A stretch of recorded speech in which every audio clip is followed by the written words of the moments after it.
Hello everyone and welcome to day 2 of the Blast Bounty presented by Polymarket. We're ready to rock and roll with another exciting day of single elimination, cutthroat Counter-Strike action. I'm your host James Banks, and joining me throughout the opening games today is Vu.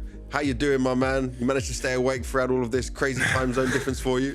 yeah, the call time I've got is 1:15 a.m., which is reverse time zone. But I think we'll be awake for some. I mean, this was the best. I think it's the best of 3 in the first event of the season, their first tier 2 event of the season. So I think we'll have some exciting CS today. Definitely we are, and I gotta just take a look back at yesterday's games, right? We didn't see the last 2 ones. Maybe some of you guys were watching already, but it's a long day of Counter-Strike to follow. We were here at the beginning, right? NIP dealt their hand onto M80 in a convincing fashion. We were quite impressed by that. Astralis, a bit of a back and forth between Nemesis, but an important win for them. On the Mal side, no real problems at all. But this wildcard Alliance one, Vu, this was the one where I expected more from Alliance. Yeah, I mean, I think we were all, I think most of us were predicting Alliance to take that one, but I gotta support the NA boys. Okay, wild card. If they can pick up a win, I'm happy. We'll see them make a. I'd like to see them make a deeper run. I think there's a good chance to get banged out immediately following this one. Unfortunately. Okay. Predictions coming in very early from you, Vu, but I'll wait to get your predictions on today's games that are coming our way. This is the schedule we've got to end the day. We've got a lot of nostalgia, a lot of legacy, some great names, as well as a modern day team in Falcons going up against 100 Thieves. We got GamerLegion taking on HOTU, and then for us today it's G2 Nemiga, but before that EYEBALLERS FaZe. And now, because we're looking at it in this way, Vu, I wanted to look at things in legacy ways, because we got a lot of old school players in here. Look at this, major winners on display, 11 major winners playing across today's matches. It's not often we get to say that. I mean, another way to put this is the average age of the gameplay today is incredibly high. Yeah, we could be nice and call it legacy, but the age average is up in the 30s, boy. You didn't even think back in the day you could play CS at the age that JW and Crims are. They're over 30. They've got grays in their hair. It's over, man. It's supposed to be over. And I know, for me, right, looking at this 100 Thieves, Falcons games that'll be played at the end of the day, okay, yes, Falcons, they've won the major, done all this amazing things, we'll get into that a little bit later on, but on 100 Thieves side, right, you've got Glaive now coaching, you've got Device and Rain mixed in with some young players in there. It does give you a bit of this nostalgia into exciting future and potential. I do actually think, you know, as much as I'm going to talk some trash, I do actually think all of these teams have the right idea. You know, they've got some young blood, they've got some new talent, and you've got the older players that have the experience trying to actually mentor these younger players and bring them up to the next level. I actually think there's a lot of positive things happening, not only with 100, but with EYEBALLERS as well. They've got a lot of good things going for them. They're not like the old school NIP when they went to Dignitas and it was just 4 old guys and 1 random 5th picked up that you rotated in. I think they've got the right idea. The right idea for sure, that we'll get to look at in a little bit more detail later. And looking at FaZe on the other side of this, right, and their legacy and where they're at right now, so much has changed from when you look at the golden FaZe lineup, the one that lifted multiple trophies. They managed to get the Grand Slam, the major in Antwerp as well. Like, this was what you look at as the pinnacle of FaZe. And now, as it's changed, they've kind of downgraded multiple roles. The final piece was obviously losing Karrigan as well. It's a pretty tough time in that FaZe jersey, but is the new phase of FaZe more exciting? Are we starting to see some hope? I think I'm a little more excited in terms of the future that FaZe have. I feel like they were stagnant for quite a while. It was Karrigan's project, right? You expected Karrigan to be making the moves, but it seems like they were happy keeping Brokey around for a long time. They picked up Jacob, which seemed to be kind of just a very cheap transfer. And now that Karrigan's gone, not that it's a good thing, it's a terrible thing for FaZe, and you can see the players are not happy with how that went down. But it does mean they can look to go in a different direction, and maybe they can bring something back together. I think that the Jay Bowen pickups is a great one. They've they've got some trials, they've got some ideas, and they're one great IGL away. Crazy Kerrigan's got. They're a great IGL away from being an amazing team with Jay Bowen now, I think. And I know people love to flame and poke fun at the Kerrigan stats, right? But we don't talk about him for his fragging. He can have some crazy moments. He can push a smoke and make a move. I mean, his job is to lead the team and get the best out of players. And he's already proven that he can do it on FaZe with multiple different lineups, but he's done it instantly with Falcons as well. I think you're wrong, James. I think people do talk about Kerrigan for his fragging, for his lack of fragging, for how terrible his fragging is. We definitely do talk about Kerrigan. Look, I agree with some of the sentiments that it's not about the fragging. It's really not. It's about how well you can lead the team. At the same time, that is generational lack of fragging from Kerrigan on Falcons right now. He needs to frag better if they're gonna. I mean, the opposite side of the coin, you have Twist now IGLing FaZe, incredible fragger. Of course, his IGLing doesn't make up for that, but at the same, there's a middle ground that needs to be found here, you know? Okay, tell me then, what is the middle ground? Because I'll be honest, right? If Falcons can still lift trophies, I don't give a damn if he's got a 0.72 rating. He could be a little bit better every now and again, but if the team is winning, do you really want to stat watch him? I agree. If the team can lift trophies, I don't care about a 0.72 rating. They've lifted trophy, okay? They've lifted just the one. The biggest one. True, 100%. I just think that it's going to be tough for them to be consistent if it doesn't pick up the frag. They might pick up a trophy once and again, you know, every few events, but he just, if he could pass the Hooksy line, we call it, you know, the 0.85, the 0.9 rating, then it's fine. It's just he needs to be able to pull his own weight a little. He needs to, when he's shooting someone in the side because they're shooting at a teammate, you got to get that. He needs to kill him. Yeah. Okay, yeah, that I will give you. That is a fair way rather than looking at the numbers specifically. But I also want to focus on a player that was loved by many, then turned into, I guess, some hate we saw coming his way, was Brokey. Brokey's career across FaZe had a few up and downs, but like what he managed to do, how he was praised by his teammates, some of the crazy clutch moments and the way he just had balls of steel into moments of games which looked unwinnable and still pull it off. His peak was strong, his peak was good, but the drop off did need to be studied at the end because we lost the Brokey that we know and love. I have to say, I wouldn't say I'm a Brokey hater, but I'm a Brokey doubter from day one, because I never thought the playstyle that Brokey went with was the most, I mean, it's certainly not the standard op style where you take a shot, take another shot. He was more of a combat battle opper, using the op as a rifle, people sometimes call it. And I'm fine, I was totally fine with that till it started going wrong. And then I remember looking back at stats, and it was like, actually, through some of his later times in FaZe when he was already getting criticism, the stats suggested that with the op in hand, he was really quite solid up until the exact moment that it mattered the most, and then he would miss the easiest shot ever and lose them the game right at the end. Unfortunately, when we up and downs, he had a really big up, and then he had a down, and then he had another even further down, and it was just time to move on. As much as his legacy is there, as much as he is almost synonymous with the FaZe brand at this point, it was time to move on before they even moved on. They could have moved on earlier than they did. Really quick, do you think he can get back to tier 1? I've got to go with no. I actually don't think he can do it. I think his style, it relies on the confidence that I don't think he has. In the long term, it could maybe be possible, but I never bought into his style in the first place. So as I'm not the right person to ask. You got to ask someone that enjoyed his style to begin with, you know? Yeah, I feel you. Well, from him trying to get back into tier 1, we've got another player on FaZe who's looking to break into tier 1, and he's been very exciting. So let's hear from Jaboan.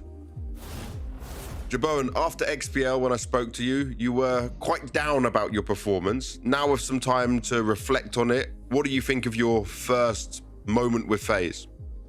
I think my first moment with FaZe was like pretty good. After we rewatched, like, the game was not like that bad as I thought it was. So maybe in the moment it was worse than it actually was, to be honest. Yeah, but I'm still proud of my performance during like the tournament. Yeah, you were one of the highest rated players. You had many exciting moments as well. What did it feel like when you were going through all of this, you know, your first journey on FaZe, an arena with a good amount of fans inside of it? Yeah, like the arena was insane. Like everyone was like screaming and cheering us on, and like it was just like a sick atmosphere in the arena. And yeah, I mean, overall the event was pretty nice for me as well. Like I enjoyed it really much. Had some pretty sick games, I think. And yeah, it was just nice. And now today, it's again versus EYEBALLERS. You had a pretty crazy game against them last time around. And across the maps, it went so many overtimes. What do you make of them picking you guys again for the rematch? You feel like they got something to prove? Yeah, I mean, I don't mind them picking us. Like, there's a experienced team. I've like been looking up to them like some years ago. But yeah, I don't mind. I just hope that we can play our game and then manage to get the win. I'll tell you this, right? I am hyped. This man here, Vu. GamerLegion is someone who, okay, he's come through the big academy roster. If anyone was looking at him and had a check into some of his games, he's that little something special where he can sometimes take over a game, play with some confidence. And we even saw him do that in China at his first big event where I was worried, like putting on the FaZe jersey could maybe, you know, him a little bit, maybe he'd be a bit nervous, but he's full of it. Yeah, I think a lot of oppers struggle from day one, but we also see the inverse happen quite often too. We saw with Ultimate, most notably on Liquid, he had a really great pop-off right at the very beginning, and then he had a big downswing and he never really recovered. When I'm watching from Jay Bowen, I have confidence actually that I think he's going to maintain, because he doesn't seem like one of those oppers that's got someone tossed a nade for, boosted up, trying to go for opening. You might see him get red and then countered. I actually think the way he's playing is he can hit some really sick shots from pretty standard positions, from being in a position where you know the op is likely going there. He can still make a play, make something work. I'm excited for Jay Bowen on this roster, especially because I wanted Brokey gone for a while. So this is extremely exciting to see actually have a very solid opper, and for the first time in a couple of years now. And then the other side of this, right, is HOTU coming. The French player is sat in a position right now where he's not officially announced, but they keep using him for events. So like if you know on their page, it just shows Jabo and Jacob to prison, and then HOTU's still there. He's still getting his job done. What are your him? Because obviously he's maybe not in the biggest way, but playing his role, I guess, to an acceptable standard. Acceptable standard, I think, is the way to put it. The way I would maybe is that they can afford to have, I'm sorry to say, one of HOTU and Jacob, and not both. I'm higher on HOTU than I think a lot of other people are. He performed his role to an acceptable level, but what's acceptable is HOTU making more than I think you can accept for a player of his stats. You know, if you're a Nico, if you're a Monacy, you can lose a round or two occasionally, but you make up for it by winning your team rounds. I see HOTU on an average round do his role admirably, but then once or twice a game he's gonna mistake that's just boneheaded and it's going to lose them around, and you just can't afford to do that if you're not also carrying your team round wins once in a while as well. Well, I have been informed, sadly, we are lagging a little bit here, Vu, so we to throw it over to Bardolph and DDK to close out the rest of this and go and talk some game.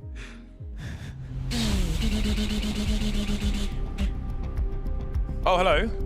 Sorry, I thought we were going to be live in a few minutes. Yeah, your preparation with the bananas is impressive, James. Yeah, thank you very much. My banana guns, you know, I'm ahead of my time. So, yeah, there's going to be an interesting one. Let's look at the numbers here on Polymarket, and we've got EYEBALLERS as a humongous underdog. I don't think they're getting the respect they deserve. I am super biased, I will say, because like JW, I think is one of the guys like of Counter-Strike of all time in my time who has like inspired me as a fan and player of Counter-Strike the most. I think, you know, in my top 5 AWPers, he is absolutely up there in terms of the style and personality he brings to the server. I love those guys. I love what they're doing. Crims being on that squad now is incredible for me as a fan of, you know, that era of Counter-Strike. I would love to see it continue. So I think those odds are, and you know, looking at the history, it's not being respected. They are happy to take the big fights. Yeah, I mean, one of the problems though as well is that we do have a stand-in situation for EYEBALLERS as well, with Youngstar coming in for Maxter, which definitely sucks. You know, Maxter is definitely one of the players on EYEBALLERS. I think that's a very steady pair of hands and one of the better performers overall. And I think that's a rough one, James, because this is a match that's set up really nicely in terms of the rematch. You know, we had JW picking this one for that very purpose. You know, it feels like it's such a doable scalp to take. And I think in the pre-show, you even had Maui say that an upset, as it was happening in the first time that you had this matchup in the Bounty previously, is way more reasonable to see now that we have the addition of Crims, and overall the results are looking a lot better for EYEBALLERS. But so the stand-in caveat, maybe that's some of the reason why we see the predictions there. No, Dan, no. away from EYEBALLERS. No, listen, JW is an agent of chaos. If anybody can slot someone in and just throw in surprises, because there's pros and cons, right? Obviously, you don't have your drills. You don't know what the player next to you is necessarily going to do. You lose the expectation you would normally have in a team who have run drills. However, that also creates some uncertainty, because if you're trying to counter habits of a particular player or a pair, you're not going to have that in this scenario. Where are we going to be fighting, you ask? Mirage, Dust2 and Achen is just a perfect, I feel like these two teams and EYEBALLERS continuously slinging at FaZe is turning into a bit of a derby, and this is a fantastic set of maps in which to have said derby, Dan. Yeah, well, I honestly, I think yesterday I said to you, I'd like to see a series with Mirage, Dust2 and Cash, because we had a lot of slower maps yesterday on the earlier portion of the broadcast, and so it's really fun. Mirage and Dust2, definitely two maps where there are a lot of possibilities in terms of AWPing, open aim duels, as well as very dynamic fast play. So I'm really looking forward to that. I think it's going to be a great place to see some of what the individuals are capable of, and obviously a lot of focus is on Jabone and sort of what his performance will look like with FaZe. Of course, FaZe going through so much in the way of changes. Of course, you had James and we were talking about that quite a bit, and it is interesting. I do feel like they were hanging on for a while with Karrigan, where they were really trying to make it work and trying to figure it out. But I think this is definitely the start of something new that will eventually develop into something that will be better than kind of the stagnancy that we saw from them. So I'm excited by it, James, but I do feel like they're kind of ripe to be upset. Well, James Banks is quite high on Jabone. I was looking into the discussion on the internet around Jabone. I ventured into the HLTV forums. Oh, yes. And there is the people are predicting what kind of rating they think Jabone will get. I'm just going to read one comment from that thread. Jabone is pumped from today's game, and he's going to smash JW in the AWP battle. Went to the cinema with Jabone last night, shared some popcorn and a kiss. Was a beautiful evening, and he confirmed to me that the humbling he got from James has made him a better player, and today he's going to wreck JW. Do you think there's some truth in that? Can that be expected? I don't doubt it. I feel like James a titan of the game. The humbling there is real. He was studying some James demos afterwards. It sounds, by the sounds of it. So just ready to go, ready to counter JW's madness. And I think it's something that will be difficult though, James. I feel like Mirage especially is a map where I feel like as you were talking about, JW is such a historic AWPer, and he comes from the fire of the early Mirage, figuring that out, understanding how to be extremely aggressive in every single position. And that's one of the things that's so fun about Mirage, is that the AWPer gets so much play and emphasis, so it really is a great place for JW to find himself. So I can't wait to see that, the battle, James. Okay, if you had to pick a team for this series, are you going with FaZe or are you going with EYEBALLERS? Because actually, before you answer, I will say I will always pick EYEBALLERS in every series ever, forever. So that's me. I'm mega biased for EYEBALLERS. But who are you going to pick? Yeah, I mean, I have even more to say about EYEBALLERS just as a historic brand in esports, but JW and Crims, the return of Crims joining JW, it's kind of cool. It's kind of special in that respect too. So it's hard not to go with EYEBALLERS to a certain degree. Also because, FaZe are on the rebuild. They're really in the journey of discovery. And, if not for the stand-in there, Youngster coming in, and, Youngster, great player, I'm sure that he'll be able to do some serious damage here. I would have definitely said EYEBALLERS, because I feel like they are on the up. With how their roster's been performing, and what they found with Crims recently. He's a new addition as well, so I feel that you can't I felt like the heart, James, is pretty powerful in this one for me, and the heart saying eyeballers.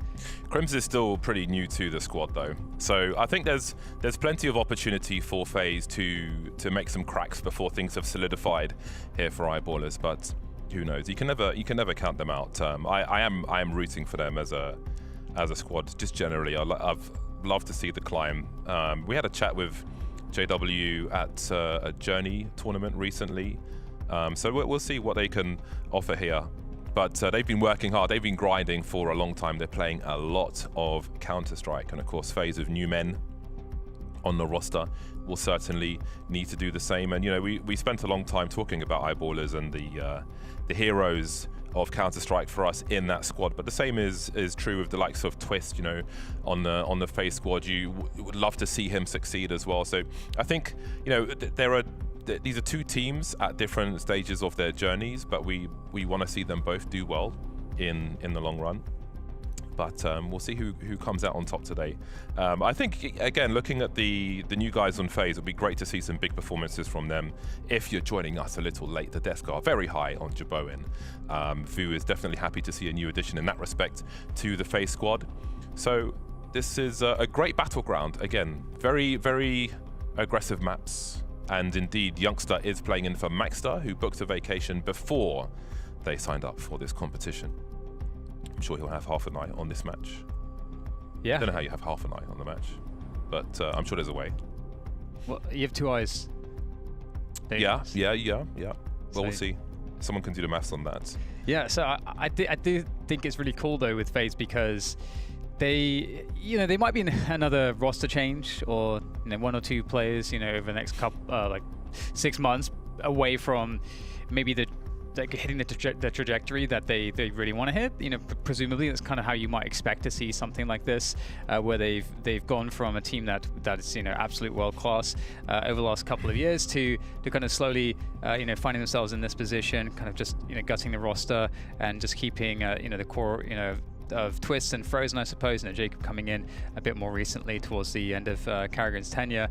So it's a team that's going to have to find themselves over time, but I'm definitely confident they can do it. I think, of course, Twist and Frozen are so good. And I think there's a lot of people that are probably not upset, but it's kind of frustrating, because you kind of know how good they are and what quality they have, and it is the quality whether you should be making deep playoff runs at a major caliber tournament. So those pieces are there ready and waiting, and they have that veteran quality too to bring up younger players. And I agree with what Vu and James were saying too on the desk, that you want to have a core of, or at least you want to have some veterans in the team, and then cycling in the younger talent. There's a perfect balance you can find there that can be very, very powerful. So we'll see if that's something that FaZe have working for them as well with this newer iteration of the lineup.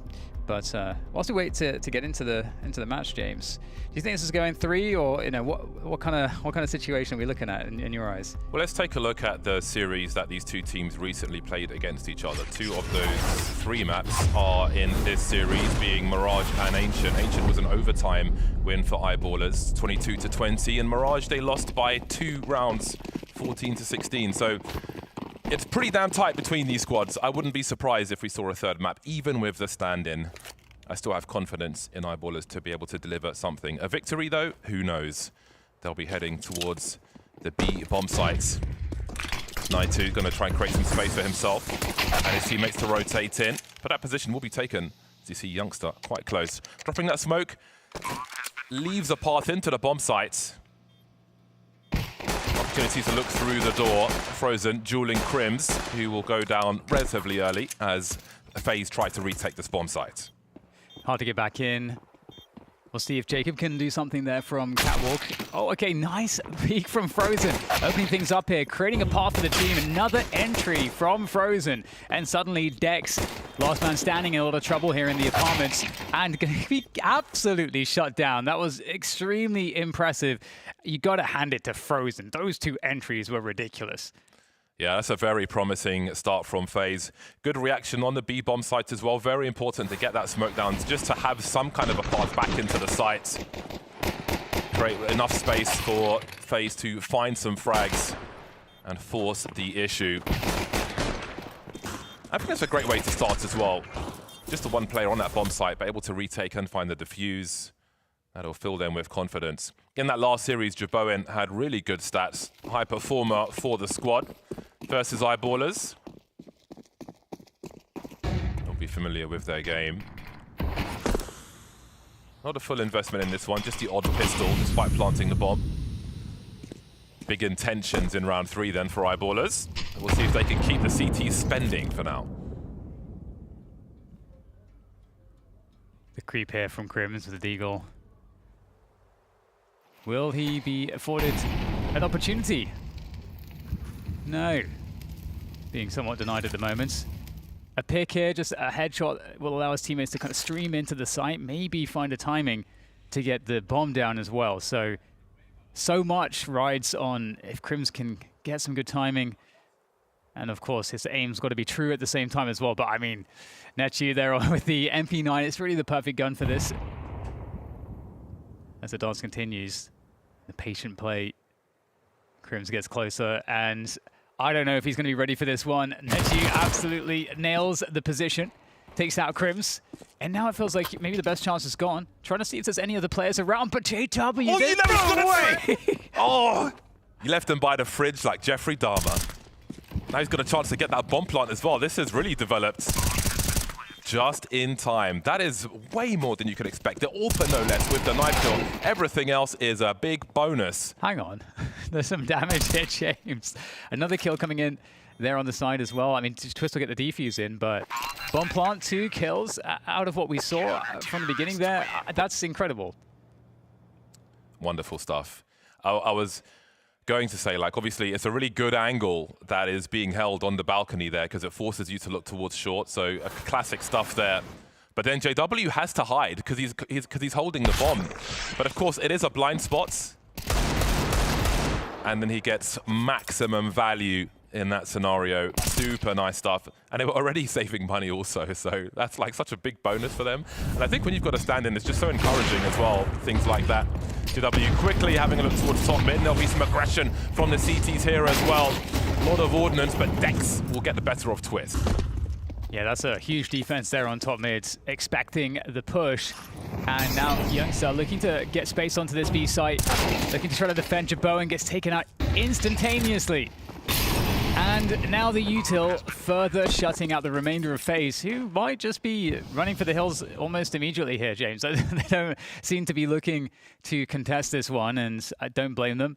Things are locked down, and I mean, this was an explosive start. I mean, a lot of it was riding on that early aggression in mid, and that just kind of failed for FaZe. So Eyeballers fully with the momentum now. Yeah, really nice stuff there. FaZe trying to set the tone with an aggressive CT round, but they were ready for it. They were expected. I mean, there's a lot of junk being thrown by either squad. Saving 3 will be key for FaZe. Jaboen not hot on this one just yet. Best is definitely to come. I do like the Blast tweets about the most potato webcam. Look out for those on the Blast Twitter. Yeah. Those are thoroughly enjoyable. Youngster putting in some nice work there.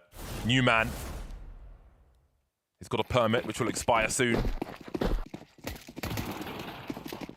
Jaboen and Crims, not on the scoreboard just yet, but still very early days here. The M4 for Jaboen in round 4. Yeah, another top mid take coming from Eyeballers. Not going to see that early aggression from FaZe this time, though.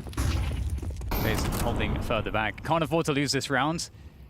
Now that the money is completely gone, can they halt the momentum of Eyeballers that continues to build now? So cool to see Crims back in action. Didn't think that would be the case. You know, I thought that Crims was going to be on the way to retirement. So really cool to see JW pulling him into the roster, and Crims showing that he still knows a trick or two, taking down Frozen.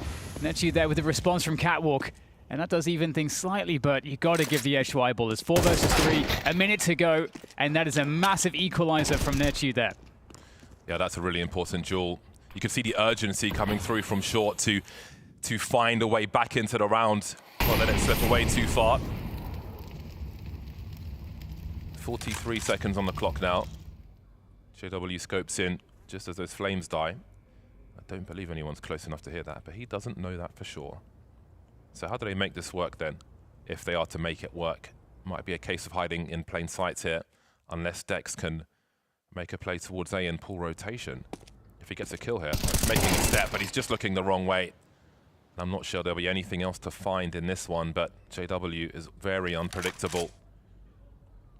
In quick scope territory now with 10 seconds on the clock. Do you commit to this? If you're JW, you do. Gamble is being made, and they choose here to deny the bomb plant. And there'll be an AWP for a certain Jaboin as well. Yeah, that was an interesting choice there from JW to go for the gamble. Because, yeah, you give up the AWP. That's actually a pretty big deal to get that for free. The money is not good at all for FaZe. So they're going to be really loving that. But yeah, this defense there, that extra kill into Youngstar, dropping onto the site. That was, I think, this most important swing there that allowed FaZe to kind of be more favored to close out the round. And indeed, stopping the momentum that was building for EYEBALLERS is really nice. It'll be interesting to see how Jaboin is going to be playing this, rotating the AWP throughout the round. So mid now to B with that position as EYEBALLERS begin to scale onto the mid.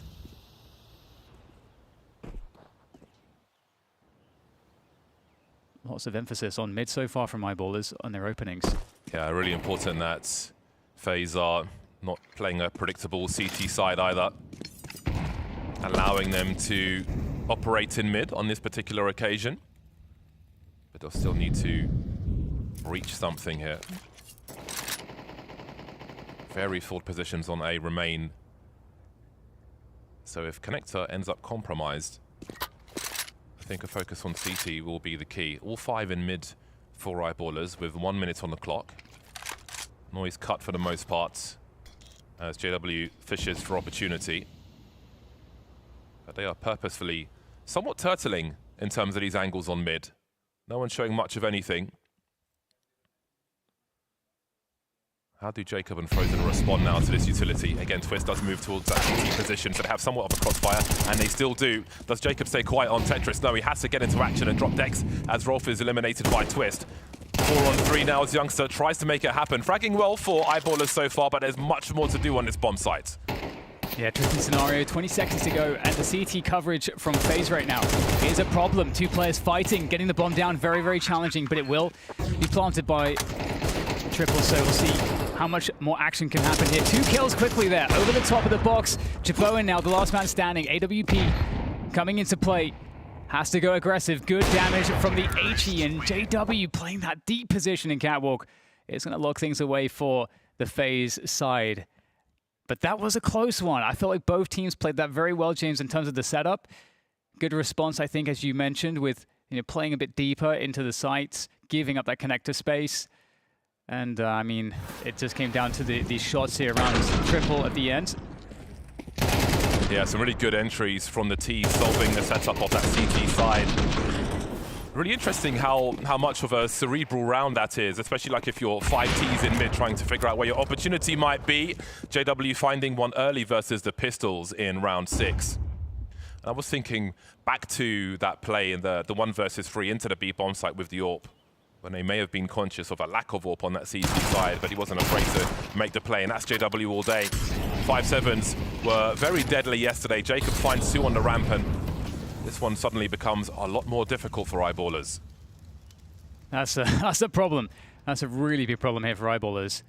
You've lost key players. You kind of need some, you need numbers to get through these initial choke points, and now they don't have the luxury of those numbers, and we get advantages being taken as well. The big rotation through T-spawn there for FaZe. It does put a clock on EYEBALLERS' play because they're going to get flanked very, very shortly here, and I don't know that there's much that they can do about that.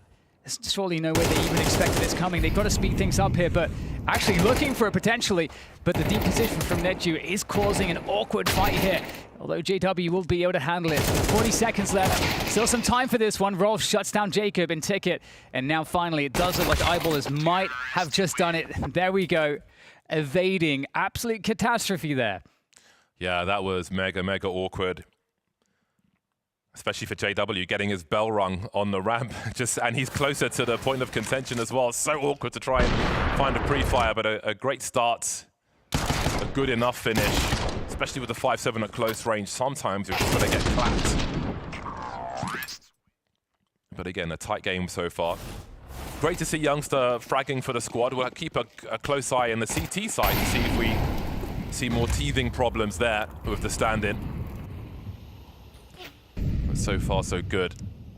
Up for both squads once again.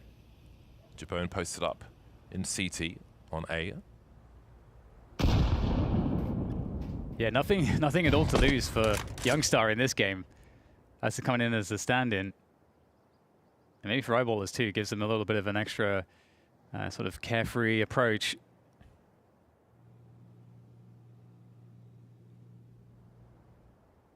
Jabone is going to connect these shots.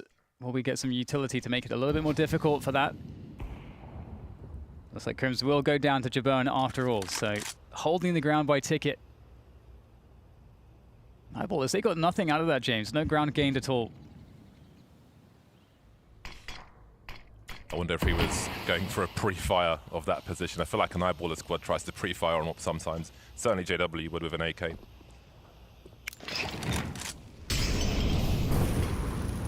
40 seconds then. FaZe have not seen the bomb just yet.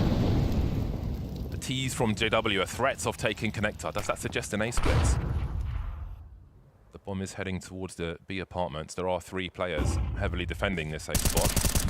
And now things escalate in favor of FaZe. 3 remain. We still have JW lurking along that short position, able to drop twisters. They too will have problems as well. Wiped out on the B bomb site. EYEBALLERS force a plant again. Oh, that's a nasty flick from JW. And now Jabone's the last man standing for the squad. Up close, he'll drop JW and be in a 1 versus 2. Does he pursue this one?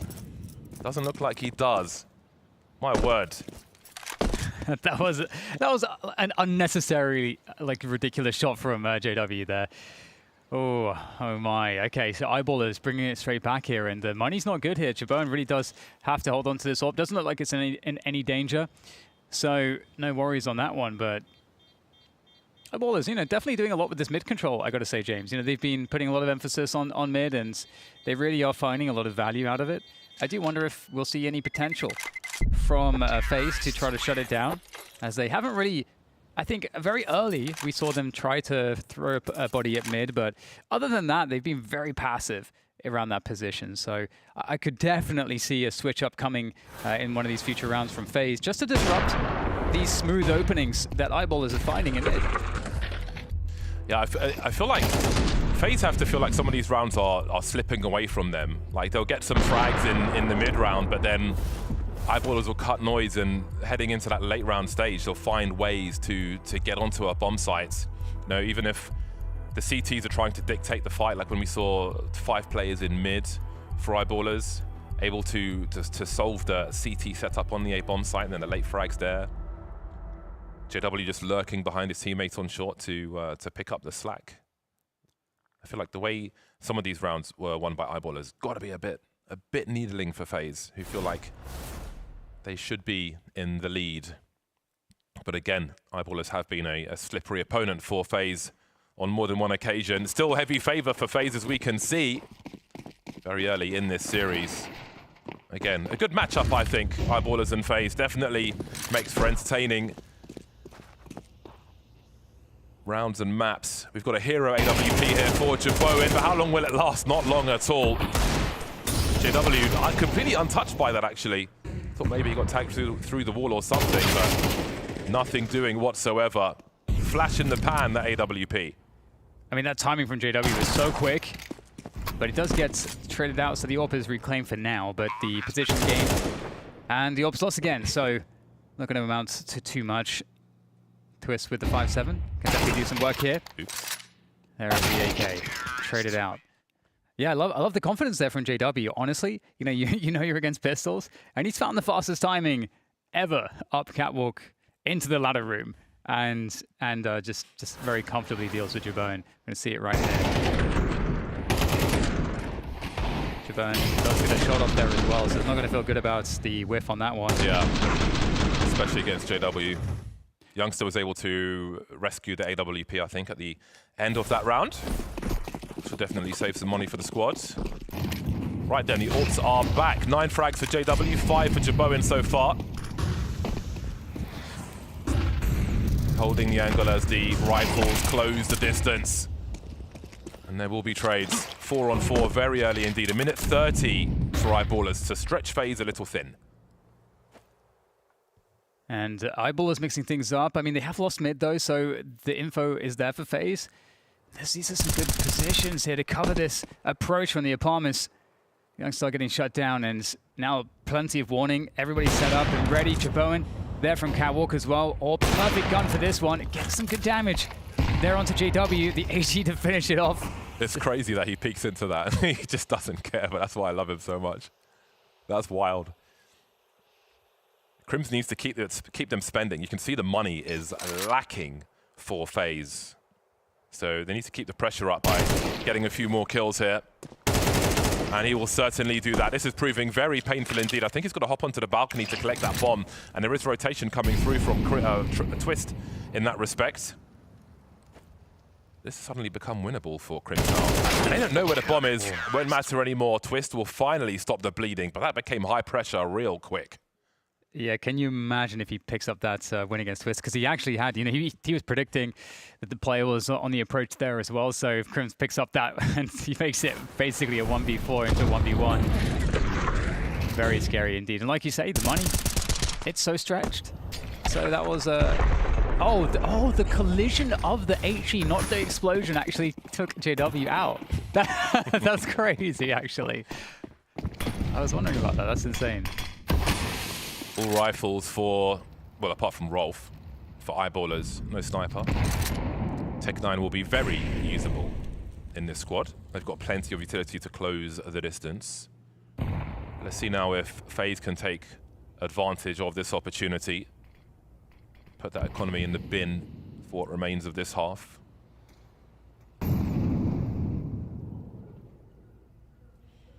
Jeboin holding the chair position. Not sure anyone calls that Delpan anymore. See the smoke execute coming in. That's the one referred to as the donk executes, which stops the CTs being able to easily creep through those smokes and look for opportunity. Trying to make inroads onto this A-bomb site, and Jacob is denying. JW and Youngster remain. Bomb plot looking unlikely for the time being. JW unable to multi-frag. Bombs on the floor now. Youngster left in a pickle. He's made it a 1 versus 2 though. With 2 fast frags. That smoke will allow him to isolate a fight if he can make it safely through that smoke. Indeed he does. He hasn't made any sound cues. You can see the CTs on the radar looking the wrong way. Oh. No, it hasn't been heard yet. 29 seconds. Bomb plant's going to be very difficult indeed. Having a look for Jeboin, finds him in all the wrong ways. Some good damage though. I mean, that's kind of the theme of this game. I think the heavy hits to the economy for both sides, it just persists round to round. Everyone is poor at all times. So actually not getting the bomb down there is pretty significant. Good work in connector from Twists, that's for sure. And Jacob, this double kill here from Jacob was really, really, really nice. So 5-5, despite momentum feeling kind of rough for FaZe, they are picking up the rounds here and more presence in mid. EYEBALLERS looking to focus on B again with the pistol save. That's 4 Glocks and an Eagle, so... They're waiting for the HE. Surely they're waiting for the HE, but is it going to come? Oh, he's being very patient with that grenade.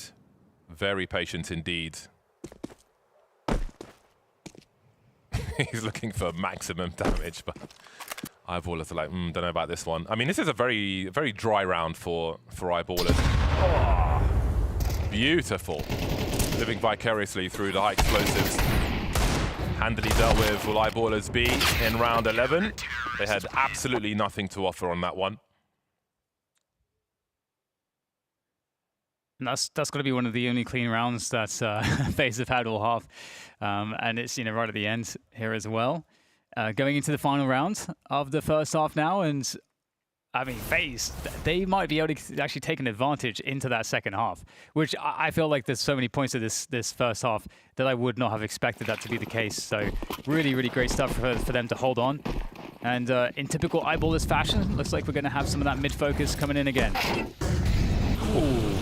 Dex gets his bell rung before he can see anyone, but maybe he can make up for it. No, Jaboin will do the rest. Last round of the first half. Hard fought 4 rounds here in the hands of FaZe. Opportunity to lead at halftime will be very nice for them. The eyeballers have been behind in these rounds before. They've often found a way back. Very dangerous with these AKs. 4 players still alive.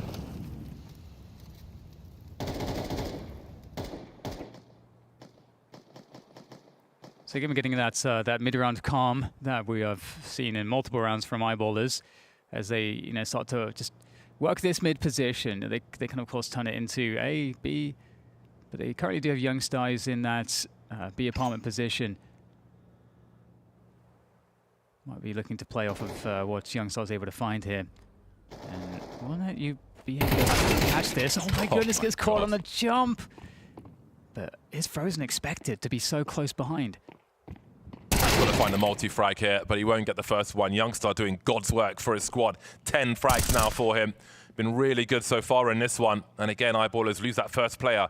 And once again, able to turn it around for the time being at least. So many players covering the flanks. They've got sound cues. They know where these CTs are.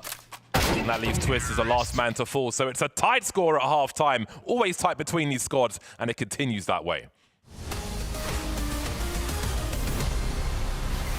Welcome to Blast Premier Rivals Fort Worth. 6 teams will make it through to the playoffs, which means that you just have to win 1 series. Ready to begin our tournament to find out who just might be Fort Worthy of this trophy. Hot hand on Dust 2, but gets shut down. Look at the roll direction. It's filthy from Zaiwu. AK for Hunter stepping in the lion's den. Oh, what? How has he done that? Ooh, he saw his 3rd target. And there we go. Boozy hammering the nails into the coffin of Foot. 1, 2. They say no chance we're letting you do this. FaZe Clan taking down Furia. Their first bottom placing at an event with this roster. We're live in Fort Worth, Texas, as Counter-Strike takes center stage here at Dickies Arena, where a lot of questions will be answered. Let's get this party started in Texas. FaZe Clan are gonna lose the pistols unless Frozen and Twist goes down and Frozen! FaZe step up, they eliminate G2. Now Flamesy's on for it, 1v2, offers his first target! And it's beautiful! Some hope left for FaZe Clan, unless Wonderful can just rip it out! Na'Vi bring this fairy tale crashing down. You know the record that these 2 teams have, that it has been disastrous for Na'Vi. They haven't even won a map this year. Why not break another streak? It's here in Fort Worth that we unleash these beasts. This is Counter-Strike at its finest. An 11-1 domination out of Na'Vi. Our Vitality actually still in this. You allowed Vitality to crank that dial, you let them in this game, and now you have to best them in overtime. Mezzi's able to just lock in this spot, and patience pays off. Vitality chase you down, Alexi wants out of this nightmare. You cannot touch this Vitality, no. And they will end it, it's Vitality again.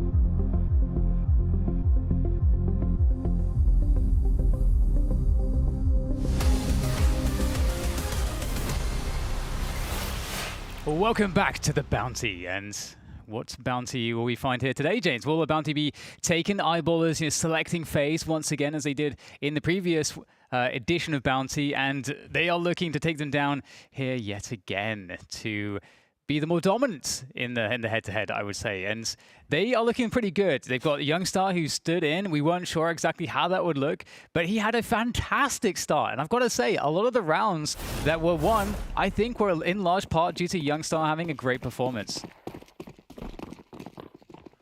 Yeah, he has turned up for his temporary squad. But maybe we'll see the problems on the CT side, if there are to be any.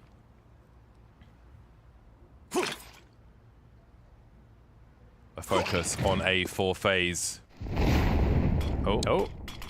Well, it'll be okay in the end, unless it won't be. Dex drops Twist as he makes his way out of the palace. That's the bomb spotted as well. Awkward position to be stuck in. Makes it onto the bomb site at least. There are smokes. There's opportunity now to plant this bomb as they force the CTs back in CT.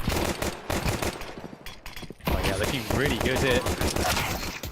Youngstar taking down Frozen, and everybody's dead. They're all just dead. Very well played there. Youngstar really delivering for the team. It's pretty incredible to see. That's a juicy 4K right there. Yeah. That's a juicy 4K.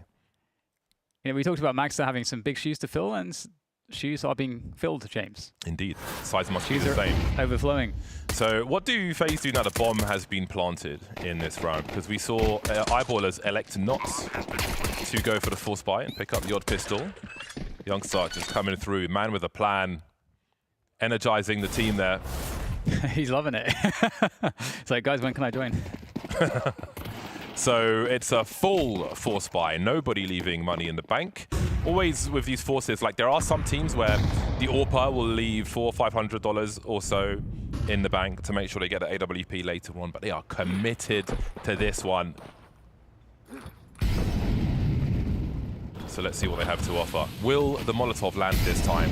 This time it's going to be headed towards triple, and there's one for Sandwich as well. So they're really giving the CTs very few options in terms of where to stand on this site.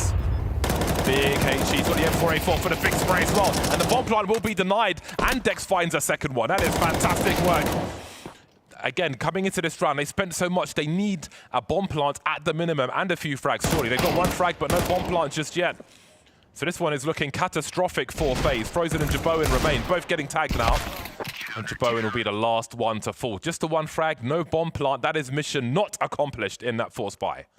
Yeah, I mean, that's a tough one to lose in that fashion, as you say, not getting the bomb down, because that is the thing that should kind of be happening, as you say. You invest with the util to convert in that respect.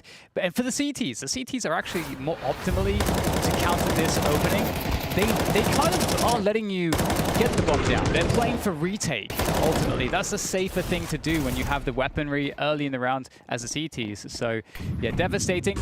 But as we get into the next round, we'll see, what damage could be done with a bunch of Glocks and a single Deagle. Well, a couple of Deagles, actually. Very interesting stats there with the veto. So much to find out in this journey of these 3 maps in this series. Whoa. Hang on. Hang on a second. Hang on. Hello. What's going on here then? Monsieur Frozen. That's such a good angle to hold with the Deagle. Like, again, as I've said in previous matches, if you've got a Deagle, you want to try and, on a T side, you want to bait a CT into a narrow channel where they have to stop and you require minimum adjustment correction to drop ahead. So if you're looking at someone peeking on the stairs, that's a great way to hold a tight angle. If they stop in that zone, they are going to be headless. 1 minute on the clock for the remainder of FaZe to find more opportunity. Can they make up for that lack of bomb plants in the last round? Well, the bomb's just been dropped on the ramp. Twist is there to collect it. They are running out of numbers. No more lemmings left to fall to their demise. Just the one frag once again, which will be great for the CT economy. So they'll be very happy with that situation, these 2 rounds here, Eyeballers. No bomb plant in that prior one. They haven't taken heavy losses. Things are looking good. Things are looking rosy. They can smell the flowers. Yeah, I mean, it smells incredible, James. It's overflowing with smells. I mean, this has been a clean start for them. I mean, if you look at how back and forth the first half was, this is extremely comfortable for Eyeballers. so far. So here's the first proper buy for the FaZe team. The mid smoke getting put into the window, of course. And how will FaZe find an opening here? We've got presence across the map looking to arrive later into mid as they make their way through the underpass. So perhaps working on an eventual A split.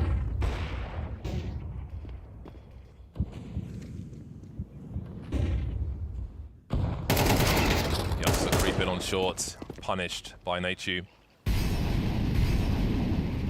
Crims has got a lot to do here. The smoke dissipates. Can he find a second one? No. The trade is there. That's so important for the T side now. Suddenly becomes a 3-on-3. But as I say that, JW is suddenly alone with angles on short.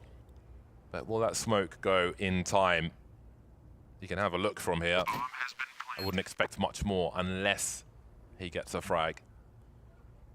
You never know with JW. He does have a kit, but I wouldn't expect a peek from one of these Ts. So how much does he invest into this? 4K in the bank. Dex is short though, so they could really do with JW surviving, so a drop can be made. Yeah, this round will feel so good, I think, for FaZe because they got it in, I think, what you could consider a pretty replicable approach. Just coming late into the mid position through underpass. Yeah, just looking after Palace, looking after T ramp.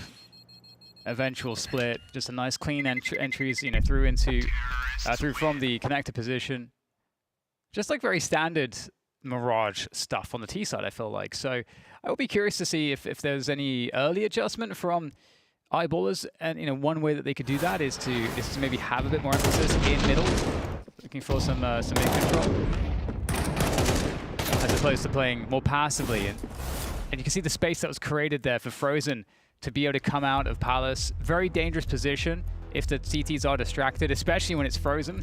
I mean, he's pretty good at the game, I hear. Yeah, that second frag was key on that A-bomb site. You see a timeout from EYEBALLERS as they look to collect their thoughts, maybe stunt the momentum here for FaZe Clan. Got very good numbers on Mirage at present. I think it was it Jaboin that we saw in the interview with the fish tank behind him. I think the Funko Pops were outnumbering the fish 10-1. I only saw one fish. I don't know, I thought that was curious. That's a lot of maintenance, fish tanks, I feel like. Yeah, just have the Funko Pops instead. Bit of dusting and you're good to go. Anyway, both teams on the bye once again. EYEBALLERS able to spread the wealth. Oh, what are they doing here then? Crims and Dex going for a cheeky play. Dex having a look by Connector to be denied by Jacob. Youngster trying to make things even. He did get caught out in that short position by the Connector players in that in a previous round. And again, I am keeping a focus on that to see if there will be some issues here with the stand-in. Great double peek though from EYEBALLERS to clear some of the ramp. They don't know if anyone else is there, but we know that the rest are in mid for the time being. Making progress, taking information away from EYEBALLERS. Yeah, much more active side so far from EYEBALLERS. Now, Crims surely suspects that there is a player that has been boosted into the smoke, into the window. We'll see if he's going to be able to find Nechi, or if Nechi is going to be a trap. Just, let survive here. But Trim's actually looking for the clearance. Really diligent stuff there from him. That's the experience showing. And now Connector forced to be the option, I think, for FaZe, as they will make their way through, and they are gaining a lot of space onto the site. EYEBALLERS, they're going to have to operate largely from CT. Yeah, JW hoping to find someone from that short position with the HE into the smoke. Nothing doing though, and Jacob is clearing house. 17 for 9 now is Jacob. He's a shining star on this FaZe squad right now. Great pop flash, but Jacob almost delivers again. Down to a 2-on-2. Bomb planted, twist on the site. Jaboin, it's his turn to get lurking then. They've got some good angles. Youngster coming through to try and find out where these players are. Kits on both the players. Jaboin with a little jiggle, spots one by triple. Moves towards jungle now. The twist pops up, doesn't have the angle just yet, but Youngster's lost in the smoke, and JW's dropped in CT for a really important round for FaZe. Yeah, very tense stuff there right at the end, 2v2. But, you know, FaZe bring themselves back into the game. They're not tied up just yet, but one more will do it. And the money not very good for the CT side. Just like you say, Jacob has been performing phenomenally well so far. That was kind of scary. You know, Twist was actually so far away from the defuse initially. But into the next one we go. And I mean, there's not much hope here, really, is there, for EYEBALLERS? Just a bunch of pistols. It's going to be hard to make this work.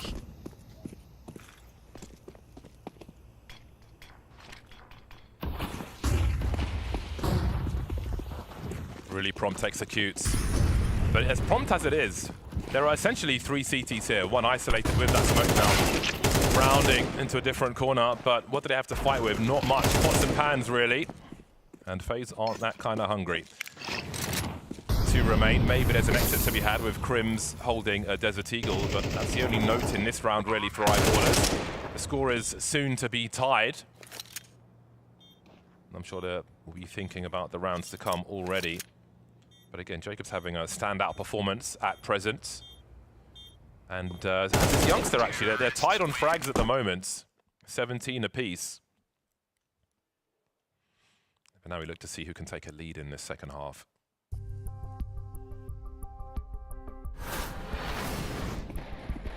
So, you get a pause coming in. Does feel like FaZe have somewhat solved how they need to continue to approach things. Also, it's a tech pause. Again, just the spreading across the map, just going off of these mid defaults has just been working for them. I think that in that previous round, I felt like EYEBALLERS made the necessary adjustments.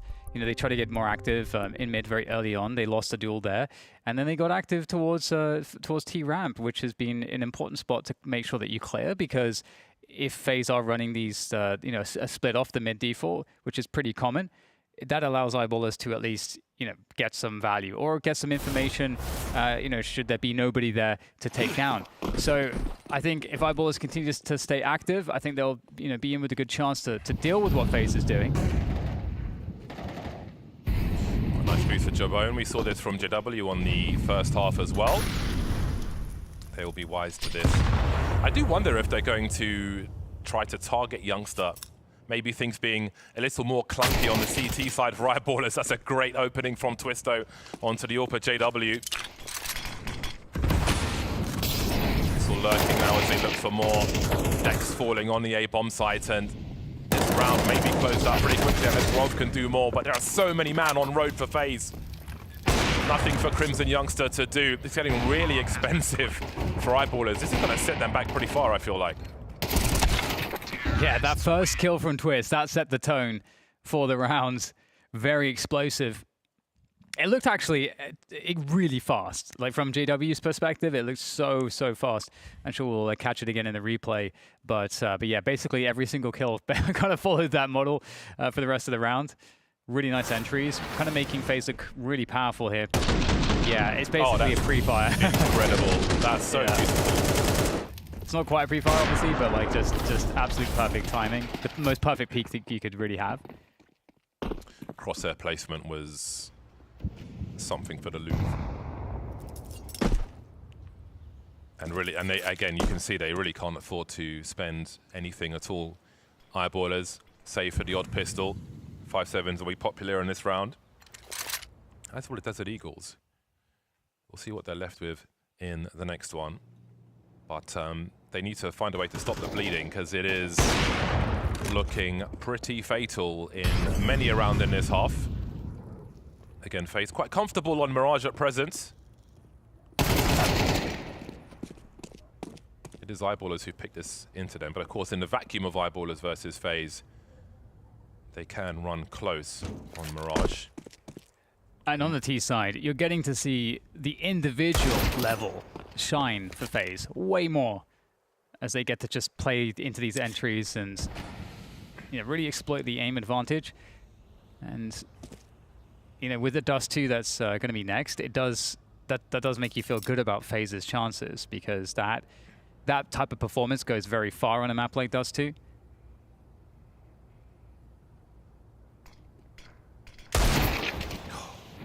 Not quite.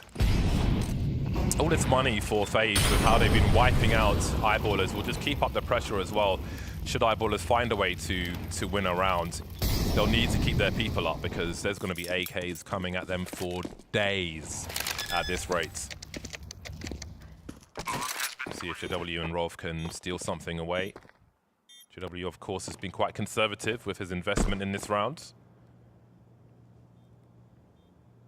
So he'll be looking for the AWP later on. I like his profile picture as well. He's very, very piercing eyes. Stick it in a magazine. I'll buy the socks he's wearing. I feel bad for him in this game of Mirage so far too, actually, because I feel like he's been finding quite a lot of difficulty in getting spots with the AWP. I think, you know, credit to FaZe for making that the case.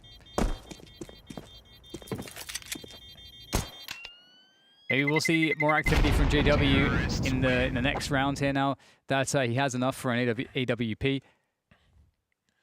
I don't think I've seen too many CT aggressions through the underpass in this game so far. I mean, it can be a tell in spawn if you see one facing that way who's not buying grenades, because if you're making that run, you're probably going to die. So it's kind of a waste of money for the most part.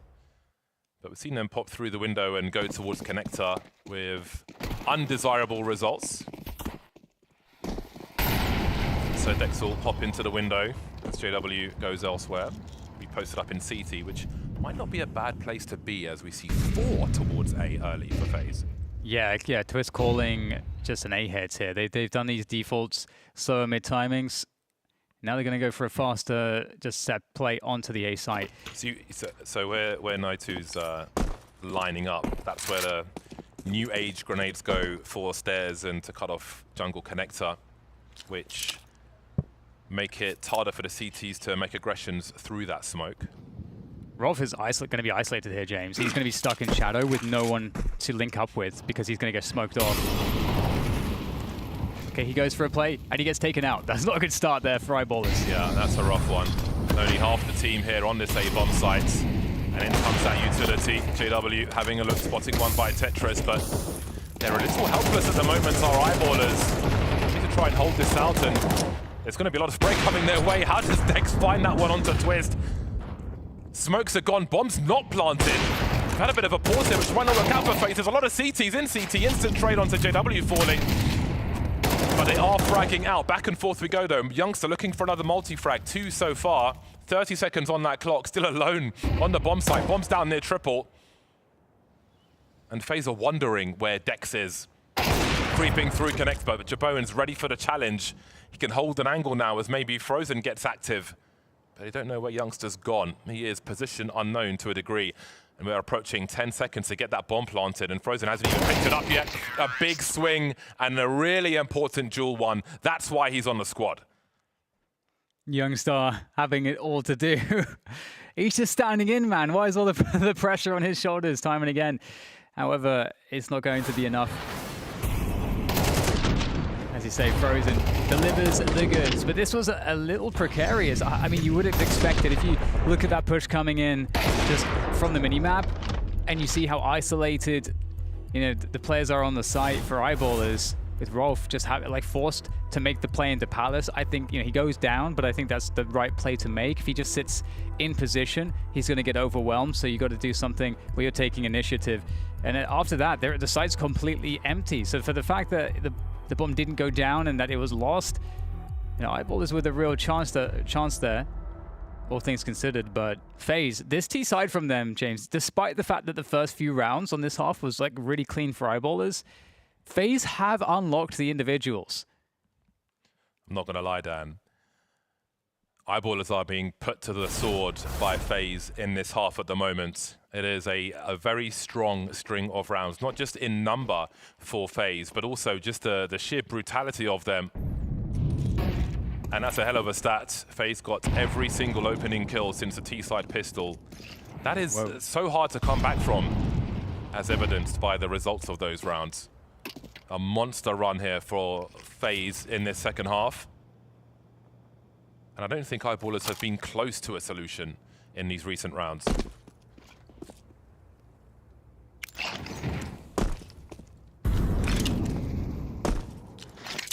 Yeah, it's so tough to lose the first fight every single time.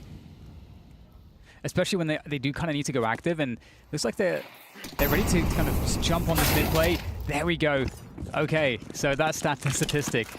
I guess the production team kind of cursing the game a little bit there, but in through the apartments, onto the side there. Crims able to take down Jacob. Crims with a double. Massive performance there, bringing the Eyeballers back into this game with a chance. Nechi circling around the site, able to find an extra kill, but Jabone now alone with the AWP up in the apartments, makes it a 1 versus 2, but with 17 HP, position known. It's going to be very, very challenging now to get too much more value. Molotov out, but JW gets it done, and Crims activating on the defense there is going to allow Eyeballers to bring it to 10 now. Yeah, that is a sigh of relief for Eyeballers after so much hardship in this half. But I was excited seeing Jabone in the clutch there. The sound cues teasing him, but Eyeballers were ready, didn't want him to escape. And that AWP will be taken immediately. So it is tooth and nail for Eyeballers at the moment. Against game point for FaZe. Crims will continue with the FAMAS. Let's have a look in mid. GW close to connector now. Big focus on A, but perhaps they've opened the wrong door this time. Eyeballers, although FaZe are approaching mid. They've been so nasty with these AKs at close range. Great timing on the smoke to give Deck some space. Maybe slowed around down in mid. Yeah, good pop flash play there, clearing T-ramp. So unless there's a T that would be much deeper, they can kind of assume that, hey, okay, maybe it's more of a B lean off the mid default. Gathering around Dexter, looking for the defense. Well played from Dexter, deflecting Jacob. Nechu as well, going down in the B apartments, and Eyeballers suddenly looking quite competent on the defense. Frozen. Unlocking things towards this B site, but Youngstar again! 2 kills, leaving Jabone alone in the apartments. With 40 seconds left, and again, the position completely compromised. How on earth does he find his way out of this one? So a save could be an option here.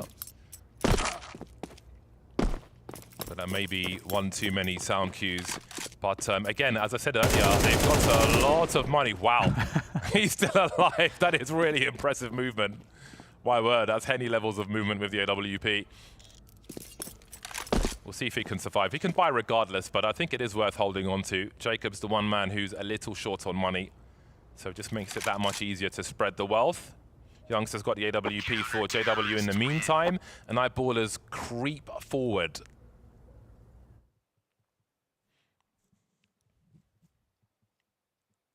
Amazing. Ever since the Blast production kind of put up the stat that Eyeballers conceded the first kill in every single round of the second half. That's the round where they kind of crush that statistic, and then the following round here, really nice defense, both in mid and also in B apartments. I think, you know, it's in large part, you know, we saw that pop flash play into the T ramp, you know, that gave the info there for Eyeballers, and just one more round to secure overtime. Dex looks over the smoke as much as he can on the fence. Oh, it's a good position, but still gets taken down by Twist. Fast moving round. FaZe looking to surge onto this A-bomb site carefully. You can see Twist is lurking. JW's wondering. 4 on 3. Advantage back in the FaZe camp. Such a risky swing when it comes. Bowen closing the distance with the AWP, but Crims has found 2, and that changes everything. Bomb is on the floor now, in the middle of that bomb site. Twist has been lurking this entire time, but JW's a non-believer. He knows there's some nonsense happening, and he's waiting. He's been waiting this entire time, but as his teammates fall on the A bomb site, he has to appear, and he does at a perfect time. Eyeballers are not done with this game just yet. Overtime secured, and I gotta say, it didn't look like that was on the cards at all. FaZe had so much momentum in this second half on this T side, looking indomitable in some of the entries that they were finding off those mid defaults. But Eyeballers really just coming back alive. That's Last crazy. Possible moment. I don't think he knew anything about that second frag. Crims doing great work for the team. Yeah, really. I mean, again, Youngstar. You got to keep talking about Youngstar. This guy is 23 and 15. He's absolutely crushing it on the server right now. The stand-in for Eyeballers. Overtime between Eyeballers and FaZe. Again, it is a derby between these two squads. Said it was turning into one at the beginning, but I think the derby already exists. Very well matched teams. Oh, Dex just showing a bit too much skin. JW is able to keep the numbers even for the time being, at least. Frozen fishing for something now, finding one by the toll booth. Buy ticket, down he goes, but there is a trade. God, these numbers, they just keep falling like flies. FaZe are everywhere with these AKs, causing so many problems on this T side, which I'm sure Eyeballers can't wait to end now that we're in overtime. Another problematic round for them where they just can't keep a good grip on the round. Yeah, I'm not even sure who the overtime really favors. I think both teams will be playing pretty close to one another, of course. And again, it does feel like FaZe have the edge when it comes to the raw aim battles for the most part. And okay, they're looking to go for a pretty fast-paced attack into the A sites. It's gonna send it. Absolutely devastating speed there from them. Up for the T-ramp, wrapping onto Rolf. Look how quick it is. Twist takes down Dex as well before they can even respond. A quick shot from JW, but the entire site's been completely compromised. They don't have any time to adjust. There are a lot of problems around this connector area on both sides, it seems, for Eyeballers. There's a lot of jewels being lost. Dex is having a nightmare of a time in these recent rounds. Just being overrun. It's like a stampede of FaZe players in this particular round. Eyeballers unable to contest on their CT side once again. That AK could be a difference maker. That's no small pickup with the way FaZe have been wielding them. So that'll be a nice one for Youngster to hold on to. But FaZe are just coming in and taking what they want by force at the moment.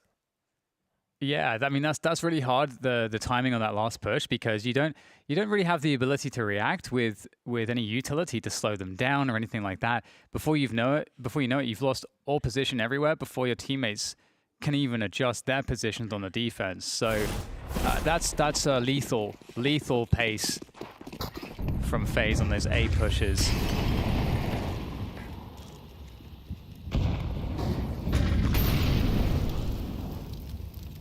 Standing on the shoulders of giants. Beautiful. Again, the nightmare for Dex just continues. If you look at how he's died in the last 3 rounds, oof, he might need a cup of tea and a biscuit.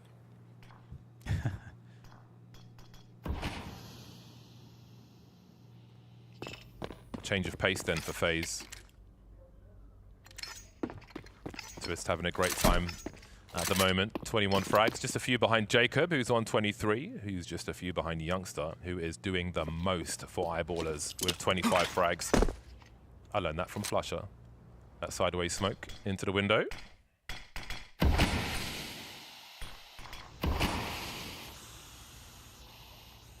Splitting onto the A sides. Youngstar is the player sandwich.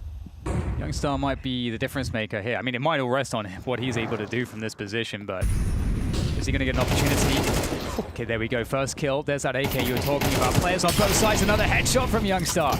Delivering really as much as he possibly could, but it doesn't seem like it's going to amount to too much because everybody else is basically dead. JW could be in for the worst timing ever. Nice flick, though. Good reactions. Back into the window we don't go. Baited.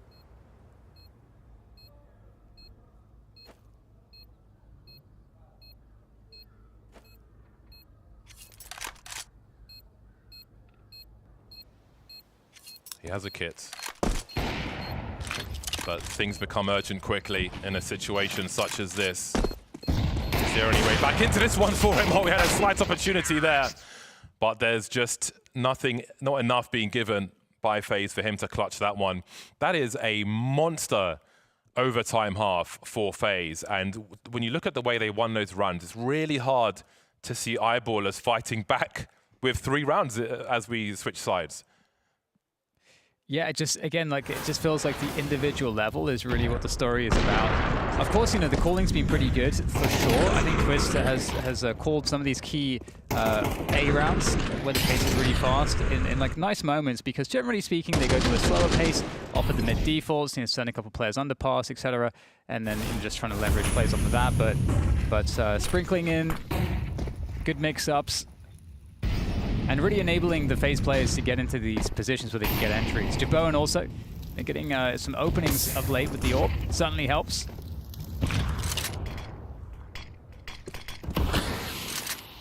Can EYEBALLERS do it better though? Dex looking for revenge in the position where he had so much trouble on his CT side. But FaZe are disengaged, looking to dictate where these fights happen. Again, we've seen him give up mid before and be quite content with that. But EYEBALLERS did find their way into the A-bomb site previously. So maybe EYEBALLERS will offer something similar, but ultimately do something different if they can. Dex continuing to creep now, but he and JW will fall. And things become very difficult now for EYEBALLERS as they find their way onto the B-bomb site, where CT still remain. Frozen's dropped, but Jaboan still here. 3-on-3 now, bomb getting planted. Choke points getting smoked off. Can Twist do anything then to help his teammates out? That's a really nice start onto Youngster. Crims falls as well, and that's gonna be that. FaZe will take Mirage over EYEBALLERS. A strong back and forth, but they just ran away with it after regulation. Yeah, statement overtime, you know, continuing in the form that they had in that second half. Those T sides were devastatingly strong, and it's going to be really interesting to see if the form continues. Let's see what the desk has to think. A bit of back and forth in there, but it looked like FaZe was gaining control on their T side. But in the end, they weren't able to hold it together. It slips into overtime. You think it could worry, but once FaZe were in overtime, there was really no worries at all there. You know, the full confidence was out, and they said, "Wait, we're not having this happen again. We've already done this dance before with EYEBALLERS." Yeah, I mean, it felt like they started to overthink it near the end of regulation, but they get into overtime, they go back to the bread and butter, that they're just, today on this map, they were just much better individually. You had Youngstar doing well, but you had FaZe, you had Jacob popping off, you had rounds from Frozen and Twist and Jay Bowen. Everyone could activate, so they just had to go back to the simplistic kind of just go to a bomb site, brute force it. It doesn't matter if it's a little telegraphed. It doesn't matter if they have some idea, they have some utility. You're just going to hit them in the head better than they can shoot you. Yeah, and when we're talking about hitting him in the head, that's what Jacob was doing. This is the Jacob you want to see. It's an online game. Maybe he's not feeling some pressure in this one, but maybe we are starting to see glimmers of the Jacob that we were promised so long ago, Drew. I think we've seen glimmers of the Jacob we were promised 5 or 10 or 15 times, but they never seem to hold together for multiple events in a row. You see this player, and he has games like this. He'll have an event like this occasionally. That 2K on A is much harder than you can even understand if you haven't been in that situation. He was popping off this game. I need to see it from him more consistently. Let's start here. Let's have a full series where he's popping off like this, because when you hear players from FaZe, sometimes they talk about players on their team performing well in scrims, and it seems like those are usually aimed probably at Jacob, where when the pressure's off, he performs really well. Well, maybe online in this type of format, in this type of event, maybe the pressure is off for him. It's something we need to look at, right? He's going to be closely seen because of obviously the downfall that he was under and the struggles he was having throughout it. But I would also give a mention on Jaboan, because it doesn't matter if he starts off on a slower game, this guy can still deliver, and I'm still liking what I see from him as an AWPer coming into his first tier 1 team run. I'm still seeing the positives. Are you with me? Yeah, I think it's nice to have an Opera as a backbone so that he can make your riflers a little more consistent, a little more confident in the plays that they can go for. They know, okay, the Op's gonna a strategic gun, it's in position, he's gonna hold the angle, he's gonna make sure that if I miss my shot, I can back up, he's gonna hit the shot. You know, I don't think you necessarily had that with Brokey for quite a while, and that can unleash your riflers in a way that I don't think you usually saw from FaZe in the last, 6 months or so. And then on the eyeballer side, we do have to put our attention on him. Youngstar is the stand-in, right? Maxter's not here. We found that out last minute before going into the game. And, well, he was the star of this team. He is playing exactly Maxter's roles, so he's in these good positions. But, I mean, to deliver like this straight away in a game like FaZe, he might just be the super standing no matter what role and position you put him in. I mean, it's a good thing they didn't have us on for the pregame, because I was going to question Youngster replacing Maxter. I mean, Maxter is inarguably the star of this Eyeballers team, and Youngster, coming off of a stint with the op in hand, wasn't very impressive, but I don't think Youngster has ever really been that superstar for his team. He's been better maybe than you would expect based on his roles, based on his positions in many situations, but I wouldn't have expected him to come in and be this impressive as a stand-in playing someone else's roles. You know, this is not what I would have predicted, and I'm happily surprised. I want to see this continue. And looking at it continuing, right, I want to say for Eyeballers, do you imagine that if it was Maxter playing him, if it wasn't a stand-in situation, because yes, Youngster can have good numbers, but do you feel like that would have been enough to at least push this one potentially over the line against FaZe, give them a chance? I mean, their T side was their strength in this one. It was when they went on the CT side that they struggled, and I don't think it was Youngster that was the problem. Obviously, there's a level of coordination with your team. Maybe they're going for a little bit more puggy plays because they know they can't fall back on their backbone. But I mean, you look at this series, this matchup. This is a team that they've played very close on Mirage already. You know, it's no surprise to see it go close again. And there was a lot of success that FaZe was having here by just hitting the A site over and over again. You were mentioning to me when we were just watching the game go down, right? This is where they could find their way in without really too many problems. Yeah, this is why I was talking about complicating things, overcomplicating things, because for the entirety of the beginning of this first half, you see round after round, even when it's telegraphed. I mean, some of these rounds, it's very clear that they're going to be ending on the A bomb site. Doesn't matter, because a very open bomb site, you can have the op activate. Very nice play there from Jay Bowen. You can have Frozen, unbelievable play coming out of Palace, picking up doubles round after round. It allows the riflers to take their duels, and from a rifle perspective, certainly FaZe was just the better team. But when they complicated things, they started going back to the B play, they slowed things down, and then it became a little bit of a question mark how things were going to go, and that felt like Twist trying to maybe outthink the other IGL, kind of outthink himself in this one. I think if they just ran it home at A the entire half, the way, you know, a Jame team might go B 15 rounds in a row, right? Yeah. I think they would have just closed out in regulation. So it was more like if he just stuck to what was working and didn't change it at that point, you think it could have been over much sooner in regulation? 100%. That would have it would have been over what, 13-9? Well, he was giving him a chance, man. He's put it on a show. He's given us a game throughout all of this. There was also though moments where we were seeing FaZe lose the 5v4s despite having an advantage into games and things, right? And some aggression being thrown out those ways, right? Yeah, well, I mentioned in the pregame before we did eventually get cut off that Natu makes occasionally some kind of boneheaded plays, some misplays, and I saw a couple in this game. This round's an example of one of them. Jay Bowen gets the initial entry, then you go for this regress. They're in a clean 5v4. They have control, they have players in the right spots, but he just doesn't clear this angle. I mean, sure, there's a player there, but there's nowhere else to be looking. Once you clear those stairs, you're walking forward. You don't need to jump that early. He clears that, they get the kill, they end the half 6-5 or 7-5 rather. Instead, he gives an opportunity for Youngstar to activate. That shot onto Frozen on Van is an incredible shot. He picks up a 3K in that round. But if he had just cleared the corner, you know, you're winning that round. Even if I disagree, I'm not sure he should have been pushing in the first place, but just clear the corner, man. Just clear the corner.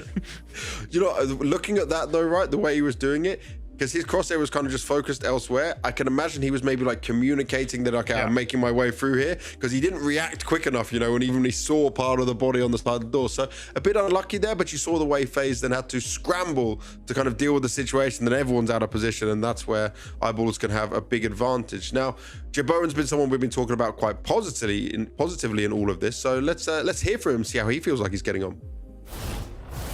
from when you were in China, it was just 1 day of practice, right? Now I'm guessing you guys have had a lot more of a chance to grind. So how much do you understand in like what Twists and NKJ want from you and the player they want you to be in this team?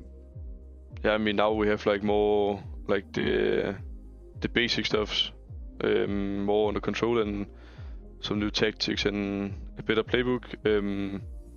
But overall, also think like I finally found like the way how I should play and how they want me to play.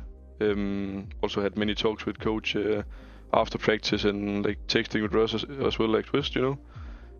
Just like on WhatsApp, asking for advice and stuff, and just trying to learn as much as possible. That's a really smart way to do it, and I like what I'm hearing from that. And you did make some of these crazy, confident, explosive plays so far in your game. Is it something the team is encouraging you to make more of? Yeah, I think they like it and they want me to keep going because like it works, you know, and like it's a difference maker sometimes. But it should also be balanced. Like I should not just go and like do some crazy move and then die and just die just for that, you know. Yeah. I need to like needs to be worth it before I should do it. You obviously know JW really well, but your new teammates, what do you think of them so far? Has anyone impressed you? Maybe remind you of some past teammates and players you played with? Not to remind. I think they're all pretty unique. I think Rolf is an extreme necessary player to have in your team. Like he's the perfect role player they can have. He's a true soldier. Tells you to do something, he just does it without questions, and you need that type of player. And Maxter, as you know, he's more of the star, and Dex is actually, he's like swapped roles totally since I joined. He's taken on the full aggressive one and he's doing it very good, but I think it's a big change for him personally, so it's gonna be nice to see how it develops. Yeah, some adjustment periods in there needed as well. And looking at just you in the team, we know you have all the experience, we know what you can do, but how do you see what you could offer and what you can add? Because I think considering you have been so consistent on your own skills the whole time, I'm not worried about your individual level, but what more can you do to push the team further, to obviously aim to qualify for majors and bigger events now? Because EYEBALLERS is right on the cusp. You're almost there. I think the majority is going to be a quite boring answer, but I think it's just the experience that I pass on to be calm in those moments, because I could see some part of it on stage games on previous events that maybe they get a bit, how do you say, a bit loose in their minds. They just don't calm enough. And I think a lot of that I can bring and help, and with mid rounds and just learning in general. And I think that brings a nice balance here for EYEBALLERS right now, because JW was the only one with the experience. He's having these young Swedish players alongside him, now having Crims by his side, someone who knows him, someone who can add an extra voice to it all, and the calming voice is very important when things start to get hectic.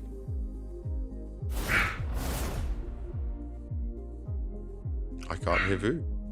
Not only his voice, but he's had a bit of a resurgence on this roster. I think his fragging has been impressive. We saw it in that game as well. I'm not sure necessarily if it showed up on the scoreboard, but we saw rounds where Crims was the one bringing them back into it in a 4v5. We had it shown on the stats angle on the broadcast how many entries FaZe was getting on their T side. Crims brought several of those rounds back into their favor with a well-timed, well-executed push into a ramp or back into window at least one time. I think it's more than just the voice, which is incredible. I mean, he's had so much experience with how many event wins he's had, MVPs, all of these things, but he's just a great player on this team. I think you can't underrate just how good he's playing right now. When we thought, a year ago, we thought it was time for Crims to go into the retirement home.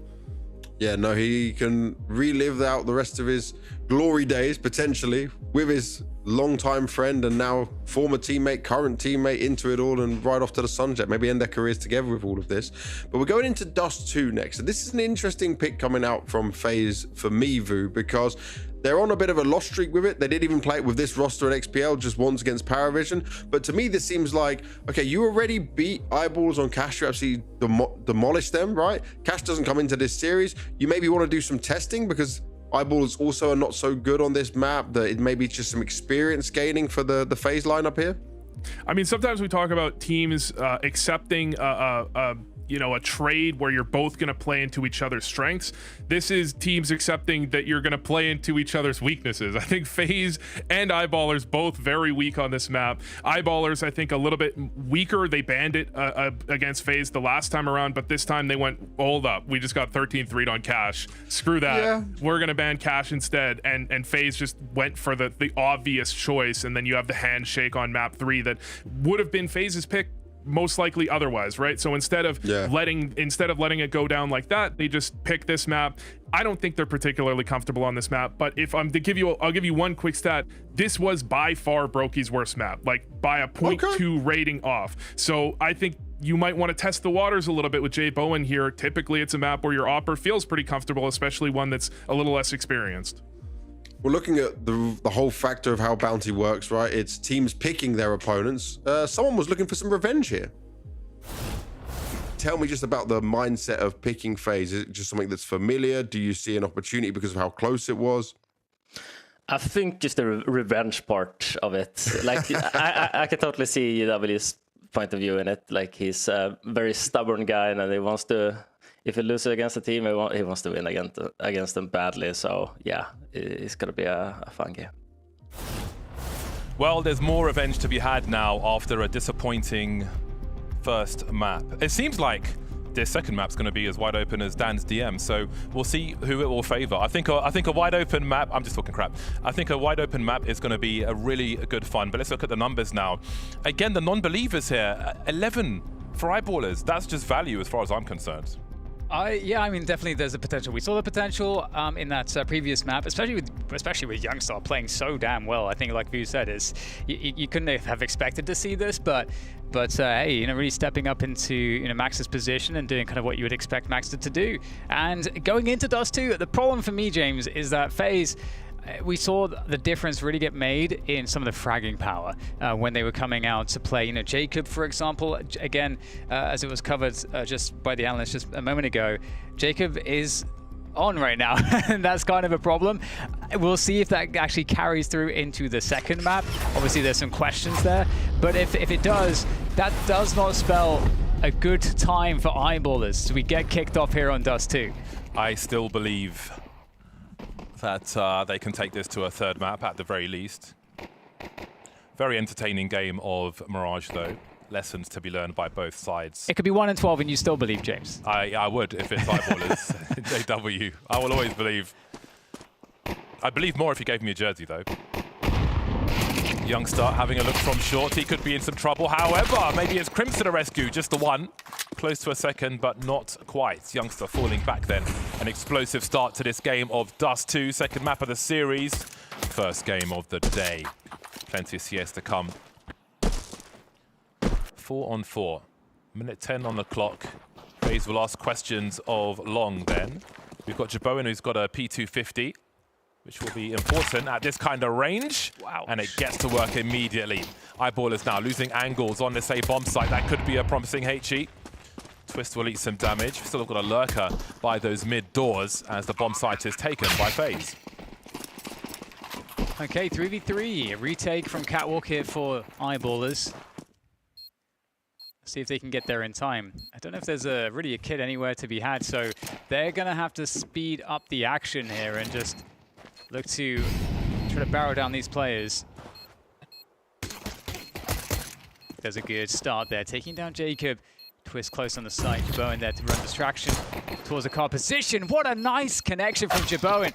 And a second found with the P250 as well. Really good shooting there from the players on FaZe, and that's going to shut down that T-half. They're going to start off with the momentum, James. How did he dodge 100% of that flash? I feel like I turn away that much and I still eat 50% of it. But a P250 doing God's work there. Best gun in the game, if you ask me. Pays for itself immediately. Really important for added range on a map such as Dust 2 as well. Again, the Glocks aren't great for one-shots at any distance almost. You've got to be pretty close to one shot with the Glock, but a P250 making all the difference for Jaboen, who starts as he means to proceed. Got your AWPer full of confidence early. Got the scout out for Dex. So there will be a force buy here.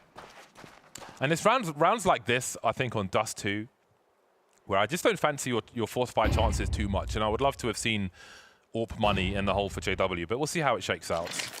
Yeah, I mean, good early damage on Jabone. Really does. Oh, great pop flash play. Youngstar able to finish it off as well. Gun can't be recovered, but they took down Frozen. Jabone is weak. Another pop flash! Oh, can you believe it? Youngstar, good for another 2 on Catwalk, and suddenly, this is a disaster for FaZe. I was just gonna say, I was just thinking that I could see them just creeping towards that corner. It's like, you've got to expect a second one to be coming through there. You have to expect it. That is a problem.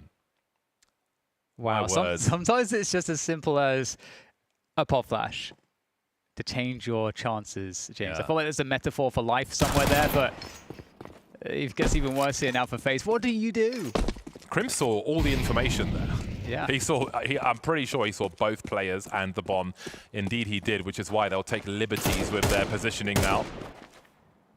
Dex spotted, pushing through B, but what can they do here? Nothing. There's 16 seconds on the clock, so I was talking about JW in New York, but of course, they'll just win the round. Yeah. But again, I mean, let that be a lesson to you. If you see especially on a map like Dust 2, you've got plenty of... Oh my word, he's jumping as well.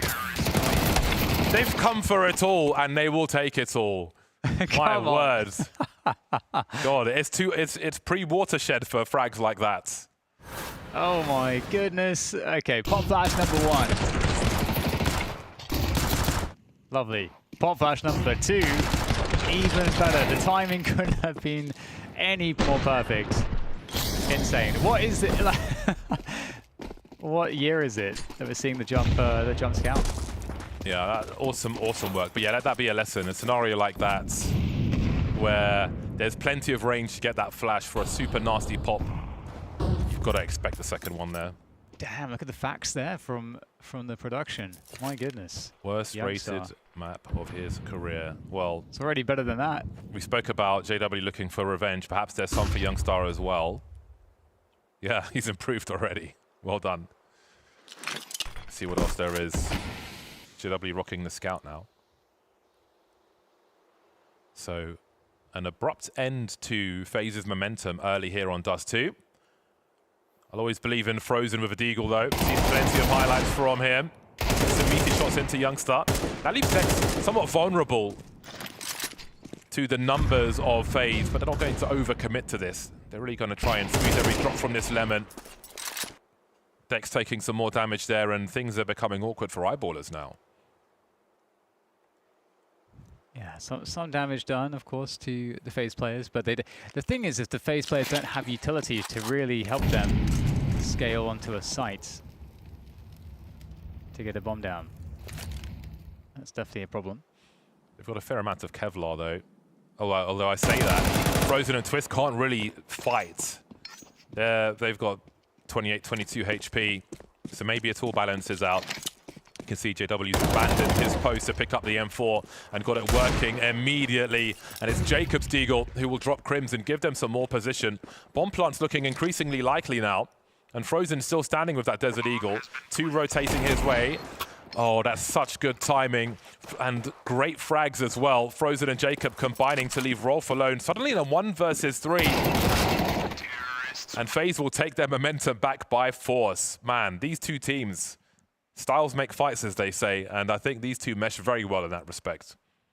Crazy, just crazy. I don't know how to explain this one. I mean, that's a really nice one from Frozen, of course, to kick things off with. But the sequence of events here, I mean, these following shots from the FaZe players to actually convert that round is kind of insane. I feel like those are so hard to win on Dust 2 against the CT side, but they make it happen. Is there any other shocking scenarios here for us as we move into another very weak buy from Eyeballers? Just a few pistols. Deep position for Crims. And okay, some early damage to set up here for Crims. He's going to take down Jacob. A good finish onto him.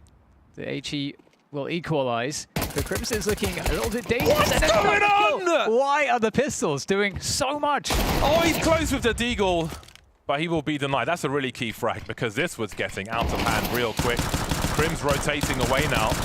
after slowing down Jaboin. So they've got a 2v2 on the B bomb sites. Surely they're pushing this smoke. Molly's well timed. Dex will creep through. Bomb not planted just yet. Jaboin still wondering where Crims is. So he's got a chance for a 1v1. Just waiting for a peek, but it comes from the wrong angle. Every round is dangerous between these squads. Yeah, hard to explain. Hard to explain, but you know what happened was that FaZe actually stabilized. They actually converted, so you know it's all good. It's all good. Just a scare, nothing more than that. It is pretty crazy to see a world where a USD gets a kill in that scenario. It doesn't seem to make sense, but it's all good. It's okay. EYEBALLERS on a buy, JW on the AWP. Jaboin for the peak, and JW is gone. He got to hold on to that op for about 5 seconds before getting taken down. So another opening advantage for FaZe. And I mean, it's the dream here, James, for the T side. Playing out a 5v4 in Dust 2 with over a minute and a half to go. I've seen some more frags from Crims before. He can go. But on Dust 2, how do you get back into the game when you have that early 4-on-5? A surprising AWP position can certainly help. FaZe cutting noise, Youngstar playing anti-flash. Yeah. Set up to do something on short should it be required. But FaZe again, maybe just feeling a bit of desperation from EYEBALLERS, waiting for them to make their play. But with that AWP, they will be patient. Now Crims can scope in before that molly finishes and hope it isn't heard. Now short will have to be taken. Oh, this is going to be so interesting.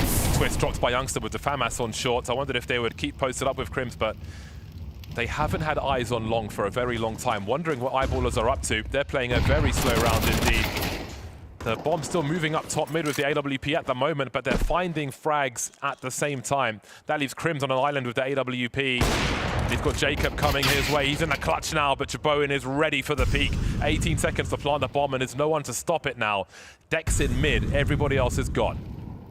Bomb has been planted. Yeah, this one should be secured for sure. Dex not in a great position to do too much. I did like the somewhat of a stalemate that we had around the kind of cat take timing in this round. It'd be great if Dex could hold on to this one. It's definitely looking doable. It's looking doable. Well, the money absolutely sucks for all his teammates, including him. He's got $0 in the bank. Nothing in his pockets but knives and lint. So whether he holds on to this or not, they're in a really crap situation right now, EYEBALLERS. You saw them not opt to force buy back after FaZe won their force buy. So they have been playing a more conservative route and to no avail at the moment. Some fun back and forth, but now I feel like FaZe are firmly in the driving seat and EYEBALLERS are holding on to the outside of the car. Jaboin ready for that peak all day. Really good patience there from FaZe. Tense stuff in how that round played out. No, not too much in the name of shenanigans. We see Rolf with a flash. And again, Dex is eliminated immediately. Jacob and Frozen will do what needs to be done to essentially secure this round. So quite the deficit then for EYEBALLERS early on Dust 2. Yeah, had so much promise with some of the craziness in the opening couple rounds that we saw, but looking like things are under control indeed by FaZe. And I mean, obviously it's quite shocking because it just really sucks that JW in that previous buy round gets instantly killed by Jaboin, because of course that's also got a lot to do with the timing that Jaboin gets off the spawn that he has. So JW needs to get activated into this game on the AWP, I think, James.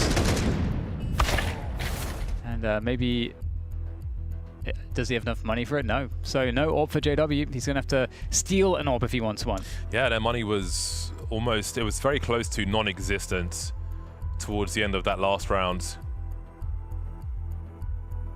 So it's going to be a long road to recovery in this half for EYEBALLERS. I'll take a timeout to discuss the way forward, maybe reflect on the problems they've had in these rounds. It was 10 years ago. It was May 2016. I posted a highlight of JW on my YouTube using on the CT side, peeking long, dropping a HE, and then pre-firing through the dust of that grenade and headshotting someone. But Devilwalk will want you to know that it was his idea. So there you go, Devilwalk. I remember that. But let's see what he will be able to do with what remains of this CT half today, because it is lacking for JW and EYEBALLERS at the moment. 1-5 in favor of FaZe, who are really enjoying dictating the pace, extending that middle round. Happy to go late and collecting heads on the way to these bomb sites. EYEBALLERS holding on to a lot of util while FaZe establish their early control.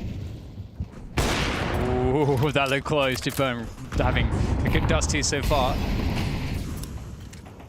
but unable to catch that kill in mid. And they have been finding quite a few openings actually with the peek through the double doors. So EYEBALLERS do need to be cautious of that.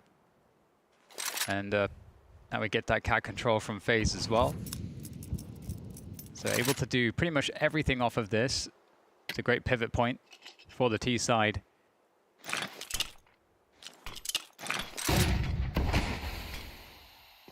Now they're going to commit into the A side behind this. Looks like they're going to try to go and scale onto the side, but the bomb's going back here. So trying to fake out the EYEBALLERS side. Into CT goes Twist.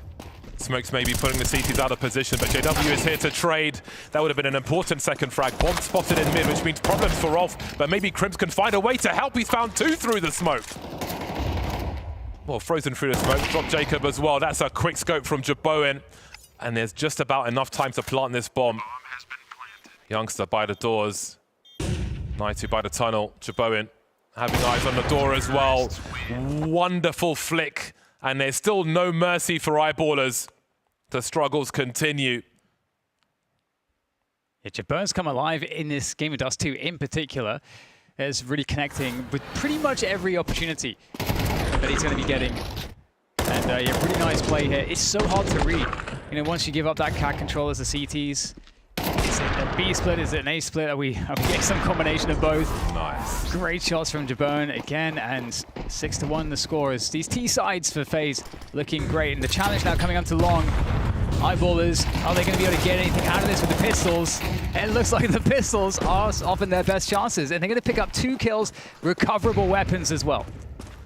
Yeah, as promising as that might be for this round, they just doesn't feel like they're close to winning like a normal buy round in this half, which, well, you know, whether they're successful here or not, like Jabone's got almost 11K before the conclusion of this round. They've got money to keep the pressure up, and EYEBALLERS don't look close to turning things around.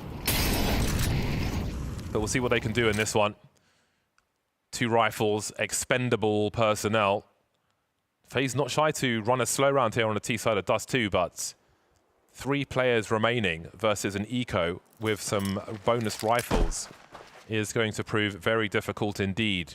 We'll have safety in numbers as they head towards those rifles, but the net is closing with these 5-7s behind them. There we go. Smoke to try to cross more safely. But there's players on the flank as well, so there's a timer on this push, and it's overwhelming. There's nothing they can do. Absolutely shut down. And I mean, the pistols again seem to be the savior in a few ways here for EYEBALLERS. 2-6 the score though, so still pretty far behind, but that's gonna be nice. You know, get some AKs on deck. They've got 3 AKs now they can carry into the next round, but more importantly, JW is back on the AWP, and we'll have to see if JW can get involved in the game now with that AWP, as it has felt like he's not had a presence on Dust 2 with it whatsoever. Yeah, neither of these 2 rounds are really going to fill you with confidence for Eyeballers. Look at Dex. He's actually gone very aggressive there. Yeah, they've been somewhat risk averse, but it's a bit of a bait setup here. JW will happily fire that shot off and they'll walk straight into Dex, but is the one frag enough after being traded by Twist? It might not be, but it's better than a 4-on-5, I suppose, which we've seen a lot of in some of these rounds as well. Quick reposition now as JW goes from that short position to having a look at mid. There's been so much presence in that area as well in these rounds for FaZe, mid to late round especially. Jabone may end up emerging there once again. Now, has there been a sound cue for Crims? Has he heard a scope? Is he expectant? Jacob creeping through, and he's just quicker on the trigger finger. Twist caught by Youngster, keeping his team in the fight. Leading the frags once again for Eyeballers, 9 for him. As JW's posted up for the cross. There's a smoke, but there's a gap. Is there another smoke to cover the gap? No. Okay, so this is going to be maybe an opportunity for JW. He's not going to let that opportunity go to waste. And he is going to get involved with this AWP now. 2 players here for FaZe. Oh, what a shot. Jabone is so far quite stunning on this Dust 2 with the AWP. He's going to be covering the flank position on long as well. And JW, is he going to continue to proceed? Looks like he might be going back to Cat, which seems like, from our perspective, definitely the smarter choice to avoid Jabone, at least initially. But how do they close the distance onto the site now? Jabone's heard that rotation. He has no more concerns really towards that long position. Fully focused on shorts. Little util remaining. They have kits as well. They're being invited to go far enough just to lose everything, and lose everything they will. Naitu with 2, and the problems continue for Eyeballers. Yeah, just after winning a round, so, you know, lose the next one. Very, very problematic. I love the aggression there early on, going into lower dark with the coverage from JW from Catwalk. Definitely a nice maneuver, but again, Jabone just really clean with it. Speaking of which, Natu, that first kill onto Youngstar, phenomenal stuff there. For a 1v2 essentially, and it just doesn't really feel like Eyeballers can really just get too much traction in this first half at least. I feel like we saw... I feel like Eyeballers probably feel expected to make aggressive plays on the CT side since everything is not really working out for them.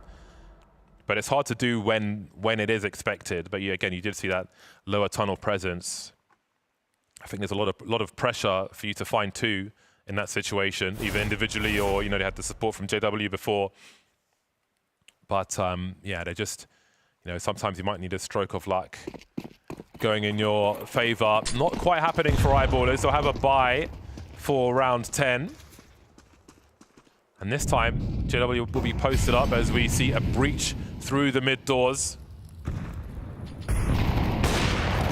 Youngstar. Dex taking full advantage of the mid play. They get 3 kills very quickly off the back of that. Quick flash there for the lower dark pressure, and Frozen and Natu. What are they going to do here? There's a lot of minutes? It was only 1.5 minutes to play with. But there's a lot of time that they can try to use to work the map a little bit. But with the bomb down, it does give a locus of control for Eyeballers as they surround it. In comes Natu from T-Spawn with the AK. Shooting quite nicely in that previous round. We'll see if he can cause any problems. Frozen coming in from lower dark. There we go, flash over the top here. Okay, well, Natu's dead, so what can Frozen do? 1 versus 4. It gets 1 before getting taken out. 3-7. So Eyeballers, there's still rounds to play here, James. There's still a possibility they can maybe close the gap.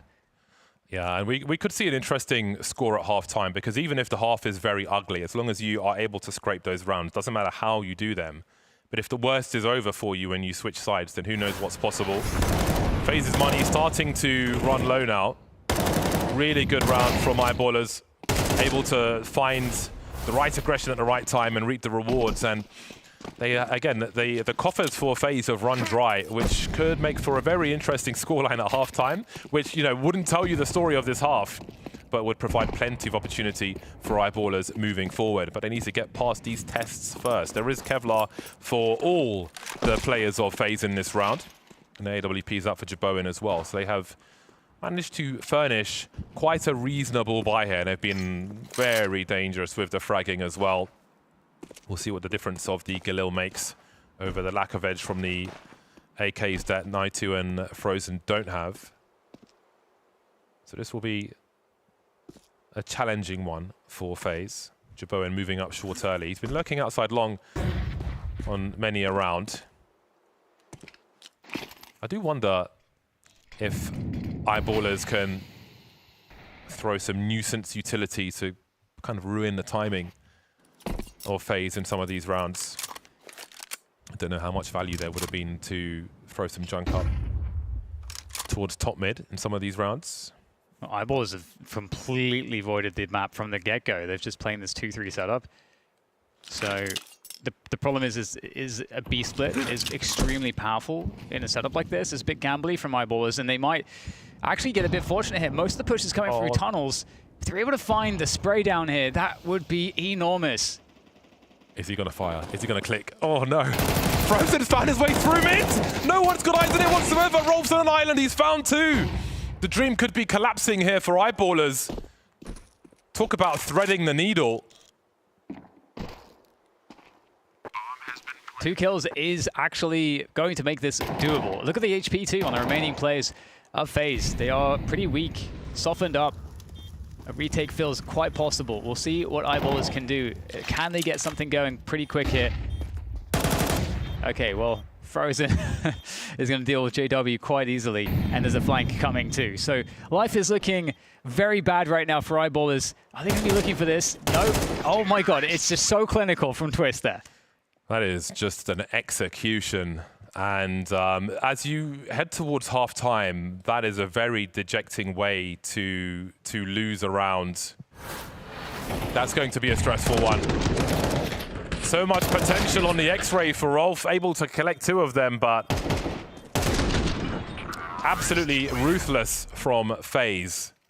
And they take the wheel of the car once again. EYEBALLERS have something to fight with in this round, though.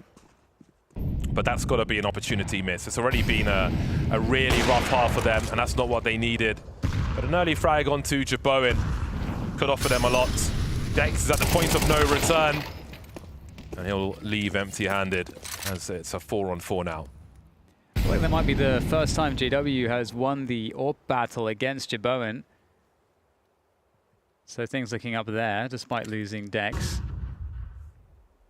And this time much more active on the map. I think EYEBALLERS maybe a little bit regretful playing it so extremely passively in the previous round. But now the cat take comes in, we get a pop flash there, activity from EYEBALLERS to find out what's going on. And they are surely going to understand that the play is more towards mid and catwalk because they've got presence everywhere else, EYEBALLERS.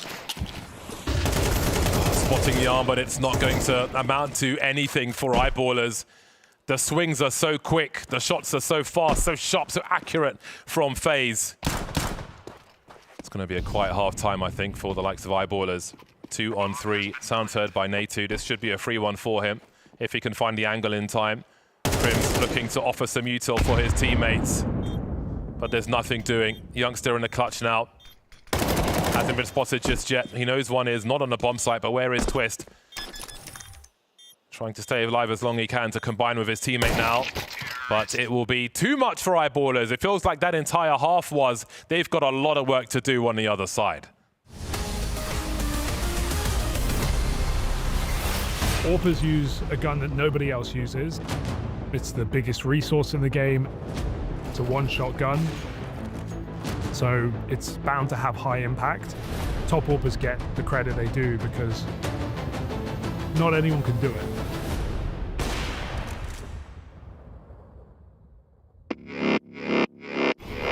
A top AWP is the player you're going to remember because they're going to get the best highlights. They're going to be really, really fast. You need your AWPer to perform if you're going to be putting as much resources into the AWP every single game. I think the role has evolved in a few ways. When you go all the way back to the start of CSGO, we had super combat AWPers. Kenny.S is the best example because he was so mobile with the AWP.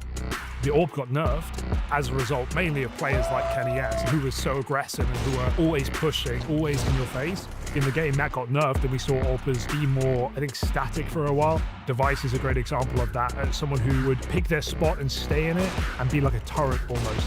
This guy never missed a shot. He was the most reliable AWPer of all time, really. I think AWP gelling is not easy. You give him space, he'll figure it out every time. There are very few cases of players who have made that work at like the top level. There's a few factors, I think, that play into this.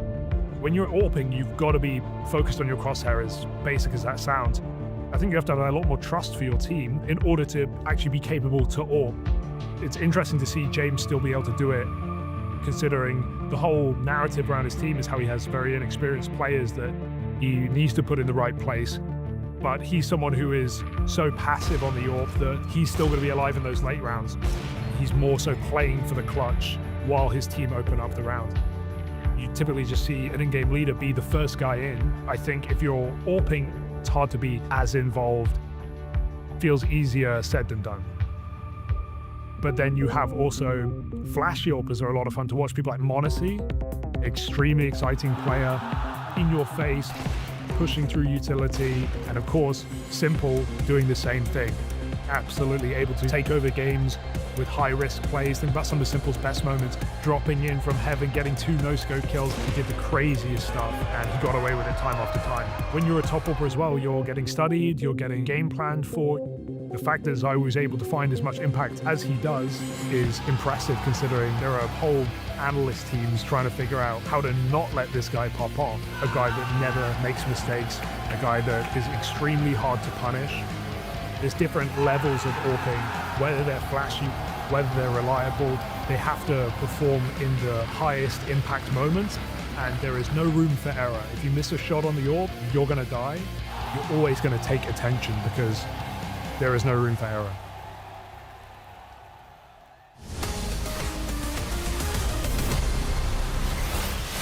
And we are back, but are Eyeballers back? That's the question as we look to close out Dust 2. This could be their final half here at Bounty if they are unable to find what they need to bring back the deficit. FaZe looking too good. Jaboan looking too strong right now here. Yeah, Eyeballers are essentially on the back of the milk carton in this game of Dust 2. Again, we look at the 3 rounds they won. 2 of them, I think, were pistol rounds or force rounds. I mean, they should be on a lot more than this. They lost some very unfortunate rounds towards the end there, which would have given them more room to settle in this second half. But maybe 3 is enough. Youngster with the P250. Been the sharpest tool in the kitchen for Eyeballers in this series, I think it's fair to say. But he'll get popped by Jacob, who's been even sharper on the other side. The remainder of FaZe moving through to B now. That smoke may give them some space to get a bomb plant. All right, well, 5 players here for FaZe for the retake. They got bodies to throw at the problem, and throw at the problem they will. Straight into the sights, not even an issue. Very easy stuff indeed. Nate there with a couple of headshots, and continuing FaZe in the winning ways via headshots here, because I think that's really been, I think for me, James, one of the big difference makers. We saw it on Mirage, we're seeing it here on Dust 2 again. We're just overall, they are coming out the better on that individual quality. Yeah, absolutely. They just overpowering Eyeballers from Mirage to Dust 2. And there's very little sign of life here for Eyeballers in response, which pains me to say. Double figures for FaZe. Trying to fall back from that long position. Twist will at least take one with him, and Jaboan will be able to hold the space for the time being. Reinforcements on the way. Frozen has a look. They'll trade. There's opportunity. They've got a 2-on-2. They might get some upgrades on the way as well. There we go. Across the smoke onto the site. And speaking of individual quality, the battle there, once again, these 1v1s, so pivotal. And now Rolf with it all to do. And just taken down by Jacob in the attempt. Unfortunate result. And 11 rounds now for FaZe, only 3 for Eyeballers. They're so far away, and FaZe are so close to kicking them out of the bounty. And we saw that this is a match that is a story of revenge from Eyeballers. And so if it's to be revenge, James, and you are to lose, it can't be lost like this. Yeah, this is from an attempt of revenge to a straight-up ass-kicking by FaZe. But if it is to conclude this way, then Eyeballers will live to fight another day. Tail between legs. Sometimes it be like that. Sometimes you need a loss for growth. Still fighting for this game, though. Numbers will go through mid, but FaZe won't be engaging just yet. On their terms, it will be. Just the one for Frozen. Youngster dropped in the smoke on the way towards B. Bomb has fallen as well. And despite this quick surge through mid doors, there'll only be 2 of them. Crims finds Twist, looking to answer Jaboin as well. The smokes will go and things become awkward. Crims looking for that B player. As JW creeps near CT spawn. Difficult proposition for both squads. Always good to have the numbers, though. Yeah, this is very tough. With all the util kind of gone at this point, there's not really the coverage. You're going to be in the open trying to cross to get the bomb across to a site. So you can see that Eyeball is really hoping they could get a pick here in the silence. But nothing's being offered up, and so now they're forced to go into the open looking for this bomb, and they can be collapsed upon at any moment. Very exposed here. Need to find some really solid headshots. Crims swapping out for the M4. A little bit more accuracy at range, especially. See if you can find those key headshots. 1v1s here. So crucial! Both 1v1s are now found there by Eyeballers. 20 seconds to get the bomb down, and the final kill goes to JW, keeping Eyeballers alive. My word, what a difficult situation. Clock ticking as well. About 17, 15 seconds on the clock as JW gets that last one. It's like they were just flinging arrows at each other until one eventually landed.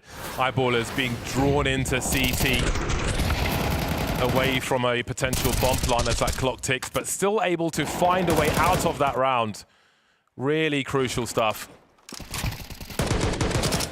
Having to switch weapons mid-fight as well while you're being sprayed. Talk about pressure. A swing from the CT now with a smoke on the corner. A long spray with the extra rounds in the Galil magazine. But one will still be able to escape. Pistols for FaZe. So this should be an opportunity for a breather for Eyeballers. Yeah, it should be an easy close now for the round. You know, scale onto the A side. That's where Eyeballers are now, looking to go long to A. And FaZe getting active as well. They kind of understand, I think, roughly what's going on in the mid position, trying to work out how can they best close the distance with these USPs to get some damage in. I don't think they can expect to do anything except get some extra damage, get some guns out of hands, but that doesn't look all that likely at this point.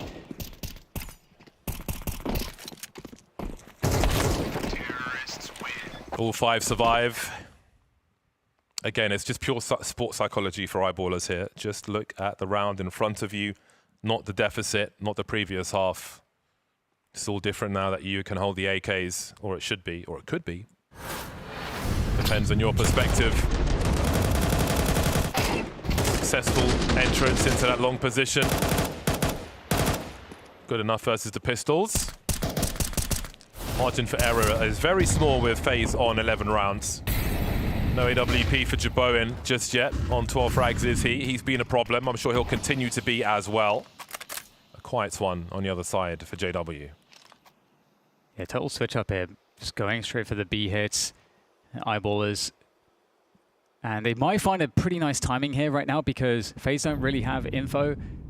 They've got long control, but they might be thinking, okay, it's about time when Eyeballers are looking for that cat control. In the meantime, Eyeballers looking to just swing into the side. Oh, that's a nice entry there from Crims. And now things get very uncomfortable for Frozen. He gets just damage, no kills. And with that, this round looks great for Eyeballers. So far, so good. Baby steps for the time being. Standing on their own 2 feet in round 17. FaZe definitely want to have as many buy rounds as they can muster. Definitely don't want to take this lead for granted. The worst is definitely going to be over for Eyeballers in terms of the first half versus the second. They were non-competitive in that first half, but now they certainly have a chance if they can stay focused and keep things in their favor. There's some brutal hunts towards the end of rounds as well by FaZe in that first half. So speaking of revenge, in the microcosm of Dust 2, I'm sure JW will be seething with some of the action earlier on. Terrorists win. From a macro point of view too, it's really nice to make a call like that, going for just a raw hit into the B site. That worked out very nicely for Eyeballers. And now they can go back to a default if they want. And they're going to be up against a FaZe that just doesn't have the tools. So it's going to make Eyeballers default now much more powerful into this next round. And I'm curious if FaZe are going to buy around the rifles that they saved, or what they're going to do here. Looks like they will not be buying around the rifles, so they get to buy next round. So this should be Eyeballers' round for the taking here, just off of the economy alone. Oh, well. The way FaZe have been fragging, I'm making no assumptions now. Interesting timing on that flash. JW just ate all of that. So standard stuff. Approaching a short take in round 18 for Eyeballers. Just past the threshold of half of their opponent's score. So much work to do. They're at base camp, essentially. Now let's see if FaZe can use these rifles intelligently. Jacob and Twist on the A-bomb site. No presence towards long. Will they have some sound cues with nades from Eyeballers, or will they choose to do it dry? Yeah, delayed long takes are often scary. Often there's a player implanted somewhere in this position, often behind the door. So lots of diligence there required. Frozen, very dangerous in the close ranges. It's another player though, and this is a very important kill to get. Youngster able to punish the reload as well. So a lot of the danger has been largely evaded. With that said, Twist, okay, he's going to find some good damage, and the follow-up onto Youngster. So some good damage returned. And let's not forget, this is a buy coming in from FaZe in this next following round. So, you know, with the... Actually, the money's really nice for Eyeballers, so they're not off balance at all. But I feel like Eyeballers did a really good job in this round, evading some of the danger in these close positions with the pistols. God, that was a nice 180 from Twist with the FAMAS looking dangerous. But it was a noble entry out long from Eyeballers. No warning to the CTs. Yeah, they're taking a timeout too. Yeah, now we'll see. We're getting into the meat and potatoes of this game of Dust 2. And now this is an opportunity for Eyeballers to really show themselves. They have been stifled, extinguished by FaZe for most of this game. But I think their best days are ahead of them in the vacuum of this map. So, I mean, one of the danger points is going to be Jabot, and, picking up the orb. This is such an important round for Eyeballers to convert, and I'm so interested to see what their opening is going to look like. They took the time out to, of course, figure out precisely what they want to do, what are the danger points in this round. Jabot going to catwalk there, so that's going to be one of the focuses to see what damage they do, and it's going to be actually a cat and mid play from FaZe. The pressure is there, and that leaves this long position open. But do Eyeballers realize what is possible right now? There's a player in lower dark.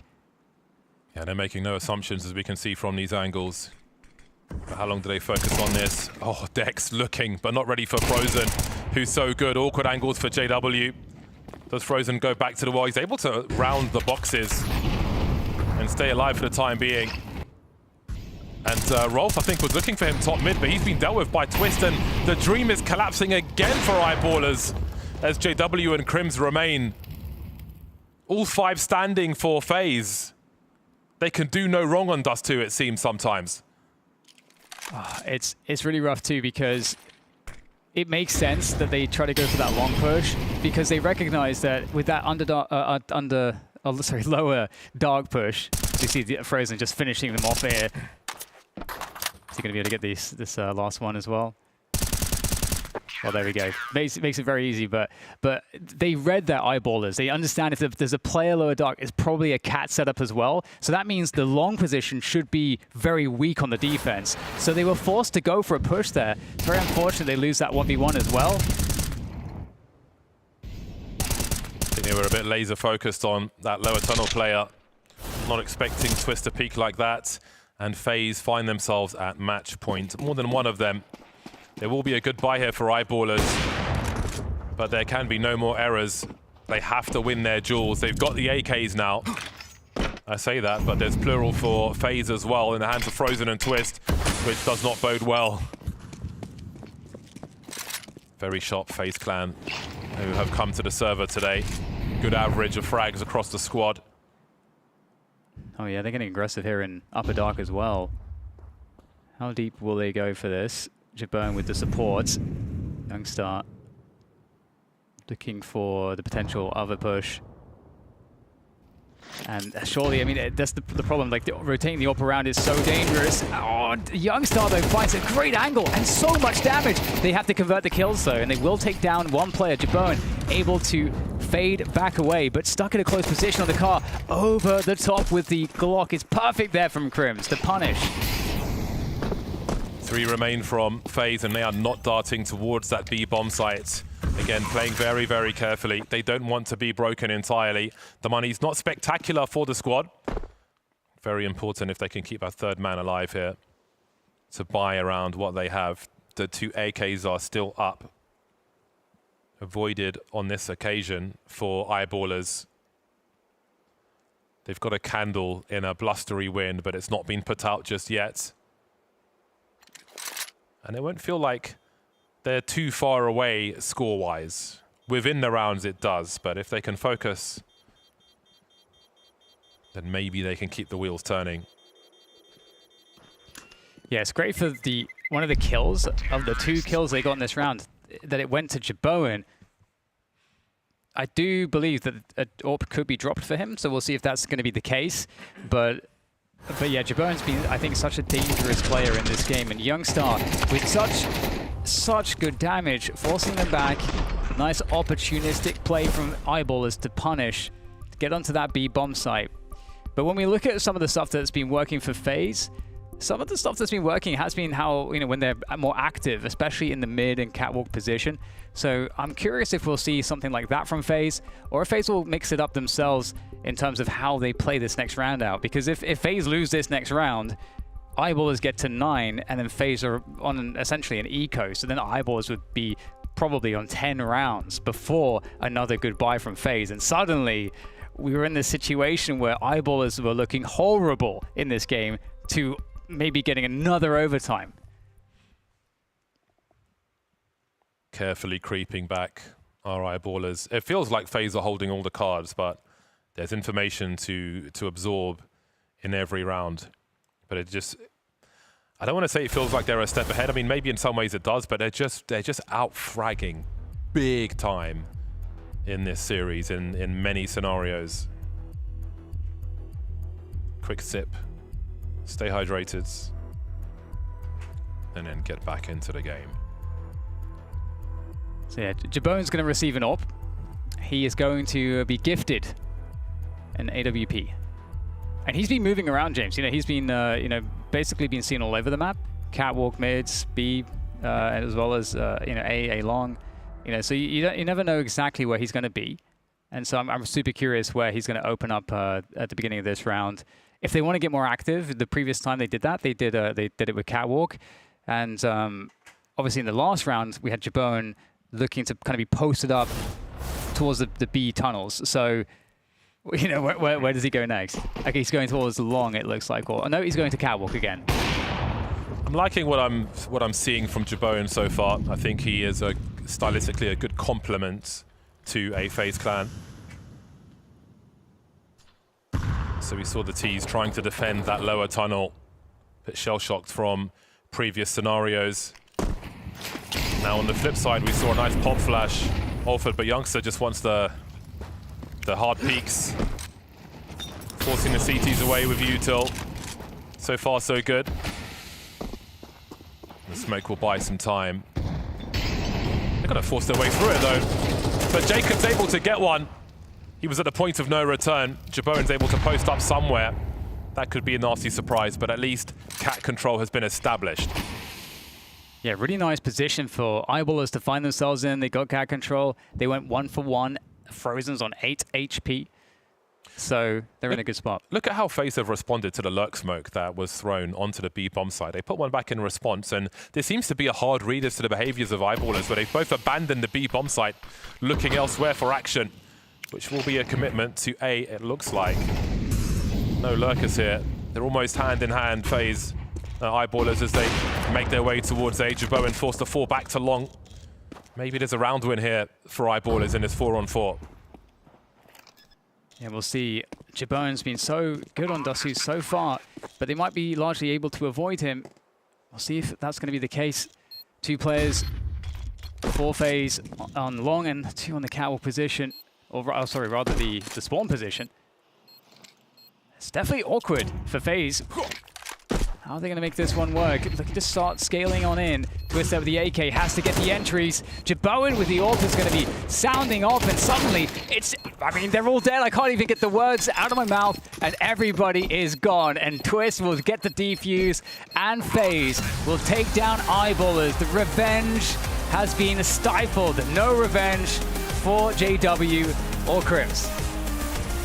They really stamped their authority on that one. No doubt, revenge will have to wait. Over to Banks.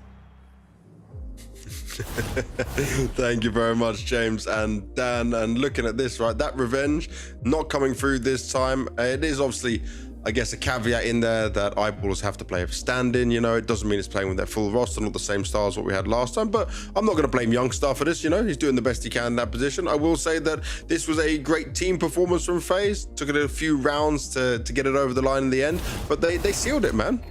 Yeah, I mean, they had us panicking on both maps, but this is a FaZe that's activated 5 players deep. I believe Nate2 ends this one as the top fragger. Both players that have been criticized heavily, Jacob and Nate2, both having insane series. This is the FaZe that you want to be seeing. All the 5 players can activate. Twist calling a great game in both maps as well. T-side were their strengths here. This is the FaZe that we've been waiting for. The hope is that they can continue this going forward in the event. Yeah, and for anyone that's thinking like, oh, well, FaZe have only beaten Eyeballers, you got to remember where FaZe is at right now, and also the fact that Eyeballers is a pretty decent team. So this is a win that FaZe can still look back at it and say, okay, this was a good win, this is a good start for us. And it's all now about building the synergy with this version of the team. Yeah, the concern is just, as I mentioned, the comebacks, right? You have to be able to close out the game against a team that has, no matter how good Youngster played, right? He's not Maxter. He's not the player that they're used to playing with. They should have gaps. And when you see a top team with the best IGLs out there, you see a Vitality, they tend to pick these teams apart because they know the rotations are going to be a little bit slow. They're not going to be on the same page, even if that player is playing well. And it felt like when you slowed things down for FaZe, that's when they started having problems. So the IGL question is still kind of what lingers, and if Twist can grow into this role and become a top IGL, because right now I think he's not a liability in the calling section, but I don't think he's, you know, as comfortable as he could be over time. And I think it's all about getting that time in there, but we're going to get some time with the man himself. Twist is standing by for an interview in here after the positive win. Russ, obviously, you've finally had some time to practice, so it must feel a lot better than when I last spoke to you in terms of understanding what to do and how the team wants to be playing. I mean, of course, it's great. Yeah, great to have practice time, but I'm not going to act like it was like the tremendous amount that you would hope for. I mean, you get to basically rep every map like twice. Yeah, I mean, it at least paid off here a bit. Yeah, and looking at that, right, I want to ask you a bit about where you see this FaZe's development at right now, what you see as your strengths as a team, as building this synergy with Jaboan coming in. Just do you have a clear understanding of the path and the vision of where you want to be later on in the season? Yeah, of course. I mean, we're not going to set like extreme goals for the team. Obviously, like every team that wants to contend in the top 10 wants to constantly make playoffs and be a threat to the top teams. And I think we still have a bit of ways to go before we're there. But at least against this level of competition, I mean, Eyeballers is unfortunately having a stand-in, so I don't think it's like a true showing that they could have had. But we're showing good consistency against these teams, and that's important for me. When I'm looking at your performances, I know the first thing that jumped off the page is that you guys are actually, you know, relative to your opposition, relative to the side, performing better on your T sides and struggling on the CT side, where I would expect you guys to be at your strongest. Do you have any kind of explanation? Why do you think that's been the problem? Yeah, I mean, the only thing I can think about is that, I mean, one, like having a bunch of young players, high energy players, is that they have a lot of like ideas. And I'm trying to kind of figure out how to balance, and I don't want to say no so much to players that can clearly hit a lot of headshots. And I think that's where you probably saw in the Dust 2 game, some of our issues started occurring, because there's a lot of things that people want to do, and we cannot really mesh. And then in the mid round, we get punished because there's just too many things happening in the communication department. But yeah, CD side, we have to work on things. I think sometimes we're pretty dysfunctional. We leave gaps open. We don't plug gaps in the map. We don't show presence in certain areas after we start our rounds. And I think that's where we fall flat, especially on a map like Dust 2. You can tell me if you think I'm completely wrong, but do you find that that's maybe the hardest part of IGLing, is actually getting all the players on the same page more so than actually calling in the game? Or is you think I'm off base on that one? No, I mean, that's not the hard part. I mean, I think that's where maybe some IGLs even struggle with like some of the best players in the world, because you have to mesh all these people, the personalities that want to have impact and have like ideas and contribute to the team, which, you know, every player wants to be able to contribute to the team and have a winning say, basically. But for me, it's more so like making sure that Jason or J-Bone is like on the right path, not to like stunt his growth, not to kind of dim his light. Keep the flashy aspects of him, the confidence up, but also try to find the line where the fundamentals still get through, so that there's some level of consistency, because we can't have our game just depend on if the opera is gonna pop off and find all these entries for us. That's not a consistent way of playing. Yeah, I mean, what you're saying is not wrong. It's really like at the day meshing. It's really easy to call the start of the rounds. It's more so like after that 110 mark, 105 mark in the T round, where maybe the op wants to get involved or someone wants to put pressure on their side. And sometimes macro-wise, things don't connect like the way that you want it to. And I think that's just something that we, you know, have to progress with. I also have to progress. It's different, sometimes different for me. Yeah, awesome. You're mentioning Jay Bowen there.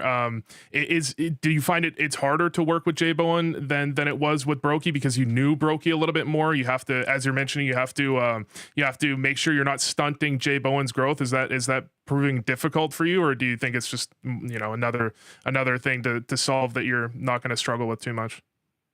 No, I don't think it's something that we're struggling with. I don't look at it as like a negative thing. I get as long as, you know, our performance staff and myself like keep a good mindset with Jason, I have no reason to not believe that, you know, that he's going to become an amazing upper. I think he shows everything. He has the mindset for it.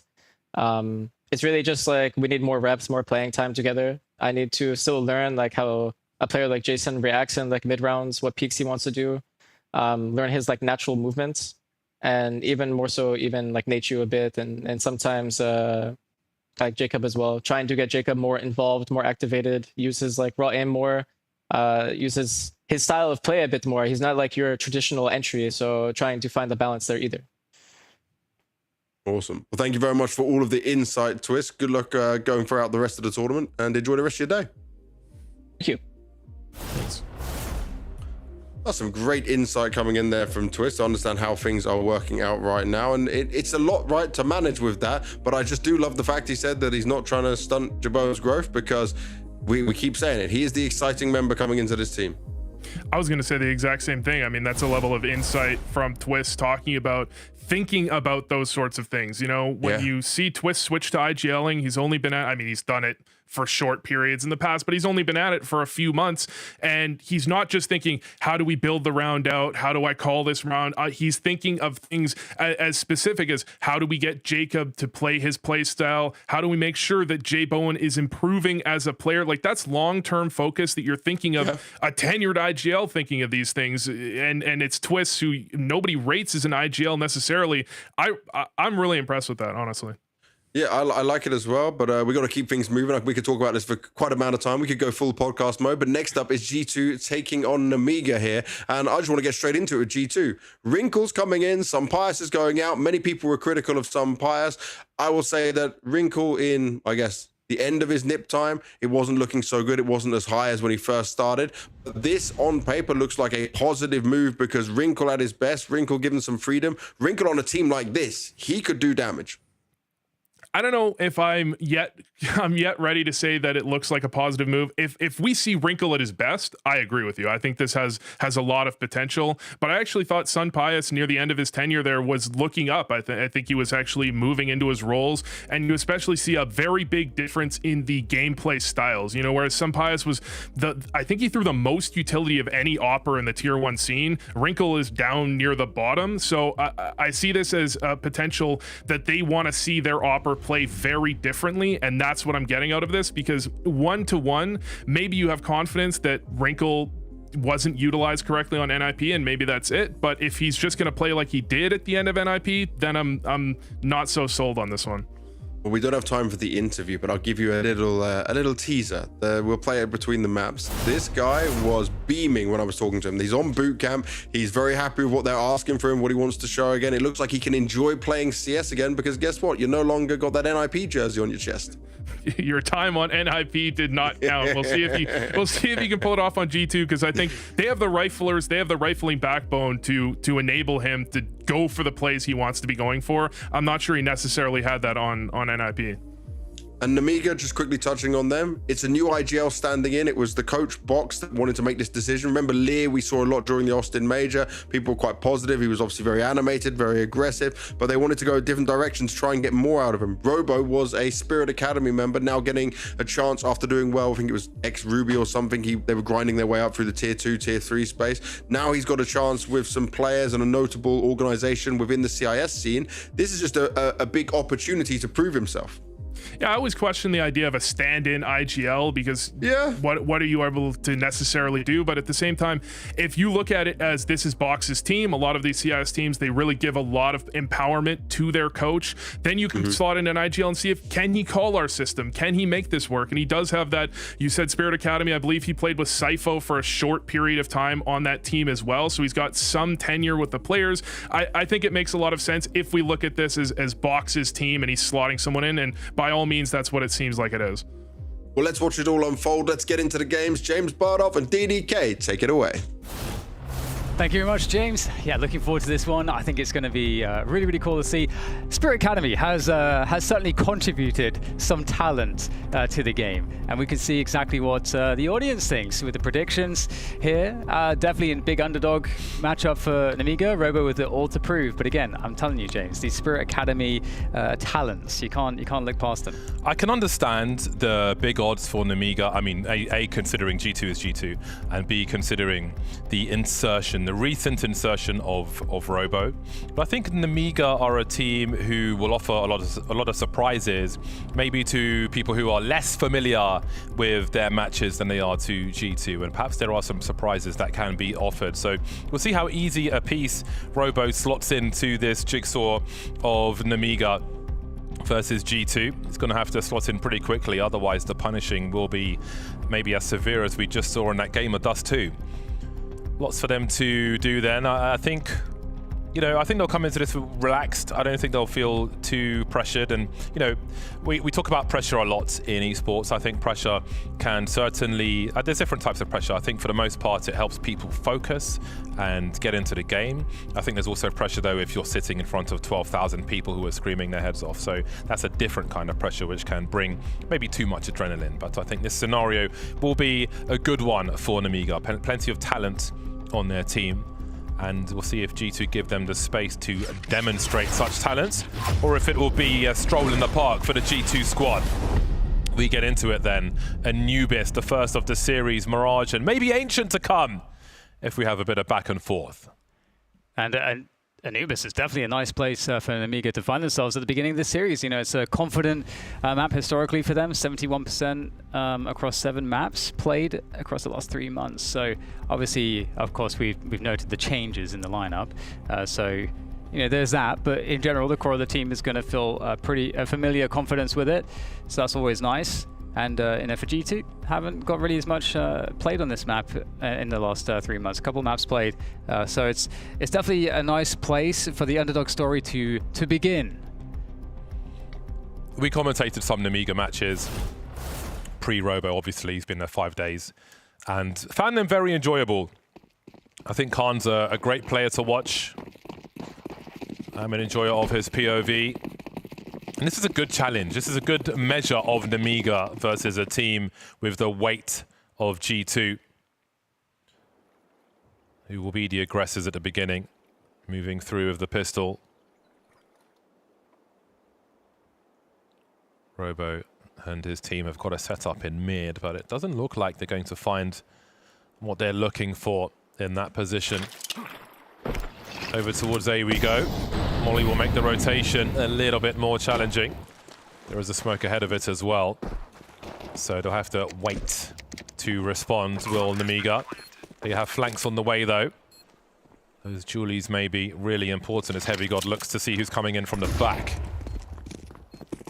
Okay, so Dooley's leading the charge here for the retake there. Nemiga trying to get their way forwards, but there's so many players to deal with. Hello, okay, Somalia with the jumping Dooley headshot onto Hunter. And now 3 players left here for... Okay, well, there's only 1 left before I can even finish the sentence. Nus goes down as well. And that retake went way too well, I feel like. That play out from the main position was really successful.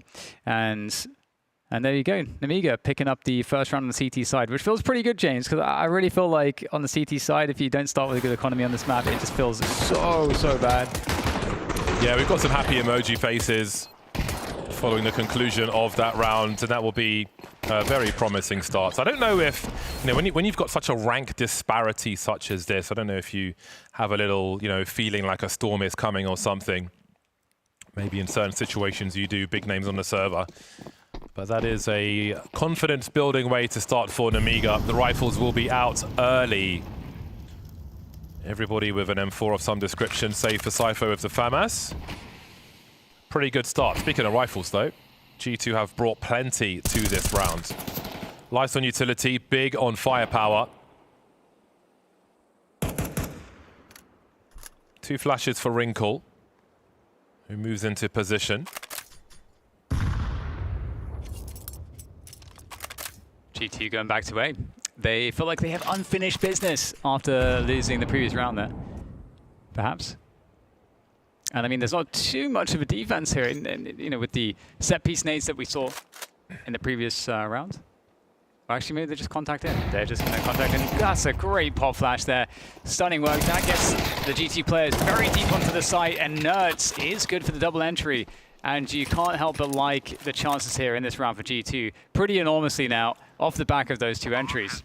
Yeah, do you really pursue this? It's a very difficult thing to do. Cypher's showing some presence, but you don't see much in the name of rotation. Heavy God will put him out of his misery. That was very risky and was punished, so it seems that there'll just be 2. But the timing of that flash was fantastic. It was kind of like a hybrid contact play, where they got far enough without the engagement. Pop flash comes in and they just overwhelm what little defense there was.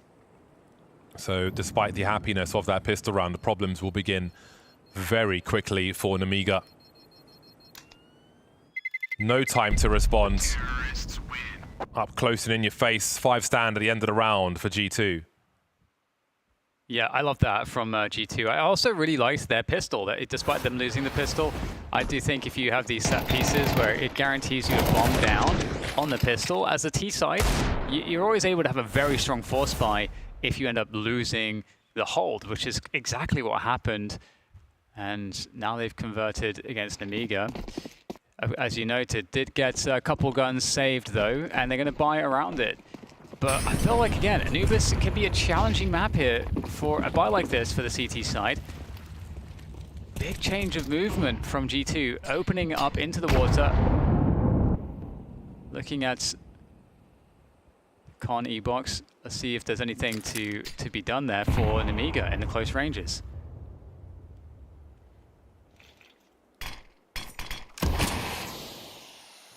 Some util to thwart the timing of the aggressors. A few more smokes where those came from. We'll see how ruinous they can be. Let's gonna have a look. Not much of a response. A little fishing with a 5-7. They know danger lurks. That's a great start from Khan. And that wasn't quite the 5-7. Sualio moving through now. That's a really important frag for Matisse. Not necessarily looking to follow up on that one. Bomb moving away, but you can see there's more rotation from the CT towards that A bomb site. So that frag could be pivotal in making life easier towards B. They do start to rotate back though, but Cypher's only got the pistol. No more smokes for him. Robo's on the way, and Khan's got one on the flank, and this is collapsing for G2. Quicker than they can get to action. Well, there was a lot collected by Nemiga there, and I think that is a really good response. Yeah, G2 sort of getting slowed down by some of the smokes there in the water, and then sort of lost the initiative, which is pretty surprising. Again, I know Nemiga not really with the best tools for the job, but they still managed to scrap their way into a round win. Little bait and switch with the 5-7 and the M4. Works quite well. So the forces will continue. I do like a scrappy game like this, when the teams just continue to force back to each other until somebody wins that consecutive round. AKs and Galils this time for G2. Robo has a look. Wasn't expecting him to fight to the death there. Doing a little fishing, but trying to dictate where the fights take place. Don't want G2 getting an early frag. Heading towards that 1 minute mark now. It seems that Nemiga may look to re-aggress on their terms. But there are a lot of players here for G2 as well, and they may be in for a nasty surprise. They're looking for a play, but Robo somehow getting his way to a surprise kill onto Wrinkle, opening things up against the Toronto players that were here for G2. Heavy God may be fairly unknown here. I wonder if they realize about his position, but it may not even really matter. They may not extend further beyond this spot anyway. And I mean, they've got a 5 versus 2 advantage. 30 seconds to go. Now it's coming in. Maybe finding... Oh no, just slipping away on that one. Looks like Heavy God will be known, but I don't think there's really time here to do anything. Yeah, Heavy God's got to go back and pick up the bomb if he wants to make a play. So is it about hiding in plain sight or having a late dash into a bomb site? Because they know that the CTs haven't seen the bomb anytime recently. So there's a chance they're not all on the same bomb site. And they're getting so much from this. Even if they don't get that bomb planted, Nertz dies after time. But they got 3 frags on the CTs, which does count for something. Yeah, it definitely does. Just keep that economy a little bit more honest. But yeah, awkward round. I mean, Nemiga is just sort of contacting their way through. I mean, Robo getting into this position there for that 2K really was, I think, so shocking for G2. Somehow not ready at all for that, not expecting the CTs to get aggressive there. And Nemiga, you know, actually creating slowly but surely a more comfortable position for themselves on this CT side. And now the AWP comes out for Khan as well. And so that's going to be a different complexion to the round now. Could be quite dangerous. Khan is pretty nasty with it.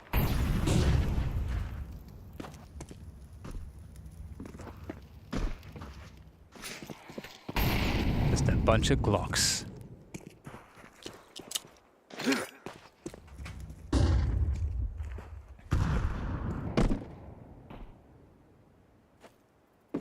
This looks cozy if you are Nemiga.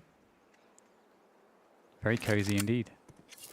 I couldn't play with that keyring thing going like backwards and hanging from the top of the gun. That would drive me crazy. It looks kind of cool. Yeah, the charms on the end of the... I don't know. I feel like there are certain type of people who just can't handle that, and I'm one of those people. Cypher's got more drilling to do if they are to defend this bomb site, and he will do exactly that. They'll be perfectly happy with a little loss there, and they deny the bomb plant as well. So I think for G2, you know, you look at what's happened for them so far. They sort of took control of the game early with the A hits. You know, they did lose the initial pistol, but they did get the plant off of it, and then they followed it up with another A hit in the second round, and they managed to convert that round. And so the A hits, I think, start to become somewhat of the basis of GT's early kind of, I suppose, conditioning, but also success on the T side.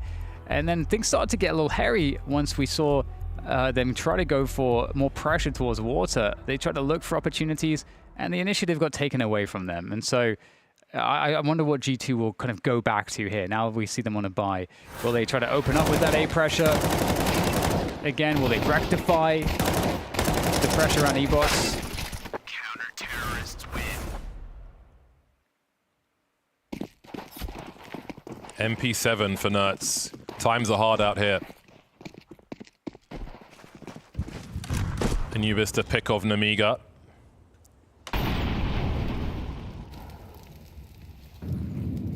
Broken a deadlock off the back and forth. A small lead early here on Anubis. Khan's kind of dangerous. Forward position with the AWP on the B long, or B main position. So it's a little bit worrying.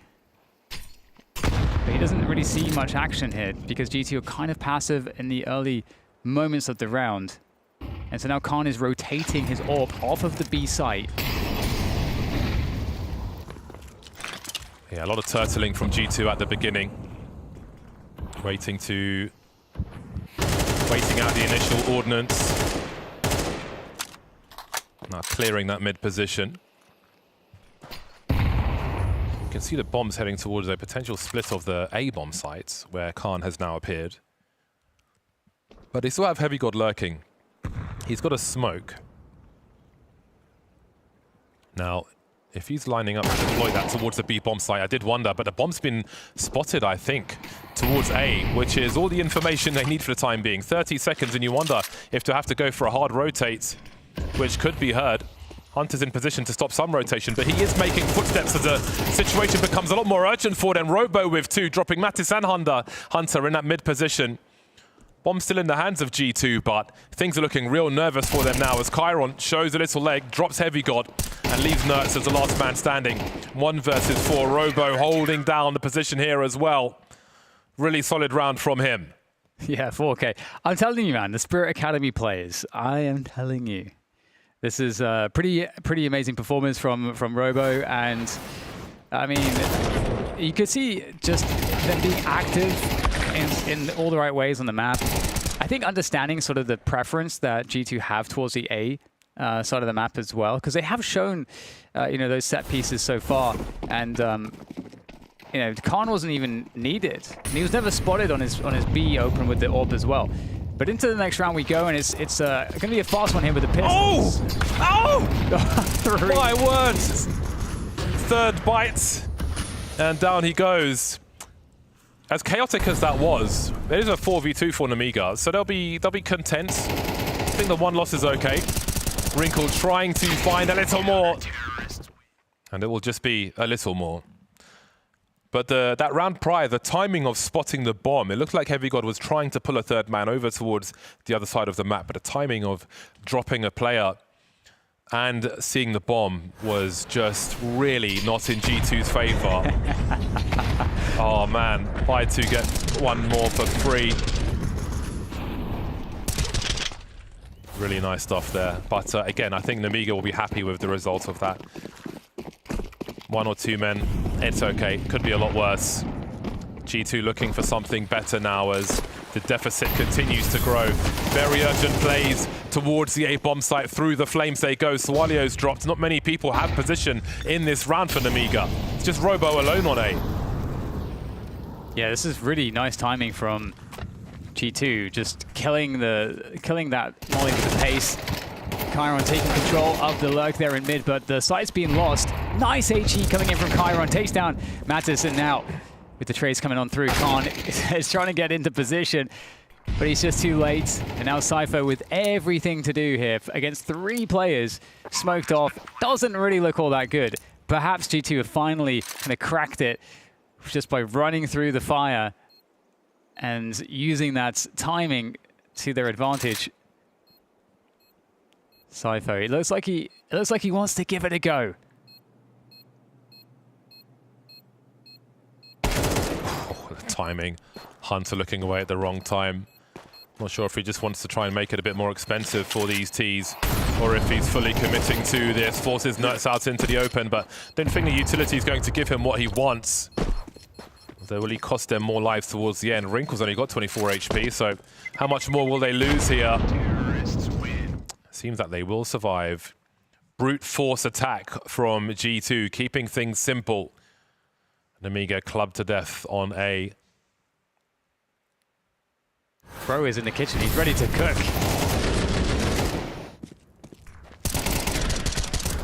It's not encouraging though, I gotta say, James, the way that G2 won this round, because they did have to hit a rush timing by running through the incendiary.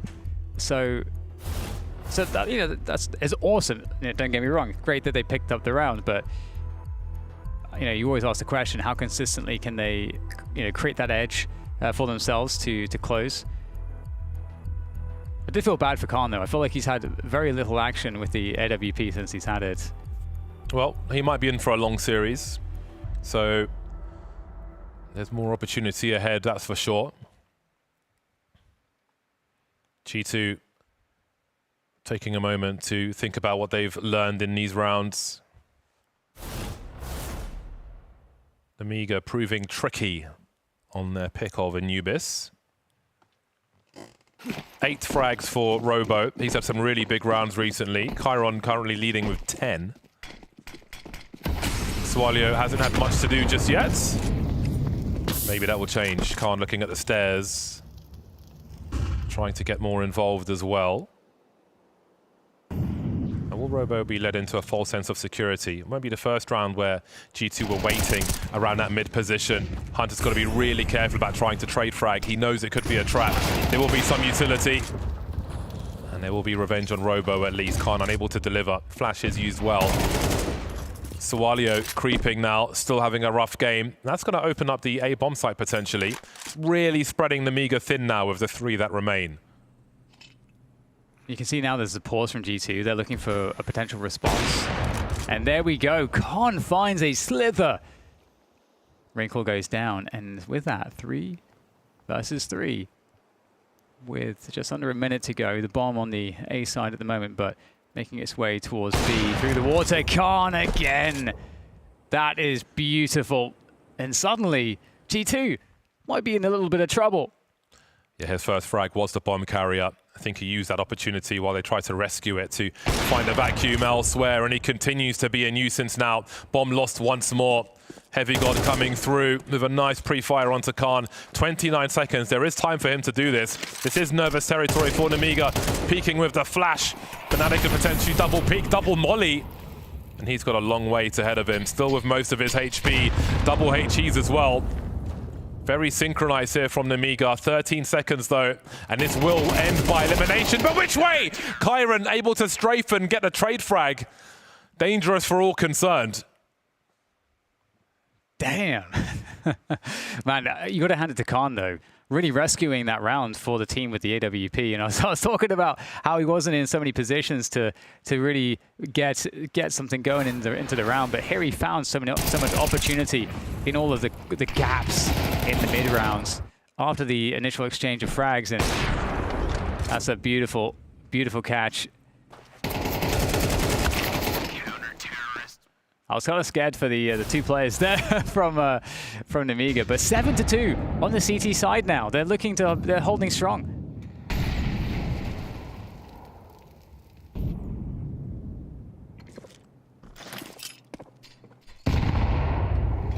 Well-timed grenades. Bit of distraction being run by Khan. Robo's only good for the 1. The HEs are pretty good to soften them up though. Swalio blind, having a nightmare now. Just couldn't see in time. An opportunity knocks for G2. Awkward flank for Sypho. Does he commit to it? 4 players remaining. Risks have to be taken when there's only 2 of you for Nemiga. Chiron coming through from T territory, if you will, looking for a flank and finding Nertz. He can draw attention now, collecting a second as well. Does this give space for Sypho to make a play? There is the flash. And still Chiron making all the noise, and they're looking for Sypho. They know it could be a bait. He's still holding an off angle, and Chiron's collecting them one by one. Hunter up top of the AWP now, and Chiron will also find him a 4K in the round, rescued when there were only 2 left. So impressive. I mean, Chiron has been having a hell of a game. 15-4 right now. Steve Hughes coming on through. Pretty tight, but it's going to work out there for Nemiga once again. Seems like they can't do any wrong really all that much here on Anubis so far, and you can kind of see that comfort, that confidence is there. This is the most winning map in their map pool statistically, this and Ancient, both around 70%, so it's pretty clear to see why, at least on the CT side. That second headshot was pretty nasty. Surgical from Chiron, switching out for the AK as well. Very busy boy on that bomb site, and again, just numbers-wise, that's frustrating for G2. Body language is not so positive in that camp so far on Anubis. Their pick of Mirage is to come. But I think it's been many a frustrating round for G2 thus far. Only 20% of the 10 that have come and gone.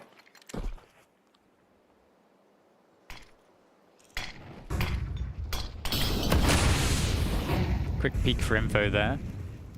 Nemiga trying to work out what's going on. Just moving in the gaps. Hunter. Just under a minute left now as we see the A main position re-smoked. Bomb on that A side of the map at the moment as well for G2. To go for the push onto A again, potentially. Pushing some players in. Nice entry there from Nerds, taking down Sawalio, who's really having a hard time on A. And a path has been carved for the bomb to make its way through now.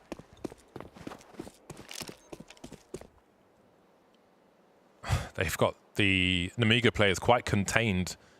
Heavy God lurking outside B. Hunter with off angles in towards A. Yeah, there's a little bit crippled in this one. And even more so with that frag from Heavy God. Swalio $300, Sypho $850. Not ideal moving into the last round, but they're crucial round for G2. Oh, they're taking everything away from them. These are really important rounds towards the end of the half. Again, just some breathing room with a variant of a pistol round to come. If that doesn't go your way, you don't want it to be curtains immediately. So very, very important what they can find towards the end. And maybe they've made their life a little easier in this last round to come with these late frags. Yeah, especially because Nemiga can't really afford to have a proper buy. No AWP for Khan. And they're going to have a 5-7, 2 MP9s, and 2 M4s. So it's not a good look on the buy for Nemiga. And you know, the A bomb site seems to have been exploited, or at least that's where I think G2 are finding their most common exploitation is towards that A site. So we'll see, you know, how this next round looks. Maybe Nemiga will get active, given the fact that they are struggling for good weapons in this round. It would be nice to try to force some action, get a kill, pick up an AK, something like that would be definitely a way for them to take some initiative into the round. I wonder if they fancy a faster round here. G2, we shall see. Mid has been a pain for them, even if they've waited for the CTs to make their play, and indeed it does look like it might be a prompt one. Wrinkle posting up with the AWP, and that is going to be the green light. Into the bomb site they go. Chiron able to stop the trade from happening. He finds a third one as well. Is he going to collect them all? That's an unbelievable performance from Chiron. Closing the entrance to the B bomb sites. 4 kills. The first guy's supposed to take the bullet for the president. The second guy's supposed to trade. He collects 4. Yeah, with 1 clip of the M4A1S as well. I mean, that's actually wild. That is so crazy. What a performance there. Nerds coming in with a minute to play with. No, I mean, it's a good kill to start things off. Takes down Chiron. who was really looking to do some more work. He's looking for the ace there. That's what he's doing. 19. He's 19-6 at the end of this first half. Absolutely unreal performance. Nuts, though, you can't count him out just yet. 45 seconds to go. Still pretty healthy.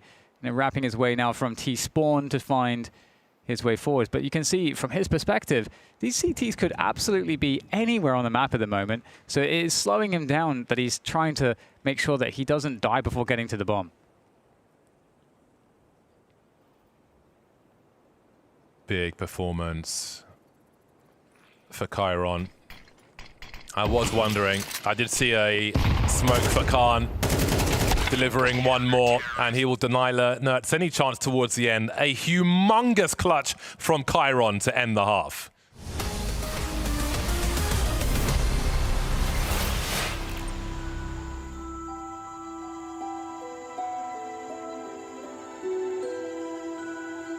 Here on the sun-drenched streets of Mirage, we spot some of nature's most fascinating creatures, Counter-Strike players in their natural habitat. Despite the plentiful environments these fellows could inhabit, they seem to always swarm towards the comfort and safety of this shining paradise. As the sun rises over the stone architecture, in typical fashion, we see this species squabble over their preferred position. Let us discover where they shall end up. Firstly, we have the so-called A anchor. This fellow is often seen fighting for his life without a lick of support.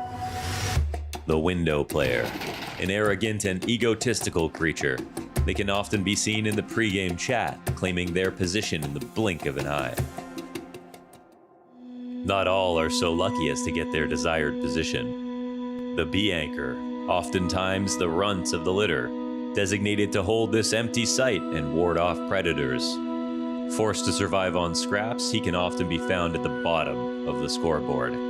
Here we see the signature characteristic of this oft-forgotten fellow, a key adaptation over millennia.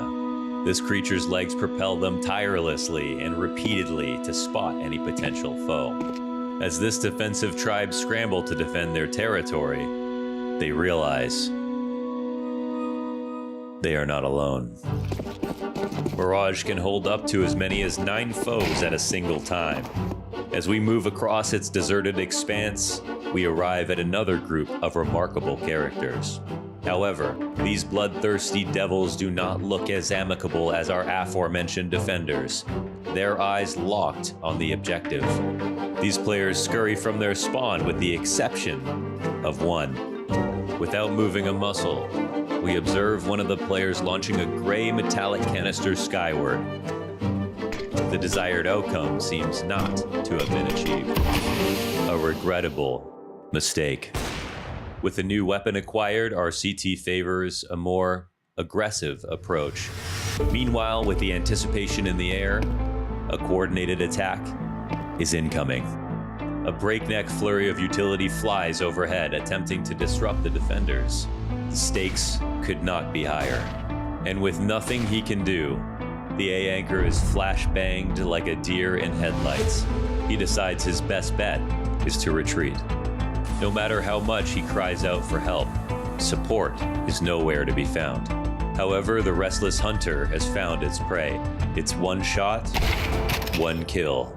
Such is the life of the Opper, precise and deadly.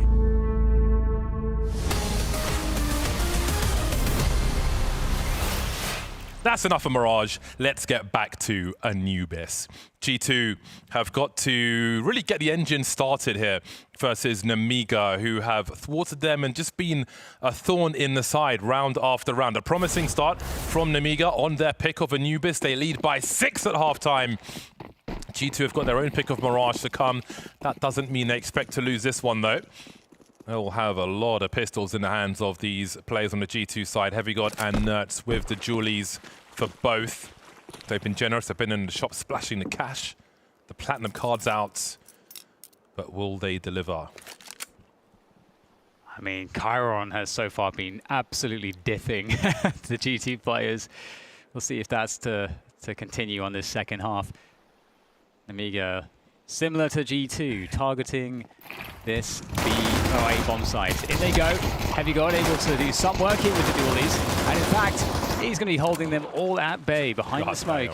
And at least they have the bomb. They're going to be going to the other sites. This is a potential pawn, actually, because all of the G2 players were towards that A site.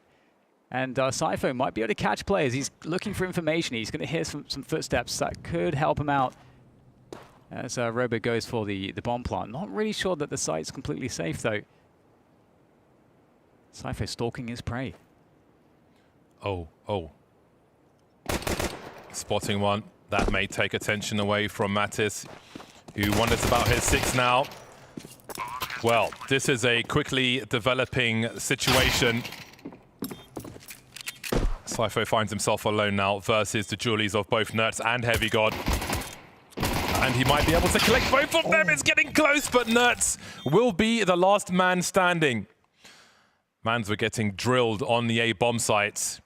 And it will finish with more drilling on B out of the hardware store into a pistol round win for G2. That kill onto Heavy God, the USP, that kind of fadeaway shot was actually crazy. Speaking of Heavy God, good defense there around the smoke.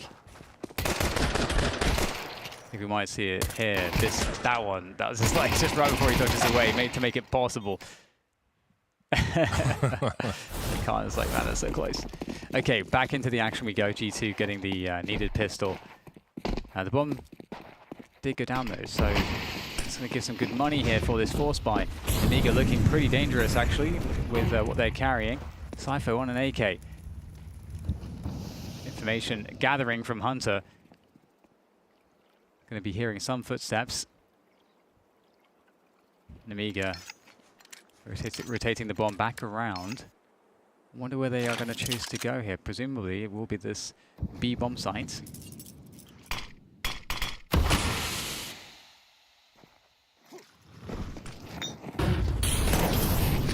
Challenge toward mid. Hunter considering being forced away. He can play a base height up now because it's really hard to check that angle when he goes through the window so much. Robo wondering, but Hunter collecting both. Really urgent bait set up there, and they will reap the rewards of that. Perfect timing on the smoke towards B. Allows the CTs to reposition as necessary. Heavy God making his way over towards B also.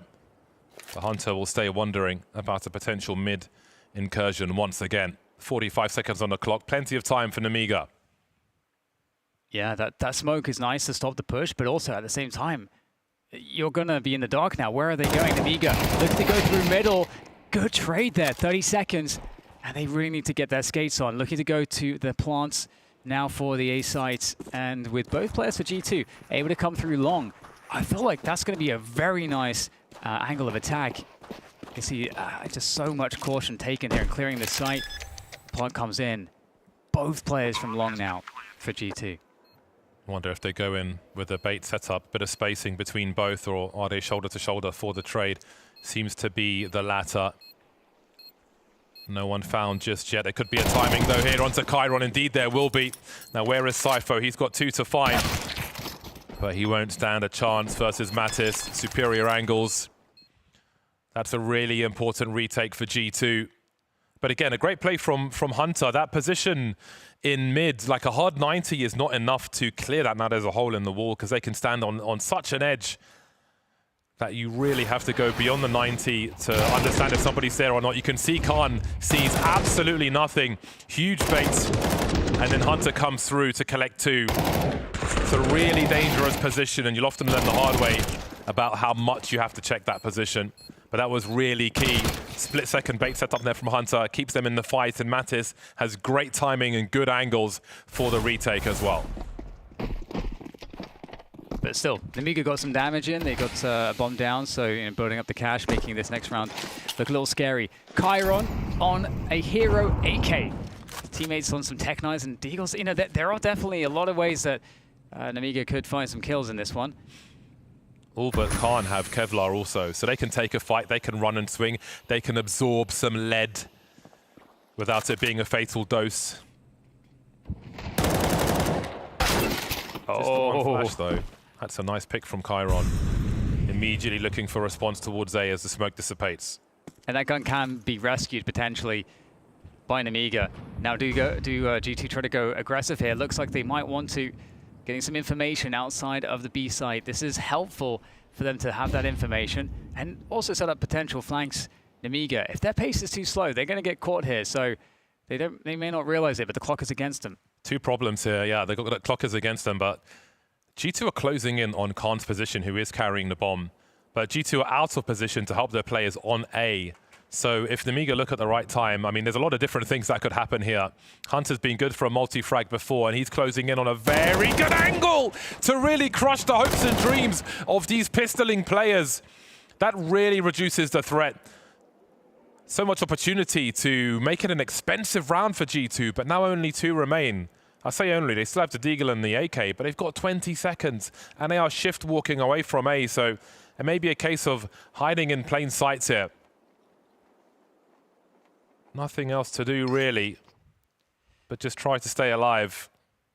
Great observer work there as they collect a second rifle. But again, just a little too slow. Yeah, good thing that rifle was there. I kind of otherwise needed Sawalio to die. But there we go, Nemiga. Only 3-round advantage now as G2 start to climb back in to contention. So ready for it. Chiron's been dangerous in this game so far. 22 kills now in this one. The next closest player to Chiron is Hunter with 15. Mr. Multi-frag Hunter. Been doing important work. Been on a mission in this half. And again, you saw the stat on the screen earlier about G2 not finding success on this map since March. They are definitely keeping themselves in the fight. But hey, that was a dangerous round with a hero rifle, let's not forget. And Nemiga looked dangerous. It felt tense for G2. An important opening with that AK. But ultimately, the pace was too slow. Risks had to be taken there by G2. Had some fortunate timing pushing through B. And then Hunter just collected afterwards. A human cannon so far in this half. Speaking of cannons, Khan on the AWP. It's going to be interesting to see what he's able to find with that.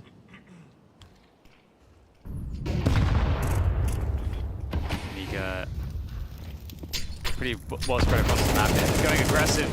Heavygod's going to find Chiron. Very big pick to get considering the damage he's been doing. Heavygod actually did take some damage himself, so a bit softened up.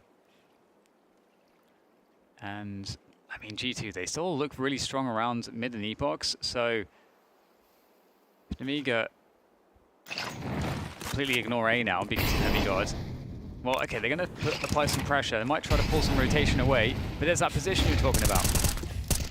Oh yeah, Hunter doing it once again. Khan's able to trade, but he will check the position. The crouch peek, no scope.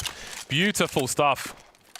They did learn their lesson from last time. I thought he might have been laser focused elsewhere on that occasion. Mattis has an opportunity as Khan runs in, knife out, but he's still alive for now. Swalio dropped, having a nightmare of a game, 3 for 9, but Khan is able to trade. That leaves Nertz in a 1 versus 2. Rotating over. Not sure if he's aware where Sypho is. Difficult task for him. He has a kit. But can he find that trade fragger before having to deal with Khan? Sypho up close will deliver the goods, and Nemiga take one more step forward. Another 3K in the mid-round from Khan with an AWP in just a very pressured situation. Really impressive stuff from him, especially dealing with that second player with the no-scope. Can't wait to get a look in on that. Hits Heavygod, opening the round up with a pretty surprising push. But there we go, the start of things. Coming back into this one from Khan, super ready for it. Swalio getting in on the action. Swalio's been having a hard game. That was his 3rd kill. Sorry to bring attention to it, but I mean...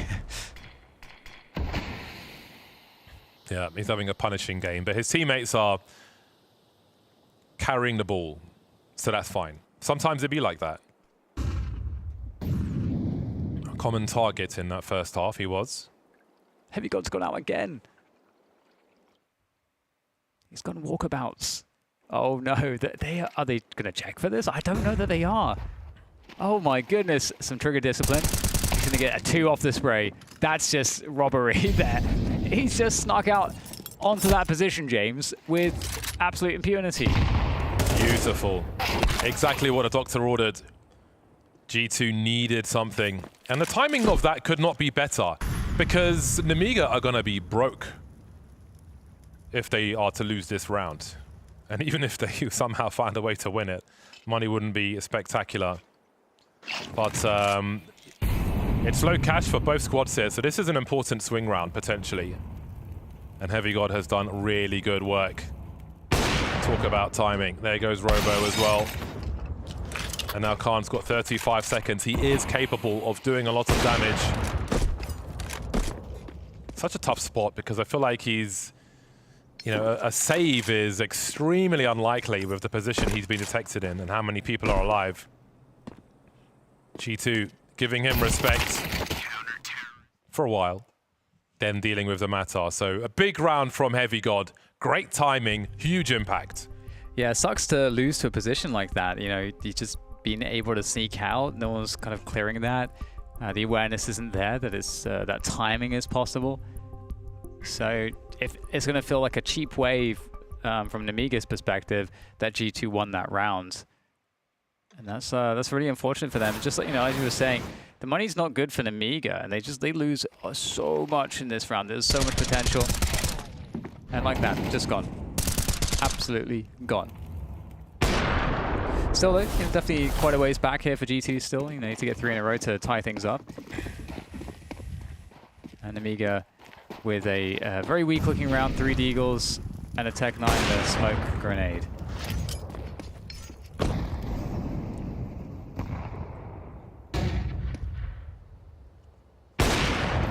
Nope.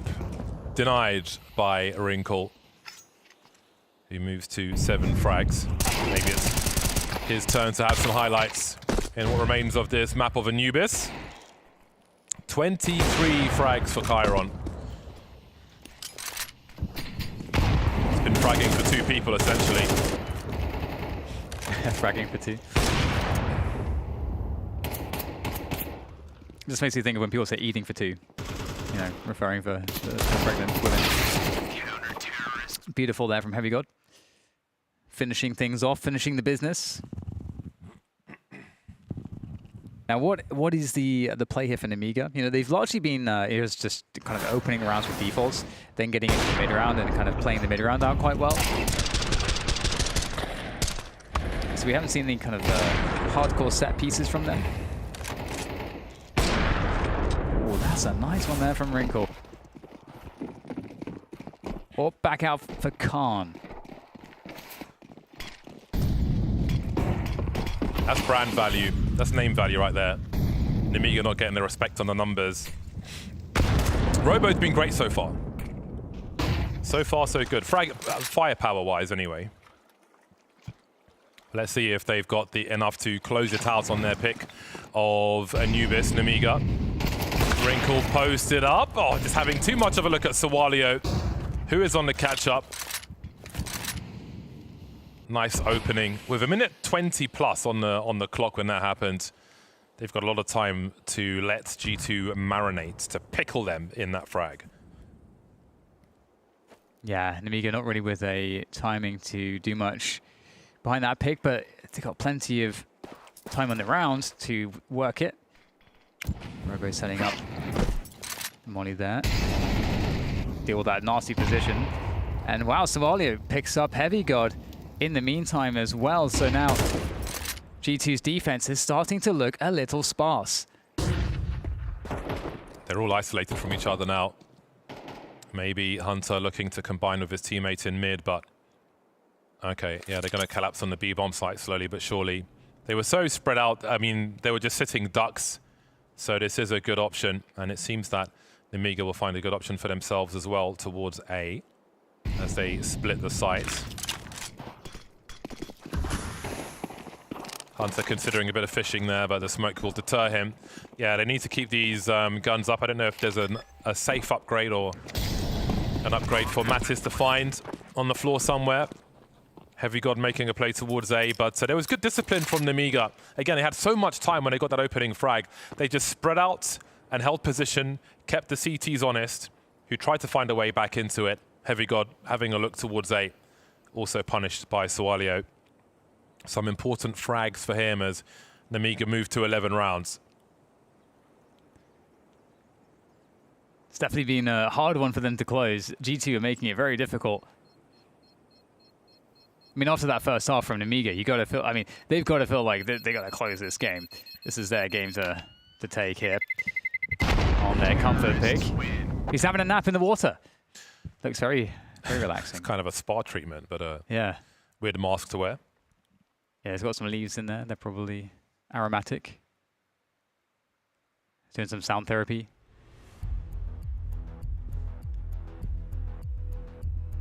Heavy breaths from G2. They must feel close. They must feel like they can do this. No, James. they're hopeless. There is opportunity, but it is slipping away. The light is fading on Anubis for G2, but it hasn't been extinguished yet. It's been an awkward game for them, I think, that's for sure. I think in finding momentum and finding, just some comfort, I don't think there's really been very much of that. It's just an uncomfortable map in general. I think this is perhaps, of all the maps in the series, this is probably the most uncomfortable, just by the numbers, but Swalio, again, who hasn't had a great game in the fragging department so far, finding 2 extremely key kills there, as we can see, to extend the lead back to the 3-round lead for Nemiga. There's E-Box smoke, and Calm posted up in middle. And there's Robo scaling behind that. Checking for that position. That's been very irritating so far, but there's no presence from G2. This is an early, cheap positional win for Nemiga in mid.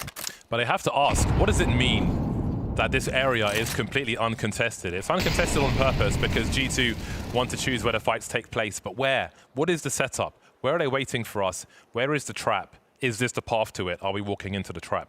Many questions to be answered by Nemiga. They have time on their side to poke and prod and ask some questions which G2 may or may not respond to. Is the trap in the room with us? Why have they left this completely open? Where are the 5? Where, and especially where is that 3rd man who's currently rotating into the A-bomb sites? There will be some utility in response from G2. It seems that Nemiga will look to wrap towards B. So they're choosing the right option, it seems. But how active will G2 be as that clock ticks down? They've got to be more concerned. Have they chosen the right bomb site for that 3rd man? This is looking absolutely devastating for G2. That hole being completely exploited. And now, I mean, just E-Box, they're going to get just completely locked behind this choke point. Nuts able to take down 1, but there's the trade. They might not realize there's another player here. We'll have to see if... Mantis is able to do anything. Okay, he's getting completely destroyed by utility. He's not even able to shoot his gun. 2 more players from that position looking to try to scale through. But E-Box has been completely taken by the Nemiga side, and they're going to defend it very well indeed. And that's going to be now the match point, or rather, game point for them. And that round was a complete outmaneuver. I mean, you could see G2 had looked towards the water, like deep check off the corner as well, and no one's there. It doesn't even look like they're coming this way with only 2 players there. And then they got absolutely barbecued, airstriked, everything. They got all of it apart from like a laser from space in that round. And now Nemiga find themselves at game point. That was such a big answer to that round from G2. Yeah. But they're still able to muster something. The MP7's out for Nerds once more. Chiron, who's been great so far, gets the opening frag. Wrinkle to trade, keeps it a 4-on-4. Looking to rotate that AWP maybe after an early answer to that opening frag from Chiron. Yeah, one of the better fragging players, Hunter, is now gone from the round for G2. Heavy God looking to get active here in mid. Does have some support from Nerds on the other side of the door with him. Swalio. Big challenge there. Good defense from Madison. We'll see what the option is now for Nemiga that they want to go with. Looking like they might just try to go for a series of individual plays. Heavy God takes down Robo. They've got to get through into the A-bomb side. Complete denial, though, of position thanks to this AWP from Wrinkle. Khan. What can he do with this? 1 versus 4. We've seen some shenanigans with the AWP, but he's got players on both sides. He's not going to even have a shake at it. And that's going to be the round defended by G2. Well done to them. 3 more for the overtime. Yeah, that's not that many on paper, but it may feel that way with some of the round wins we have seen from Nemiga. Trying to throw a spanner in the works by abandoning mid. Didn't quite work out in their favor, so perhaps they'll continue in a more normal fashion, which does lean towards Nemiga. So it will be a difficult test. But this is a big round for G2. If they can prove successful here, they break Nemiga. So let's see if they can do that. Denying a bomb plant would be massive as well. Starting with 3 towards A. That might mean another aggressive push here from G2. Can they catch them off guard? A swing and a miss from Wrinkle. Well-timed utility from Nemiga. Good detail on their pick of Anubis. It's good info too, because Wrinkle's likely not pushing that alone. So Nemiga actually just pausing across the map. Khan with a find onto Hunter again here in this position. Undeniable Khan with the AWP in this game so far. 19 and 11. A 5 versus 3 to lock in map 1 here for Nemiga. What on earth are G2 going to do? This is a tough one, and you can see their spread. They can't all combine on a bomb site and save this time if they're wrong. They can gamble if they choose to, but I don't see a way back in if they're just relying on individual brilliance spread out like this. You can see Mattis coming towards Heavy God's position. So 2 of them will stick together at least. Wrinkle trying to find a way into this one. 40 seconds remain. Nemiga being careful. Do they risk being too careful? Perhaps not. They've got great numbers towards the B bomb sites. A measured approach, 25 seconds. Wrinkle, swing and a miss on Chiron. And now we really need that brilliance from Mattis, who finds 2. And Heavy God is close. The time is ticking, and he might be able to do this. A great pre-fire, almost finding it. 17 bullets in the magazine, 10 seconds to plant the bomb. This is so awkward. Khan has a look and gets dropped. But the trade is there, and that'll be enough. A strong performance from Nemiga, taking their pick of Anubis. 13 to 9. Let's throw it over to the desk to see what they made of that. A strong performance coming out from Nemiga here on Anubis. A 9-3 first half, fully in control. Then some rounds going a bit back and forth, but honestly, it never really felt like Nemiga were going to lose this map. They looked like they were very comfortable. The individuals were doing what they were doing, and you could see a bit of this rust coming out from G2 early on for a map that they don't play all that often. Yeah, I would say Nemiga were comfortably commanding the first half. They were in a dominant position every time G2 was taking a bit of map control. Not only did they have, when we'll show some highlights from some great players, but they had the correct read on the map. They were re-aggressing into the right areas. You saw occasionally we had Wrinkle turned away from the push at some point because they're not yet maybe slotting that player in completely comfortably. And there was no moment in the first half where I thought Nemiga wasn't running away with it. It was the second half G2 started to turn on, but it's too late when you go down 9-3 on the favored side of the map. Favorite side of the map, and a very comfortable one for all of Nemiga in this, right? Despite the IGL change coming in there, I want to look at Chiron, because if people don't remember, Chiron had this moment on the Outsiders VP lineup back in 2023, and he was praised to be so good, didn't get the positions he wanted. He was kind of just slotted into the team, and he's been just on a weird career trajectory of where he's been playing and what he's been doing. But here, since the start of 2026, he's looking very comfortable within Nemiga.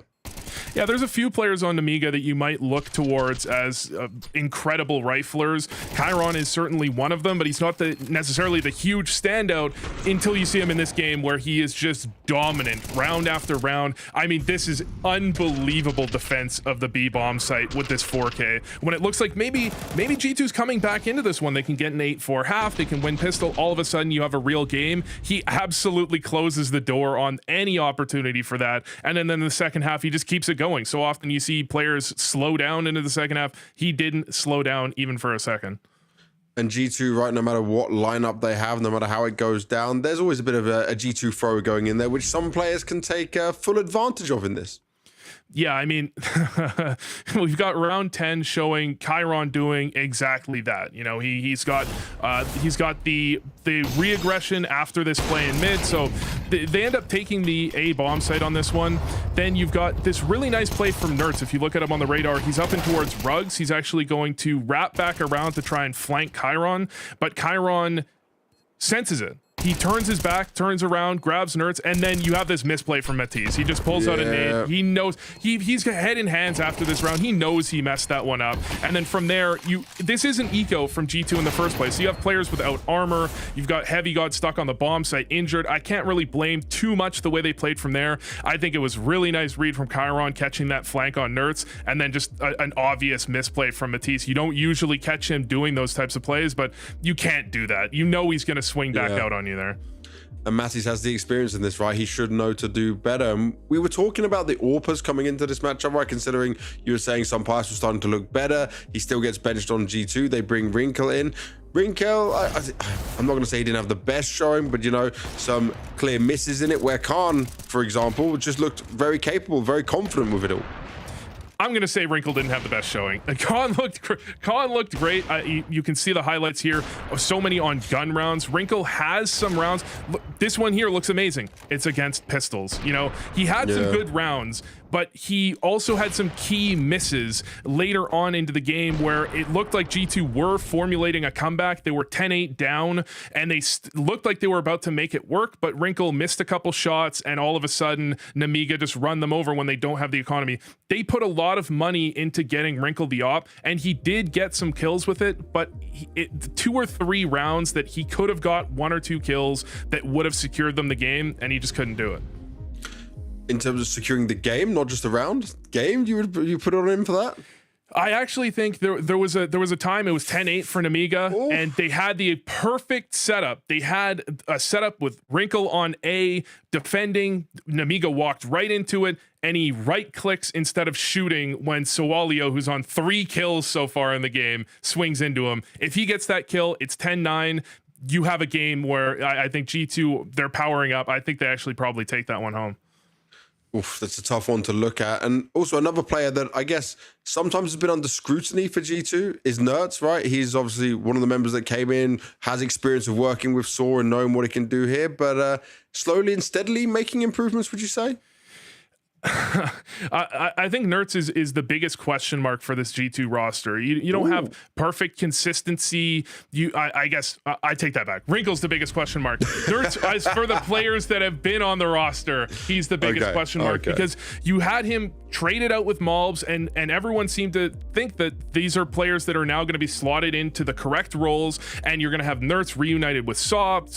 You know, he oversaw Nerds having his best performances. Really, you were expecting more from Nerds, and I think given his roles, given his positions, he has really struggled. This game, I think he did an admirable job. The problem is, as we mentioned before, they all started out rusty. They started down 9-3. That wasn't G2's best performance. It's not their best map. It's a very comfortable map for Nemiga, but at the same time, they just have to be better as a team.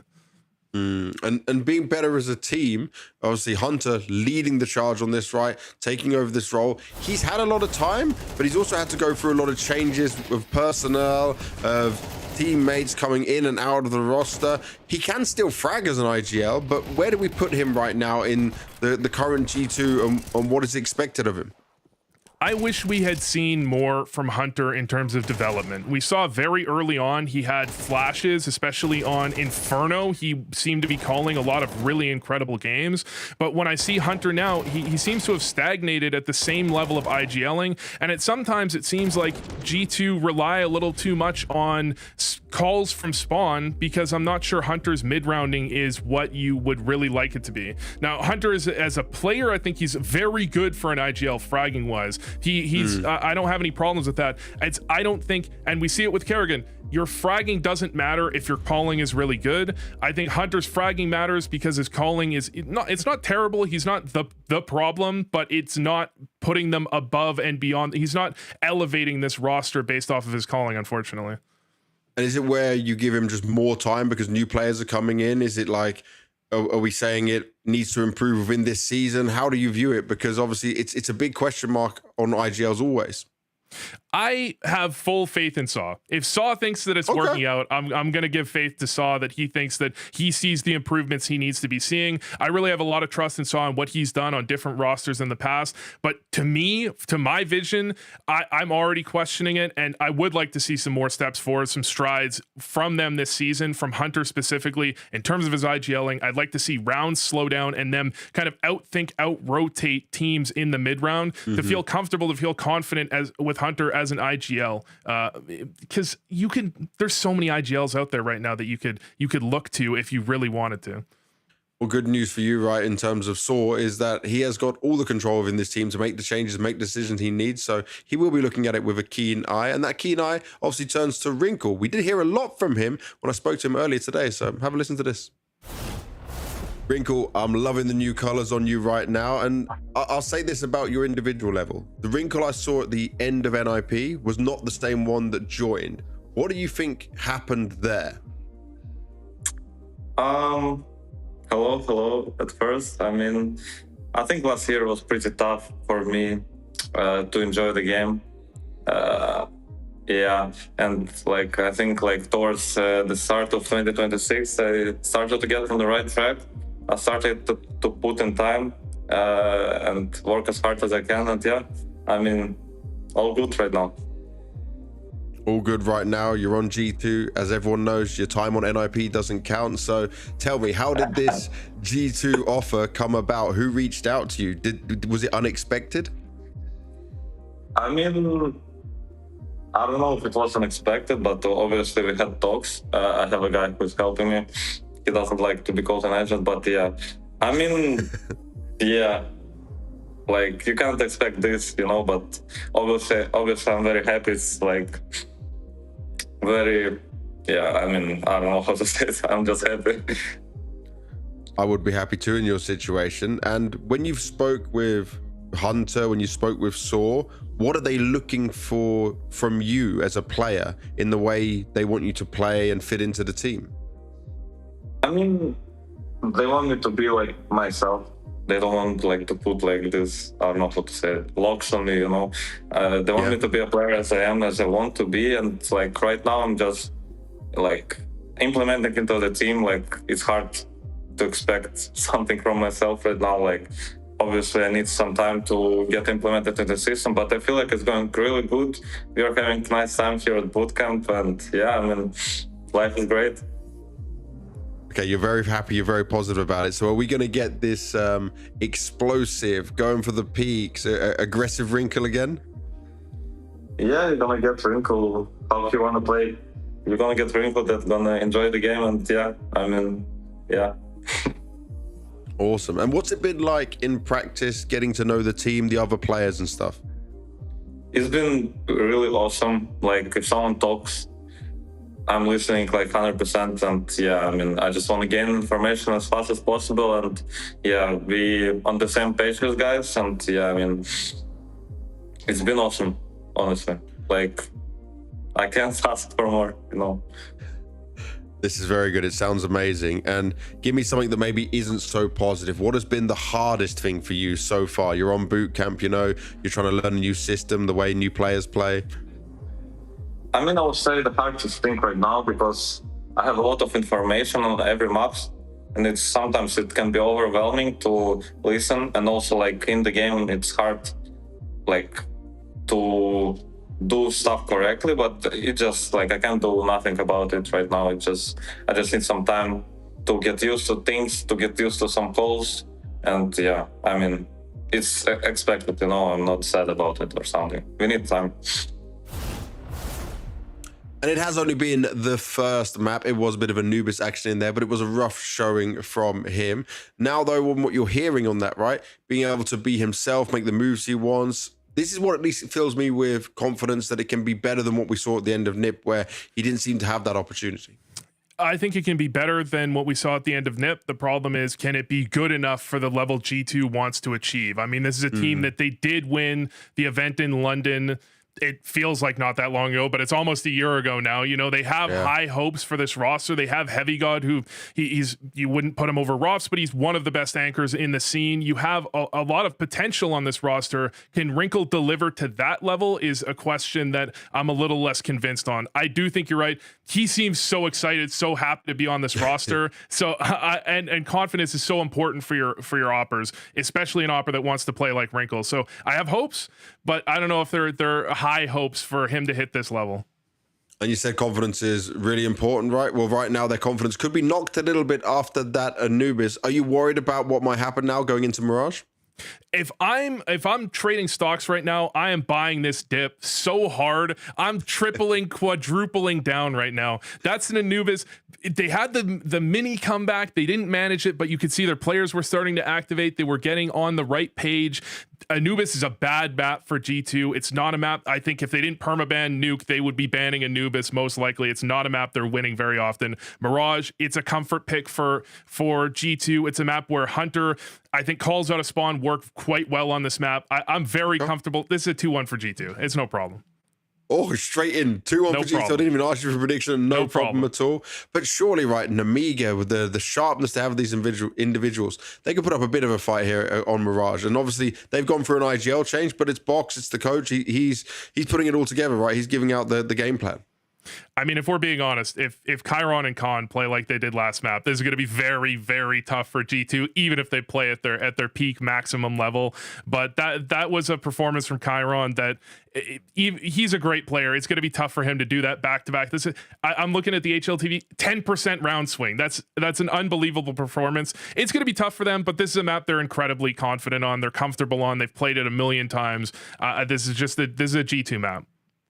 It's a G2 map. Well, let's take a look at our poly market graph and see where we're at with all of this right now. So here we go. Nemiga G2. We got, okay, they're kind of agreeing with you. You're swaying the market here, Vu.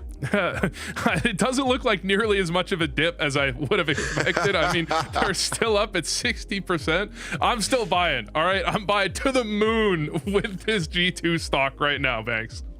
To the moon with it, right? I'd love to know what it was at before we saw the first map go down, but Nemiga, they've obviously got a point to prove. They need to make sure they make some magic happen on this Mirage to make people believe into it, and then obviously later on we'll get an ancient decider if you are right on this one. And Vu, I don't know, you've been okay on your predictions. I'm not going to give you you've had some misses here, but it's only the second day. You're going to be impressed with my predictions after this one. After this one, full confidence. But off DDK, 100%. Have you got confidence in Vu still? Always. I think he's dodgy, to be honest. Oh. Can't trust these baldies. So I think G2 have a very good chance on Mirage. The numbers here will suggest that as well. But I like that there's more respect being paid to Nemiga now. These are reasonable numbers.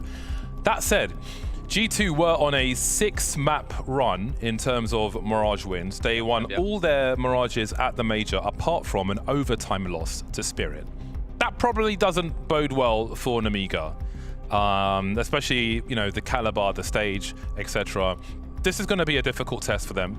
So I think Vu's high on G2 for Mirage, and I will stand with him on that one unless they start losing. Hopefully people will forget this moment. But yeah, I mean, they should, I don't think they'll be too deterred by the loss on Anubis. I think they had chances to kind of catch up, but Nemiga just outsmarted them quite solidly in too many rounds there. But that's fine. I think you've got to be high confidence on G2 coming into Mirage. One thing I'll say though is Chiron was, he won some incredible rounds. I mean, there was two 4K rounds that he got where he just did everything himself, and I mean, I don't know how replicable that is, but if he's showing that level of rifling into this game, I'm wondering, okay, that's going to be really insane. Khan obviously also looks really, really good, also on the rifling, also rather the AWPing, and Robo looks really comfortable as well. So in terms of like the individual level, I never felt like G2 were overpowering Nemiga from an individual standpoint. However, of course, the team experience and capacity for G2 on this map is going to be much higher than on Anubis in comparison. So of course, yeah, I would expect a G2 win, but I feel like we should hopefully get some exciting moments here as we are looking to jump into game. Nemiga 1 map up in G2, looking good to equalize, one would think. Yeah, on paper it looks good for G2, but Nemiga, I like them as a team. When we've commentated them in the past, I've really enjoyed their play. I think they've got a solid group. Khan will be good on Mirage. That is expectant. So this is not going to be a shut-in for G2. Making their way onto the B bomb site then. We've got the Super Mario from Wrinkle trying to avoid that headshot, but it will land eventually. And guess who? It's Chiron with 2. Robo trying to pick up the slack, and he will do great, finding 2 of his own, leaving Hunter on a 1 versus 3 now. Robo can't. Sawalio coming for the last man who's standing, trying to isolate the fights, but Sawalio will have a warmer start to this game than he did the last one. I'm telling you, Chiron does look like a problem. This guy, I don't know, what has he been doing? Has he been doing some transcendental meditation? You know, what's going on? There's something new in the routine, James. Yeah, his momentum continues into this game of Mirage. Look at the patience on this. Oh, we didn't get to see it from his POV, but the patience on that final shot was really sick. Yeah, it's good. I think this is a good matchup, actually. Nemiga will have lots of surprises to offer for G2. So yeah, I think in terms of name value, there will be an underdog, as they should, in this series, but maybe they'll earn their respects as this series continues. They're going to try to sneak Nuts out onto the site, but they've got to get the players from the underpass into the A site for it to work. And it's not worked, James. It's not worked. Yeah, just trying to attract the flies to the light. Not working as intended on this occasion, but it's a cheap attempt as a plant. Now the bomb has been well and truly lost. It's a question of, can we pop ahead and get a cheap kill? Everybody with a helmet in this round for Nemiga. Looking to limit the variance as best they can, but the Deagle can overcome those helmets. I don't know if, so like on Dust 2, I'm pretty sure you can headshot someone and not kill them with the Desert Eagle on long. But I don't think Mirage has such ranges. A lot of people coming his way now. But who goes first? Maybe they're all trying to avoid going first and be the one to trade. Khan's unafraid. I feel like you have to be the most unafraid player when you're the AWPer, especially with Khan's style of AWPing. There we go. Yeah, his style is an attractive one if you're a viewer of Counter-Strike. And maybe we'll see some glimpses of that. Maybe he won't get a chance. Maybe G2 will not give him such opportunity. Well, let's see, the AK is coming out for G2 in the 3rd round. 3 combined frags so far. Definitely starting in a pool of cold water are G2. A few flashes, a few smokes, the odd Molotov for the T side. They'll have to be careful with how they use this util to position themselves.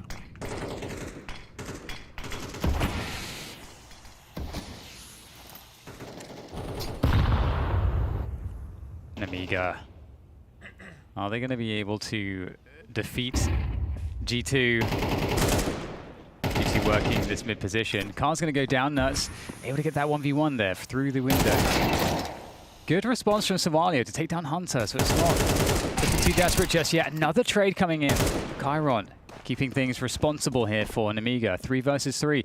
Lots of gaps though for G2 as they start to move into that A bomb site as well. Very nice from Sawalio. Takes down Heavy God as well. And suddenly, Mattis and Wrinkle, they're kind of reset here. They're at top mid.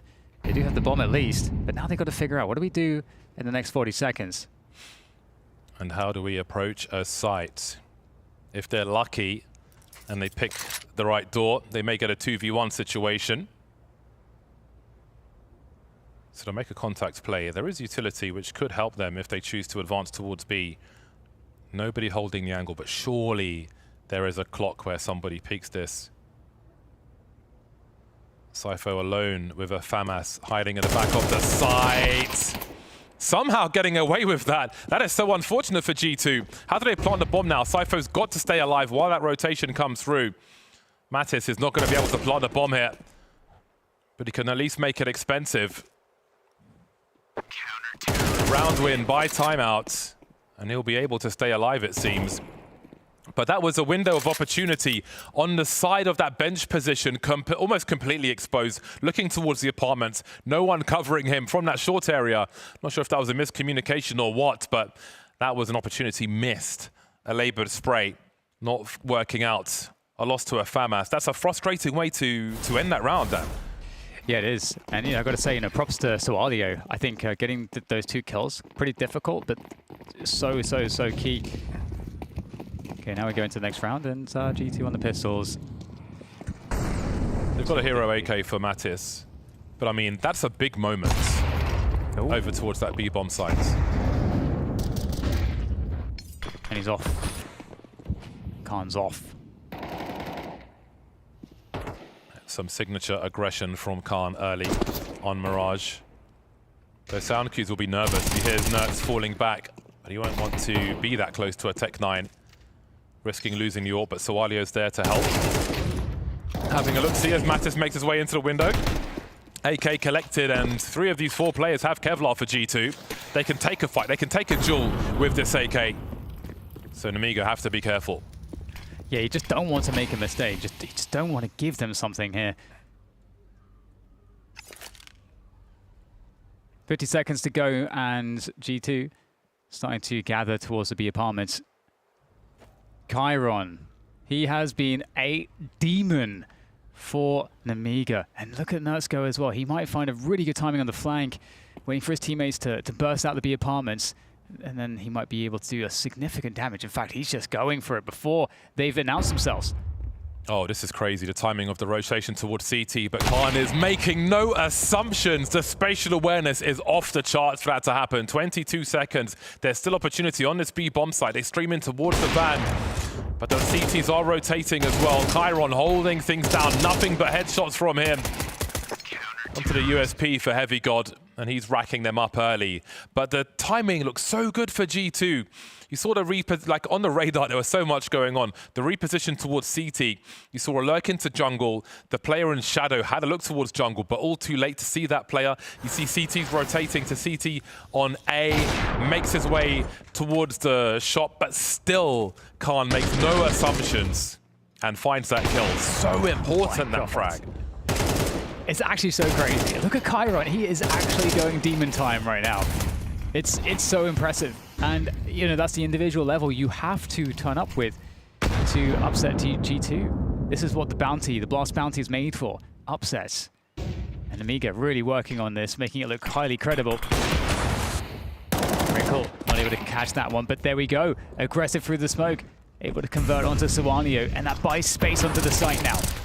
They need a rotation towards CT quickly, and the AWP Khan is just a man to do it. In the meantime, G2 stream across the A bomb site, trying to take the map control. They know how dangerous this position can be, especially if Khan is able to post up on there. But Heavy God makes it awkward. Flames coming through, and the flashes as well. Khan has no idea where he is, but is somehow able to escape.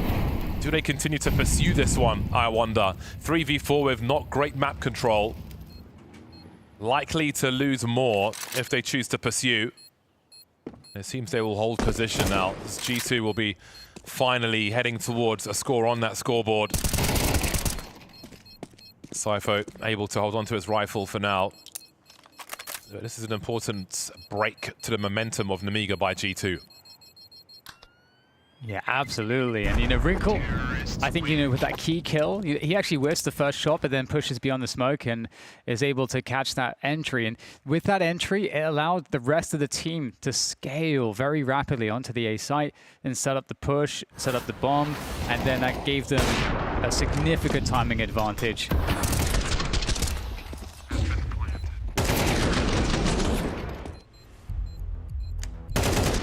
Really big round. Galvanizing for G2, or at least you would hope. Nemiga timeout. I like it. I like it, James. Very early, but they want to hold. They know they have momentum, and that if they're able to win this next round, they can keep it. So it is actually quite pivotal. So I love that they're taking the timeout right now. Yeah, especially just to, it's just it can be a nuisance timeout for the opponents as well. Finally on the scoreboard, like, okay, boys, let's do this. About to get into the game, timeout. It's just annoying, isn't it? You're fully focused, you're zoned in. you're ready. You're in your flow state, and then you get a bloody timeout. There was 2 seconds on the clock, damn it. Yeah. It's definitely it's a strat for sure. Okay, back into it. Where is Khan going with the orb? I feel like it's such an important storyline to follow. Is what the orbs are doing. He's connector with his AWP. Not going to be able to spot too much early, but there's a decent presence for potential mid defense for Nemiga. G2 though, they will be taking mid a little bit later. Mid and underpass.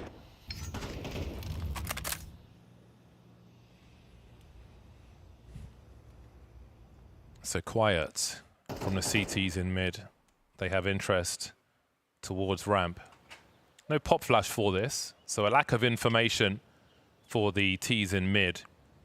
But as this half develops, we'll see if Nemiga go for an aggressive re-peek of mid with a swing through connector and short, as we can sometimes see.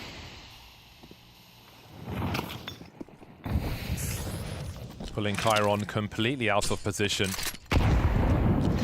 which leaves only one player towards the B bomb site, and G2 are in position to split.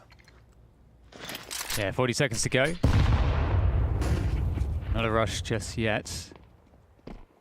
Ladder room clearance. And I mean, at the back of the site, we've got Chiron with that M4. How much can he get from this position? His teammate has an MP9. This is a lot to ask for. Khan on the other side of things, able to get something there with that AWP. In goes the MP9 defense. Almost good for another one. Making the retake doable though, and very fast. Here, Robo in on the back, picks up the AWP, looks for the flick, but unfortunately for him, the angle from Nerds is superior. Nerds with some really big frags there. The bomb carrier just able to win that duel versus the MP9 is so crucial as well. Otherwise, those cards come falling down. A tense one. So maybe that rotation with the M4 towards bench might end up working with some range and maybe some baiting for the MP9 to swing, but didn't quite go in their favor. Now there's a little more space to breathe for G2. They've broken the money of Nemiga, who will spend next to nothing in this round. Current situation is dire. After some very early hardship for G2, they're in a great position to head towards a tied score now. Again, their pick of Mirage, having lost to Anubis. Some of those rounds, if you missed them on Anubis, did look very strong for Nemiga. So maybe we do have a 3-mapper on our hands here, but there's still plenty of time for Nemiga to change that likelihood. They don't have dangerous pistols here, James. I would love if they had something a little bit more dangerous, because they are going to be able to let's actually fight to the death at the choke points here. They just can't afford it. Quite simply. Chiron and Robo both with 2150. It's quite a useful flashbang coming through. Bit of free-for-all deathmatch on the kill feed. Mostly going the way of G2, which is what they want. And what we expect in a round such as that. A fast eco round is a good one, and that was fast enough.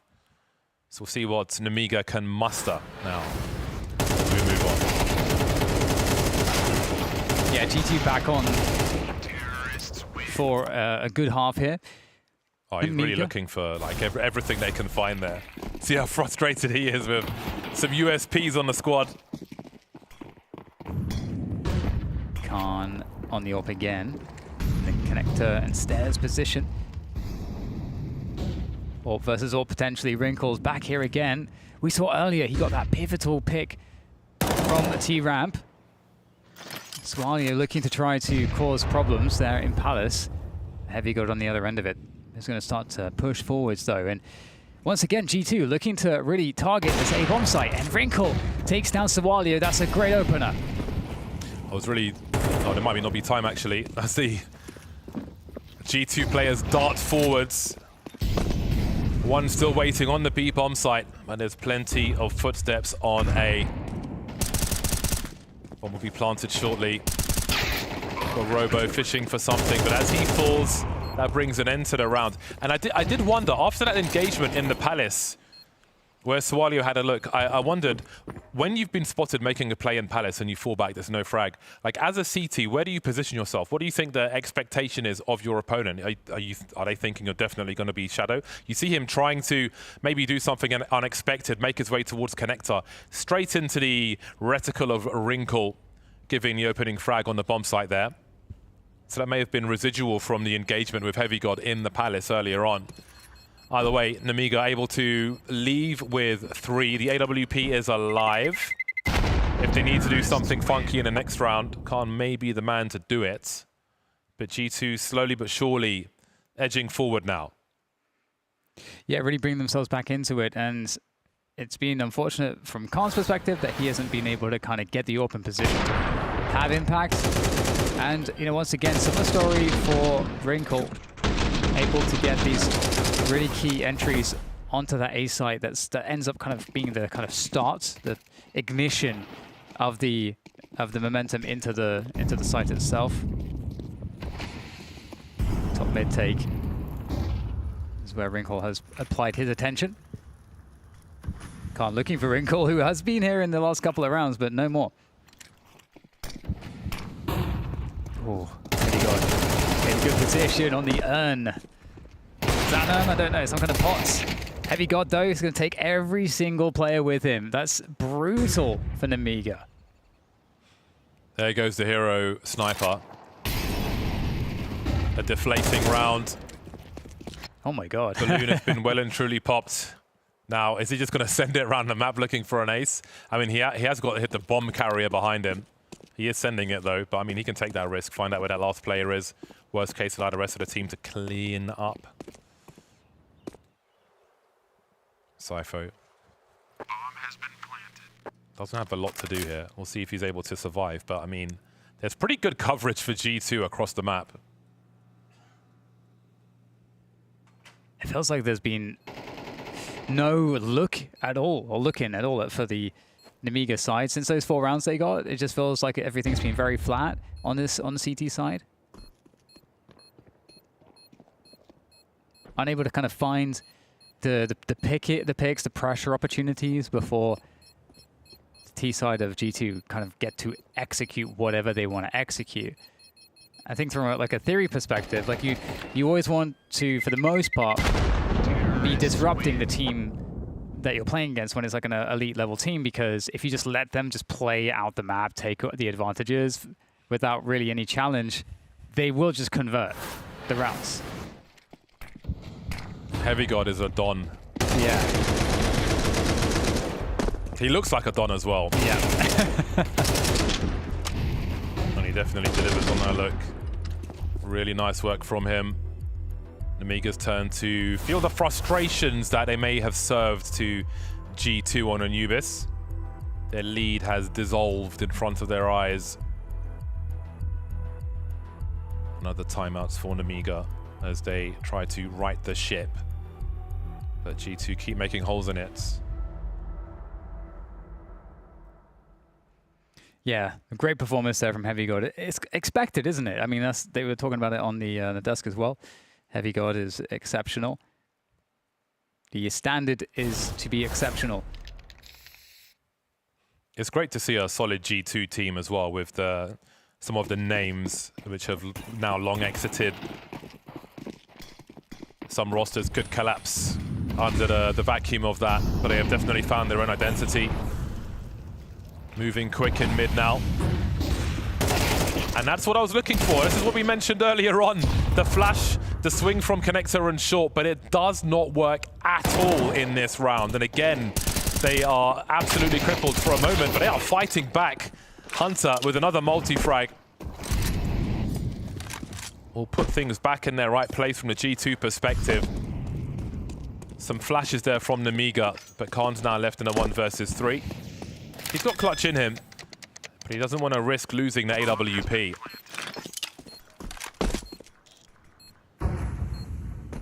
Yeah, so many rounds like this for Khan in this game so far. Really nice.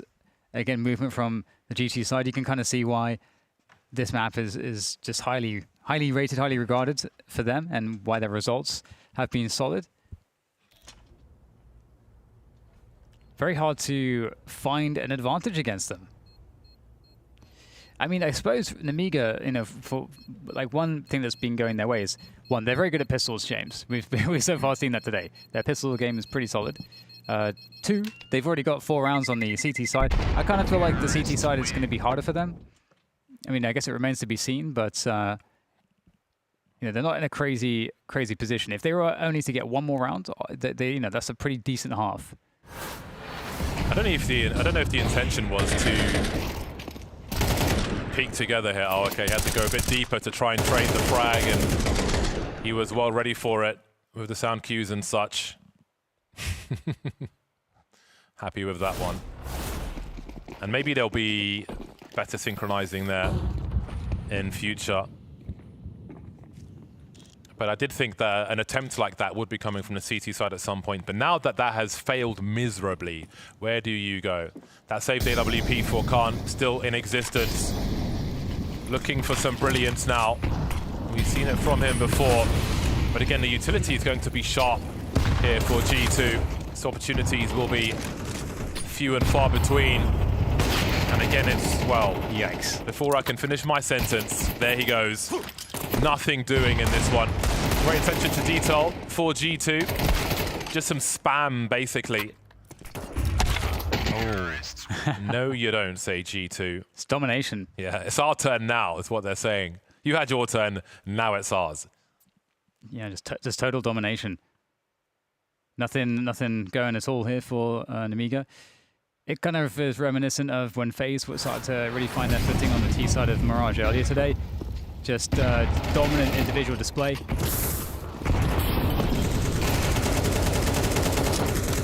Yeah, those new generation smokes just make it a lot more difficult for the CTs to creep around.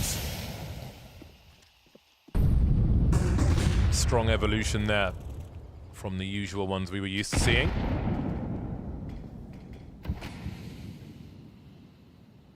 Three-round lead for G2 now. So again, those early rounds for Nemiga could prove crucial later on. We'll see if there's anything left now. A much more reasonable buy with the M4s and the AWP. And again, the grenades streaming into the A-bomb site. They're all here, 2 in Palace, 3 on the ramp. Chiron looking for the multi-frag, but he will get barbecued before he can find it. Swalio gone as well. Robo wondering about flanks. They're often looking for them late on Mirage, but they're all on the bomb site. Yeah, you can see G2 have really found something that works for them. These A hits finishing on A, it's time and time again working out really well. Here's the attempt though on the retake. Nemiga getting absolutely shut down. Not even a chance. Khan able to take down 1, but actually making some ground onto the defuse. I don't know. It's looking really challenging. GT ready for the peaks. Khan takes down 1 more. So some efforts being made here, but they need time to be able to make the defuse happen. Wrinkle, last player standing. Looks like they may be able to do this one. Khan looking to stick the defuse there, and he's managed to do it. It is a round at the end of the first half here. A 5-7 half for the Nemiga side.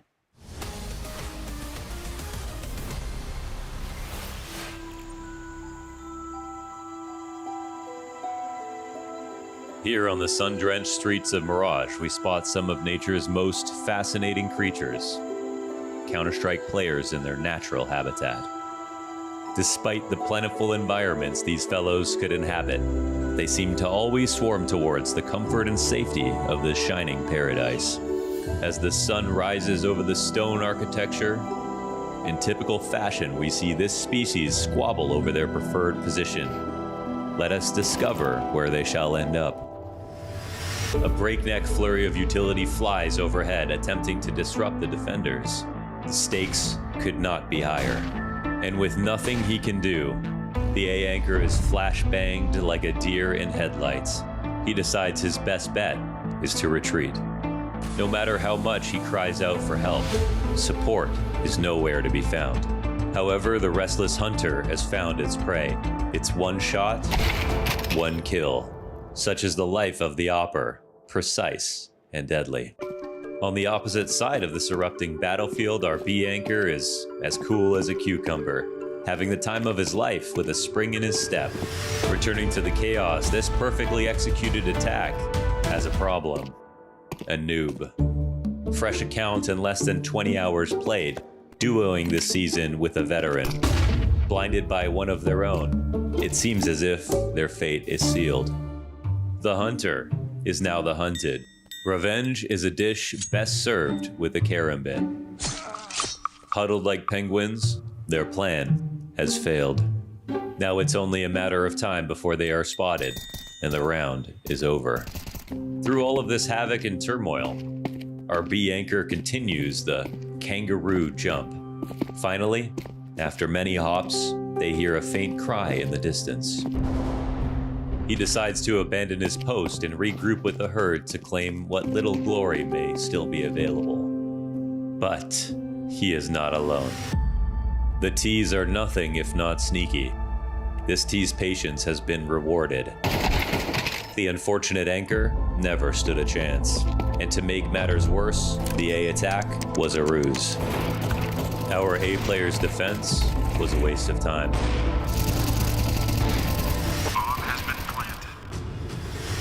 The alarm sounded. The CTs must now migrate to the B site. This once stalking predator is now the prey. As a final solution, the CT has one last trick in its arsenal, the smoke diffuse. And as the famous saying goes to the native people of Mirage, pros do not fake. Bomb has been defused. Counter-terrorists win.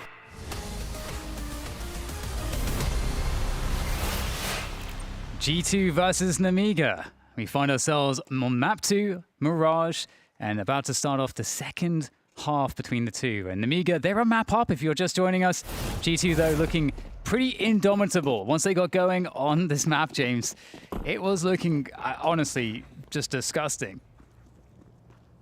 Yeah, very solid performance from G2. But ultimately, Nemiga have 5 rounds on the board. Again, once G2 got going, they were very hard to stop, but they had to get going.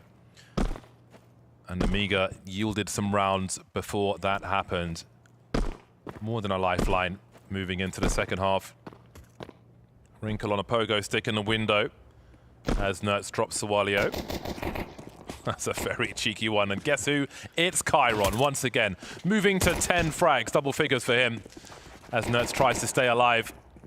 His position's been compromised by that Palace player. That's a great tap onto Sypho.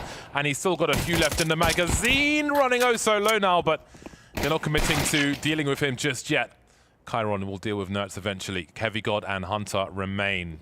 Hunter creeping in mid. Heavy God in CT. Moving through, looking for a bomb plant now. Maybe all eyes on Heavy God. Hunter with that P2000 dropping Khan. 2-1-2 then as Heavy God finally appears, but he's the one who takes one in the face and then some. Chiron once again, 3 kills for him in this pistol now as Hunter finds himself in a 1 versus 2. Bomb has been planted. Quick reposition. And let's see if that element of surprise can help him. The post-plant positions have been set. Robo and Chiron. Both the headshots away from falling. Hunter now looking for that second fragger, trying to isolate these fights, but these T's are dancing. That clock is ticking. He didn't see that reposition. He's behind you, they say. Robo to finish off the job. Great round from Chiron once again. It's the pistols, man. I'm telling you, this Nemiga team is very good at winning these pistols. And that's how they managed to get the initial 4-round streak in the first half. Really important for them to get these pistols. I think it's part of the win condition, honestly, on this map, James, for them. Because as we see, G2 phenomenally strong on Mirage. And even had the kit and everything too. So very good chance there for Hunter, but Nemiga get to start off. They're against the force buy. So the danger is not completely muted. 5-7s have been very busy today. Dreams have been collapsing at the hands of 5-7s from match to match.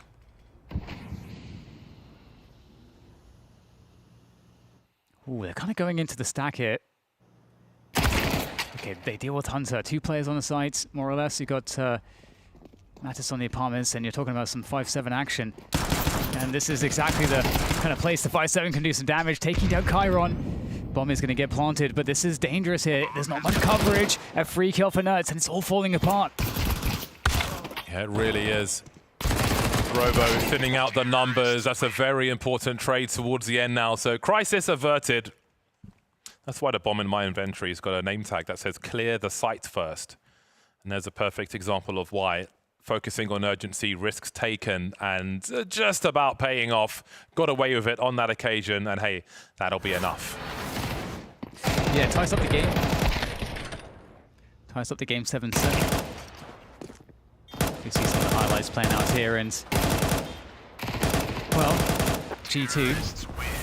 They do have an M4, a hero M4 onto Wrinkle for this next round.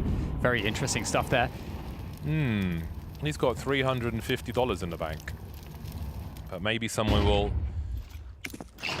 make him a generous donation later on. You can see Mattis with 3,000. And that M4 has maybe been permanently lost. Shooting gallery in mid, 5-7s. The Deagle actually getting to work this time. Bit of wall banging being attempted. And now there are 3. Hunter's picked up that rifle, so it's not completely gone just yet. 17 HP. Now, does he scurry away and hide? Will try to be more of a nuisance. I thought they were going to play the recycling strategy, but then they're going to see Wrinkle like so deep away from his teammates. I'm like, okay, it's all good, it's all good. Hunter is the hunted. Able to take down Cypher though and make it a 1v2. He is position known. Everything is known. So much noise, and just one bullet will do it. Bomb has been planted. One bullet will do it. Bomb down as well. I guess if he could save the rifle, that's not bad. Yeah, he can kind of save the rifle, but if his rotation is heard and they're a bit overzealous, they could give him an opportunity to try and clutch the round as well. And he gets more look to have another look. I'm like, okay. I mean, it's still like the bomb's just too far ticked, but yeah, again, a false sense of security. The smarts on display from Hunter there are wonderful. Like, I think he got everything he could get out of that situation. Does kind of need to save the rifle. Oh my days! Look at him go! Just not a care in the world. But yeah, he kind of needed to save the rifle because Wrinkle, like you're saying, just he spent all of his money, so he kind of needs to drop. It's for them to have full rifles in this next round, which they will have now because Hunter's a G. He's taken so much money away from the T side, which will alleviate some pressure if they can win a round. I mean, if G2 can win the next round, then Nemiga are going to be on eco, and you have to give a lot of credit to the work that Hunter has done there. So that could really pay off in spades for them in this game of Mirage. How many spades? I mean, I don't know the value of... I don't even know where that comes from. I'll have to look at the etymology of that now. Look what you've done. Imagine it's like spades as in like, maybe spades of... Of a material. Yeah, what's valuable that you could use the spades to extract? I don't know, if you're at risk of flood, it could be spades of sand. I guess so. So who knows? But I will. Someone tweet us with the what goes into the spade in this. Yes, we will go and discover the etymology of this phrase. Let's learn together. Report back as long as it's not controversial. Hopefully it's not. Nemiga, excuse me. 8-7. G2 have got the big toys out now. Wrinkle looking for his 6th kill in this game, but Mattis will be the first one on the scoreboard for this one. He's been important. 20 frags for him, no less. He has been very important indeed.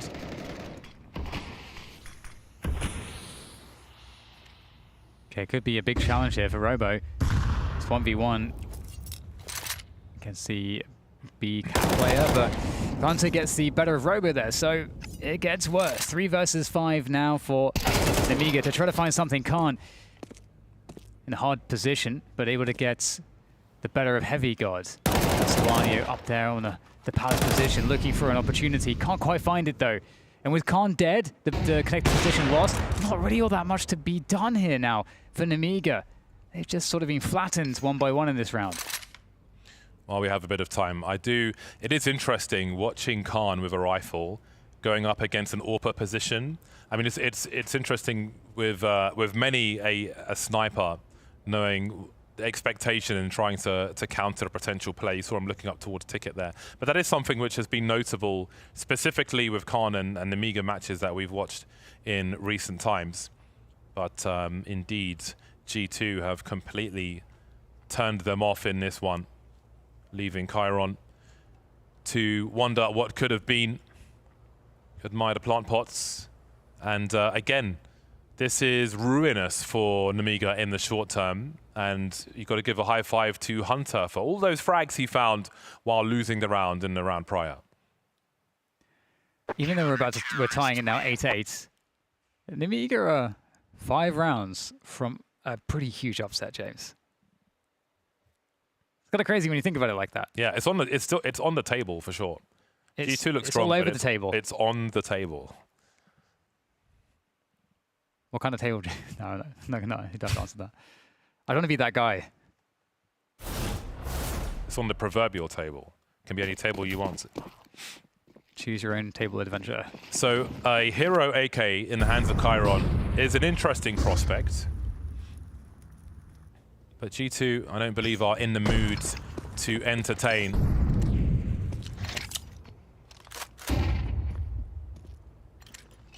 Yeah, Chiron with the hero rifle. They do have a nice, amount of like Kevlar and some sprinkling of utility to support this. We'll see what they can get. You've got the AWP posted Wrinkle over at Ticket. I'm curious if the utility is going to be enough to prevent Wrinkle from getting value. They need to get position and the bomb down. Surely we have smoke. A pistol swing to take the bullet for Chiron here. You see Robo is going to do exactly that. Chiron unable to trade the frag, but they have yielded some position from that loss. Cypher, the next one to fall. There's still flashes here as Chiron makes his way in, but he can't find that second frag. And a really important push through the smoke to neutralize the threat of Chiron. Really nice work there by G2, understanding the urgency. Nemiga making the correct plays with what they had. Again, you send out the cannon fodder first to create space for that rifle. It did get them onto the bomb sites, but didn't get as much as they might have liked. Yeah, no bomb down or anything like that is gonna really hurt.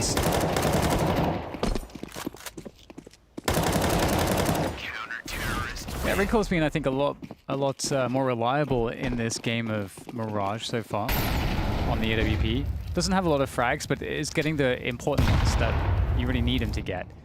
And now with the full save of the Glocks, you'd be expecting a pretty straightforward situation here for Wrinkle again. With the first couple. Heavy God getting somewhat overwhelmed, but still managing to survive for a while at least. Cleaned up 10-8 now as we are looking to round out the final rounds of Mirage. G2 wanting to force this to a third map, of course. I think those rounds can best be described as a stimulus package for G2. They're in a much tidier position now, and you can see they are very focused on what is to come. Hunter with over 8k in the bank.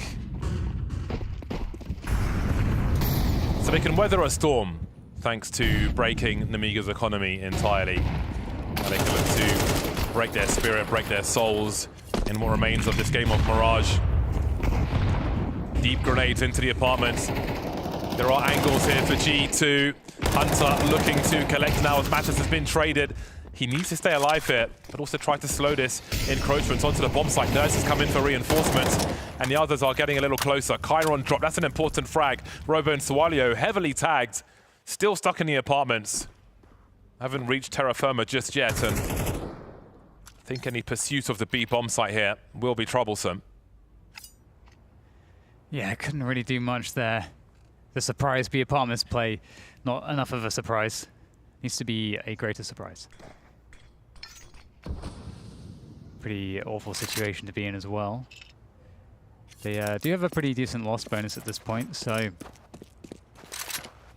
see if they can find some extra damage. I mean, the damage isn't going to go that far either. The money's pretty nice for G2. Bomb still towards the B apartments side though. They're damned if they do, and they're damned if they don't in this scenario. If they were to like save these rifles, their money's super crap, which is going to really make it hard to play around out. And if they die and don't plant the bomb, which is also likely, their money's going to be super crap. And G2, either way, will be on 11 rounds. A frag there, maybe you get some rotation, but again, they've just lost 2 players and nothing doing. It's a really bad spot for them. There's just no good decision there. Yeah, once the apartments play is blown up, it's just what do you do from there? Because the other thing too is that the CTs know exactly where everybody was essentially too. So starting to feel beyond desperate, I think, for Nemiga in terms of figuring out what the answers are to try to win these rounds. G2 have done a really good job just limiting opportunity in these rounds for Nemiga. Just makes it hard for them to like have a full buy, have any comfort. They are well and truly on the struggle bus and they cannot find the door to get off.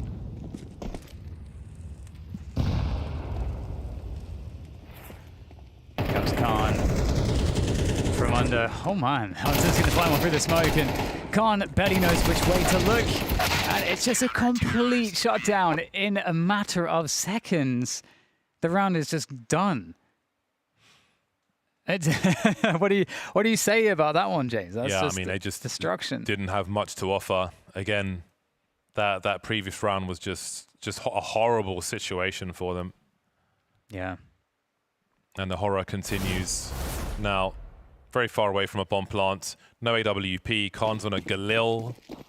But they've got utility. They've got 4 AKs. They've got good players. They need 4 from 4 versus a G2 where Hunter's got $14,000, as does Wrinkle. Everything's against them. Yeah, not winning these battles either. G2 once again shutting down mid completely, which doesn't leave Nemiga with too much in the way of options. Somalia on the other side of the T-ramp smoke, and it's waiting for this one to dissipate. Heavy God on the other side. Now Nemiga looking to make their way back into middle. And Nurse has been really, really strong from that position, from Connector. And look how active G2 want to get.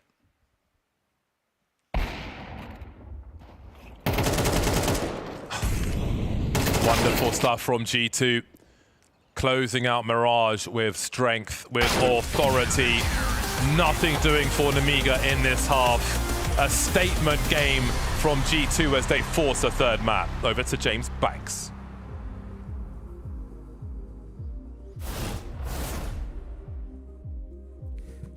I was muted. I did what you did, Vu. There you go. Sometimes we hit it, sometimes we don't.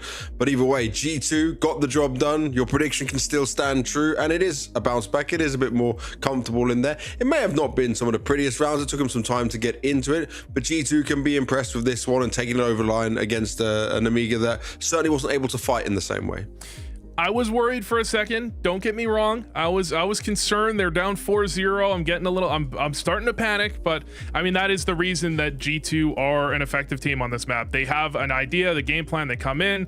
It's not working out off the first couple of gun rounds. They swap things up, and then once you get on the CT side, it's just money in the bank. I mean, as soon as they got guns in their hands, they were closing that one out effectively. Their anchors are too strong. And I think Wrinkle did actually begin to activate into the second half. He had a couple pretty solid rounds. I think he struggled for the first half and the entirety of Anubis. Yeah, this is it, right? We're looking at Wrinkle and we're looking at Mattis. Both of them were struggling, especially for Mattis. He managed to make a huge bounce back in this one. But I'll be honest, Mattis on Mirage, I'm never worried about, man. Every time I see him on this, he is sharp, he is consistent, and he is clean. I mean, a lot of it comes down to they have solid setups to put him in good positions. He's comfortable either going out first or going out second, but this is one of the maps that you might call Matisse like a Mirage merchant at times. He's been incredible on this map. As many maps as I can remember from Matisse, about half of them are on Mirage, where he's had these insane performances on these entries. The pathing on the A bomb site and the movement, it's actually incredible at times. It reminds me of some of the best entries of all time. You know, know, when he gets into these movement, just the movement he has on Mirage specifically on the A bomb site hits is second to none. So seeing him drop 21 frags on this map, not surprising. High praise for Mattis in there as well. And I will say that we were a little bit worried about what G2 might be able to show early on in that game. Some of the moments you saw, we can look at, right? Because there's ones where you get given the great opportunity to have a round in your hands and it still manages to slip away and you start to panic about what is happening inside G2. Yeah, this is why I was saying that the game plan had to change up, because we got round 3, I believe, their first gun round. They go for this play, they boost Nertz up. They have very little utility to work with. So Nertz makes his way into window. He's actually going to win a fight here, just dropping through a smoke. That's kind of 50-50 if someone's watching it. Then he wins another one, but they don't activate off of this at all. Even having Matisse, they know where all 3 players on the map are right now, but they still just, Heavy God runs out A. Not a bad individual play, but these are all individual plays. And at no point did they do, you know, what you often saw with a Kerrigan-led team, a FaZe, for example, you topple the defense. You get that kill from Nertz in window, and that means, oh, you know, someone's pivoting, you're gonna catch that player on the side, you're gonna put a player into a position where he can get an advantageous gunfight. Every single one of those was another 50-50 engagement, another 50-50 engagement, another one, and you're playing against a team. Chiron just dropped 10% round swing, Khan's popping off in the last game, and you're just walking into these straight up engagements. So I do like, after that though, they go back to the drawing board and they just do, as I mentioned before, a lot of calls from spawn, a lot of execs, a lot of hits, a lot of pre-planned plays, and that's where they can turn things around. I just wish we saw an effectiveness in both sides of the coin from G2, and we haven't seen that in a long time from them, unfortunately. Yeah, maybe with a little bit more of understanding of the players they want to use and how they want to do it, we can look at that. But we can also look and turn our attention to Chiron, who, okay, he stole the show when it came to Anubis, and he was still doing very well within this map. But I mean, he just needed more of the supporting cast to back him up, right? Yeah, I mean, I don't think he's going to replicate that Anubis performance multiple maps in a row, because that was otherworldly. So he still has an amazing performance here. I think he starts out something like 7-1 or 7-2, and I think he ends it with a pretty solid score line as well. But you do need a little more going for you. You need the other side of the map to actually find some effectiveness in their bomb site defenses. Otherwise, you end up, as Chiron was many times, rotating into an already lost bomb site, an already lost round. There's not really all that much you can do. And what we were missing is, I don't think Khan had quite the same showing he did in the first map. You know, the first map he was 6-1 against Wrinkle in the head-to-head. It wasn't quite the same here. Do you think it's quite surprising though that even, okay, we change IGL for Nemiga, but this is Mirage. Like, they should have had maybe a better understanding of how they wanted to have their T sides going to play off each other? I don't blame Nemiga too much for this. They changed the IGL, but I think this is just, look, this is the 55th ranked VRS team, and you're playing against number 7. So as much as I want to see Nemiga have a great game, if G2's on their game, this is how it's supposed to go. G2 is supposed to have a deeper playbook. They're supposed to have better individuals. They're supposed to have more practice, more coordination. They're supposed to have all of these things. So I can't blame Nemiga for not taking it down on G2's kind of home map here of Mirage. Well, that was their home map, and it did net them a win, which takes us to a third map. It's Ancient coming up next, but before that, we need to go to a quick break, so we'll see you in just a few.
It all comes down to Ancient for our deciding one between G2 and Nemiga in this one. For G2 right now, I'm looking at, okay, Wrinkle may have not had the best series so far. He just had an okay one when it comes to this Mirage. So Vu, let me question this to you. Is this one where he can have a chance to dominate, have a chance to flex his own individual skill a little bit? When he was talking in that interview about getting to play the way he wanted to play, right? This should be in his strengths. I would have thought that Mirage would be in his strengths, and I mean, he did have a solid performance on Mirage, but I don't think Ancient is necessarily the map where you think to yourself, I've seen tons of Oppers have really amazing performances on this map. I think you're thinking more of the Riflers defending the extremities and the battle in towards mid, where usually the Oppers at the back line tossing about 17 flashbangs over mid, or tossing them towards the box so your CT teammates can swing out. So I'm looking towards a Matisse. I'm looking towards, I think this is a map where Hunter performs individually to a very high level, and I'm looking towards Heavy God, as I am always with G2. Heavy God needs to perform if they want to win. Just looking at that though, right? You said about Wrinkle having to throw a lot of flashes. You also said in the pregame that's not something he's doing so often. So is that a change we're going to see, or from what he told us in the interview, is he going to play more the way he wants to play? Because I remember him just going out and taking the fights.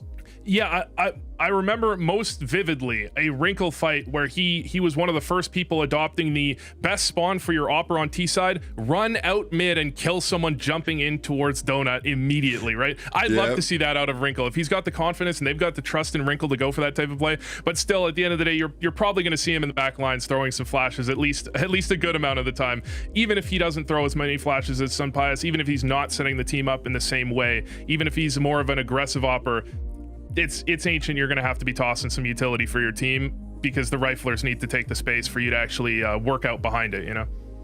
And for the rest of the individuals on G2, we're now not worried about anyone, right? Everyone stepped up and delivered as a team coming into this Mirage. Ancient, should we be expecting more of the same?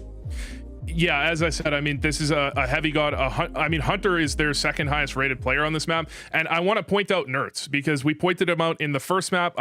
He was a talking point potentially before the series. I'm not sure if we managed to get to it, but he also was great on Mirage as well. So I'm happy to see Nertz coming into this season. They've had some changes. Maybe they've had a slight change in philosophy. Maybe he's just had some time off where he feels a little more comfortable. If G2 want to compete and contend for a top 5 slot in the world, it's Nertz that has to step up more than anything else from the Riflers we see on G2.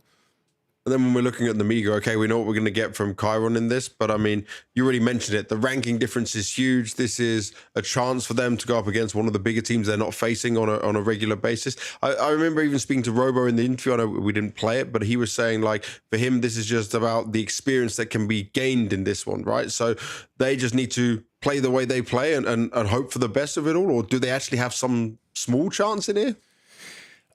I said it after they just destroyed G2 on map 1 that I'm buying all the G2 stock in the world. So I'm not going to go home on that one and say that G2 is going to lose this one, or that Nemiga have the most amazing chance here. I think they've played valiantly. I think it's been very respectable. I wish Sawalio had performed a little more up to par, and Sypho, who I thought was one of their more impressive players, he's struggled in this series as well. But I think that's the reason that you see this ranking gap. You know, these players sometimes, I don't think Sypho, I don't think he's even played a top 20 or top 30 team in the last like 6 months. You know, this is a level gap that it's just going to be tough to overcome for more than a flash at a time. So you could see Chiron have another great game, but this should be G2 another comfortable win, you know, 13-8 over and over again. And where do we put, obviously it's G2 with new changes in here, right? But this is still a team that should be looking at being in the LAN playoffs, be a title contender, a potential trophy contender for this season. But how far away do you think they are from that? It's a question.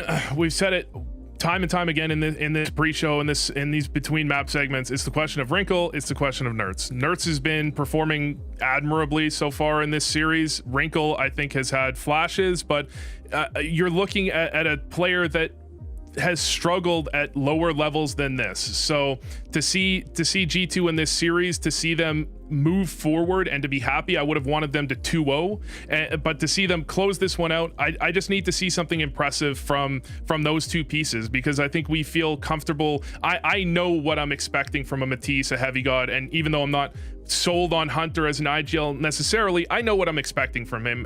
But I need more from Nertz, and I need Wrinkle to be this upgrade and an Opper that I'm still questioning if he is. There's also probably a lot of great data coming in for Saw right now in understanding what it looks like between practice and officials and how they can work for it, right? You're a heavy believer in Saw and the choices he's going to make. 100%, and we're seeing them invest quite heavily, I think, into the op in the hands of Wrinkle. So I think pointing out practice is actually a great call, because this is probably something they've seen in practice, that Wrinkle can perform at this level, that he can be a dominant force with the op in hand, and that's why he's so hyped to be here. We do now need to see it in official games, and sometimes, as much as you wish they wouldn't, I think players don't always perform the same way they do in officials as they do in scrims when the pressure's on, even if it's just, you know, a best of 3 against a much lower ranked team, even if it's online. Still, the theoretical pressure that you need to hold your slot in this team sometimes does cause some changes in performance.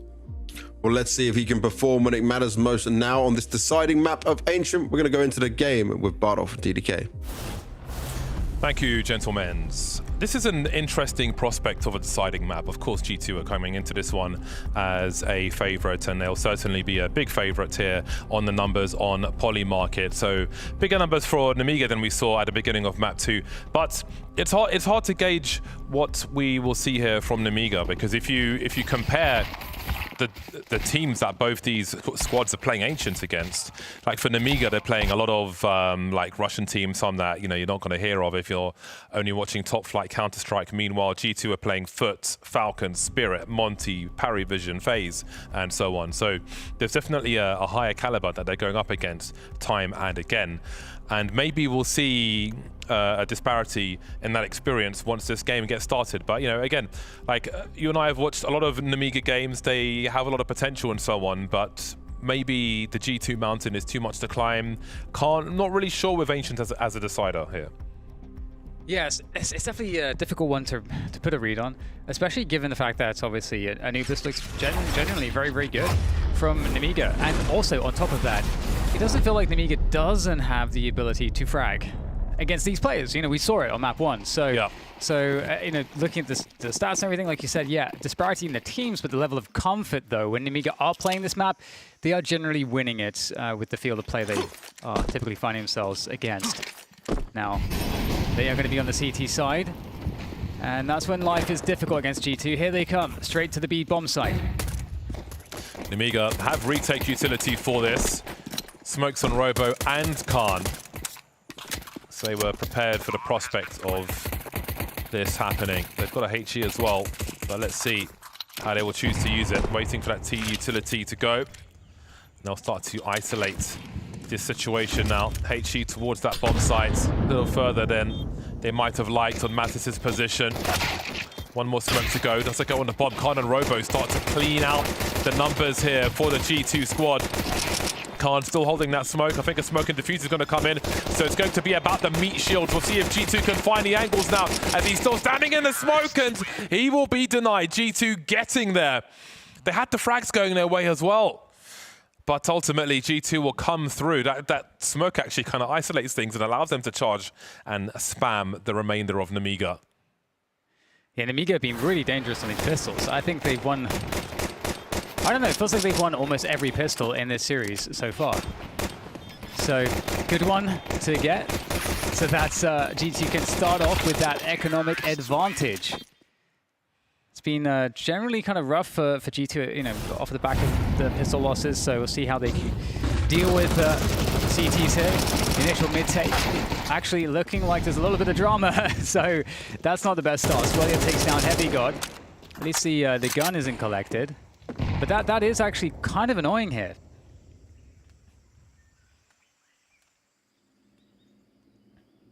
There's a ton of util in this round for Nemiga. Although if G2 can use their position in Red Room well, they may be able to outmaneuver some of that. We've got 4 of the 5 over towards B also. You can see Chiron moving over. That's some grenades lost. Such good position now. All the ideas that Nemiga had may be for nothing. Unless Khan can do something utterly dirty here, but he won't be allowed to on this occasion. Wrinkles on his pogo stick, avoiding those close-range headshots. Doing what needs to be done. Nothing left here for Nemiga then. They came with ideas, but they weren't able to execute them. And again, as you mentioned, they were very strong on Anubis, and if they've come prepared, maybe they can be competitive. Maybe they can give G2 a run for their money.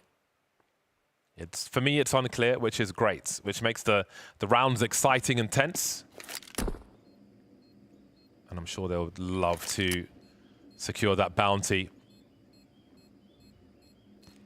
Yeah, this was an interesting round, given that, I mean, Red Room was the one place that was an opening, and G2 found it. That was like the one best play that G2 had. And it's so interesting too, because Red Room is actually really scary.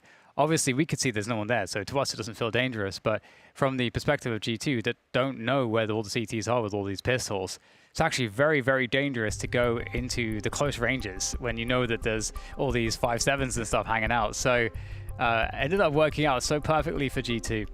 We have a tech pause. Something on the internet is broken.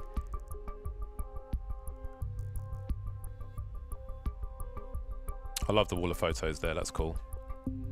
Always good to capture your memories. So yeah, this must be an exciting prospect for the Nemiga squad. You heard the comments about Vu and, from Vu, talking about some of these players, the newer additions and their experience versus top flight Counter-Strike.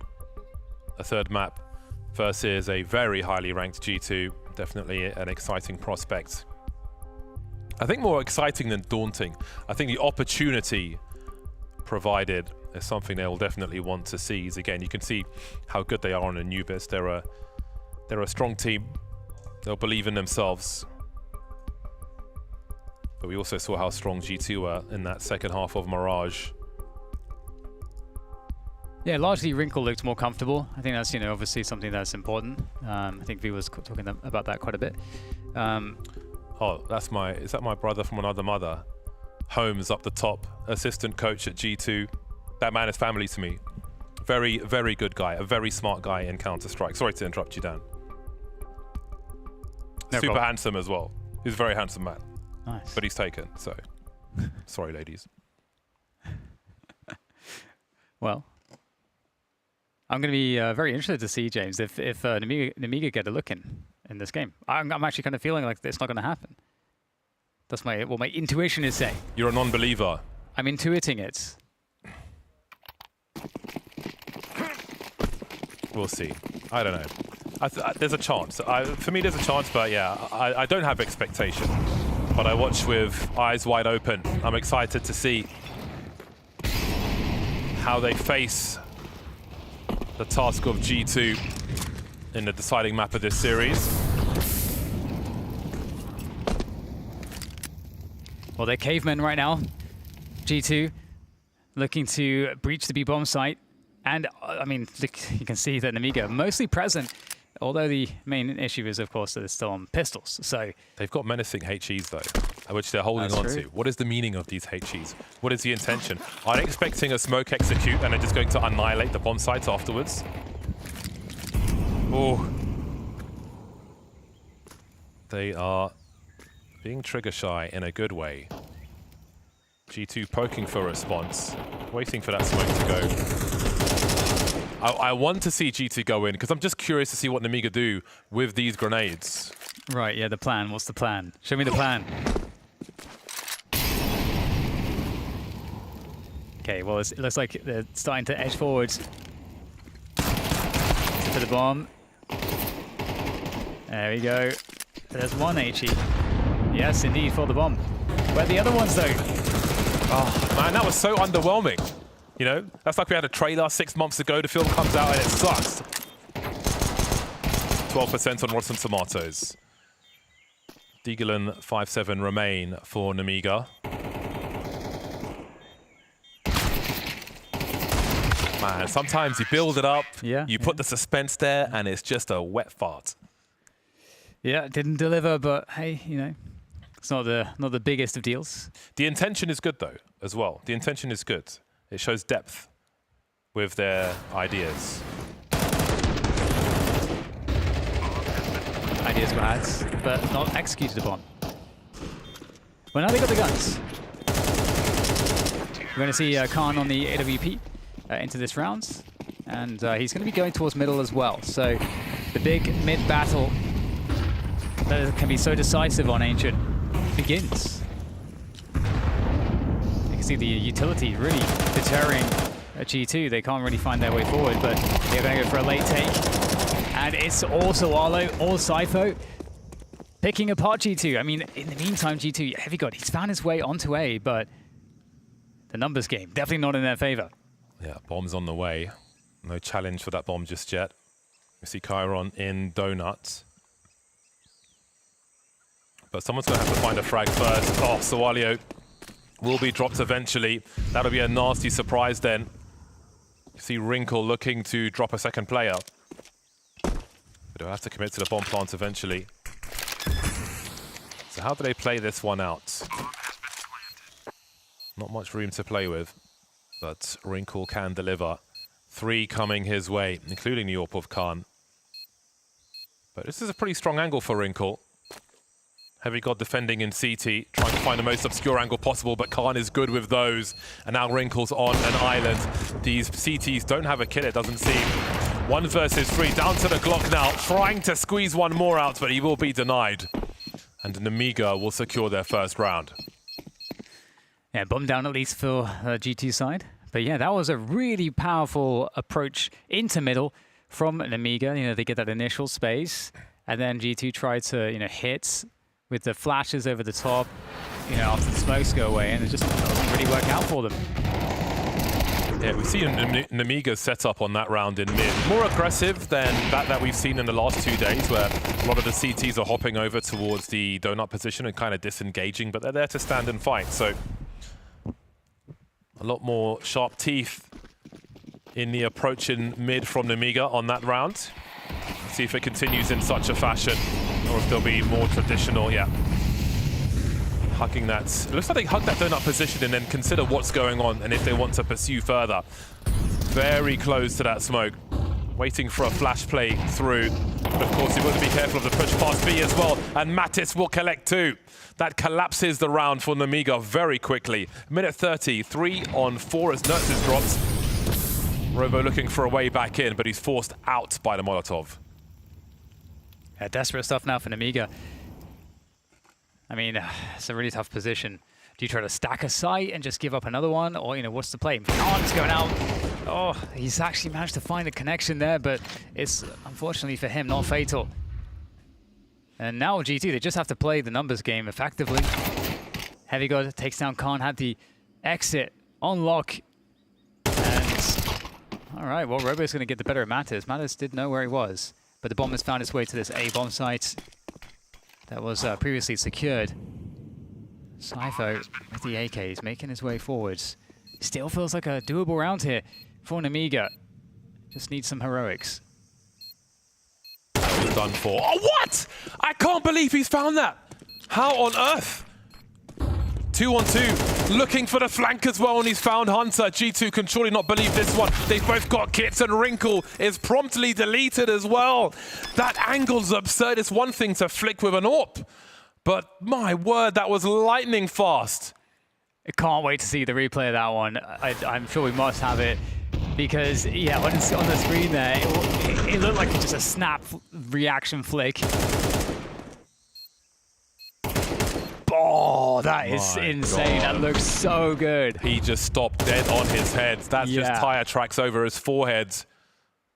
Yeah, that's so crazy. Yeah, you can't believe it. Neither can I. That's, I mean, you just have to throw your hands up just as he did. Incredible from Nemiga. Especially with the openings we saw there from Mattis. Those 2 in mid should have been done. And then Khan hitting the bomb carrier, but not quite finishing him off. Surviving that, and then for that to happen is crazy. But they're focused on the next round. Nertz has found an opening into Red Room. Another 5 on 4 for G2. Yeah, they are getting these early advantages mostly reliably. And they're rotating back towards the B side of the map here into the AWP. So we'll see what shenanigans Khan is able to deliver, to see if he's able to disrupt this play. The flick shot straight to the face of Hunter. And that's the problem now for the GT side, because not only do they lose a player, the play has largely been spotted, and it's been slowed down now to the degree that Nemiga able to do more here, to reposition, to get ahead of it. And G2, I think they feel committed. Switching up the position of the AWP as well. No one coming Khan's way just yet. The utility will not deter this push, but Robo's found 3! The overperformance from Nemiga in these rounds is crazy. They know exactly where the last man is now. Cypher waiting in the smoke. 30 seconds. Bomb collected. 1 versus 3. He's got a chance to have a look and see if he can find a kill before a potential bomb plant. But the CTs are everywhere. He's not looking right now. Smoke gone. 20 seconds. AK collected. Magazine full of rounds. Mattis versus 3, doing what he can. But really, we're just seeing some individual brilliance to turn things around, round after round from Nemiga. And that's got to be so frustrating for G2. Yeah, I mean, it's like this position from Khan, you know, you kind of have to be walking as a team there. You're kind of just hoping you don't run into the AWP. It's really the only gun that's a problem. And this series of kills here from Robo with the M4. I mean, you had Chiron doing that 1v4 on Anubis. And now what? Robo's doing it? We had that insane flick from Cypher. I feel like we weren't saying Cypher's name very much at all in the first couple of mats. And so Nemiga have tied up the game now, James. 3-3. And like you say, it's with individual brilliance against a team the likes of G2. Really big plays. These like really clutch end of map plays coming through from multiple individuals for Nemiga at the beginning of this deciding map. Yeah, they're going down players early on, like pretty repeatedly. Yeah. This is still not making daunting. it work. This is not a daunting prospect for them. They are ready for this challenge, it seems. And again, they are a talented team. Wow. But the job's not done yet. It's a good start from Nemiga, but as always, it's about how or if you can finish. Pistols for G2 in round 7. It's a nice gap. Little info for Swalio as he goes fishing. Matt is closing the distance, unable to punish the reload though. Oh. Swalio taken down. Pistols being a little annoying, but largely under control. Okay, they just lose one. That is more than acceptable. It is highly acceptable. Okay, well, okay, this is a conversion from Nemiga. I'm just so curious, James, like how, like these last couple of rounds from Nemiga have really thrown this in my mind as to what should I expect? How do I view this game right now? Because it kind of feels like anything can happen type of game right now. For sure. Like looking at the stuff on paper, it is very uncertain. Very uncertain. Like, you don't know what Nemiga's peak is, again, with the teams they're playing versus the teams G2 are playing on Ancient specifically. Like, we know Nemiga are good, but in the vacuum of this, with the evidence on paper, we don't know how far they can go. But they are delivering on an individual level when they need to. Big multi-frags, clawing their way back into rounds. Got a little utility here in round 8 for G2 as they wield 5 AKs, looking for opportunity. Robo saying hello through the smoke. Always dangerous to find out where Khan might be. I think he saw a knee, a finger, but he's looking ultimately for a chest or a head. That's a nice boost for Nertz, forcing Khan from his angle. That's a bit sneaky one. Not too expensive though. Minutes on the clock now as G2 collect the bomb in T-spawn. Yeah, so Ollie got a peek in mid there and just saw nothing. So now they must be wondering, Nemiga, where are these T's going? Okay, they're going to hit one player in middle again. And G2 setting their sights once more on the B bomb site. 3 players there for Nemiga, and just less than 40 seconds now to get the bomb down. So Khan's dropped some grenades to a teammate. I was hoping he would do that. He had a Molotov, an incendiary, which is given to a teammate, so he can hold position. And look how good he is at that. Dropping 2. Now it's Nertz and Wrinkle that remain. Swalio still has an incendiary, and he's in position maybe to go stop this bomb plant. That's exactly what's happened. 15 seconds, and Nertz has been thwarted. Good exchange of that grenade earlier on. Swalio now jiggling, unable to defeat Wrinkle though. Down to a 2-on-2, the bomb just about getting planted now. A kit for Chiron. Both CTs are here.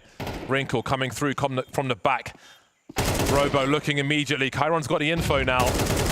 Rounding the corner. He has a kit as well. Not committing to it. Forcing Wrinkle to the point of no return. And delivering as he often does in this series. Chiron with a huge headshot.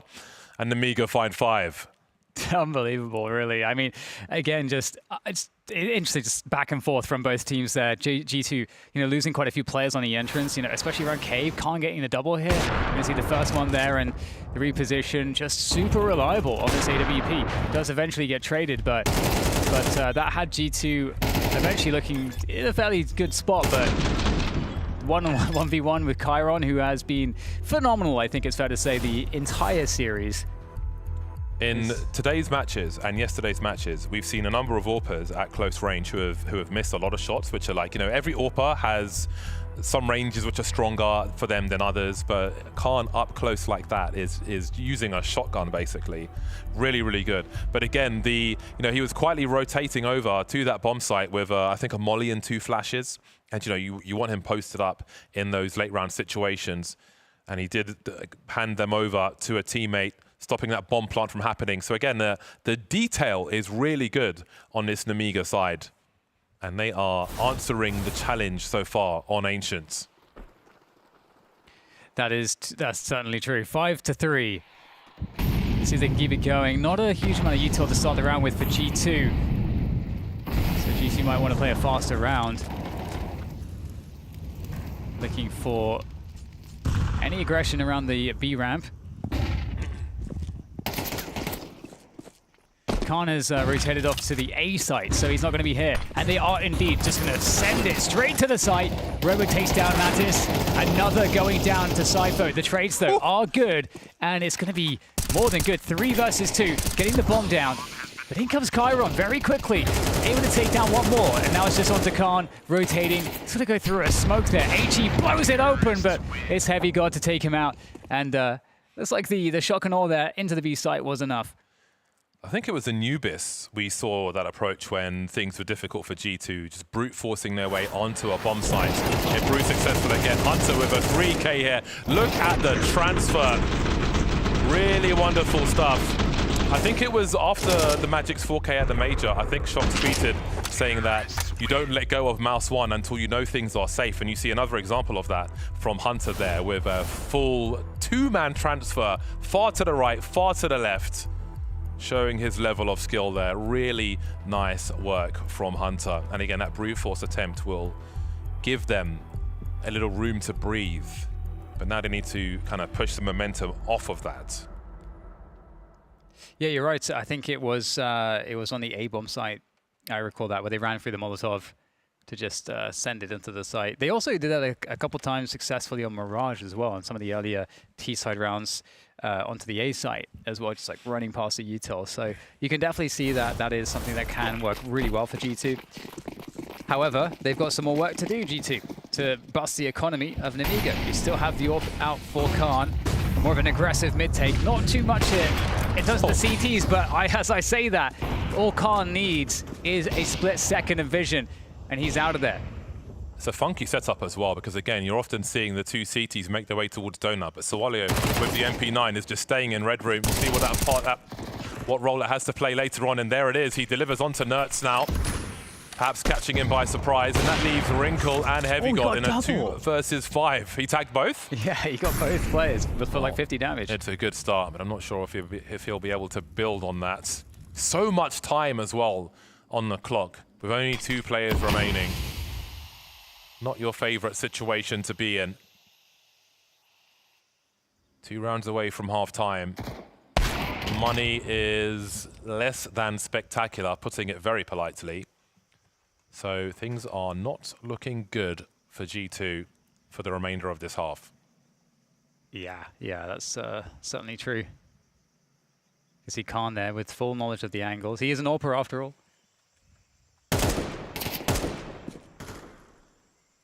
Just don't have to give Heavy God anything. They don't need to. If they can keep 5 players alive, that would be immensely important.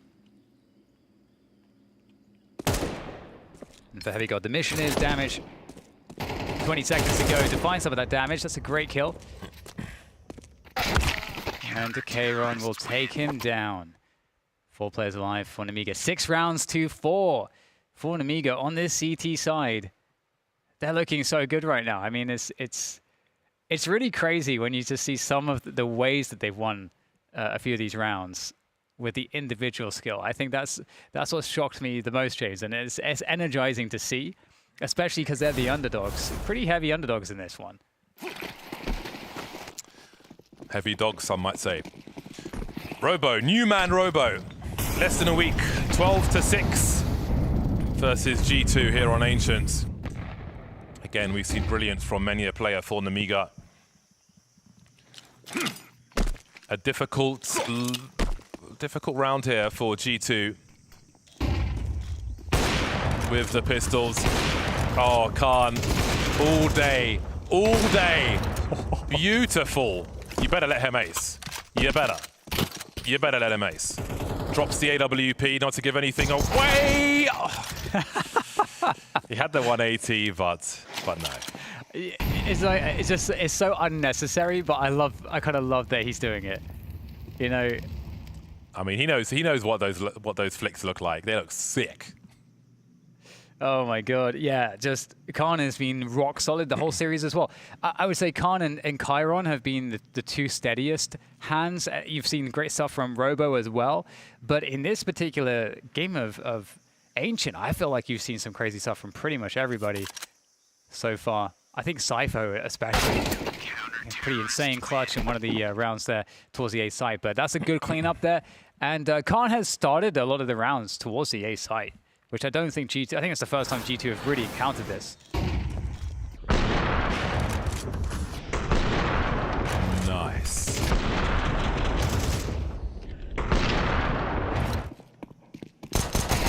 Where is he? Good work by Khan. Again, showing how good he can be. 1 round to go then. G2 have got a reasonable buy, plenty of AKs, enough utility. And again, Nemiga go back to that first aggressive round we saw from them in mid. A lot of footsteps for Hunter. Robo, got to be careful around that smoke. Quite risky. We see 2 poking into the A bomb sites actually for G2 as this action happens. Kayron gets collected quickly. And maybe there's a 5th here for G2. Oh my god, that nade did 80 damage to Khan. That's a meaty one. And Nerds takes down Robo and Donut. And so this round looks very, very bad right now for Nemiga. G2 with really good pace. And they are crushing the defense here. Oh my goodness. Assassination, 5-7. A recovery somewhat for G2 at the end of the first half.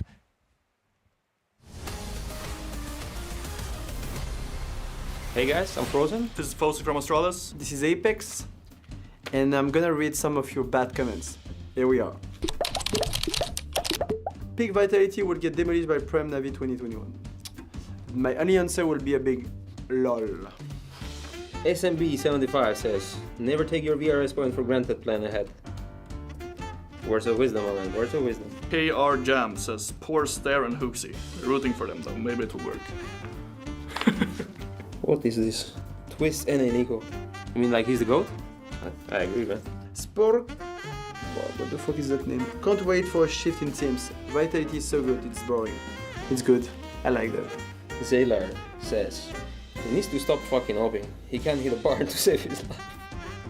He positions like a headless chicken. It's criminal how bad his eye test is as an opper. Maybe we need a Zaylar in the team. Maybe Zaylar sounds like a good opper. Oh, here we go, HLTV. It's always the best on HLTV. This is why Simple is better. Even when he was dominating with Navi, at least it was entertaining. Simple can be better for your head, but that was still the GOAT. There are no good IGLs available now. HOTU.CEST is free. Good IGLs. That's just mean. Immediate call 7981 says, let's just hope the shitty org pays off instead of getting a new team and it will be a dream come true. Hey man. Sandals, also from Finland, says, HOTU.CEST retire already, you bum. What is all this HOTU.CEST flame? Chips 1709 says, Brokey, HOTU.CEST is gonna overtake you in rating, bro. Lock the fucking. You guys need to stop caring about the fucking rating, man, honestly. Shut Shut the fuck up. Enthusiasm West 4481 says, a Sweden in Astralis. It's over. That's how we felt when Device came to NIP, you know. So I'm just giving them the treatment back. We're Cartographer 46. That's a sick name. We are witnessing the funeral of FaZe. Fun fact, 4 out of 5 Vitality members have the letter Z in the surname, representing the organization theming. Apex is not included because bees have short life spans and don't usually live too thoroughly. That's actually fun. X-Blow from Finland, a fan of PC Game, says, Astralis downfall continues and I'm all here for it. Vitality is normal. Okay, makes sense. Can't believe they made Apex keep playing at 50 years old, elder abuse emo. I'm actually 33. I still have great years ahead of me, so fuck off. This was mostly like Hoaxy Flame? You can think whatever you want, it's okay. Bro, I'm surprised how good these people are on HOTU, you know? Like, we should just take a few of you guys to fix every problem we have.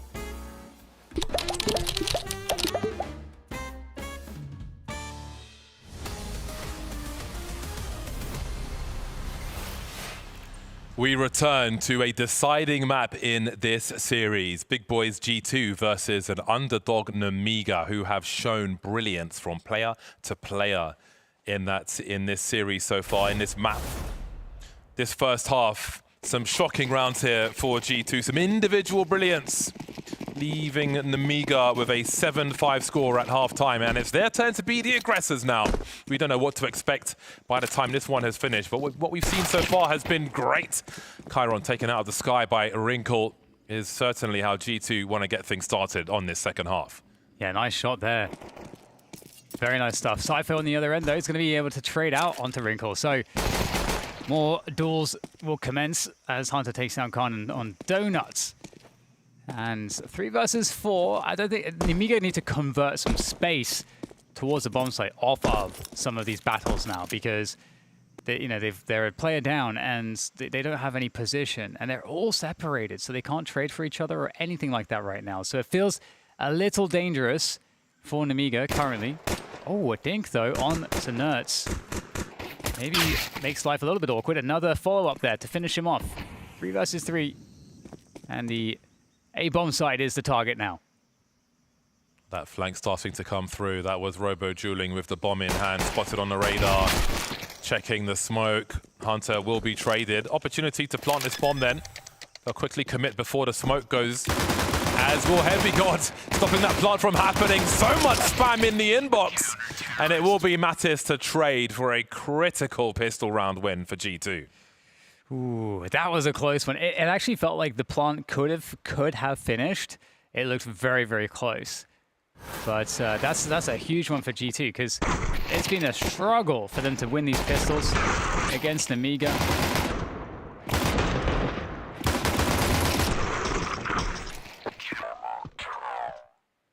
Okay, 6-7 then, G2. I'm just so curious what's going to happen. I just really don't know what to expect. Nemiga have shown so much individual brilliance so far this game. The challenge for middle, Sawalio will get toasted. And mid is lost. G2 are the best ancient pistol team this year. 73% pistol win rate. Wow. You don't sound impressed, James. You sound... It's not bad. No, it's not bad. Just no reaction from you. Not, I was just absorbing the numbers. I was like 100 minus 73. You what's should left? absorb them more I was counting. loudly. I had my abacus out. I was sliding the hoops around. Isn't it just beads on an abacus? I mean, they're hoop shaped, right? What? No. Teaming abacus. So Ikaran's going to get dealt with. Yeah, you should probably return that, James. I didn't take a receipt. Well, there wasn't a big investment from Nemiga, so they will have something to offer, something more substantial to offer G2 in the next round. I really do love this map between these two teams right now, because again, like if you're joining us late, like it's just not, you don't know what's possible. You don't know what the peak is for Nemiga.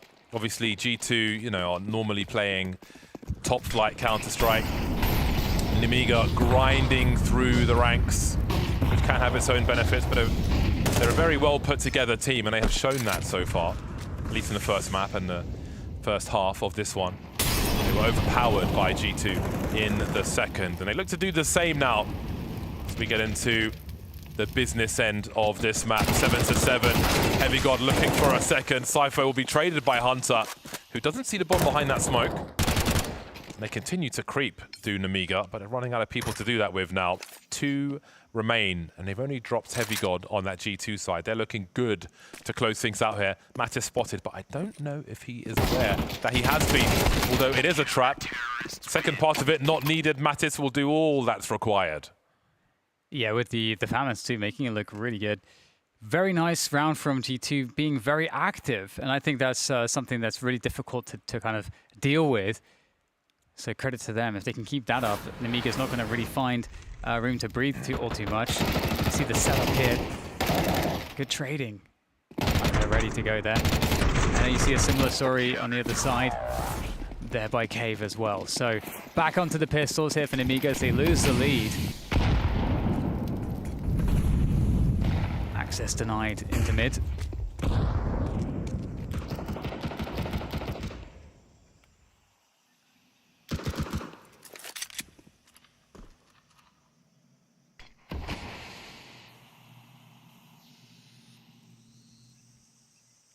These are nice, fast rounds to pick up, in theory, for G2. Again, if we remember the second half of Mirage, there was it felt like a long period of non-buys, crap buys, difficult rounds for Nemiga, which really allowed G2 to grow and close in on securing the whole map. A bomb plant denial would be huge here for G2. I don't think they'll have position for that, though, as they support each other in mid. Not quite the angle they were looking for. Swalio forced them to spend in the next round. We'll see what Khan can do. Not much on this occasion, but they do get that bonus money, and it's definitely much needed at this point. Yeah, it definitely helps to get the extra cash. But it's going to be a 9-7 lead now for G2, and they look really comfortable. Again, they've been having a lot of success by having a better trades on damage on mid, as well as just being disruptive towards the positions outside of B. So for Nemiga, that's the first question. Can you traverse that? Maybe we'll see more of a delayed mid take. Let the smokes and the util kind of go down. Re-hit that with some pop flashes. With a smoke into red. That kind of typical stuff that you see. In addition to trying to outplay any forward cave setups. I think these are the things that they got to think about first. That initial util. Oh, it's trying to force it through there, and that's not going to work out for Kairon. Unable to find answers to the aggression from G2 at the beginning. And then there were 3. This one could slip away from Nemiga after all the work they did on the CT side. This could slip away very quickly indeed. Oh, it's a desperate scenario. If you need individual, or if they were around for the individual brilliance that we have seen, this one. Will they give anything to Khan? It's going to be one look and that's it. It's not going to happen for Khan on that angle again. And you can see that the positions, more forward ones at least, have been voided by G2. It's by design. They want to sucker Nemiga into the bomb site and then just collapse on top of them. They've got to find frags here before they go for a bomb plant, surely. But you can see that G2 are not looking to give it to them at all. It's making things very difficult. And there we go. That's exactly what they were looking for. Mattis trying to find an answer. Swalio finding a second. And just like that, a 3 versus 5 is a 3 versus 2. Wrinkle creeping, already scoped in with the AWP. And Nertz as well. Khan stuck in the corner. Wrinkle, too many angles to find. How have they found a way back into this one? Nertz in a 1 versus 3 mate 2. He's got Khan stuck in the corner. Can he do it? Going for the transfer. He's got a Tech 9 as well. But again, Khan up close. Always delivers on those shots. Huge round for them. Unbelievable. It barely makes sense, James. You know, like G2 are 5 versus 3. They win the mid exchange, which I was talking about. I'm like, that's where they're getting the value. It just happens again, predictably. And then G2 are like, okay, we're just going to give up some of the forward positions now because we have a 5v3. We're fine. And then, of course, Nemiga managed to somehow convert 3 kills there into the site. I don't understand how they managed to do it. But the problem is that, again, they're having to rely on pulling out these crazy scenarios as opposed to finding or engineering their own advantages early into the round. Big clutches. Yeah. Big clutches.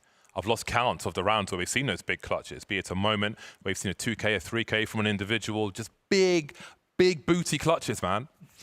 Yeah.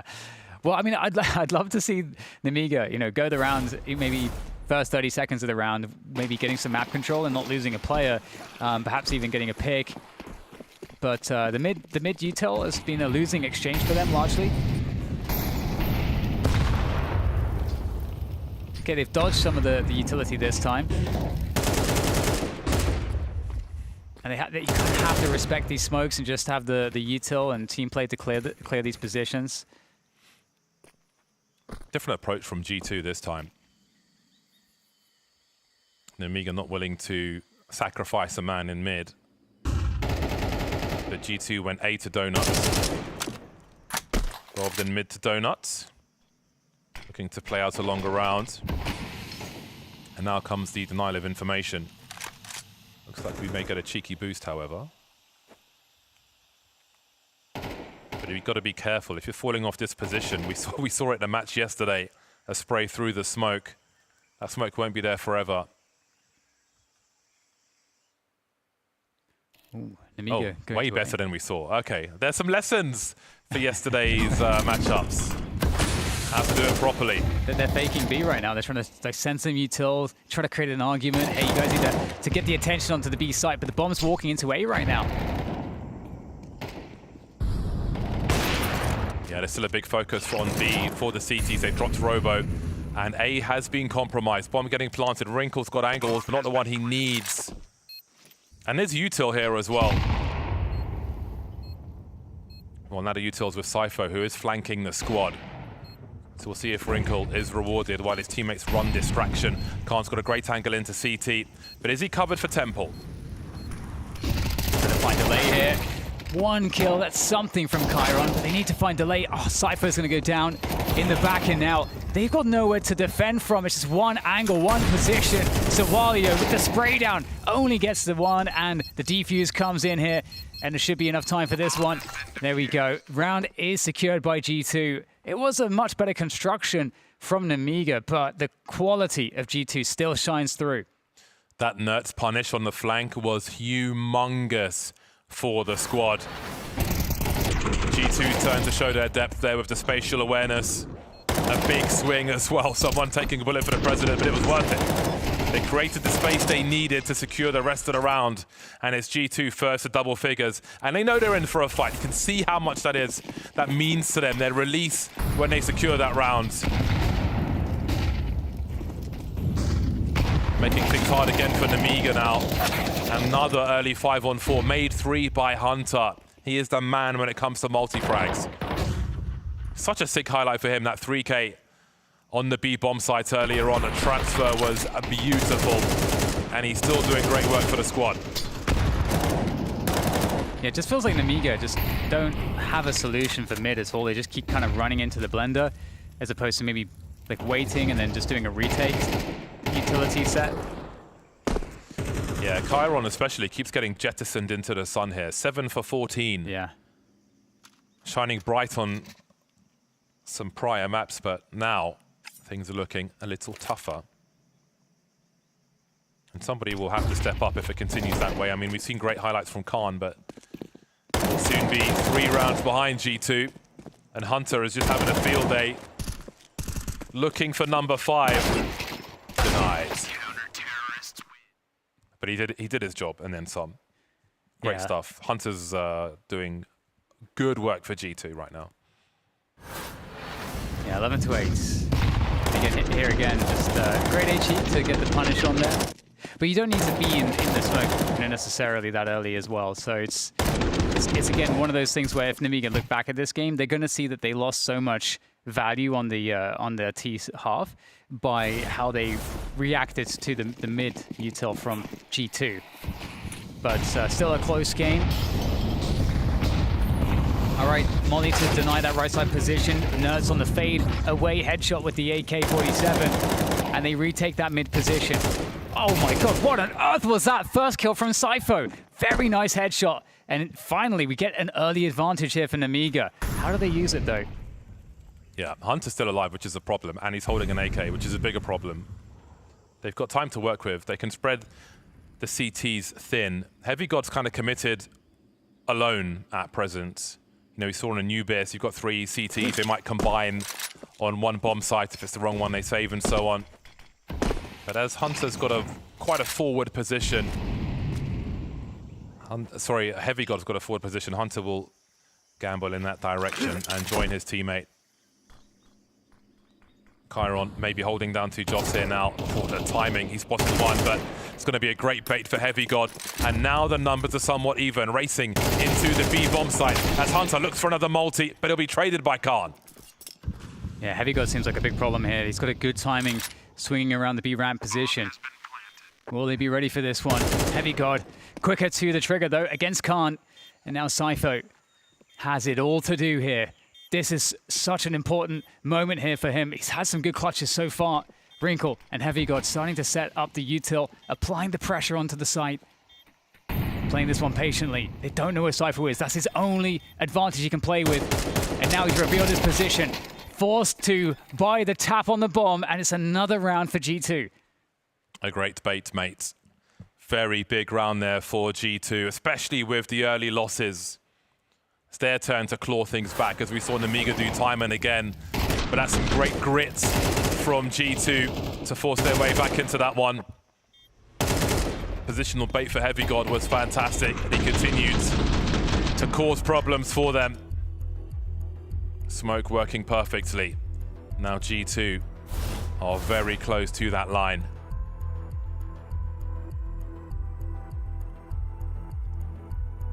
In the kitchen. I feel like Khan's hair is getting progressively crazier as the series goes on. As the game slips away. Yeah, exactly. It's like, you know, in Doom when you're like losing health and there's like thresholds and the portrait changes. Like your nose gets like bloodier the more damage you've taken. And 4 rounds then. Yeah. 4 rounds for Nemiga. They need all the rounds now.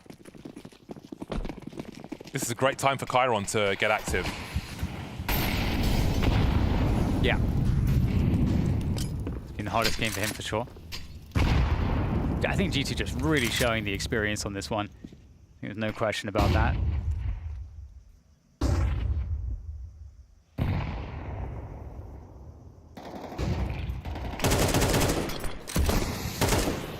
Really good challenge for them in this series.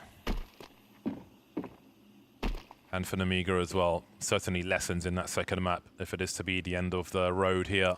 But still 10 men on the server.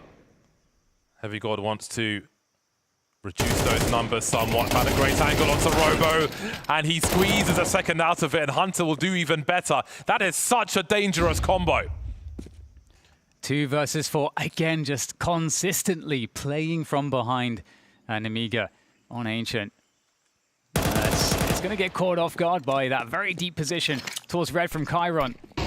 And can he find anything else here? He spotted the donut player, Wrinkle. He's going to take a lick of damage there. And in comes another challenge from red. That's Mattis. He's going to take down Chiron and now leaves Cypher alone again. 1 versus 3.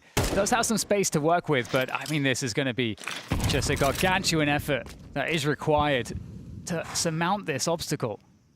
27 seconds. He's really just gambling on a duel before he gets that bomb plant, but that is not going to be offered to him. No one coming in on the flank. Faking the plant, and it just gets worse. It gets more tense. They're creeping through, and Mattis will finish off the job. G2 survive a strong test from Nemiga to take it in 3. Yeah, I mean, Nemiga, great showing from them. You know, huge underdog in this series, but you could see that there's so much brilliance on the roster, and I think that's something that's going to be enjoyable to listen to as we throw it back to the desk. G2 make their way through 2-1 in this one, and Vu, you hit the nail on the head. You got it exactly correct. We're looking at just domination from them. Didn't seem to be anywhere near as many struggles as what we saw last time around when they were playing the games, right? They may have had a bit of a bad start in the first half, but once they got switched over, this was G2 fully locked in and in control. Yeah, I mean, G2, they're supposed to be the better team. They were the better team from maps 2 and 3. But I want to pivot. I want to say I am impressed with what Nemiga showed. I think that they had some very solid calling from what is a stand-in IGL. You had some really impressive individual moments. And Chiron had a struggle bus of a map here, despite having an incredible first 2 maps. But the team still made it competitive. They still had their rounds, even despite playing a team this good, this far ahead of them, to the point, you know, you mentioned in the pregame, they're just happy to be playing this level of opposition. So you got to give a lot of respect to Nemiga for the performance here. But at the end of the day, this is G2 you're talking about. You know, they're going to find a way to bring it home.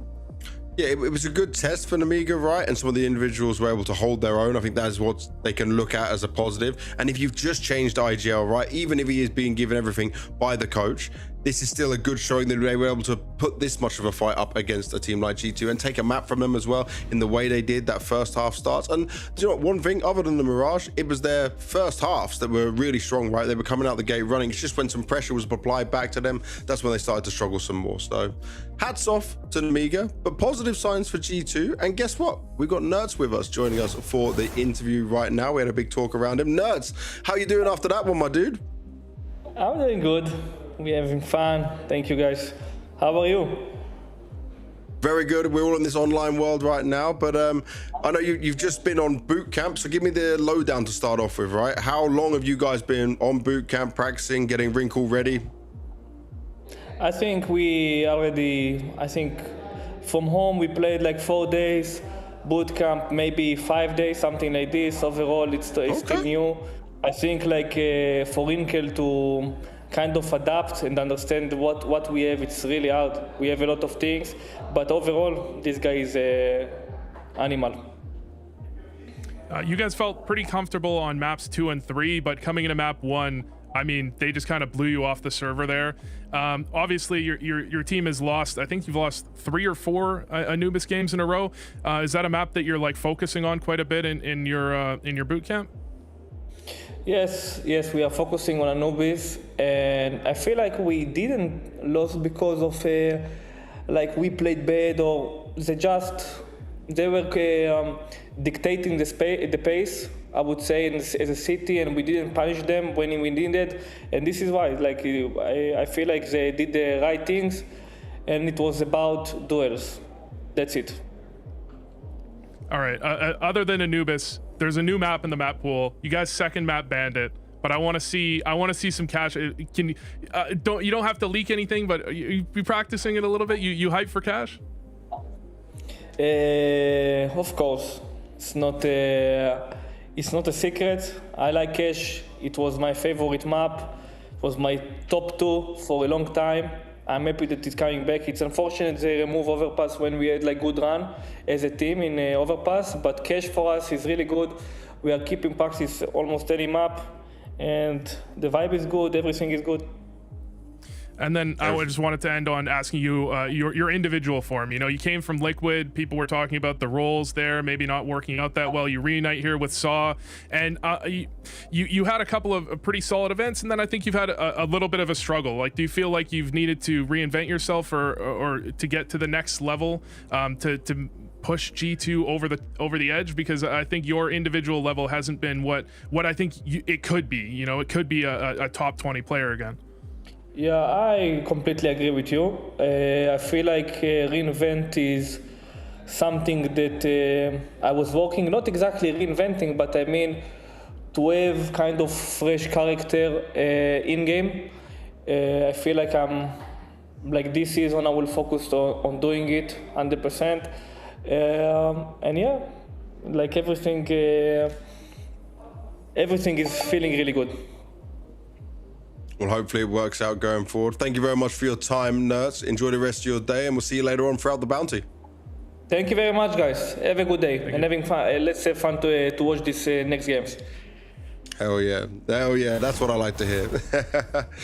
And with that being said, we are done on this side of things. Vu, we get to have some rest, but taking over once again is Nat and Maui as they're ready to rock through the next set of games. They got Falcons 100 Thieves later on today, but next up, it's GamerLegion taking on HOTU. Hey guys, this is Mahone, and I'm going to break down how the pros hold long A on Dust 2, so you can do it just like them too. Let's go. Usually at the start of the round, you want to pay attention to the spawns. That's because only the best spawn for the CTs gets past this corner before the best T spawn peaks. So the best use of the spawn is to try to get a Molotov down at the doors right away to stop a potential rush. Now keep in mind, if you don't have the best spawn, the Ts can already be holding you. With a Molotov down at doors, the next component is to have a second person throw flashes to blind the Ts as they come out. One of the most common ways to do this is just over the building from the long crossing. The flash will blind Ts holding from the doors, so even if you don't have the best spawn, you get a brief window to cross the angle. It's possible to throw this flash too early, so the timing to throw this flash is at 1:49, which leads to the earliest a T can be at the doors. The Molotov and flash gives you a good initial defense, but Ts with the best spawn can run straight to blue bin before the Molotov lands. So another option for the Molotov is to throw it behind the blue bin, which stops Ts from sitting there. And as for a potential T at the entrance, you can use this smoke at the start of the round. The smoke is thrown from elevator, flies over the buildings, then bounces off the top of long house and drops into the doors. This smoke limits Ts from holding the long corner, which gives you an isolated fight on the T crossing to blue bin. But keep in mind, if you want to peek the doors with the best spawn, it won't land in time. The blue bin Molotov and long doors smoke takes away a lot of positions for the Ts. But what if the Ts are fully committed to taking long? There will be flashes or a corner smoke preventing you from holding the entrance. To ensure your Molotov still lands even while blind, you can use this lineup where you run sideways facing the wall and release as soon as you reach the corner. Facing the wall reduces how much you get blinded, and it also removes the need to step forward to throw the Molotov, which means you can cross the pit without any additional movement, and it lowers the chance the T catches you mid-throw. To fight the corner smoke, you can throw a counter flash to blind the Ts pushing up. And this is a flash your teammate can throw for you. The goal of the flash is to have it pop on the left side of long and behind you so you don't need to turn. This flash will blind Ts hugging the wall, as the 149 flash won't get them. With this flash, you can swing to the left side of the smoke or push through the smoke to catch Ts directly behind it. So with these extra steps, let's say you fought off the initial push. What's a good spot to hold from?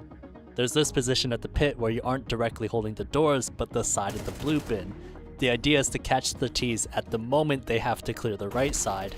You can also use this lineup to re-smoke the doors without exposing yourself too much, giving you time to reposition. So that's what you can do if you have long control, but what do you do if you're forced to fall back? If you back up to the long crossing, you can use this smoke that lands at the middle of long to delay Ts from pushing up. The smoke covers the entire choke point, which allows you to move freely between car and CT spawn. And as well, you can use the smoke to push up close to fight the Ts. And that is the last piece of how to hold Dust 2 long A like the pros.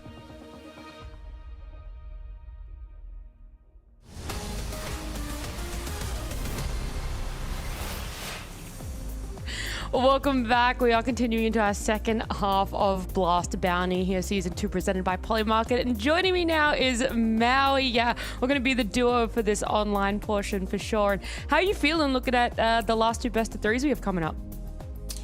Well, I'm super excited for the last one of the day. That goes without saying. And I feel like this one that's coming up right now shouldn't be slept on. There's a lot of narratives being tied into it. We've got some legendary players here, some major winners on both sides of the servers, so a lot to be excited about.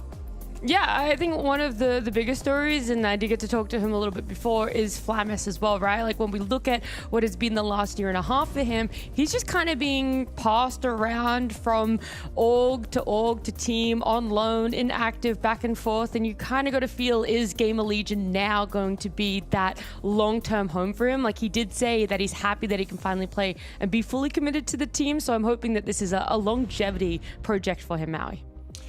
Yeah, as do I, because a player of Flamus's skill set and at his age, both of those would merit at least somebody taking a shot on him. And I'm glad that it is GamerLegion. I'm also extremely glad that VP, which was being touted as maybe a contract jail for him, has actually unshackled him. They've allowed him to leave the terms, because there was all these rumors actually in the offseason of BC Game looking at Flamus, but his buyout was like $700,000 or whatever number the BC Game guy said it was going to be. And I have to imagine that came down to earth, that GamerLegion got a more fair deal on a player who definitely built some stock for himself during the major, but probably didn't need to have a buyout that was bigger than Monacy when he joined G2.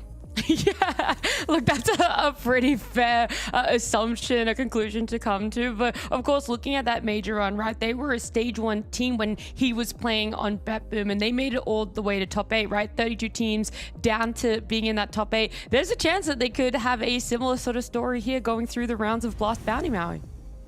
GamerLegion are a team that I think a lot of people have been sleeping on because the results that they've had lately have been a little bit shakier. I mean, during the offseason, they immediately just went into a kind of a tier 2, tier 3 LAN, and they had really nothing to show for it. In fact, it was a disastrous crash out. They themselves have been on a 5-match losing streak, and they're losing to some names that you just really wouldn't expect. I mean, they lost, yeah, as you can see here, poor placing at Cologne, bad showing at Draculand there, and losing to teams like 9, Ascend. These are just well beneath the level of opposition which they were beating earlier in the season. So I think that a little bit of burnout probably hit them there, and a well-deserved break was found, and hopefully they're able to rejuvenate themselves coming into it against HOTU today. Yeah, I think having that player break as well as a little bit of a roster change, maybe that is the spark that gets reignited for them. But you're right, they're going to have to come up against HOTU now. And over that break, and since the invites went out for Blast Bounty, a lot has changed in the VRS rankings, right? Wondering exactly, was this going to be an easier matchup? Because there are still quite a lot of teams that HOTU could have picked for themselves, Maui, when it came to that draft day. And it is that question mark of why exactly did they land on the GamerLegion side? Well, I think that part of it actually would have been the veto, because I thought HOTU, who have been one of the early adopters of Cash, would have been able to spot the weakness in GamerLegion, because GamerLegion last season were banning out Dust 2, another map that HOTU has shown proficiency on, and so it really was probably just going to go down to Cash here. They probably could have targeted the veto, and I think that, yeah, I think also GamerLegion's recent string of results have looked pretty shaky. So that's another thing. You smell the downtrend in the team, plus you might have a tactical edge in the veto. So I think this matchup shapes up surprisingly well. Yeah, well, we're seeing the video here, and you did talk about it, maybe Cash being left in there, but it was GamerLegion going, it was HOTU going for Dust 2, GamerLegion going for Ancient there, and yeah, it's Nuke that gets then left in for the decider. Okay, so this is GamerLegion changing things up after the player break. Okay, they were banning Dust 2 every single time coming in last season, and now they've let it through in this matchup. So, and that they also they ban out at Anubis, which they only played once recently, but it's a map that Snax has shown some competency as an IGL. I'm just kind of, okay, so that throws a lot of this into, this is a curveball for me. I didn't really expect this to happen. I didn't expect this to go to Dust 2 for the first map for HOTU. I thought we were gonna get to see Cash. I thought we were gonna see it, you know, it has already been played once, I think, at the Bounty, but I wanted to see it when I was on the desk. Now, that kind of throws some of my prep out the window. I'm a little bit disappointed, actually, that we didn't get to see it at all in this veto, and GamerLegion didn't even ban it until the second phase, that is. Yeah, that's the thing. It feels like it was almost the complete 180, but I do think that that's going to put a great test to GamerLegion, like the way that not only are we going to be able to see their journey continue in Blast Bounty, letting a Dust 2 be that first map for themselves, but also where the rest of the season is going, because if they're already changing up a veto that felt quite telegraphed in their first showing for this roster, you really have to wonder what's in the back pocket, what more is going to be brought out from them. Yeah, HOTU, to give context why I just kind of focused, I sort of got, I don't know if I got stun locked by the Cash idea, but I basically just thought that HOTU have picked Cash 4 times in the last couple weeks. Like, they were really playing this a ton. They've already won it a couple times versus some pretty decent teams. I mean, they beat Astralis, they beat Heroic on it. And so for them to go to Dust 2, I'm frankly confused as to why they are trusting their Dust 2, which has been a bit more up and down. But hey, I mean, if I have to talk about just, I guess, players to look out for, because that's kind of what I was taking into this one. I do think that the new addition for HOTU in their player Dwushka, I'm hoping it's Dwushka, that guy actually has kind of added a little bit of a spark, especially on extremities for them. So I hope that new addition for HOTU is gonna kind of give them a reason to have picked this map that otherwise I felt like it was pretty obvious. I'm still a little confused, but I think that HOTU actually definitely have a puncher's chance in this kind of matchup. Yeah, the fact that GamerLegion letting it through, HOTU not going back to that, because you're right, they've been playing a number of online qualifiers or events, so we sort of roughly know what this lineup could bring, but ultimately we get to see exactly how they're going to match up against GamerLegion in Dust 2. Oh boy, any day that you can stump Maui Snake is a good day. HOTU trying to spin a bit of a curveball into this next matchup. Mohan, the odds in GamerLegion's favor? Agree with this, yes? Yeah, GamerLegion, we're getting used to them sort of being able to like prove themselves versus a lot of teams, even though they can be kind of a revolving door themselves. HOTU, like our fondest memory of HOTU was from that Pro League run. Norbert was pretty funny in the draft show. He said, yeah, I think he said something like, we play well, but sometimes we play very, very badly. And hey man, that's what makes it relatable. I really love the quote. I think I'm looking forward to seeing if they can kind of peak again. That would be fun to watch. And they are coming off of 2 wins versus 2 very good teams in Astralis and Heroic. Up against a GamerLegion that's on a bit of a losing streak at the moment.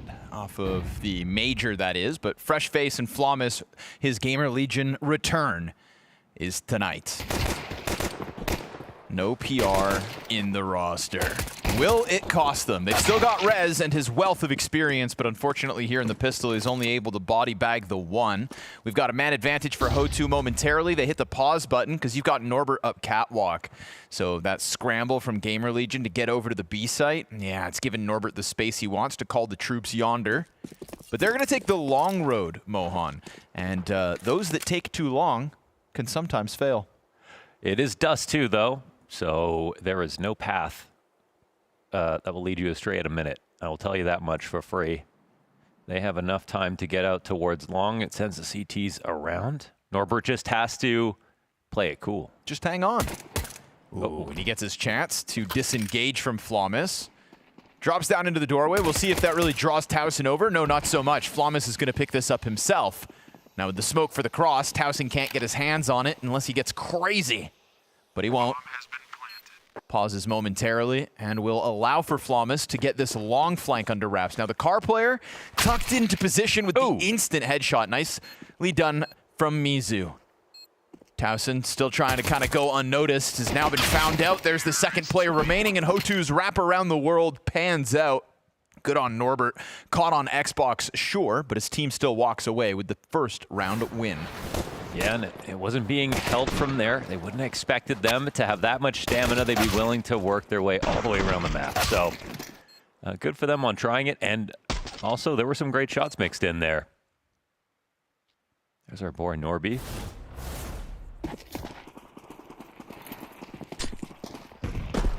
That's Major Champion Norbert, by the way. Oh, sorry, can't call him Norby. In the game of Counter-Strike, he's a major champion. Some will forget. Fools, I call them. He's the top Brazilian hot dog, I think you called him. I have uttered those words once upon a time. Not to describe Norbert, but they were uttered. Snacks looking to milk the most of this scout. But he won't be able to stop you from getting into the pit. Anybody going to take damage here? So far, so good for HOTU, closing that distance along the long wall. KDO does get tagged, but Mizu up front's got the opening kill. Now, a lot of pistols, a lot of flashbangs, a lot of chance for GamerLegion to be interruptive of the approach. Desert Eagle led astray, and still patient as they've now got a player committed deep into the B bomb site. Norbert with the bomb starts to second guess whether he actually wants to hard commit. And they really sold this one hook, line, and sinker to GamerLegion, who go ahead, stack that A site, but never really get the full commitment. So good on HOTU thus far. It's all just about Dwushka not dying in the meantime as Norbert once more takes his sweet time for the long road. But it's so well supported that doesn't feel like at any point in this one, HOTU are going to throw away the chance at this 2-0 start. And when you play with Jame, you learn how to keep options open across the whole map, and I think that's a little bit of what we saw and what we've seen so far this game out of HOTU. And on Dust 2, it's really hard to justify sending everybody to one area, simply put, just because of how easy it is to get around the map, how useless it is to have 5 players, for example, on long, all trying to work up towards long. You know, you typically need to have 2 guys who have sets of utility, a few pairs of eyes to go out and trade, but with 5, sometimes it can just get suffocating, to be honest. I think it is always beneficial, if you can, to try to have a lurk, and we see a great example of that. Even though 5 long is a thing, I'm against it.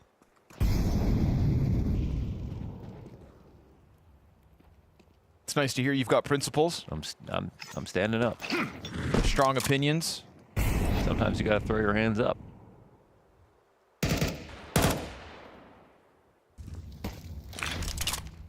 But not in surrender, of course. No reason to surrender versus this. Desert Eagle P250. Get it out of here. GamerLegion not in the right position to stop this bomb, as once again there is just that right amount of hesitation. A little caution goes a long way when it comes to starting off with this kind of a momentous chance. Definitely liking how they're working the map so far, looking like they're in full control. They're doing exactly what they need to do this round, which is just make as much money as possible. While simultaneously losing as little as possible, and it looks like that's going to be made easy with the deaths towards the doorway. 1 dig shot, all right, you can stomach that, but make sure that's all Flawless gets. Oh, second one from him, very nicely done. Caught off by Norbert, the man himself, who will go looking for the AK. He'll grab it on the departure. Frontails actually moves through with just a USP, so a little bit lost, but I think we can forgive HOTU. I think they'll forgive themselves with the 3-0 start they've secured. It was kind of insane how great he looked, honestly, when you know playing with him at the major, and it's Flamous. I mean, you lose PR, obviously. That's tough. But even just like stylistically, you wouldn't be positive that it would make sense right away or anything like that, even though Flamous is such a good, talented player. But considering his career, it's so nice to see. But early long control, early fights, and Flamous goes 1 for 1. Very swift on the M4 headshot, and they are worried that somebody's still back behind blue. Now it's confirmed. Oh, Mizu give it a chance to fight his way out. Good trade by Hypex.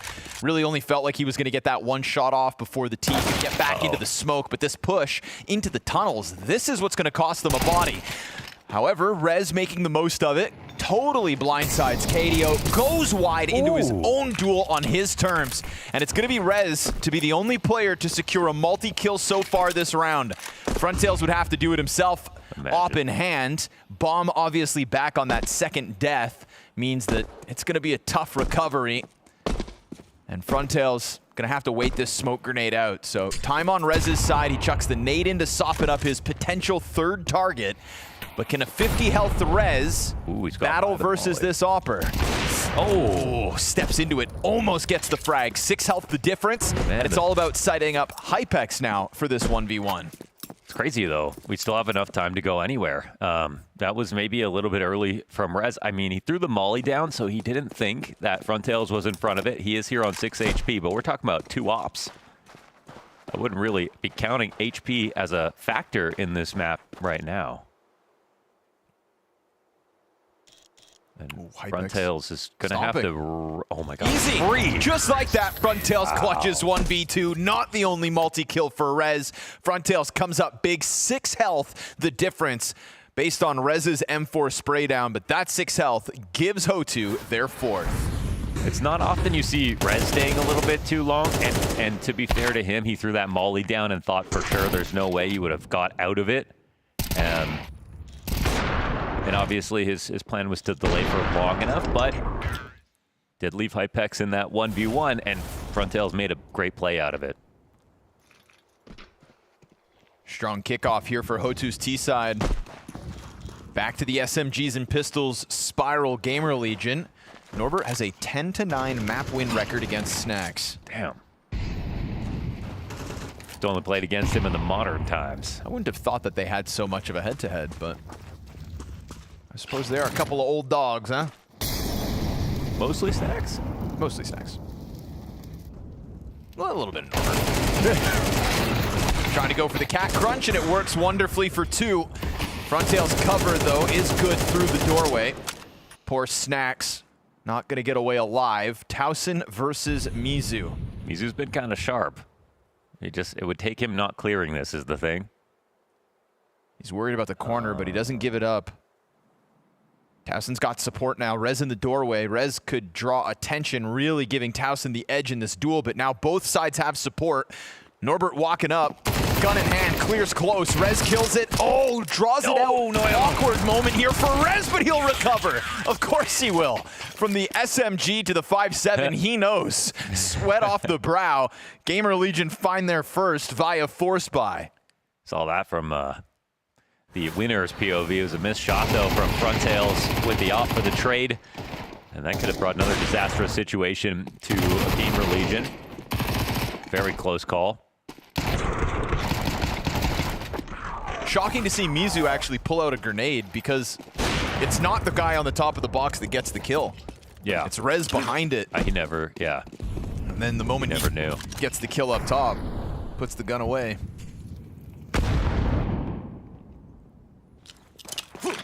Small moment, but should have known. 2 in position. Towson's headshot. That might not be enough. Oh, Mizu, man, he's making up frying. for it. Finds a second one on this. Not going to let the B-bomb site hold him back 2 rounds in a row. I mean, that's the whole site. It's too quick. You can't respond to this, really. 2 guys on long. They'll be saving. Got Flamus looking to hold off for exits, and that's it. And Mizu's aim right now is crazy. Yeah, let's run that back. Some instant kill from Towson. That's a bit of res, honestly. Disgusting. Yeah, he did that. That's free fire just off of tracers. Disgusting. Yeah. Not even a player like point blank on the doorway, for example, but at a distance. It's a good chance here for Flamus. They've got their guard down a little bit. Mizu's looking, but hit him with the shockwave. Oh. Frontail's going to hang on to the op, but still 2 players survive each, and it's only a Tech 9 for the second HOTU player. But if Mizu's got entries like that, this B-site's got bigger problems. Yeah, that's a big weapon to have on a map like this. That was his 11th kill for the record. I wouldn't mind watching it one more time. But we're out of time. A little late to do that. I know. It's really putting the pressure on. Yeah, but the second shift just started, you know? Gotta kind of put him in. What are we, in prison or something?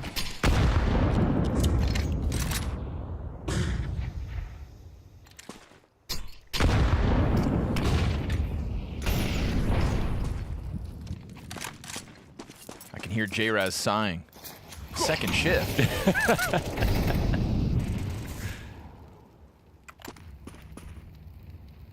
There's no rest for the best. Utility exchanged out middle, but nobody in close proximity for GamerLegion.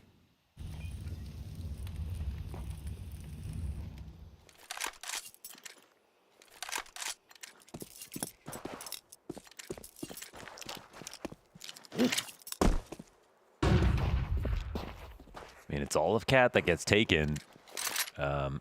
Snacks doesn't have a whole bunch of guys coming towards long or anything, but the CTs aren't totally aware of this just yet. Hypex, oh, that's 1 peak, but again, minimal support for him, so he'll fall back. Norbert really wants to come at this slowly, I think, with the amount of Cat control they've been taking. 35 seconds, they cross through the op, and Hypex, chance. yeah, he can only miss so many times before that bomb's going to go down uninterrupted. And Norbert, you know, he can play it however he wants now. Oh, but well, there's Snacks to get 1 kill. Yep, steps into it, and suddenly GamerLegion have some legs to stand on for the retake. Dushka burned back. Mizu almost dead. But with a kill to his name already, Frontails will play contact, sweep Snacks under the rug, misses second shot, but Mizu, even with low HP, still able to get another in that post plant. That was a T-smoke on Cat. Ooh. They were forced to take those duels. It helped them maybe curveball drop their guard, but yeah, smoked off Cat with a Cat plant clearly, and still farmed him. Mizu with some more headshots. Gets away with that one, having 10 HP. Yep. If only every game was this easy. Chef's in the kitchen. 6-1, HOTU on the T side. Norbert pressure immediately over towards Snacks on long, who just tucks into the car in the face of that utility. Battle of the Opera towards middle's queued up, but Frontails disengages as Hypex does the same. I like this, a little aggression from Flawless. Try to poke and prod HOTU from a different direction. Could go unexpected. HOTU kind of have all the right map control, though, again, because they're not even inside of tunnels, but they're also preparing a potential lurk. This is going to be a long focus attack. Flamus can flank, but he'd still have to play it kind of slowly, so we'll see how aware they are of all the potential threats. Smoking off Snacks' support, but he dodges the fire, and now he's going to go unnoticed. So pop up on KDO, boost behind the smoke, and Snacks is getting his damage in on Norbert, too. Decides to stick around. Flawless is dead, dies, caught, and Mizu catching Snacks has got the trade back, so man advantage secured here by HOTU. Dushka looking to join up with the long players, finds another one out towards middle, so now he's got his multi-kill dealing with both the GamerLegion mid plays. And it's a battle of the ops. If anything's going to hold HOTU back. They're playing extremely well right now. Towson might have to just make a play. It's not a very inviting moment. He'll go for the box climb. Flash finds its target. Towson still yet to pull the trigger. We hit 15 seconds and the bomb is on the ramp. Takes a bit of damage in getting into position, but he's got it. Mizu plants comfortably, hand back on the gun, and a 4v2 post plant. Too daunting of a task. GamerLegion gives up a 7th round to this T side. It's rough for GamerLegion, but it is, I mean, exceptional here from HOTU. They're working the map beautifully. Standing up to stiff competition here, and no problem. Mizu's having a crazy half, 14-5 now. Unstoppable. But it really isn't just that. Like, all their defaults are so strong, so well tailored for what GamerLegion want. And it's not like GamerLegion are going for map control. They've taken over tunnels 3 times already this half. That's not something you do, you know, unless you have a game plan. They are trying to think. They are trying to stay active, but it's still just in all the wrong moments.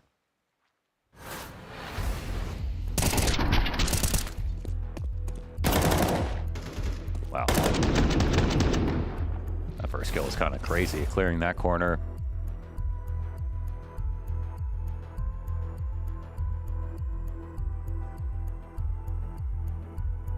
Both mid players unsuccessful in getting away with it.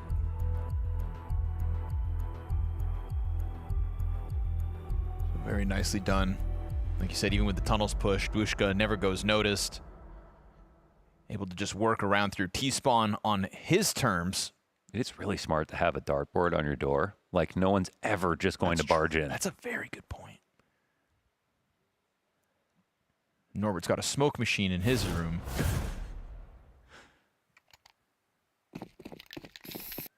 For atmosphere.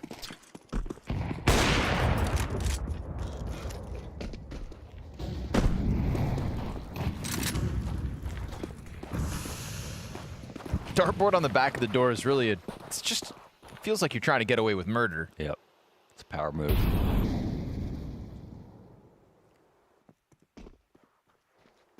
It's just a must-hit situation for Hypex. And that, and see the bomb. Yep. Value in this opening kill. Mizu burned down to a crisp. And Flawless has got another one from the ramp, so very comfortable position finally for GamerLegion. A 5v2. A rare treat to have Hypex's first shot land, and on top of that, Mizu go down with nothing. Feels like that has never happened. And so in this one, GamerLegion given a real chance to secure their second round of the CT side. Yeah, and that was Hypex's second and third kill, so we see how important that impact is. Because even with that frag, they full committed to the A attack, knowing that he'd drop down, but the support was in place too.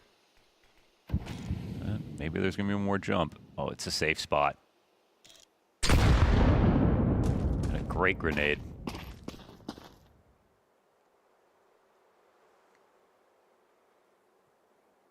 It's a promising sign of life out of GamerLegion in the 9th round of the half. Banks on Hypex hitting a shot, but then also the support being right in place. It felt like a confident reaction from HOTU to still commit to the A site, but a confident reaction they've earned in this 7-1 lead. And in Mizu's individual level. Like, if you're telling me Mizu wants to go for that entry, I'm not about to try to stop him. I'm with you. It feels like at this point in the game, with how well they've played, like they've got away with a lot. Hypex, even though he gets his first shot, okay, maybe he won't have to deal with him. There's one guy left on A. Well, they've still been kind of frail on, you know, other limbs of this body. Let's just go ahead and see if we can go for 2 for 1 of these trades, but they both put up. And the pack really was right there. No hesitation from the rest of HOTU, but no success for them either. 7-2 the HOTU lead, money dwindling, and Towson's gonna get tagged trying to cross through those mid doors. Early op damage for HOTU, and look at the way that bomb's starting to shuffle over towards tunnels instantly. On the right door?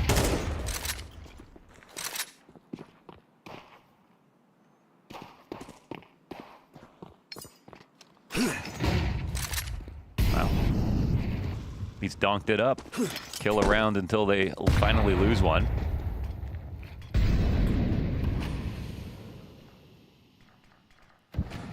And a lot of his frags have been entries. Is he gonna get through this before Flawless checks? No, Mizu just sits in the smoke for a second. Towson, gotta be careful. Flawless holds off the first, but there's a second person pushing through the doors. Flawless back exposed to it, at least able to catch Drushka in the sight, and Snacks finds that lurker out mid, so it's a health advantage here for GamerLegion's retake.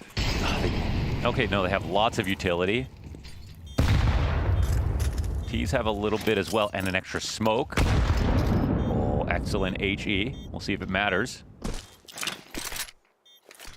At the moment, T's gotta use just that smoke, surely. keeping that gun out, though. He doesn't want to get caught by somebody pushing, so smoke will not be used for the time being. It's a double up on the window.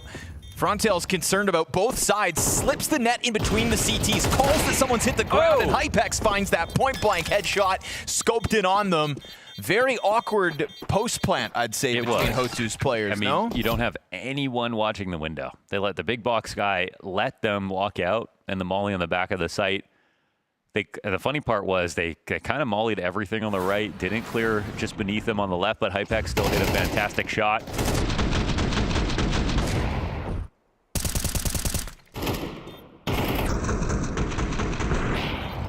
Looked like it was going to get traded no matter what.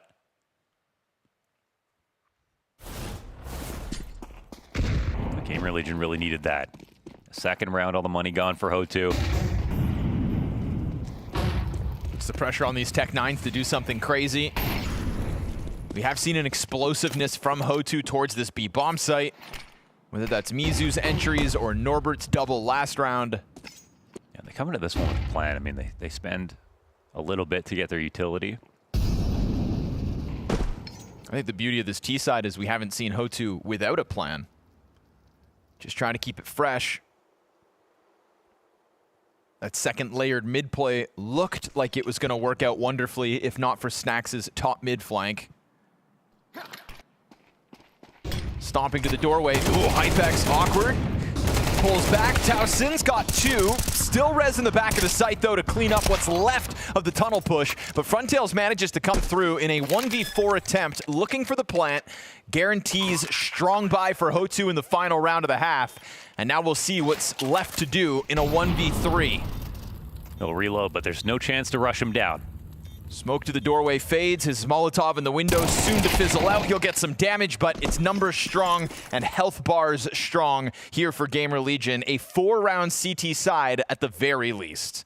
Didn't even have to take a pause to get that idea out. Another P attack that's marginal success. I mean, they got the plant off. That's what they were looking for.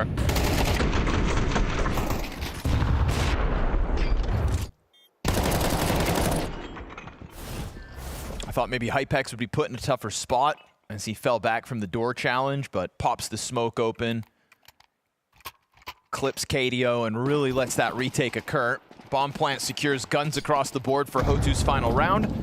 Op even for Frontails, and he'll take it towards long and miss his chance at striking down the first. Flawless not afraid of that AWP, looking to find positioning within the long doors. They might walk back into him. He was so quick to do this. Oh, that's the bomb.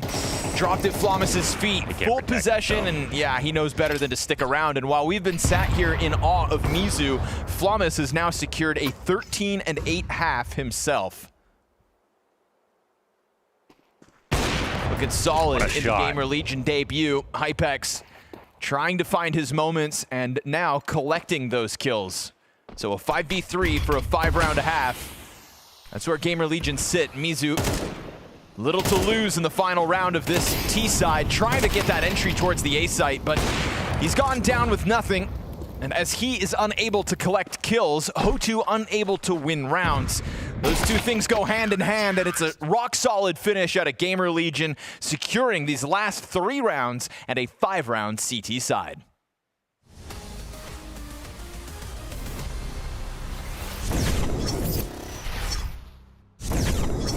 Zway's gonna be burned out. Do the library players swing to help him? ZywOo's got a second, still 76 health to play with. Yeah. And that op is right in front of him if he ever wants to switch over. Ready for some kind of a peek. And with Short not being able to be pushed, they're gonna take a second here and throws Yellow over to this side. He gets behind the tall box, looking to cut down library. ZywOo 3 kills into this. One kill, 1v5, if he can, and he always can. The best, the absolute best. Quesarado trying to keep himself slim by the pillar. Oh, okay, dude, he's had some. Oh, what are you doing? Surgical precision on these shots. That was Xantares on roids. Because they don't have a teammate just yet, and this is... Oh my God! ZywOo is an animal with a shot like this. It's another KW He's not flick. even on his screen. Oh my God, he didn't see anything.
GamerLegion able to fight their way out of the mud as HOTU came out swinging off of the back of, what was it, 9 consecutive rounds with Mizu's impact, but things cooled off. GamerLegion secure 5.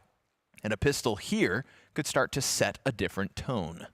They slow down towards the end. There's so many good rounds in there. I think it's 7 in total, and I think that's just pretty fantastic on Dust 2, where there may have been some questions. So I think HOTU have set themselves up quite well. GamerLegion started slower than they'd like. I mean, a lot of it you could tie to Hypex's slow start, to a little bit of weaknesses on A, to kind of getting out-called as a unit. But Hypex definitely brought his scoreline right back up.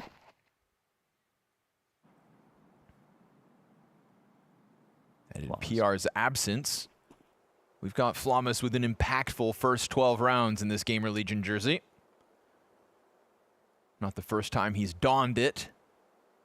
Back in 2026. Frontail's early damage, just trying to crawl away from that duel, leaves Dwushka on his own to have to handle lower tunnels, and it's a good distraction for Norbert, who gets in with the kill, and Dwushka's assist over top of him from the cat ledge, then the disengage. Man advantage earned here by HOTU's mid-hold.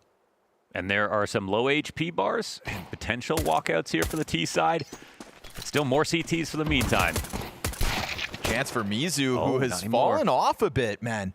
It feels like he's been stuck on 14 frags for about 5 or 6 rounds now. This won't be an easy retake. Had more than enough time to catch that headshot on the exit into B site, but Mizu just couldn't find the headshot, neither will Dwushka. And so, Pistol belonging to GamerLegion in a moment. That early damage to Frontails means he's been out of his pistol for a long time. Quad kill Flawless, who has most certainly stolen the spotlight from Mizu by now. Yeah, big time. They might catch him crumbling now. They dealt with a lot of pressure right here. Was another good idea from the CT side. But the headshots are starting to connect here for GamerLegion. It feels like just on mechanics, that was a big problem for them in the first half. At least the first half of the first half. Yeah, Mizu's last kill was in round 8. I'm pretty certain. But he had a kill around until it was 1-8. Yep. I'm pretty certain. I'm working with a slow HLTV scoreboard, Mohan. They've nerfed us. But at least they gave us the HUD back. Thanks, HLTV. Appreciate you, Prof.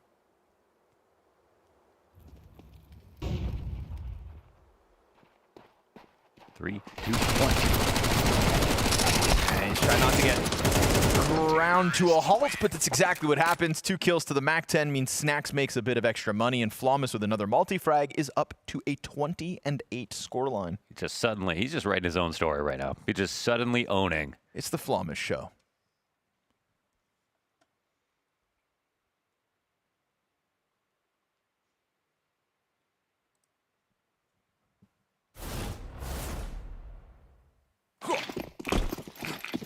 HOTU's lead dries up. 7 rounds all, and the momentum in Flawless's hands.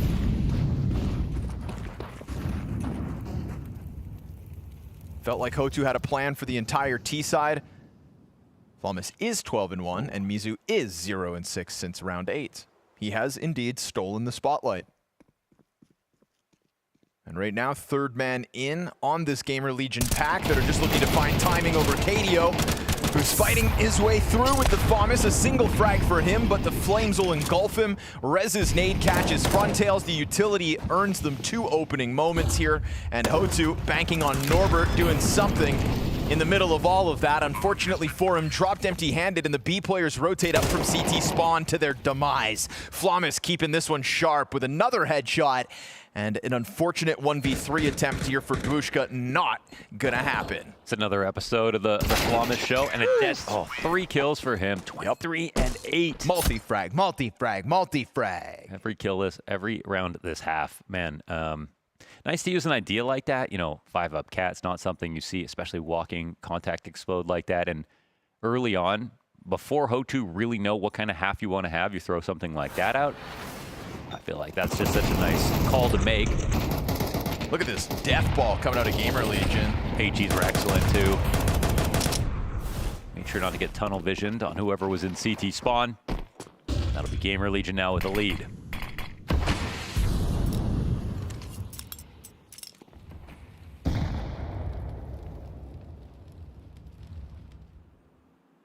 Remember when Mizu was rubbing his hands together like a villain?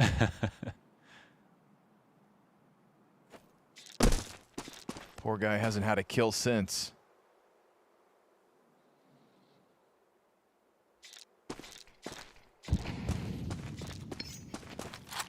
Turns out Flawless may be the main character this evening. Norbert, ooh, trying to get up into some trickery, and Towson's cover is going to make sure he goes down with nothing to the shotgun's attempt.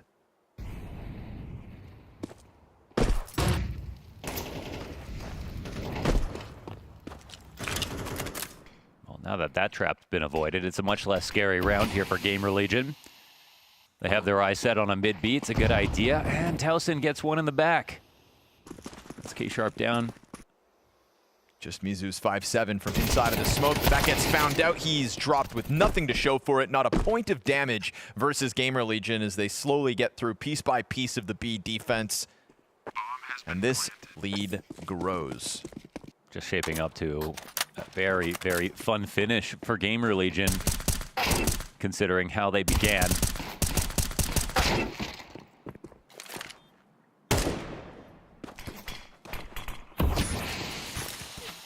This was once upon a time a 7-1 HOTU lead.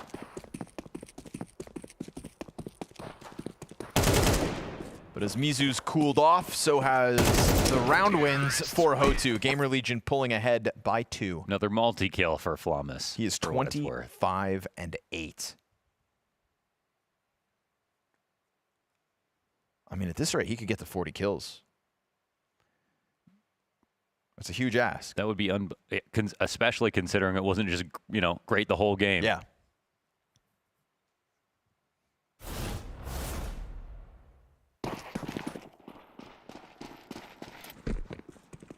Unfortunately for HOTU, I think that means they need to start winning at least a couple of rounds to give him more time to get kills. We're not sure if that's going to happen.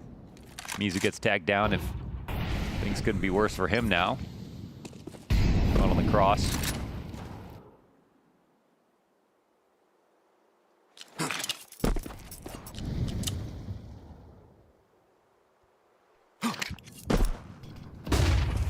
Flawless has died once in the last 8 rounds. And has multi-killed essentially every single one of them. Uh-oh. Oh, they were just watching that. Oh, it's good damage, but KDO only managing the 1. It's Flawless dead with nothing. We'll see if, much like Mizu, Flawless being dead is a bad sign for GamerLegion. Norbert hanging on, Rez is owned, and they've stuffed that exit effectively. Towson down to 36 HP on his attempted approach to the B bomb site. And Hypex cut off from the bomb itself as it's just stuck outside of the exit of tunnels. The smoke there is perfect from the CT side. Not really sure how they can get this back, to be honest.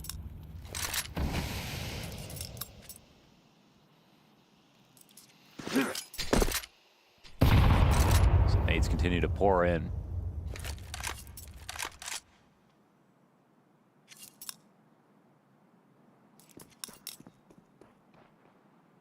It does feel senseless to even give this a shot.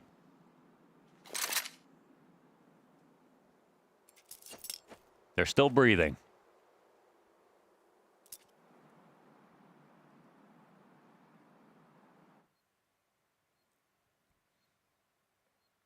Felt like that attack had legs, but wow.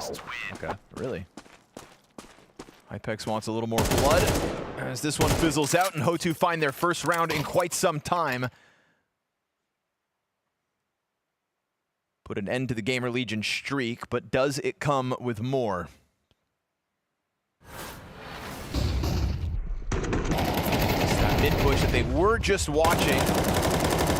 KDO just able to slip the net at the perfect time. Halts GamerLegion out middle, stuns the B offensive, and gives themselves a chance to cut into that lead.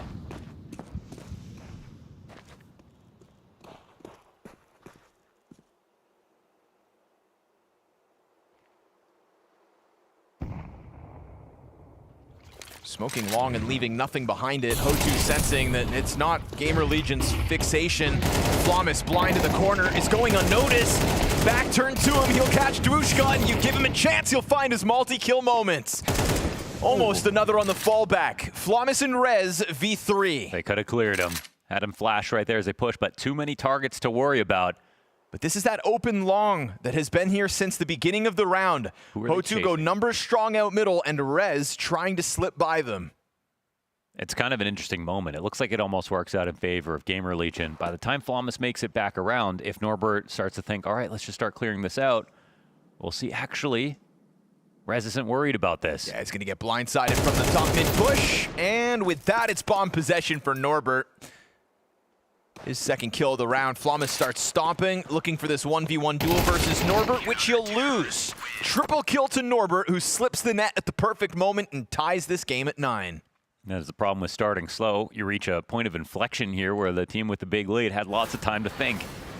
You know, why did we start to fall off? How do we get it back together? And start to come up with some answers.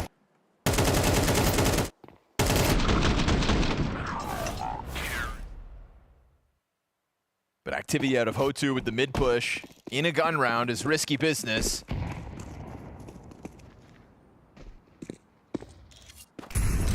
That gap towards long didn't cost them, and this round they start over there with numbers strong. Maybe feeling like Rez pushing the bomb out through the doors means that they've already sensed that opening was there at the beginning of the round, and they don't want to leave a gap twice.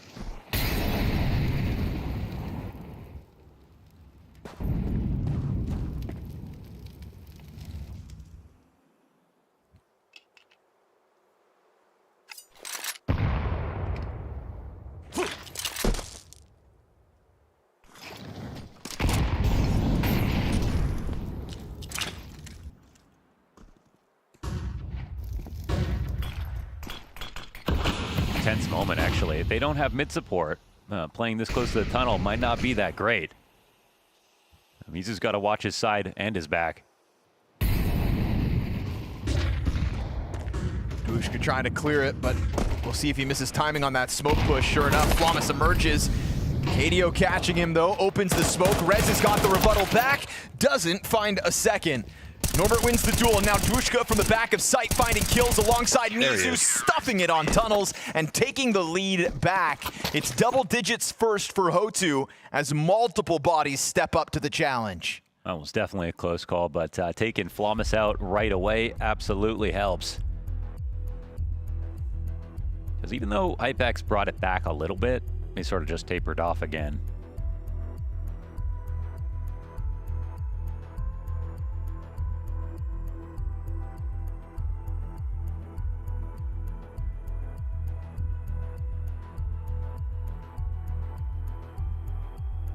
Not sure if they would call that attack a little bit too disjointed or if there was just good pressure from the CT side on tunnels while they were trying to make that split happen. Well, KDO's interruptions from CT spawn have been well timed. 2 rounds now. Sure, Flawless can't get away with it.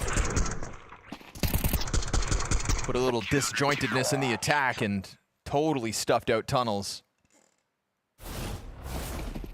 And at the end of the day, for HOTU, they've got a lead, which is 1 round late in the game, and they have CT side, and they have this round, which is a save for GamerLegion. 27 kills to Flawless, still the majority of his team with less than 10.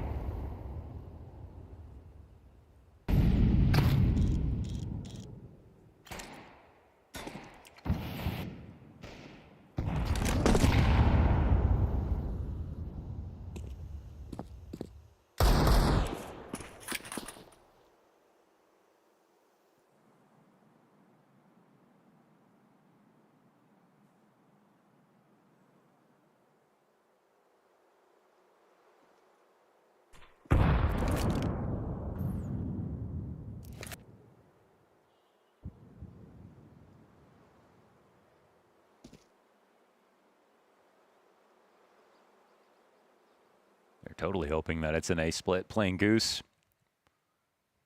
T's just with not much utility or looking to just explode at one point. Not spreading the map for these individual duels.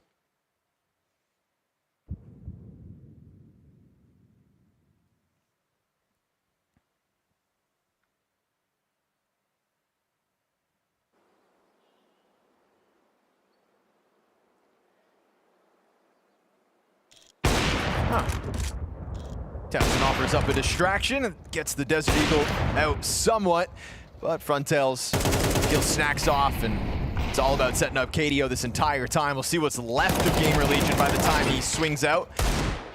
Rez with 6 seconds to die. Yeah, and they'll find him with the frag grenade. So HOTU 2 rounds from victory on the map. It was all about finding that economic advantage over GamerLegion, but it's short-lived. Buyback instantly here alongside the timeout. This game is really volleyed back and forth, but now GamerLegion, they just totally have to earn it. They have a huge weapon in Flawless, especially being on T side. I think that's more fun. Maybe they could have avoided him if this was the first half, but if he's still the only guy that's gonna present entries, Snacks has to figure out a way to funnel those kills into him.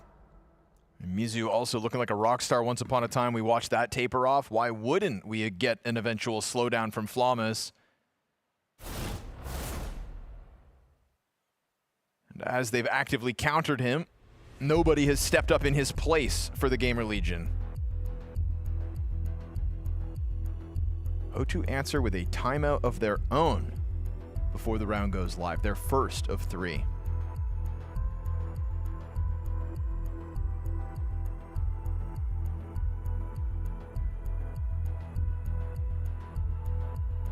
I don't know what the call is here for GamerLegion. We haven't really seen grandiose plans on T side. Maybe that's because Snack sees that, you know, they've got this individual brilliance light right now. Let's keep it simple. But it might be time to chef up something a little bit more complicated.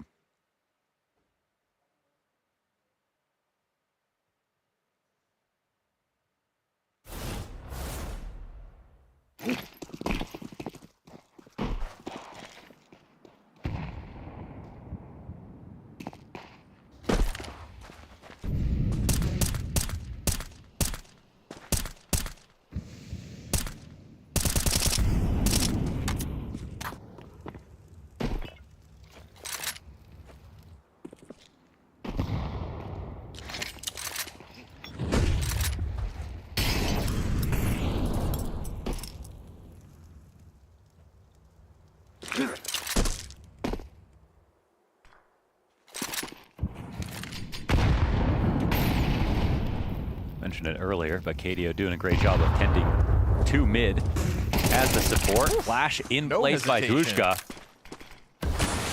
Just pouncing on the chance for the 5v4. Securing it at the minute mark.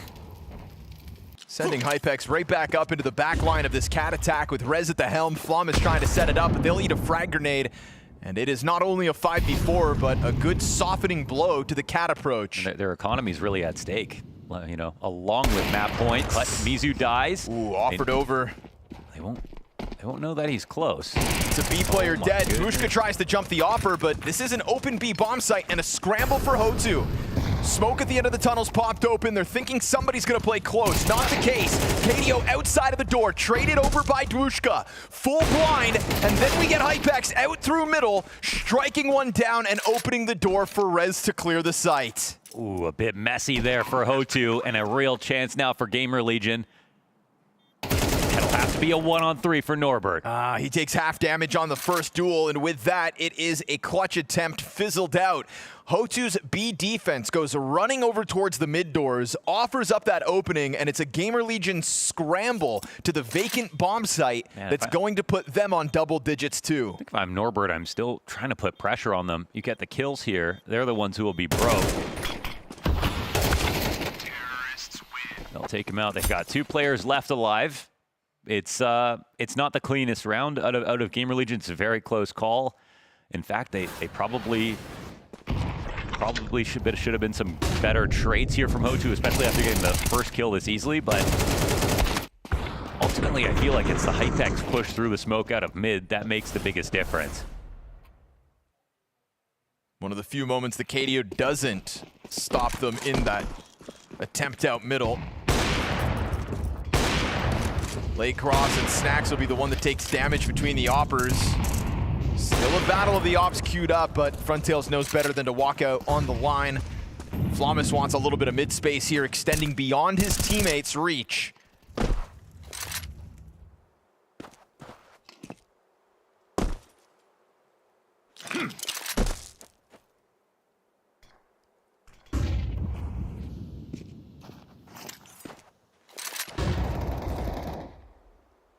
Again, not seeing a brilliant game plan out of GamerLegion to pick up some of these T rounds, but just enough where HOTU also have shown some sloppiness.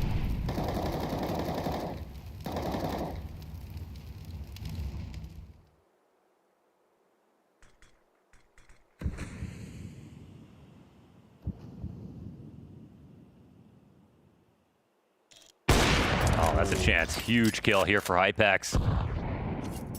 Gave him a sliver, put him on high alert. They made some noise here on Cat. That's Rez with the bomb. Just be careful with that. Teammates coming back, but 2 CTs pressed in, and it's only Norbert with the kill. Nicely done from Rez to get the double. Frontails' op is going to get revealed, and it stuns the bomb for a moment. 25 to the clock. B player trying to get into the engagement. Mizu would love to return back to the form he showed us at the start of this game. And a missed chance for Frontails, but Mizu collects the mid kill. Pressure on Catwalk. As they scramble back, it's going to be Frontails to pluck Towson off the round. Hypex with 1 to his name needs the 1v2 here, or it's HOTU on 12. And as he tries to just push in between the 2 CTs, he's got temporary cover. An inevitable catwalk approach out of Mizu. Looking for his second as the long player starts to make a scramble. Loud push towards ramp, and there's the flank. Mizu collecting both the mid kill and the final frag to get HOTU OT guaranteed. It's another moment of scramble here for both of these squads, and as they come up Cat, it looks like that GamerLegion might be a little bit vulnerable, but 1 for 2 on the trades, a chance with this kill to make it happen.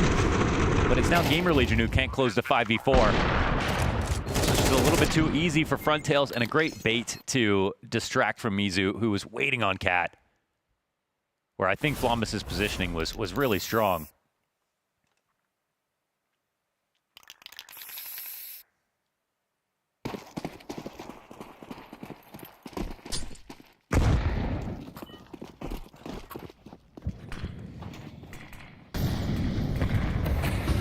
KDO's got a challenge coming his way, and he's full blind. Rez not going to allow him to tuck into the blue box. Man advantage earned by GamerLegion to start. And a quick little jump over the corner of the smoke almost gave Norbert something to shoot at. They're feeling extremely tight right now, ready to push off Cat and mid at the same time. All they're going to find is Towson, the only member of GamerLegion not on long at the moment. Oof, he's dropped empty-handed. And now they know. I mean, they know exactly what this attack is. We got a bloodbath queued up, a lot of bodies here. Oh, flash, oh my goodness. Mizu goes wide, lineup is almost good, but it's a good trade back and forth with Stacks and Rez to survive it. It's an off versus a scout right now.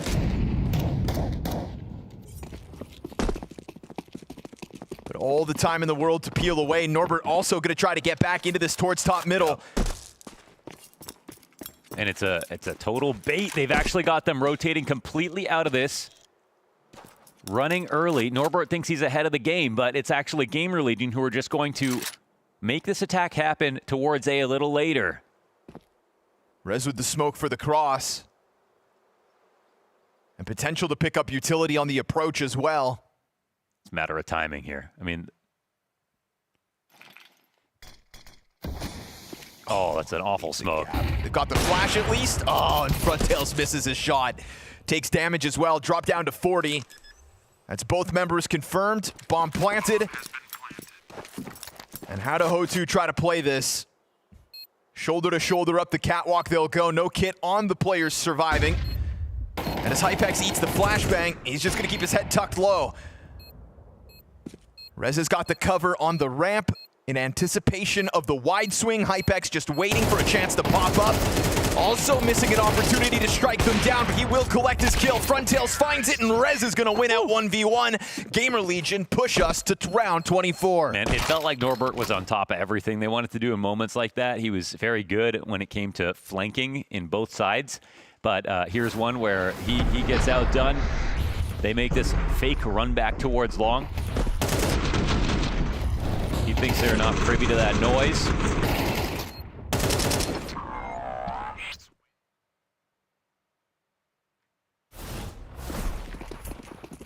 And one chance was the op shot on the cross, and now we go to round 24.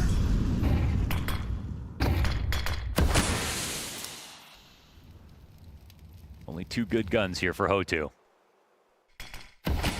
HOTU revert back to playing this blank long control, and they don't hesitate whatsoever to take over tunnels. Cautious that somebody's back towards T-spawn, not the case. Frontales putting that op to work instantly, finds tunnels. the 5v4. The tunnel flank, I mean, versus a long play that comes in slowly, this is kind of massive.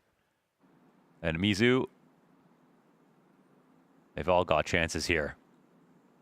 There's going to be no cover offered over to the one player stuck behind the door. Free pickup for Mizu. All attention turns towards long at this point. And if GamerLegion feel boxed in, they could just try to get themselves over the cross. No smoke for it. Frontales plucks another player off the round. Towson's recovery cut down to a single kill. Hypex surrounded and under pressure, and so they'll swing and take this victory on Dust 2. A 13-11 win in a round where they work with less, but instantly into the action off of the op. KDO's 2K worth its weight in gold. HOTU needing all 24 rounds there to be able to close out Dust 2. Their map pick there, and one that was a little bit surprising as well, Maui, the fact that they could pick it up for themselves, something that GamerLegion was willing to let through, but seeing how close it was, you could kind of understand a bit more as to why. Yeah, to reference the veto that took place before it, GamerLegion was banning out Dust 2 for the last handful of months leading into this tournament. So after the player break, looks like they've reassessed that they've got a guy who's great on the map. I mean, Flamus, a lot of his run at the most recent Cologne Major was spurred by the fact that he was excellent on Dust 2, along with BetBoom, of course. And I mean, he showed up. I would say that if it were 5 Flamuses playing for GamerLegion, they would have had this one in the bag, but HOTU were the better overall team. Thought the utility was great for them, and I'm sure we'll break some of that down. Yeah, we definitely will, but there is that element as well for the side of HOTU where you're sweating a bit, right? The fact that it was so close, the fact that you could have gone a different map pick for yourself, but you still had a lot of strong faith in Dust 2. Yeah, it doesn't bite you here, but just knowing how close it is, you kind of got to question what sort of form are we in today, despite them already having played a series earlier on a different qualifier. Well, I think that it's fair to say that HOTU, when they woke up this morning, were not expecting to play GamerLegion on Dust 2. And that actually really affects some of these teams where, yes, you can be good at a map, but if you have no idea, no semblance of what it is that your opponents are going to do against you in the server, you can only do so much meta CS in order to try to take advantage of that, and where you have just kind of ironed out all of these issues that you may have had at times when you're learning it. You're playing against a GamerLegion team that every T-side round is a mystery. You don't know if it's a fast play, slow play, and you have to adapt on the fly and hope that your overall game is all around just stronger. Yeah, well, GamerLegion did start on that CT side, which enabled HOTU to have quite that strong showing, right? Them getting so much done for themselves on the T side is ultimately what gives them that advantage and then winning the map there. But they went on a really, really great opener. But up until round 8, right, Maui, that one was a good round. But after that, they weren't able to win any more in that half. Yeah, I mean, I feel like there were some adaptations eventually. We are going to look at this round 8 where I just think that GamerLegion this kind of showed the rust or the inexperience on the map, because I think the utility for GamerLegion is just so light. And I don't even know if it's necessarily well timed, where we saw HOTU just get that space towards long A so relatively easily, and then they were able to just kind of convert off of that in a way that I don't necessarily think GamerLegion should have allowed. And I think if the CT side were slightly tightened up for GamerLegion in this one, then this would have been a this could have been a really nice surprise win for GamerLegion to kick off the series. But there were just a couple rounds like that one there where you lose that early long space within the span of 10 seconds, and I just don't think that is generally acceptable, given the fact that just 3 rounds prior, roughly, they also lost long in the first 10 seconds or so. I just think GamerLegion couldn't really adapt quickly enough on the fly for a map that they just haven't played enough.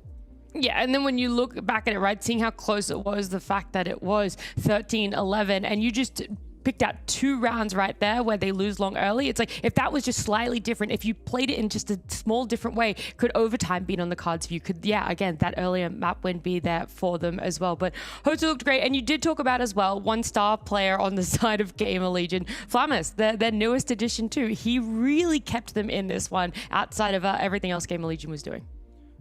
Starting on round number 2, when he just had a deagle in his hands and was able to just light the server up, I feel like the economic damage that he inflicted there just showed that he meant it was serious business. I feel like he was taking advantage also of HOTU when they took some liberties there. As we see, he was able to just get some easy kills, but also the snappy aim was really on display for him. I just think that Flamus, as he joins this GamerLegion team, is going to be a Swiss Army knife for them. He's so valuable in such a variety of situations, given that he has now had to play, well, I think when he was more in his comfort zone, he got to rotate more often, he got to dictate his own fights a little bit more, but then he was relegated on some of the other rosters that he played with to be more of an extremity anchor kind of guy. And so it's just watching him, the complete game, the full gamut on display here is really impressive, and I think that it already is saying that there's a bright future for GamerLegion. We don't know if it's going to be in this series, but they're still going to be kind of chugging along just fine because Flamus is still a talent. Yeah, he's really showing out for them, and like you said, there were so many rounds in which his individual skill was able to push them over the line. But at the end of the day, when HOTU is able to take advantage of their ladder utility, like you said, in the first half, it really kind of comes fully around there. And I do know as well that that continued on into the later part. I believe it was round 19 that you wanted to have a look at as well, Maui. This is why HOTU have been good at Dust 2. The counter utility here was great. Immediately they understand that there's a corridor smoke play going on in middle. They throw a counter smoke. This bogs down res completely. Flamus tries to push forward at some time, but HOTU themselves kind of set themselves up to this flash over window. They know that they have this timing, this space, but as soon as that guy, as Duishta makes his peak, then you get this nade break from CT spawn also when the CT smoke fades, and the layering of defensive protocols here from HOTU, again, just so on display. Like, this team hasn't been having the most success online, as Norbert has alluded to in the draft show, but there's a reason that they have still been holding their position decently in the top 30 roughly of the VRS rankings, because they just know how they want to respond to all those, I would say, standard plays that GamerLegion wanted to throw out. I will say, whether it was for, you know, the correct calls or not, something that really was enjoyable to watch about HOTU was how quick they were on making those calls. You know, sometimes you might hum and ha, and then that window closes, whether it was the right choice or not. The window just isn't there anymore, and then you're playing a more difficult game. For HOTU, we saw one of their rounds, yeah, they did make the wrong call, but to see it happen so quickly and to just have full trust, I still really enjoy it, right? That is a semblance of, okay, the fact that you can have faith in a shot calling. Next is brushing up and ensuring that it is going to be more accurate on a correct call in the future, Maui. That the willingness to follow any plan and to be able to execute it as quickly as they did is one aspect. I also just I just found that they were the more proactive team. It did make the game close on the CT side, that they took a lot of liberties, but I'm going to favor a team over a BO3 more often than not if they have more plans than the GamerLegion team that felt a bit more reactive, a little bit stickier in their approach. Like, they weren't always just moving from one plan to the other. I do think that in the beginning, in the first half, Snacks eventually unlock some of the, or at least GamerLegion, they unlock some of the rounds a little bit more. They were able to kind of unshackle themselves. They did start playing with a little bit more freedom, but I think that it's just that in a MR12 game, you just gotta be hitting the ground running from the first, second gun round and not trying. But at least GamerLegion showed signs. Maybe the next time they play Dust 2, they'll be okay. Yeah, well, you know, that's in the future. Dust 2 is all done and dusted for them right now, and of course that was HOTU's map pick as well. So whether you want to put weight in that or not, GamerLegion are going to be looking towards their map pick next. We're going to be looking at Ancient just after this break.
Looking at our next map, it is Ancient, GamerLegion's pick, and seeing it how close Dust 2 was, I do feel like, yeah, they're a little bit more warmed up, Maui, but Ancient isn't necessarily where we thought GamerLegion was exactly going to go in this best of 3.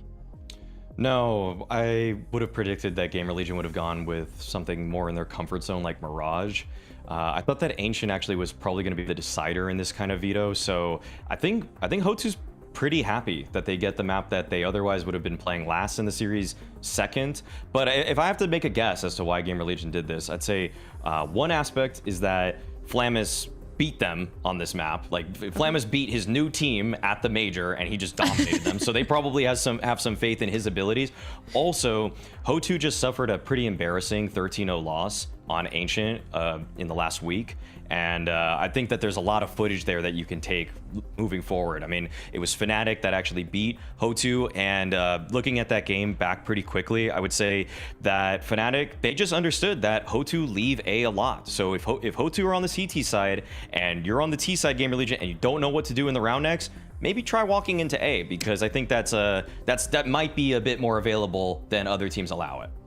Just go A. That's a strategy I think most of us can get on board with for sure. But yeah, even when we saw the stats there still is that little bit of a head scratcher where we've seen it played more times for HOTU, a slightly higher win rate as well. But yeah, when you factor in more of that recency bias of the fact that we're having roster changes, the fact of pretty devastating loss for HOTU, they have something more to prove for themselves than GamerLegion really does here, I feel like, at the end of the day, than Maui. Well, I think that both of these teams are trying to work in their new players. We did see, we obviously saw a lot coming out of Flamus here. I don't think that is even up for question. For the side of the new player, Dwishka, for HOTU, I think he had his moments. Mizu probably definitely stole the show a little bit more, especially in the first half.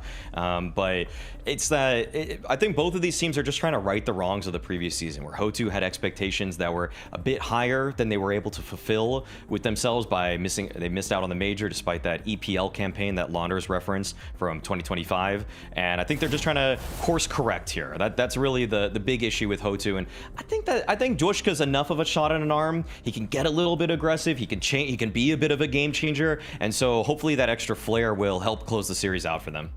Yeah, well, they're already taking one step in the right direction, getting a win on Dust 2, but to be able to right the wrongs of a tough loss previously on Ancient and hopefully close this out in a 2-0, we'll head over to Scrawny Launders and have them walk us through this game. Yeah, looking to keep it as clean as they can tonight, HOTU, but a very close game of fine margins, ultimately back on Dust 2. You get it over the line, and, well, our prediction market still has now switched over, Mo. Yes. HOTU, obviously a map advantage. It's a big thing to have in this best of 3, but I think with the carry potential we saw out of Flamus, there are most certainly still reasons to believe that GamerLegion individually, and when I say individually, I really just mean Flamus, have maybe some more pop-off potential in them. Because unfortunately for him, it was a bit of a wasted effort, and nobody else kind of stepped up in his absence as that game went on. And they also, I mean, multi-killed like every one of the first 4 or 5 rounds in the second half. I mean, they didn't really take advantage of the carry even in that game. So I think like, yeah, actually just think the calling wasn't that great, to be honest. GamerLegion, obviously, it's not their map pick, so Ancient's also a little risky. It's not like HOTU are chumps are bad on this map. In fact, they've got a better win rate than GamerLegion. But they'll just have to show improve. Ooh. Flamus versus Mizu. Get used to it. Both players dominating the server at certain points throughout that first map of the series. Dust settled, it came up HOTU. Now taking a glimpse at this B bomb site. The bomb could get cut off still by Dwishka. Yeah, Hypex has been found. He's the bomb. He's gonna need an escort, somebody to help him get into this site. As Rez is looking to go deep inside of B, Snax grabs that bomb. Cave player is preoccupied with Rez.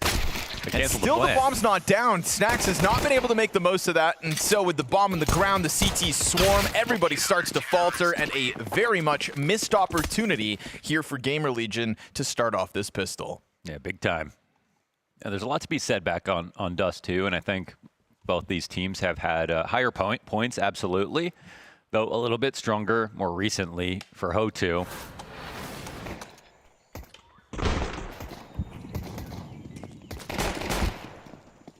Now he brought up, they got 13-0'd, and that was their CT side versus Fnatic.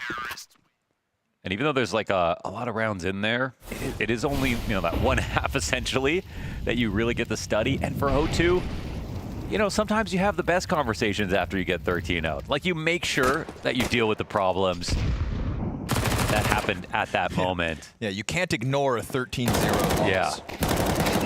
13-11? We got unlucky. 13-0? Guys, let's talk. Let's talk about it. So now HOTU.CEST, 2 kills to his name, goes down. Only casualty in the pistol conversion round, but obviously that was GamerLegion sitting on their hands and now coming in with their AKs. Maui mentioned that it was a lot of times they left the A site unguarded, let teams walk out. And for some teams, that's a style of play. On Ancient, reinforce other parts of the map. Let A get taken. Both sites are obviously quite retakeable. But if you don't have success in that setup, I mean, obviously, that's going to be a huge issue. Maybe it's something that GamerLegion want to try to take advantage of. But again, because it failed so miserably the last time, you'd assume that's just not going to be part of the plan as much as... Flawless versus Mizu again, but this time out towards middle with guns. Running Mizu through still picks it up. Wow. Towson gonna just pounce on the timing. A wide swing back in from the MP9 is gnarly. I mean, he gave him an audio cue. Still Mizu. committed, and his teammates couldn't come through the molly. Looking to return to the mid play now. Oh, that low HP HOTU.CEST swing. It's a Snacks triple out mid. 4 players for HOTU just trying to deal with GamerLegion's in-game leader, and it's gonna cost them bodies. That makes this a new round entirely. That should have been a free trade. Very nice play from Snacks.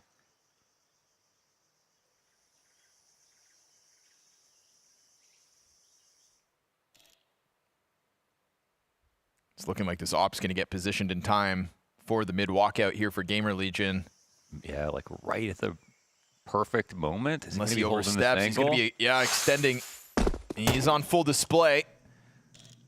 They're teasing him, and Frontail's just going to give that space back over. That was a nice back off here for Frontails. At 30 seconds, though, they still have to be worried about both sides of the map. Mizu on for the ace, as he has all 3 kills to his name, but will also be on full display for the GamerLegion arrival. It's going to have to be some clean shooting from Mizu at 46 HP. Oh, and he goes down with nothing more than those first 3. Hypex able to secure the plant in the backside. Frontail's tasked to retake with the op? I don't think so. Yeah. And they know better than to step up into that scope. So GamerLegion doing a good job of dodging the threat, and Snacks setting them up for this round win, thanks to that 3K in middle. It feels like Mizu was just crossing his toes and hoping they would come up the ramp instead. But obviously that was the faster route.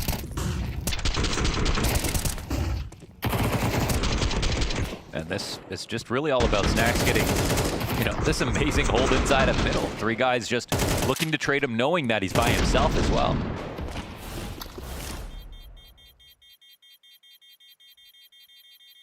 Yeah, it's sub 20 health for the MP9 swing out Donut, but it's really that Red Room insta-kill that's the cleanest of the sequence.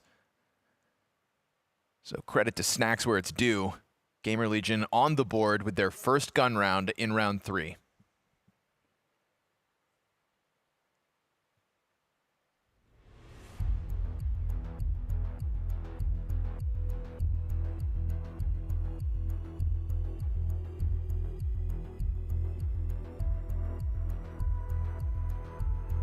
A little bit more defense over towards A, and they still decided that they would try to just run it down through the molly. It felt like that was the risk that was going to cost them the round. But I think they wanted to see if that A site was still weak.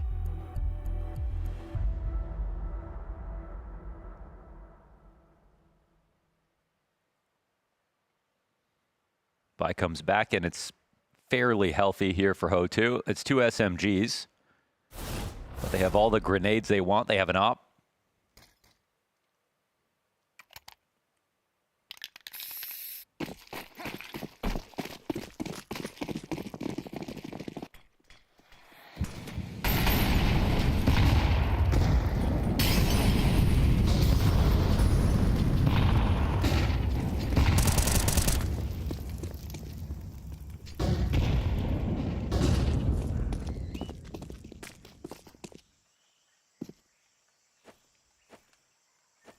Bit of false presence off of that opening move from HOTU. It's quick to forfeit middle, and good thing he did because the numbers went GamerLegion's way. But that doesn't mean HOTU are going to sit back doing nothing. We'll take over A main control instead. Snacks on the receiving end, playing hyper passive. Nice off angle to try to catch this expedition. I mean, it's an SMG. It's not really in a position to go for a full flank, which kind of works out for HOTU. Trying to get eyes back on middle. But which way is this going for GamerLegion? Oh, Snacks gets active, gives up that passive angle. He's the kind of guy who's going to be aware enough to clear this. Sometimes you see people forget about it. Oh, no. Oh, my goodness. Ooh, back turn to Dushka. Maybe a bit too much credit on that one. Let's see what Dushka can get out of this. Gonna try to milk it for all it's worth. Oh my so goodness. sketchy as Snack suddenly moves, but AK grabbed by Dvushka, and all they're gonna be able to do is dive back into Donut or try to force the fight to CT spawn, and that's where Frontails cuts one down, hits the second shot, but Hypex survives it, not for long. Man advantage on the retake. Dushka's smoke. Single player Donut, and they opt to put the smoke on the bomb as it was the only smoke they had. Also a kit on the play for Mizu, but you've got a hard hitter tasked with the defuse, and Rez nothing he can do to stop that. It is Dvushka who goes unnoticed. Snacks rode off the threat of an A main push. It's a play he would make. I thought for sure he'd clear it. I was right there with you. Felt like a safe assumption that he wouldn't assume it was clear. Snacks skips a protocol, and it's going to cost GamerLegion dearly.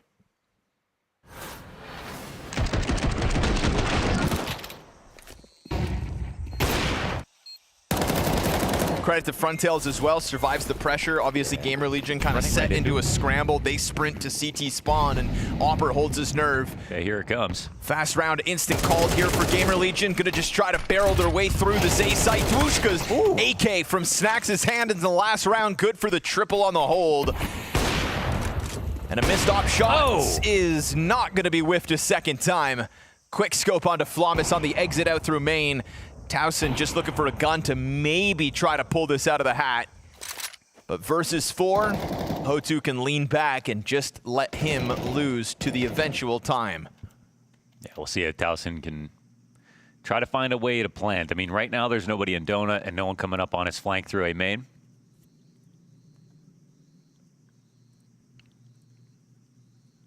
But they want to clear this since he could exit. They won't even get that kill. It is 4 up here for HOTU. 4 rounds and 4 players off of that. The A site holds have been good enough.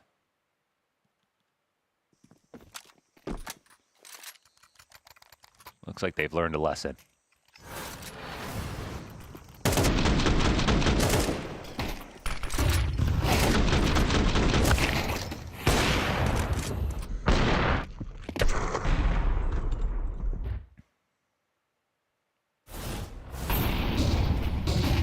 Back to the aggressive opening. Flawless trying to chase down the Donut player, but Op rings out, lets him know there's somebody behind this smoke. Careful. Ooh, Flawless on the aggression here as Frontails turns back, and he will be caught off by said aggression. Flawless finds first blood. Yeah, tagged down to 3 HP off that op shot, but it goes through the wall.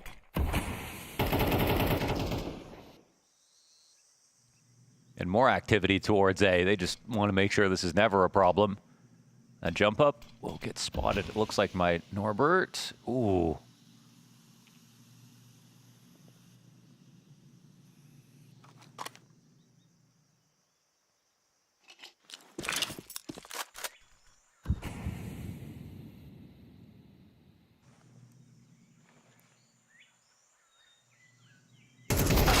Yeah, well, that lurk could have been great, but the CTs were acutely aware of it. And this is a CT smoke. There's a gap on the right side. Oh, that'll be refreshed. Househead surely won't be clearing this. Bomb blindsided. Expectant. Oh, wow. And stuffed in every way. Flawless, the only member of GamerLegion to find a kill this round, and he's only going to get that one. It's a 5v4 missed opportunity by GamerLegion to put HOTU up 5-1. It's a spitting image of Dust 2 with how this game's began. Mizu's on a great start, except he's got even, more teammates frying.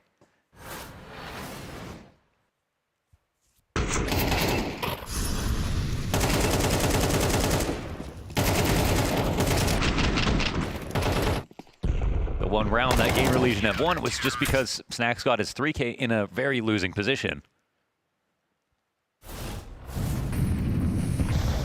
Back to the pistols go GamerLegion. Tough T side ahead at this rate. And like you said, coming off of a 13-0 loss 2 maps ago for HOTU. Yeah, Maui pointed it out that, you know, they might be just trying to keep that wound open and see if they make the same mistakes, but they haven't been. Always had someone guarding A main. They pushed it a couple of times now. It's actually resulted in round wins.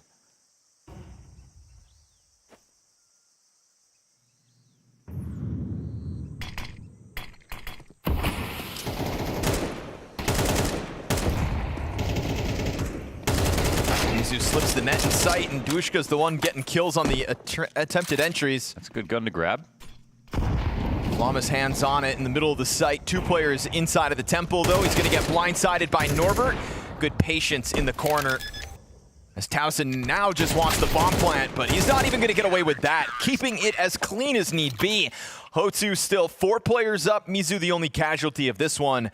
And a rock-solid CT side is boding well for HOTU. Yeah, Maui also brought up that you know, this is now GamerLegion picking Ancient, which he expected maybe Mirage. And we compare their win rates. HOTU are definitely not going to be uncomfortable playing this map. Second up in the pool. They're getting ran through. PR was the only GamerLegion player with an over 1.0 rating on Ancient in the last 3 months. Ooh. Wow. Somebody should have told GamerLegion that.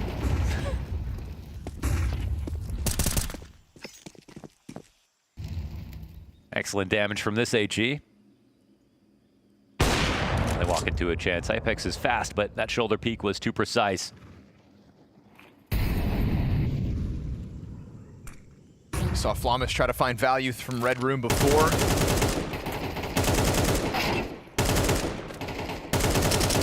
Kadio and Snacks trading almost exact amounts of damage as the nade goes deep and finds no contact.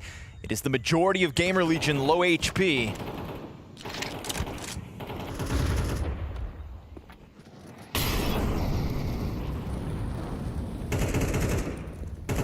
Getting some of the utility out of HOTU, but still they hang on to enough, and it's Flames inside of the cave to really stop them at 50 seconds. It slows Flamus down. I mean, he really wants to get just any reason to push forward.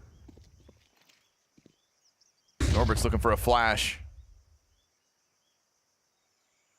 And now they're kind of leaving it up to Flamus, maybe. No, Stacks gets the kill, and he attacks, but he jumps right into his death. Wild Flamus move. Now the donut rush to the A site where there's 2 defenders in position, and Drushka up on green.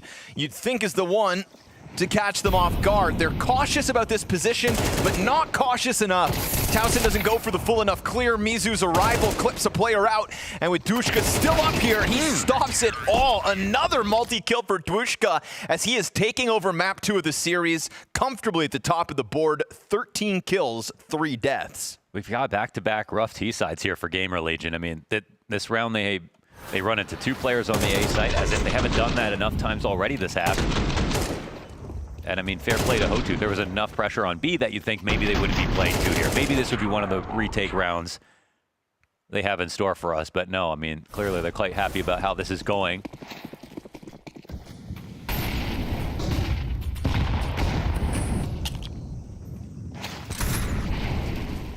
And they're going to commit again. Only the one for Dushka, an assist on Flamus. Frontails has been good under these pressured op shots. Bomb plant in front of him.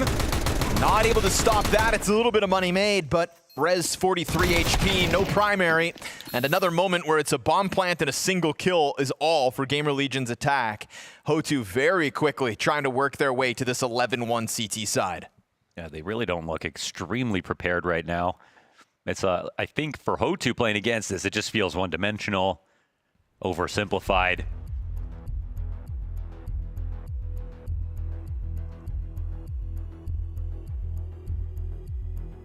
Won't be turning any heads with this performance. Nice to see 2 impactful starts to the maps for Mizu. He's been a nice supportive element to this rock-solid Dushka A defense.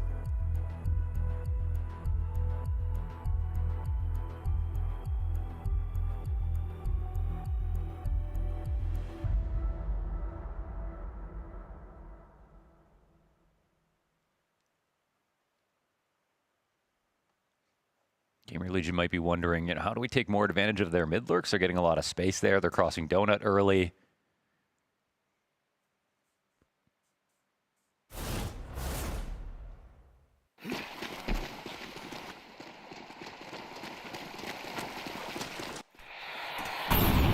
They're also just not getting kills. I mean, 2 kills on 3 players, 4 kills on 2 others.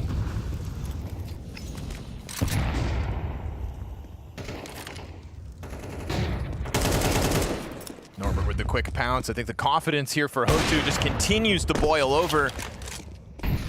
And it's well-earned confidence at that. 5v3 in another gun v gun round. GamerLegion have nothing to go to town with. You can walk out middle all you want. HOTU will be comfortable from this point on in the round with this 5v3 earned early.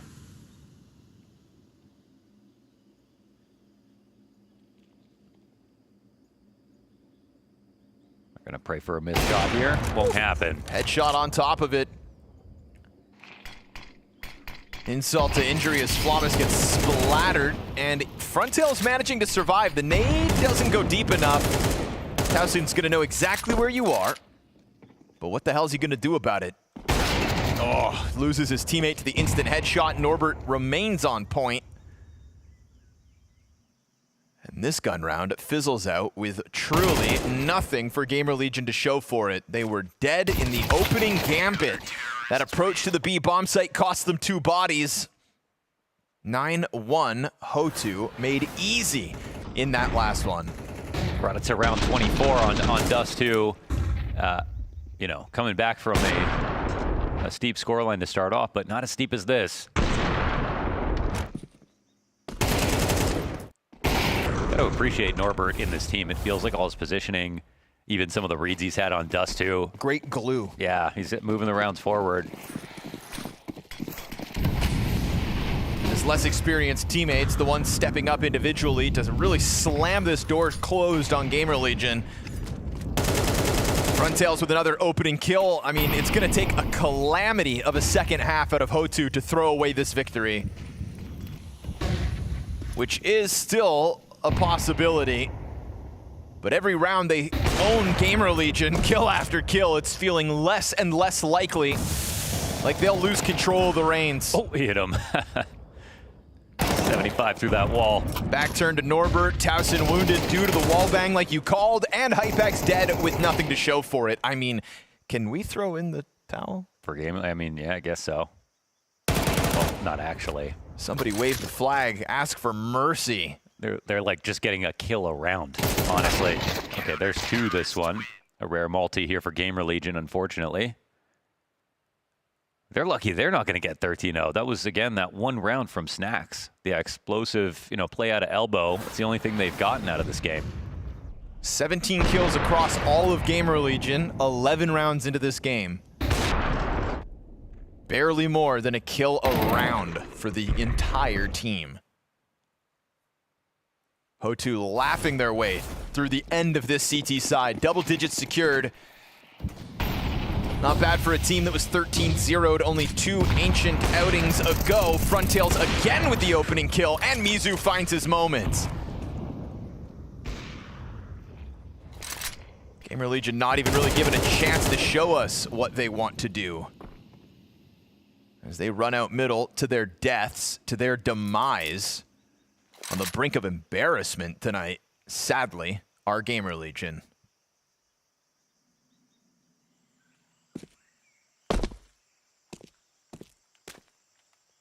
We said that HOTU wanted to return to their glory of the 2025 success they saw. Well, it's a good first step. Hell of a statement to dismantle Seed 7 in this fashion as Seed 21 of the Blast Bounty, presented by Polymarket. Flashbang for Norbert. He'll handle that one swimmingly. Hypex sure gets the trade going, and a second. Never too late to squeeze one more round onto the scoreboard. Smoke grenade, or incendiary rather, is still not going to stop Hypex. Frag grenade, not that either. So good on him faking the bomb plant once. Can't volley that, or Towson's got the cover. Frontail's dead. Back to the 2 versus 2. GamerLegion on the brink of a second. But they're going to have to get that bomb plant now, and the wall bangs just off the mark. Hypex will be given a chance at finding another kill in this post plant now. But he loses Towson over his shoulder, and it's an easy cleanup here from Mizu. 15 kills on the half. And HOTU deny it. A singular round for GamerLegion, or it's they themselves that would be on the brink of a 13-0 loss. Into the sniper, out from heaven. Hypex yet again with impact. And now it has to be a clutch. The bomb, can it get planted? Yeah, Snacks is gonna try to go for the spray, but it's off the mark. Now Flamesy's on for it. 1v2, offers his first target. And it's beautiful. Oh, it stays saved by Flamesy. More pressure from G2 coming out long. Yeah, and his teammates were just kind of shifting very, very far away. So reinforcements a long way off for HOTU, but who needs it? Yeah, great flashbang. HOTU with a triple kill. Heavy got Mattis and Hunter all dead at HOTU's hand as he goes again. HOTU shutting them down. Long is completely closed by the Dane. And his FaZe about to fall. The clash is going to come at the CC stairs. Now they're going to play for it behind this smoke with the pistols close up. They don't want to back off and give the rifles an advantage. Oh, again. It's Heavy God again. The Tech 9 enters the kill feed. And an old familiar sting. FaZe Clan are going to lose the pistols unless Frozen and Twist, the OGs from FaZe Clan, looking to deliver some life. But the P250 goes down and Frozen! FaZe are in the game. With the AWP recovered, you need to get the strongest weapons out next to it.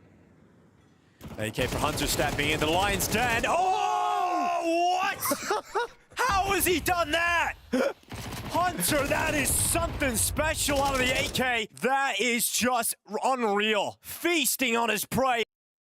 They break the smoke, and Fallen still has a strong position. This could still get really weird. So Double pistol kill for Fallen, gets the upgrade, and there's still Keserato down in pit. They try to clear Yuri. 1 health is all the difference, and it does make a difference. 1v3 for Torsen as he takes the first kill.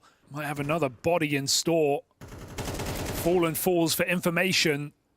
And Torsen waits for Molodoy to make a move. So now that's the bomb down. This 1v4 ace for Torsen is on the line. Into plays, and Torsen fights. He finds all 5. What a monster. Alexi B fighting him on, but Brokey's right here in the 4th round, and some hope left for FaZe Clan. Unless Wonderful can just rip it out. Oh! No way! And it's the inexperienced player up against Wonderful in FaZe's most important round. Already feels like FaZe is knocked out walking. Wonderful, so confident! Of course he's got it! Yeah, trying to just be sneaky, hoping maybe that one opening kill moved the defense away. Didn't. ZywOo's gonna get hunted down with the AWP, but he's got a teammate. That's crazy. He's actually gotten all 4. Flamesy backs him up and steals every single kill. ZywOo. And it's gonna fall onto Hypex now. It's time to run at this. 10 to the clock. 2 players in front of the bathrooms. Hypex shaves off 1 of the 3. 7 seconds, and it's all on Hypex now. Plays behind the dice with the no-scope. Oh! Beautiful flick shot up.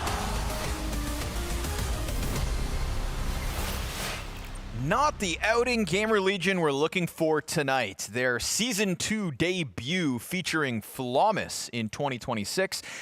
It's left us here, Mo. An 11-1 HOTU lead, who are looking phenomenal. I mean, confident in their movements, confident in their game plan. All they've got to do is take this pistol round victory, shut it down, and they will be moving forward at the Bounty. It seems as easy as that, but we'll see if there is somehow, some way, HOTU can fumble this golden moment as they go 5 players strong outside of the B site. Towson's about to have his hands full. Flash in the middle of the pack. He decides not to fire, and it is clinical for the first 3 kills of the pistol. So GamerLegion will be given a silver lining, a lifeline here on Ancient. As Frontails finds a 1, that's it. No bomb possession for the Hail Mary sprint over to the A site. You'd think this one's as good as guaranteed. But 11-1, so you've got to give it a little thought.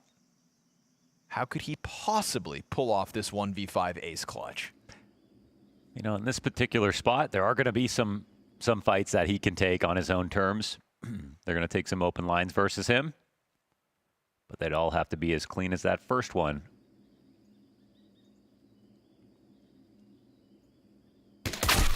And it's not. Hypex will execute him. GamerLegion double their round count. And it's all about respect, as this scoreline still far from a tie. Yeah, I mean, we don't know what HOTU have to show us on T side. We know, I mean, GamerLegion could play a whole lot better on CT. It feels like from what we've seen between Dust 2 and now, it's, even though they made a little comeback on CT side on Dust 2, is really their T side that I think just wasn't that impressive. Like the calls that were made, there's a lot of running through smokes, individual efforts in a lot of the rounds. I mean, running through entire mollies, not just like the beginning of mollies. The whole damn thing. Yeah. But anyone can look like a genius on CT side.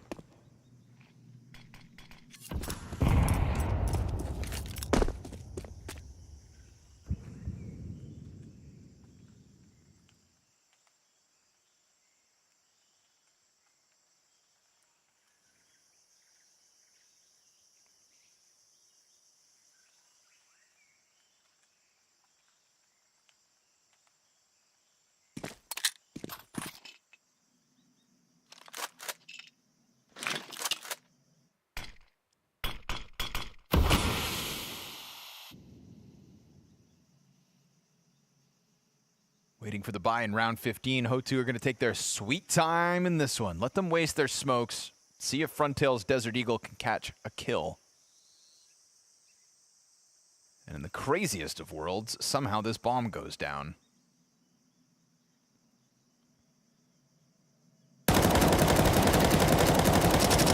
Nah, not on Flamis's watch. We saw his multi-kill explosiveness back on Dust 2 take over a good portion of the second half of that game. Still wasn't enough with the 13-11 loss of Dust 2. But let's see if he can be a driving force in any potential GamerLegion comeback. Gun round for HOTU up next.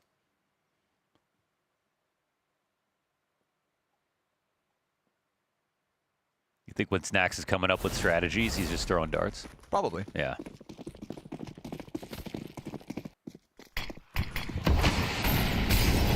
See what sticks. Ooh, nice path for Mizu here. Finds Sanctuary behind the Incendiary. Doesn't take any damage. Yeah, but the T's come away with mid control. CTs are happy to sort of hand that over. Llama's taking another peek, not seeing anything. It's a little scary, actually. I mean, they're taking peeks into things that they're giving up control of. Nades are coming forward. Still no kills down, but it's cave control at a minute 17. Formation of a B attack, and the CTs are already quite low on utility. I mean, in fact, everyone is. Third defender into position here for GamerLegion, though. Towson's smoke dropped. Oh, man, that's bad bounce. Unfortunate. That just creates a potential lurk, but they have res behind it anyway, so it's okay. It's not the end of the world, but it's certainly awkward. It's just that you get a pressure cooker now. One small mistake and suddenly it's map point. Rez offers his Incendiary up, forces Norbert into the duel, and Rez will win that fight. Wide swing's coming. KDO with a grenade in hand, chucks the smoke out. That activates Hypex, who pounces on the chance.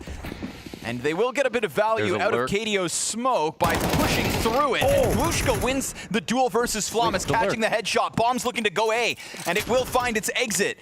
An open road through the CT spawn towards a post plant. Well, they're in brand new territory now. They can go ahead and try to plant this. Open for CT. Does create an interesting situation. Will they run at this and trade? Mizu's aim has been fantastic throughout the series. Oh, they put a smoke in front. It's going to have to be a dire effort to get out through that now, but now in front of the site, MP9 revealed. Good damage as Snacks takes them over by surprise. He's here quick. Bomb planted close left. Mizu insta headshot onto Hypex. Does he think that bomb's being stuck? He'll go ahead wide to find out that there's nobody on it. And as Towson taps it with the kit, he comes off with a defuse. Mizu 1v3 That's as 18. he puts that aim back on display for HOTU's 12th round win. It's a full confidence victory out of Mizu. A situation where GamerLegion could have won with 3 up. They left a backdoor exit towards the A site through spawn, of all places. And it's Mizu's lurk in the first place that gives them a way out. And you don't have this margin of error if you are GamerLegion. You've left this so lopsided in the first 12 rounds. All it takes is one moment like that, and you are on death's doorstep here at Bounty. But the symptoms started early. They let mid control go. They let cave control go. They gave chances for HOTU to take advantage of map control. I mean, we're starting the first rifle round out. GamerLegion have such a long road to go, even if they play extremely well. But as an establishing shot at the half, that wasn't, I think, the best stance.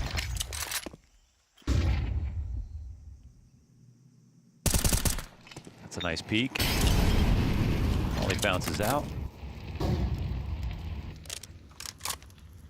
With Mizu to the wayside, GamerLegion's chances of extending play that much more likely. Oh, the gap. Flawless, yep, plays around the side of it, punishing KDO and catching a 5v3 now for GamerLegion. Oh, what a find out of Norbert on the way out. And Flawless had all his health, too. Uh-oh.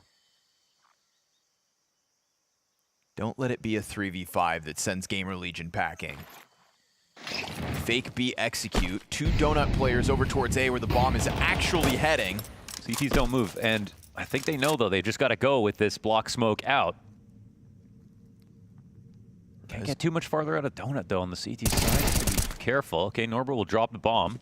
Takes the challenge to Rez, loses it, and Hypex is op right here as well. In anticipation, is going to maintain control of it. Dushka from beyond the grave with a nade kill, but it's majority alive GamerLegion, as they will, at the very least, have 4 rounds here on Ancient. It should be 5. We'll see how HOTU spend their money.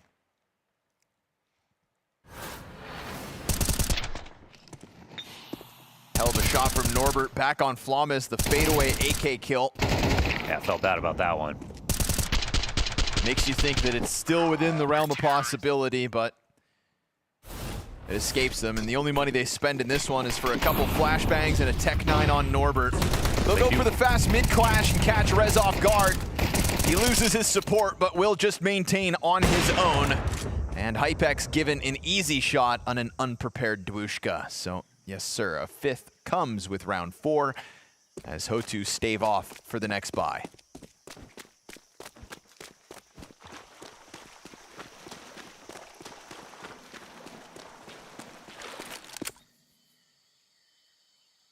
Mizu thinking somehow he can slip the net and plant that bomb, but it is not going to be.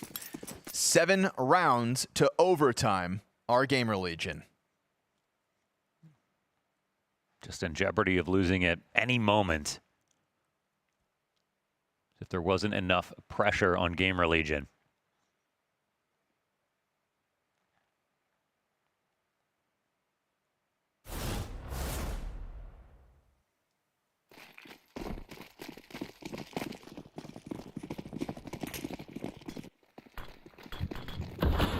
Already like the first default that we saw from HOTU. Though GamerLegion still had answers for it. And this is a change of heart. They're starting to walk back through spawn. It was 5 out towards B, and they see all those pieces of utility. What do they know? So much conviction in that swing back. They know the exact setup, don't they? They're going to play as if they do. And GamerLegion haven't pushed anything. I'm not sure they're going to be worried about the smoke with the way they came back. CTs, they're still playing from the perimeter, so even though there's some time being bought, they haven't pushed anything.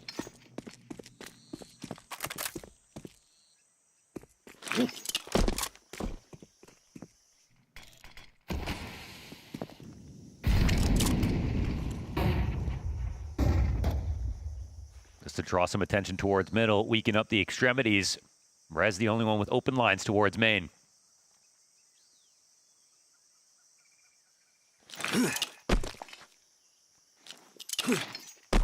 Gonna say this is the right idea, but now they need the trades. Met by fire. Rez's frag grenade right in the middle. Good softening blow. But Norbert boosted up, is gonna look for the duel as Rez just hopes to tuck back into Donut. 20 seconds. Time starting to add that extra bit of pressure. And Dwushka's got the kill all over Hypex. Flawless, his position's been revealed, and as he peeks out for a second, it's going to invite the Norbert swing that Rez will stave off. 5 to the clock, and it is the time that will decide the outcome of round 18. Even with these kills to follow suit, GamerLegion extending play as they draw them into Flawless, and he will yet again be the difference maker for GamerLegion as they attempt to push OT. There were enough players here on A to defend. I think the one early move is KDO. When they get the kill inside of Temple, they have time to double swing this, a deep donut smoke, but he goes out by himself with the bomb.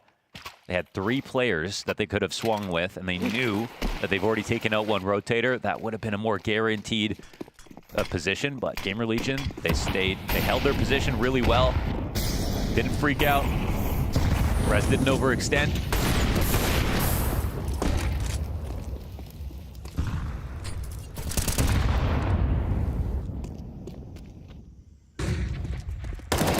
Nice flash. Good support set up for Flawless. Him and Rez tethered again in this round for an opening advantage over these majority pistols.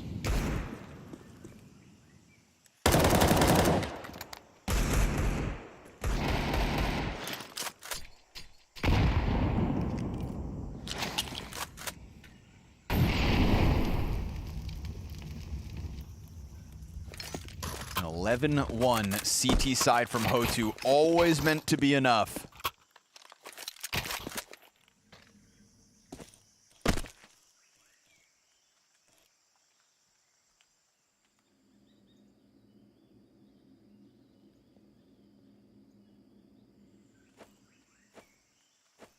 It was a 1 versus 3 that put them on 12. If not for that, a flawless CT hot side out of Flawless and Co. And he has been a driving force in it from Red Room into Donut. Activates Snacks for the clean sweep of this one. All 5 players up bodes well for GamerLegion if they are to stomach any losses. Any players going down easily refreshed. 5 rounds to OT now. Flamen's looking very good inside of middle. That's one thing that's for sure.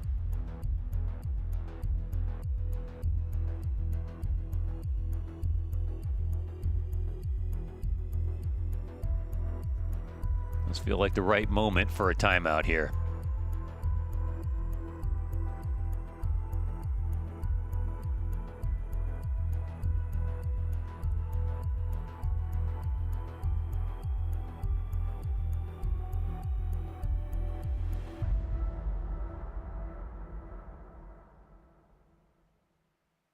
Let's see if they still have some tricks up their sleeve.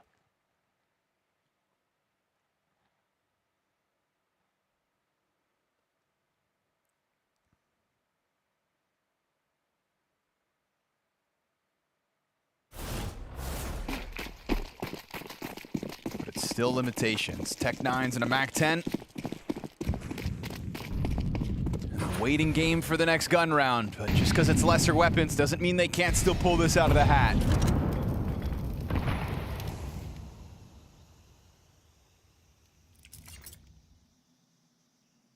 It's not lane damage that they have to stomach early. And Snacks is about to have his hands full as they just dive him in the cave. He's down to 10 health. Very well placed utility, smoking off Snacks as well. Towson concerned with both sides. But a missed Molotov on Towson's position. Snacks dies. Mizu, the second Tech 9 kill comes through. And they're looking for the post plant. But as the boost is erected here by Rez, that's going to give them information. 2 of the 3 remaining GamerLegion players on this long side. That M4 retrieved by a KDO who's working with 10 points of health. Easily swept under the rug. Mizu looking for his 3rd. Tries to dive out. And as he doubles back to the site, it's Flawless that's got his number. Dushka activates, Mac 10 damage secured, but an 8th round GamerLegion as they stave off that sudden Tech 9 burst. They always come through with an idea. It's a great multi out of Flawless once again. The cleanup crew here, they bring this within 4 rounds of just an overtime. That's what they're looking for.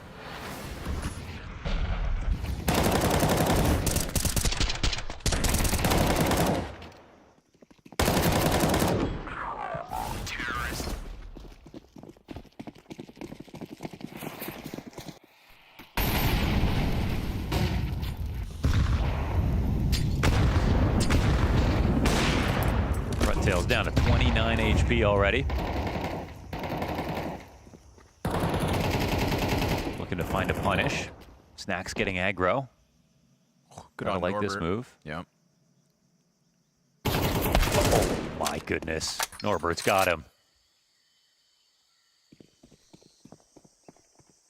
Oh boy. That'll send Flamus over towards the B site where they're a little bit weaker. CT started to get spread out entirely. And that's an extremity kill here for Norbert. They're already grouped up at the mouth of A main. Huge impact through that smoke for Norbert. They do throw a little bit of utility. They could have even just walked out if they wanted to. Molly the backside to try to prevent Rez on this aggressive peek back boxes.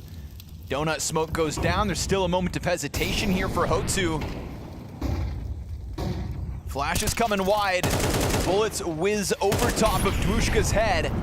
Reveals Rez's position. Mid walkout for Mizu, and Dwushka killed Rez in the middle of all that. It's this opening kill for Norbert that peels players off of the A site.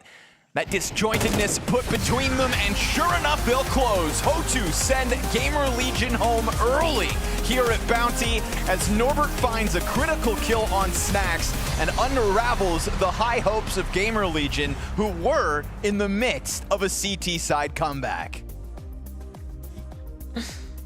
Norbert's definitely happy with that one, although I feel like you were sweating halfway through that one if you are a HOTU fan. They are our first upset though, Maui, here at Blast Bounty, where we had the Hunters finally being able to take a best-of-3 victory. And what I thought originally, with seeing how the CT side of HOTU was going to be a dominant fashion. I thought that they would close that one a little bit earlier, but I'm not disappointed. The way that HOTU were able to correct some of the ways that they were actually having some pretty serious flaws on Ancient coming into this map, I think that that's to their credit, and I think that Dwushka was easily the beneficiary of those sorts of adjustments. But man, Mizu has really stolen the show for me on both of these maps. Yeah, he has looked fantastic. And of course, you're talking about like the course correction. We alluded to the fact of the last time that they played Ancient, it was a, what was it, a 13-0 loss, I believe, for them. So the fact that their CT side just held so much stronger this time around, Mal, you have to be so impressed. A week difference, and look what it's been able to get for them. Exactly. HOTU clearly felt that loss very harshly and were able to correct very nicely with the fact that, and I think the problem for me in this game is that actually GamerLegion, they looked at that, as did I. They saw the weaknesses in HOTU, but once they were met with resistance where Dwushka was just playing onto that A bomb site or even pushing towards A main, they didn't say to themselves, oh, we're playing against a very different HOTU today than what we saw in the demos leading up to this game, and so we need to adjust. I think it took actually until maybe round 9 for a timeout for them to actually say, yeah, maybe we should hit B here or take middle instead, and that was just too little too late. By then the damage was already done. HOTU was off to such a flying start. Economy was impossible to break, and so HOTU, off the back of some simple but effective adjustments, they're actually the first bounty hunters to make it through to the second round. Yeah, it feels nice to be able to sort of give that award to HOTU, just seeing just how much of a change has happened in a week for them, with the fact that they've been grinding so much, and you're like, this has really paid off. But you're right, we've seen individuals on the side of GamerLegion really try and show up in map 1. You said it was Flamus really popping off for them, and so I thought a similar thing was going to happen for map 2, that we're still going to at least see some really nice clean individual plays. It did end up happening a little bit in the second half, but you know, it's still, by then, what you're saying, a little too late. You didn't really get the bailout moments from the individuals on GamerLegion in map number 2. Flamus was off to a ridiculously cold start in this one. I think that at least 12 of these kills were in the second half on map 2. So he had a very poor start, but that again, I'm not chalking it up to Flamus not being comfortable. This dude was a totally competent Ancient player in recent memory for BetBoom, and I think that I think that it was just too much of a one-note approach. I didn't want to come into this criticizing Snacks, That's not why I came on today. I was Okay. I thought it was. I'm so sorry. That's what I have to chalk this up to. This is what I have to bring this up to, because I think that you just needed to realize earlier in that T-side half that A is not free. And so walking into it with minimal utility or just not clearing angles as cleanly as you should is gonna bite you. And that's kind of what happened today. And so, yeah, you live by snacks, you die by snacks, because sometimes he looks like a genius for going for these very one-note game plans because it just hammers the weaknesses of opposing teams. But today, he needed to adapt faster. Yeah, the door was so wide open in that weakness last week for HOTU that some part of you had to know that there would have been some amount of adjustment. Of course, it didn't come out at all for GamerLegion. It was a little too late, but that is, of course, going to give us our first bounty hunters going through to round 2. And with that win, we're going to have a quick chat with Mizu joining us here, a player that absolutely showed up. Mizu, did you feel like you had something extra to prove today? Because you as an individual, you performed so well. I don't know, it's just online games. It's sometimes bad, sometimes good for me, and especially for my team. It's too hard to play online games. Okay. You played extremely well, Mizu. What can you say about your guy's newer player, Dwushka? I feel like he had a lot of great holds there on A, especially on Ancient. He's strong with his aim, but with, I think, like tactical, he's new. Can I say it like this? Like new, and we are teaching him, and he doing great now. Okay, and I did also want to ask Mizu, while you're here, the veto caught myself and Maui a little bit off guard. The fact that you guys were able to get Dust 2, and the fact that, of course, they went for Ancient on the side of GamerLegion. Did it surprise you at all, or was this exactly what you expected from coming up against GamerLegion? Can you please? What do you think of the veto in this matchup? Was it according to plan?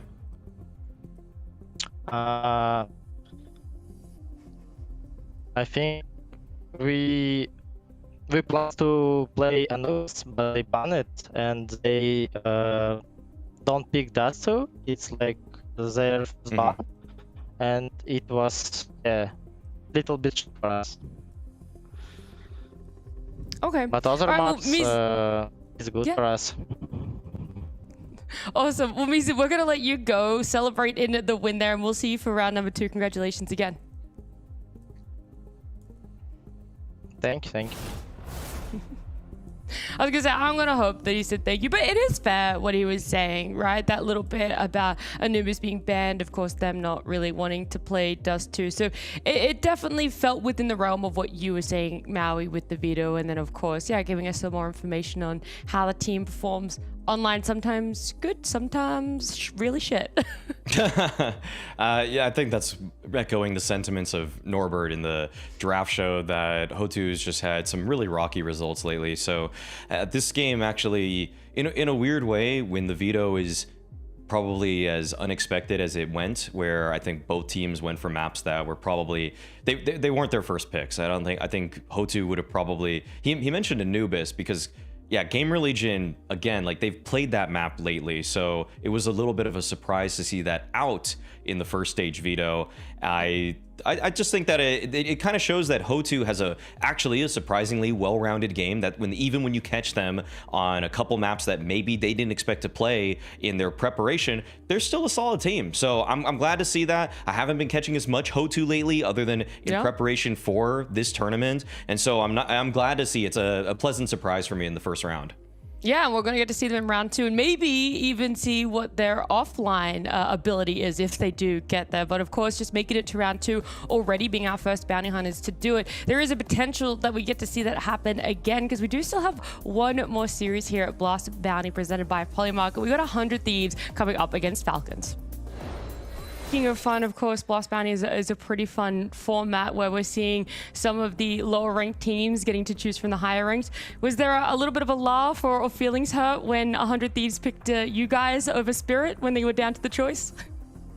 Yeah, I think that was an obvious choice for them, to be honest. I think, Rain going up against Finn and also me, it's a good matchup, honestly. It's gonna be fun to play. I haven't played against Hobby in a while. Same goes for Finn, so it's gonna be fun. And I think there's a reason why they also chose us as well. I also believe that maybe they have higher chance against us, you know. But they also have made a huge change on the team. They brought a new IGL, which kind of shifts everything. It's gonna be hard to prepare for them a little bit, but it's good that we could, you know, take a look at the game that they're playing today versus NIP.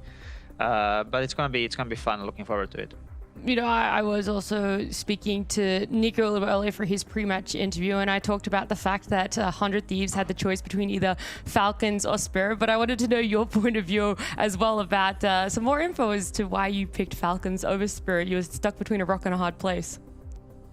Yeah, I think, well, actually, I wasn't the one who made the decision, but I agree with the decision anyway. But I think it was a mix to do with, like, almost what the players were doing on the opposing teams. Obviously, Falcons had came off a major win, so rightfully they were enjoying a bit more holiday and stuff, and would have started practice around a similar time we did. Meanwhile, I'm pretty sure Spirit were still grinding a lot, and like the players were still staying very individually sharp.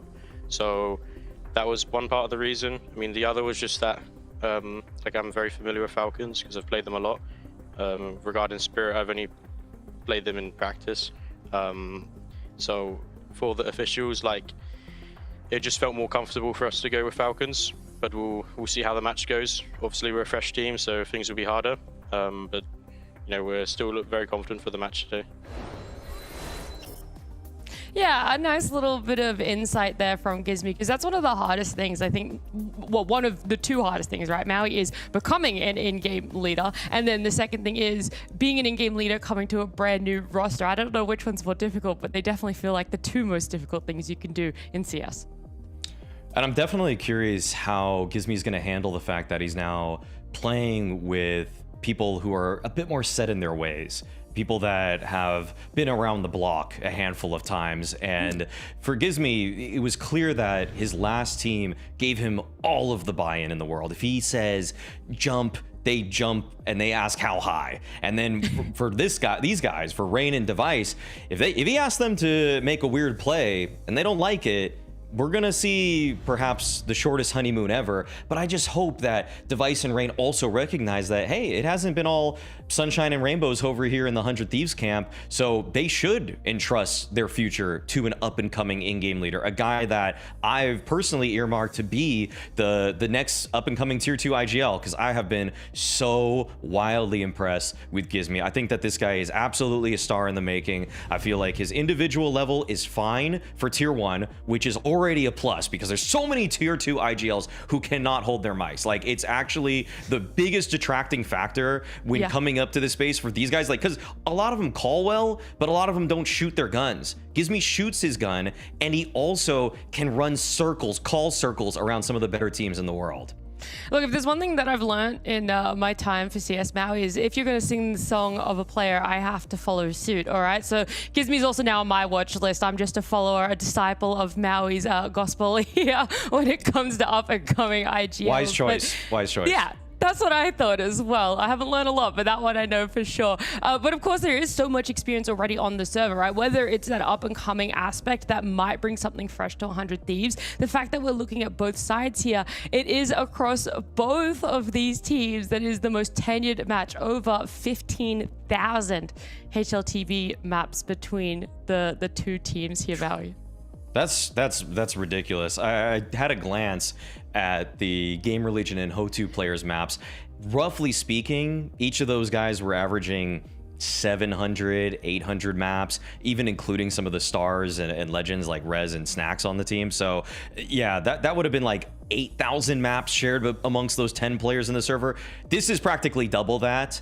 Yeah, and that's still with Kyosuke being such a new and up and coming player. So it's pretty crazy here. And I'd say without having to look at the numbers specifically, a lot of that comes from Kerrigan, Device, Rain, Nico. I mean, we got all the stars in the server today. This is why this is my most hyped up matchup for the first round of the Blast Bounty presented by Polymarket.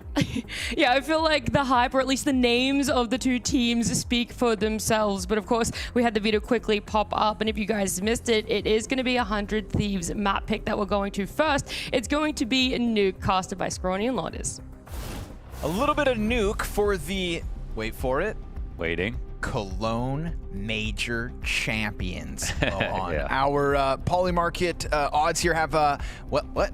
I saw 1 point, other way around. Okay, that makes more sense. I was going to say 1.16 for 100 Thieves here. I know they've got a lot of time played, but they don't have a major trophy in their cabinet in 2026, quite like the Falcons do. That is the reality that you are all privileged to be living in. Nico is a major champion, and this is the very first match that he will enter as a major champion, and you're all here to witness it. How lucky we are. It's, yeah. Also, jersey's looking really nice here, the Falcons, to start off this season. We're going to find out now how good Falcons are going to be this season. Part of the reason Gizmy said that he picked them was because they probably had the same amount of practice time, where you heard Spirit were grinding a little bit longer through the break. Kind of hoping they're going to be a little fresh. Ooh, TESS right to it. Him and Monacy and Nico are going to slam the door shut on this A site. You think it's going to be that easy?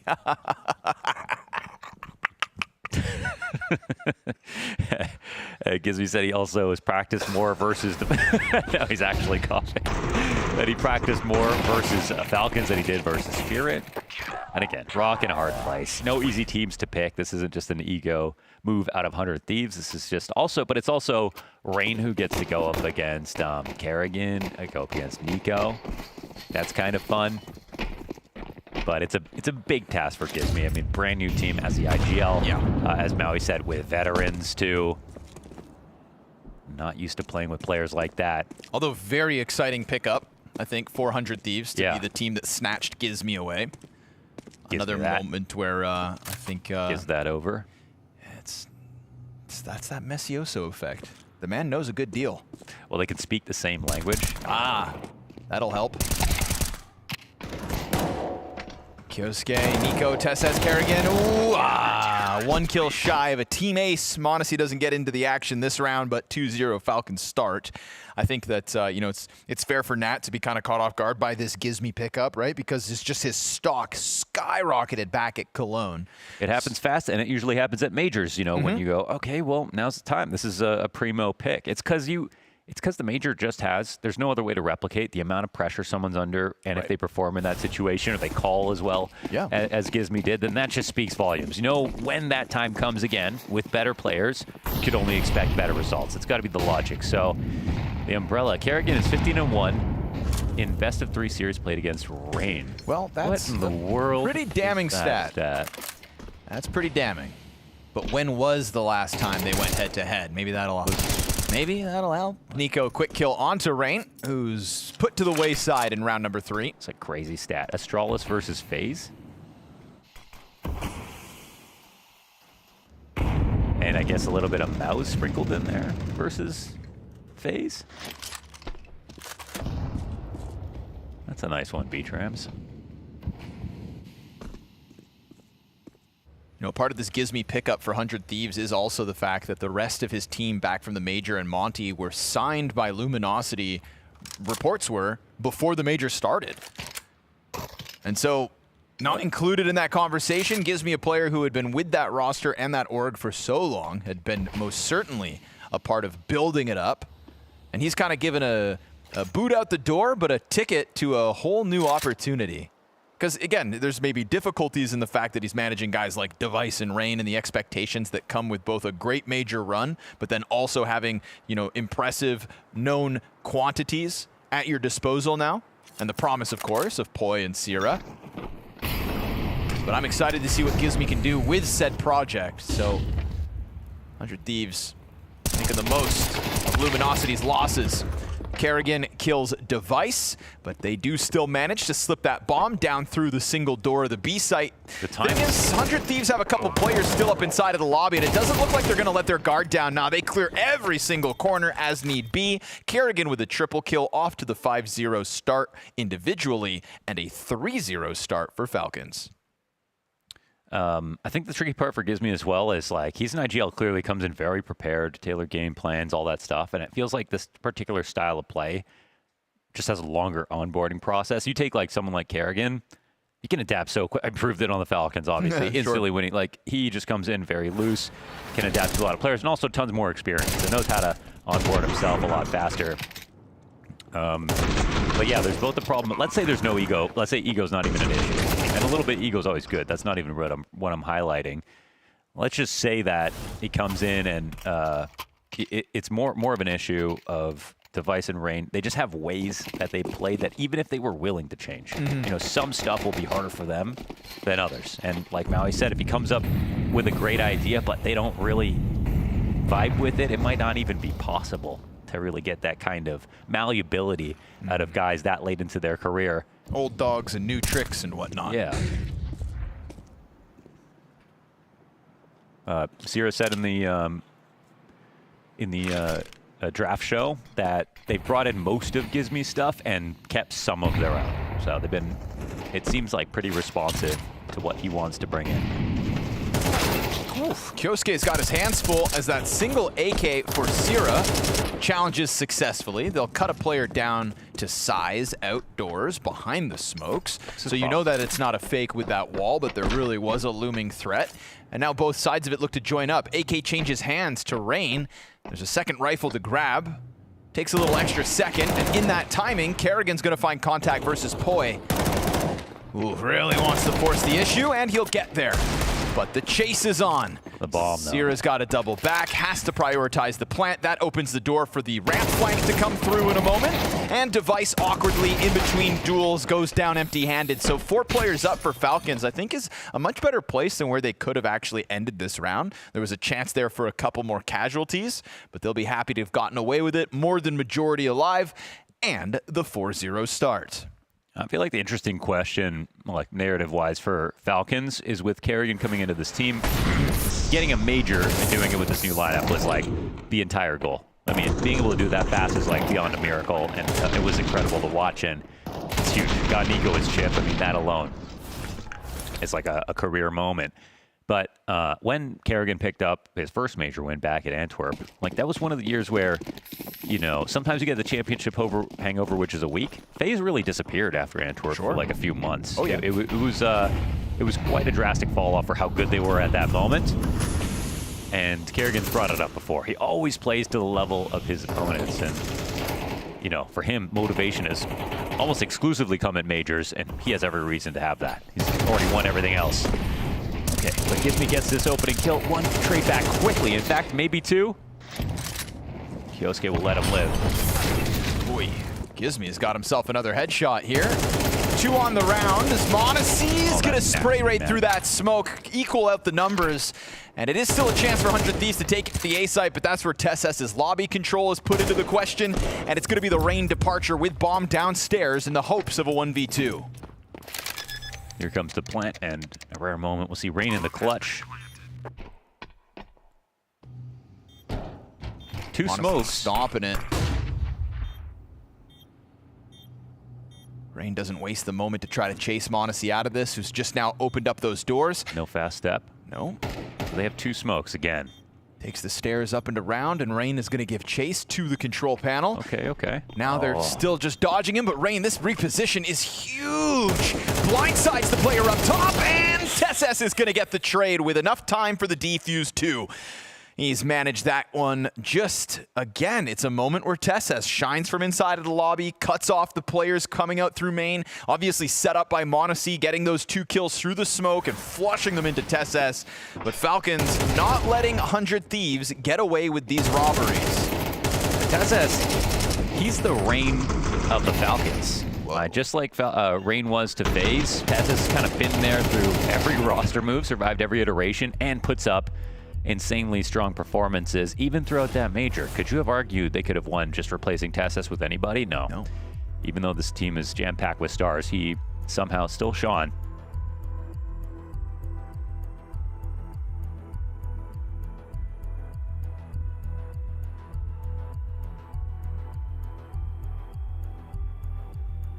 When you touch on that motivation element of Kerrigan and the kind of like major championship hangover, I always thought the same thing, where it's like, does this just mean Falcons going to pop up as a tournament threat at the biggest events only?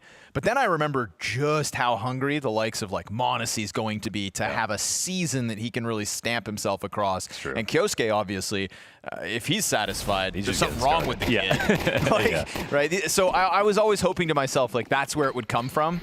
That's a good point. If there are going to, I think, be understandable lulls in Kerrigan's focus, because yeah, I mean, as great as he was on FaZe and as exciting as they were to watch, it wasn't always for the best of reasons.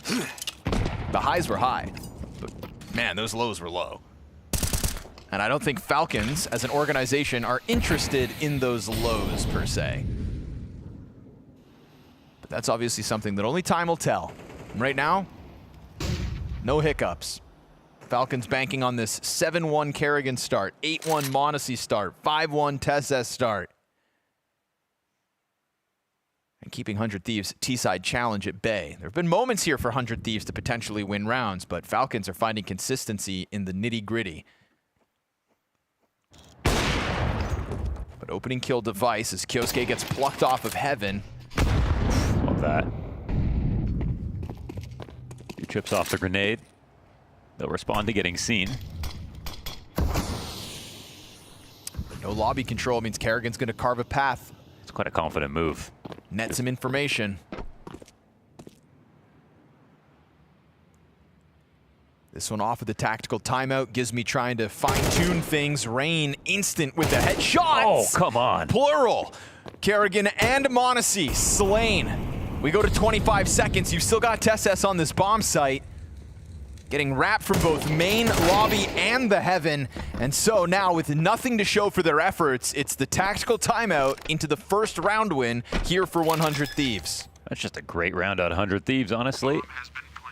Between the opening here for Device and that 2K from Rain. We'll be feeling pretty proud about that one. That's Kerrigan out for first in the 2K, and the Opper down with an instant headshot.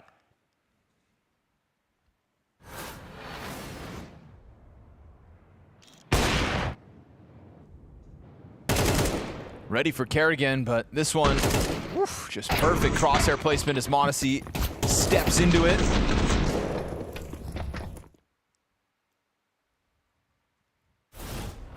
So Gizme's got answers, but Falcons obviously sitting on that wealth of money from their win streak. Op right back in m0NESY's hands.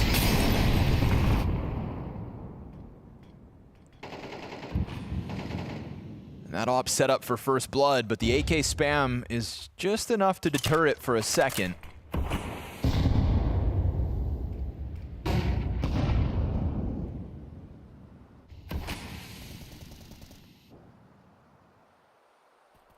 It's going to be an execute into the upper floor.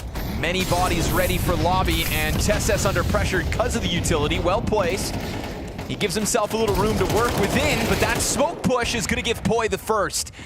m0NESY's got Sierra. Nico not trusting the smokes. Comes around with the multi-kill, and it's only Gizme left on the rooftops. Nowhere to be found as Nico gets away with the triple. Just can't be messy about any spray right now. That's a beauty play out of Nico.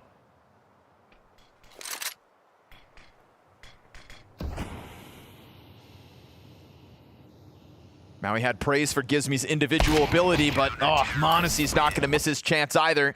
And so that one's all m0NESY and Nico. 2 and 3 kills respectively. A-site defense, rock solid.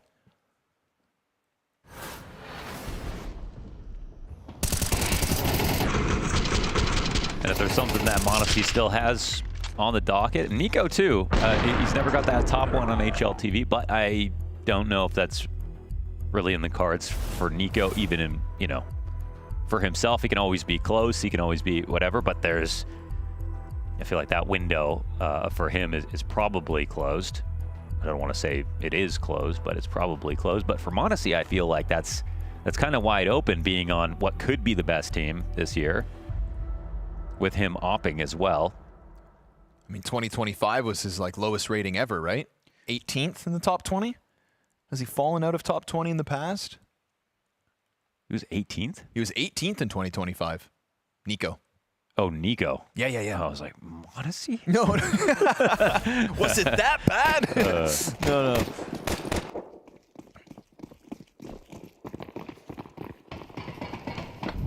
But he played real well in that major finals.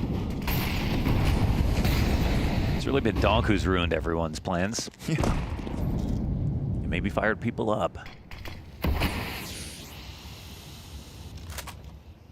Guns in hand, and again, they're taking a look at this A site. Kerrigan behind the smoke. Oh, good kill from csgo. Goes back to the hut door. Heaven player's gonna deal with the follow-up, but the trade train goes back and forth, and it leaves us 2v2. Nico back into the engagement, takes damage with m0NESY behind him. Device is gonna be found out. They pop it open, and Nico's 2 kills makes the difference yet again. Did they for sure go on vacation? I don't know if Do we they know? did. They look really sharp. Boot camp. They're on the boot camp. He was definitely in the, I think the French Riviera. Is that a thing? Yeah. Sounds like a thing. I think so. Where was he? I haven't been there. Is that it? French? Yeah, I'm pretty sure Nico was on the French Riviera.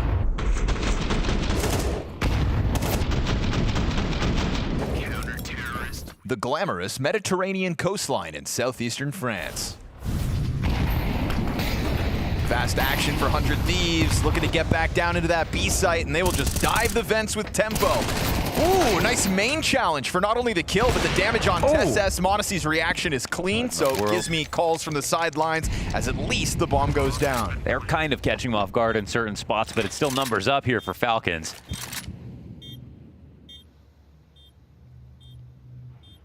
Ramp in their back pocket for the retake. They're not playing decon, they're not playing control side. m0NESY wants to get zoom in with Nico right in front of him.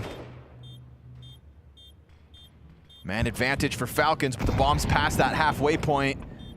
So here comes the ramp retake, held back by Rain at the start. Poise slipped in between the two, and so this rock-solid post plant's gonna give 100 Thieves their second round win. And in the face of some very strong-looking individuals from Falcons, the 100 Thieves game plan, I like what I see. Yeah, it was kind of like Black Friday. Like, as soon as the door opens, they just try to rush everything, cause a bunch of distractions, get downstairs quickly. Stampede the staff. Yeah, exactly. Find the cheap TVs. And it worked. They got downstairs fast. They got the bomb planted very quickly. Let's put pressure on a slower retake.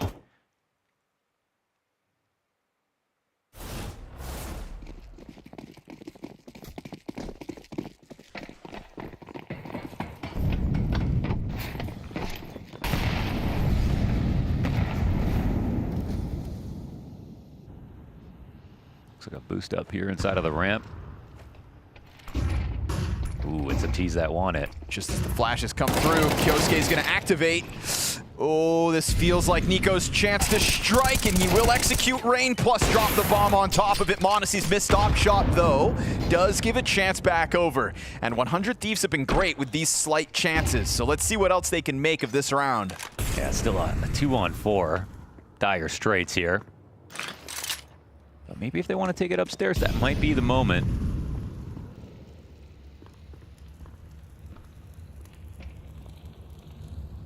Tessa silent in the fall down. Gets his headshot on Gizmi. And Device suddenly alone with 50 seconds to somehow pull this off. Doubles back into the lobby and hits the no-scope to Tessa. Great start. You drop vent, you think Kerrigan's got it in the bag. Ooh. Figures out m0NESY's position, so little 1v1 between the Oppers here on site until Nico comes through to support, but Nico's breaking windows under hell. Device, quick scope as he slips the net under m0NESY. He is halfway through this 1v4 now. Walked up the entire way. One more kill and the last guy will be shaking in their boots. In anticipation of the lobby play. Oh, Kerrigan fires the FAMAS. Device is going to be preoccupied. Nico's got him blindsided, and Kerrigan, yeah, plays with his food. By a hair. Hell of an effort here for Device, but not meant to be, as it's Falcons to go up 8-2. That was so Device. Just never second-guessed it. Walked the entire way around the back of the site. Easiest shot ever. Positioning king. Well, speaking of position being king, getting this boost in place as quickly as they did, it was like just a second and a half before those flashbangs announced 100 Thieves' intentions. They also didn't full clear it. They could have at least cleared it entirely.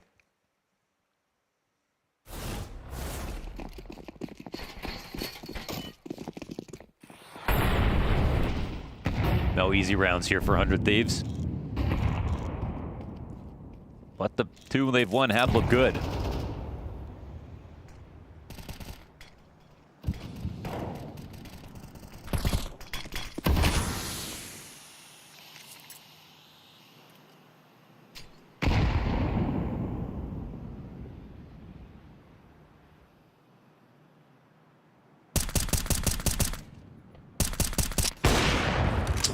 Missed chance for Device, but guarantees there was somebody behind that smoke.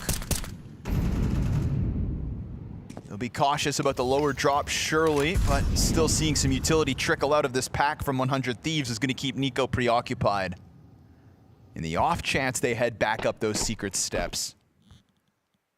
Op plays dark, ready for the single swing. He's got some support here, some very good support in Kioske.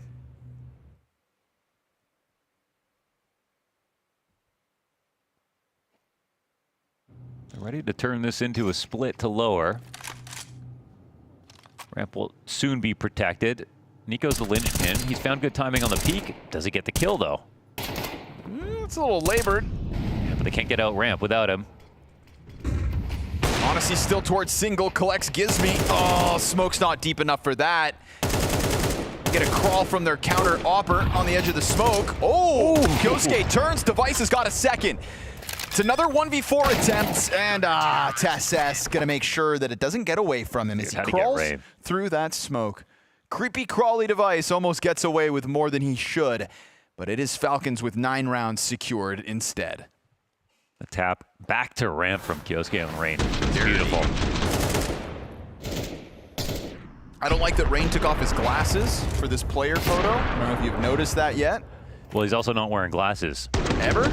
Right now. Whoa. I don't like that. Unless it's AI video.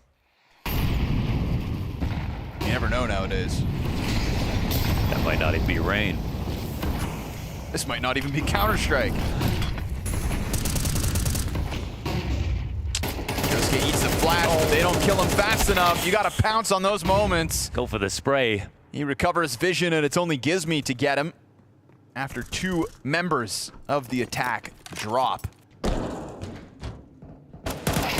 Looking for the double digits, but Nico's gonna win the duel outside. Poor Device has a rough go of it. And so Gizmy puts him into the post plant with a kill to his name. Banking on the 2v4. And they're gonna avoid ramp. Vents. Go towards ramp.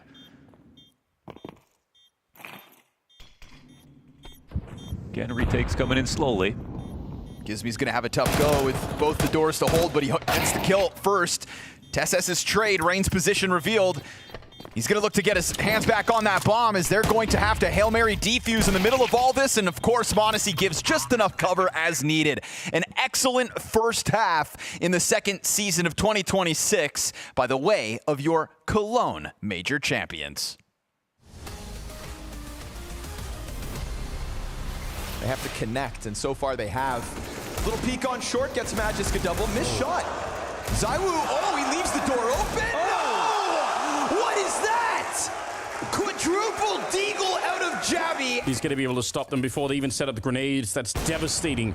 Fallen gets one in return, but there's no way you could bring into this bomb site. Cello gets a kill, and at the back site there, missed opportunity. Fallen, that's a shot you had to hit. He's going to get it eventually. The fact that they're even here with the bomb plant is kind of sick. Oh, what? Wide, takes down Cadian. What on earth is going on? Shush jumping the corner, but he did not have the ref line. What? It's Fallen. You must be kidding me. How do you win that round? They're shuffling the molly around. that actually unseats one of these Ts. This is very possible. Let's see where it goes. Okay, this should be a kill for m0NESY. He's gonna hit the shot. There it is. All right, just Hobbit now, 1v2. He's got a great angle, but what crosshair disruption. m0NESY just soaring across his screen. He's almost getting himself killed no matter what. Yeah, this is so hard to deal with on the other side. When even he lands the shot. Yeah, Hobbit not happy with that one. Ladies and gentlemen, the moment has finally come. Your grand final of Blast Pro Series Miami. Right in there. He misses the first shot in mid-air. Nico, though, a single tap of the USP. A second, oh my God, it's all up on Nico again! It looked like FaZe had a solid read on this as Nico closes it out. He gets the kill he wanted, and you can see so calm there. That's a massive kill on the retake. Cold Sierra next to take down Device, and now Magisk. He's going to go down immediately. Cold Sierra cleaning it up. 3 kills just like that. Currently going into FaZe's coffers. Oh, double smoked. Big mistake. Yeah, you don't want to do that, although they're coming right through and they're going to shut down Rain. Oh, no. Oh, my Lord, he's just took down 4 people in absolutely no time flat. It's Daps alone on the other side. What an absolutely absurd performance here. Now sneaking through on the other side. Daps is waiting, and one more headshot. He's waiting for it. Timing is everything. He's going, oh! It can't be real. Didn't see anybody landing the triple right through the smoke. I've never seen anything like it. And now, at least they're going to get the bomb plant, but FaZe are being robbed once again. Naf, he's still in play in this round. On the other side is Rain, and he wants more. Naf, have you no mercy? He's going to pick up an ace in the round. Their aggressive setups with their rifles are totally fine. Alicia's always delivering. And there's a shot that just runs right into him. Oh my God! No way that just happened. Cold Zero, eat your heart out. Oh, he's got a third. Nitro slamming down the gauntlet. And There's 15 seconds to plant the bomb, and that might be the saving grace for Cloud9 to be pushing all over the map. There's Tens with a deagle once again. He needs to stay alive. He's got to buy time for his team. Street's cutting off the rotation. There's another one from Tens. Can he get the last one? It's time he's won the round of all these deagle shots, and that's a much-needed last round for Cloud9. Excellent outing from Finn and Co. Falcons comfortably on the double digits of the CT side of Nuke. This is where 100 Thieves wanted to take the challenge. Let's grab a drink after the event, says Nico, but I don't think they're all in the same city. Not yet. Not yet. And, well, they won't all be, because it's single elimination. So somebody's going home. Well, somebody's not leaving home, more like it. Big smile on Device. Do you know where the 100 Thieves European compound is? Obviously, they have their headquarters in LA. But where would they have an EU boot camp? Yeah, actually don't know. Maybe Liquid set them up with a room. Oh, you're not getting down the vents, Kerrigan. Gizmy's got your number. Bomb will still make it downstairs. The Berettas trying to hold off on the cross, and they're just going to look to get themselves into the post plant. Tough spot for Poi as m0NESY hits the gush, and Kyosuke is going to hold off on that flank. We've got man advantage secured now by the Falcons, not to mention bomb already down. m0NESY to extend set advantage. Oh, and another Device would have loved to have gotten away with that flank kill, but Kyosuke still lurking around in lobby. And he still might be a problem. Gizmy's coming in on the flank. But there's nothing for him to do. It's just going to be a round 1 here for the Falcons. And you just can't catch this kid off. That's 3 frags for a Kyosuke in the round. There's just a number of problems here. There's just a lot of serious players on this team. There's like a number of problems, but I wouldn't say 100 Thieves are, you know, it's not problematic. I almost just wish they were up against less opposition. I was excited for the 100 Thieves debut with Gizmy. There's a couple of good moments in there. They still, I think, are lacking some of the awareness. They're still not clearing everything, and even individually, they, you know, no shame in not being able to keep up. I mean, picking between Spirit, Falcons, Vitality is just, it's not really fair, is it?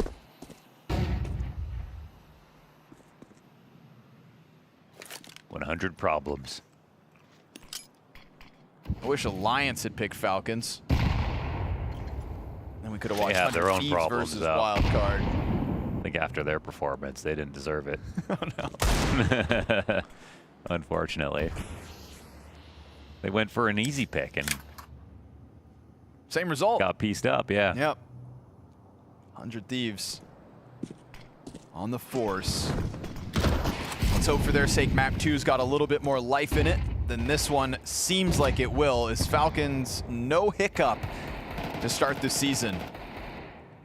Individually, rock solid across the board. It's always fun when TESS kind of props you up early. Couldn't point at a weak link on Falcons at the moment, and that's Kerrigan included.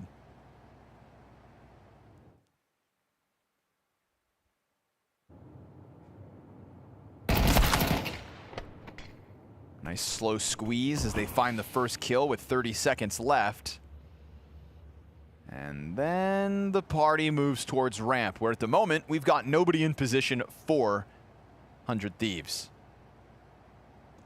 And m0NESY in a pretty perfect spot to make this worse. Oh, Device comes up actually right behind him.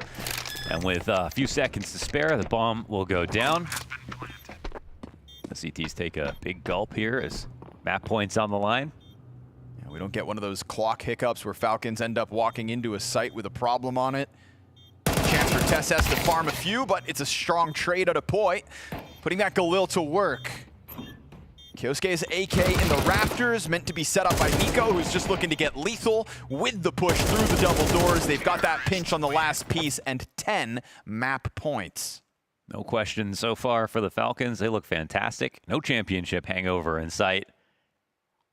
Looks like they had that, they were in that Goldilocks zone of being able to go to the French Riviera, get some practice in, and be exactly right for their first online match of the season. I mean, Max Verstappen travels the world with a Formula One simulator in his private jet. Why can't Nico have a PC on his yacht? For all we know. Yeah. For all we know.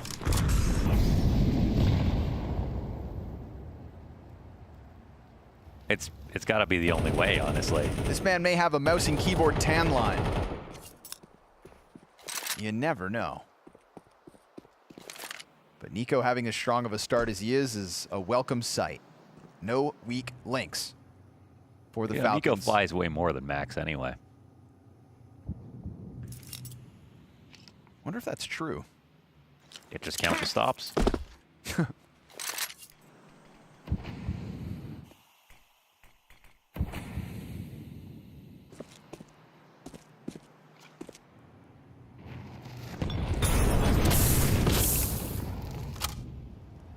Burn back.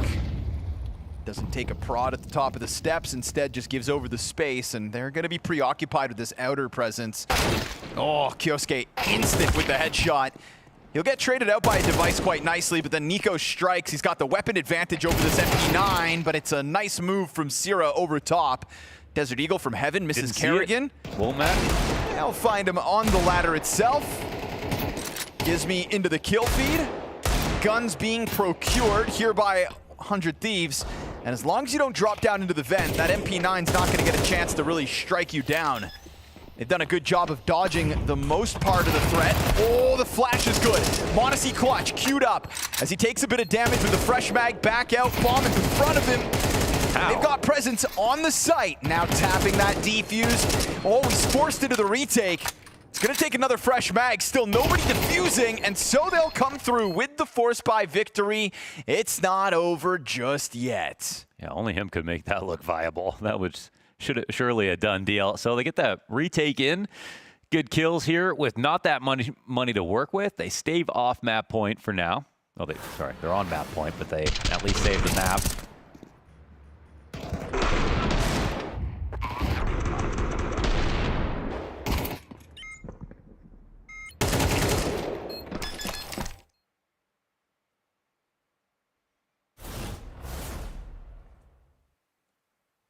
And it's a save. Yeah, small celebration. Let him have one.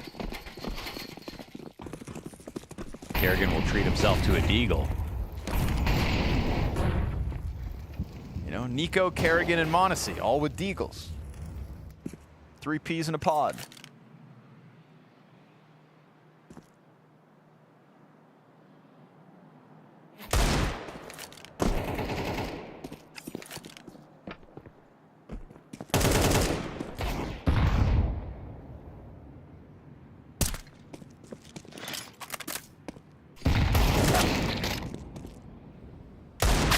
Yes, Kerrigan's going to get the most impact. Yes.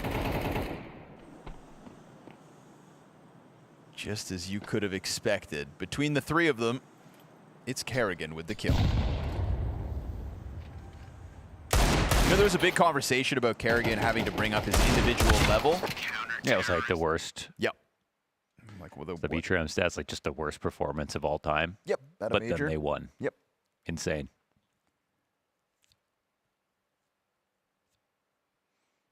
You'd feel like that stat still has to be replaced. Can't put a number on the calling.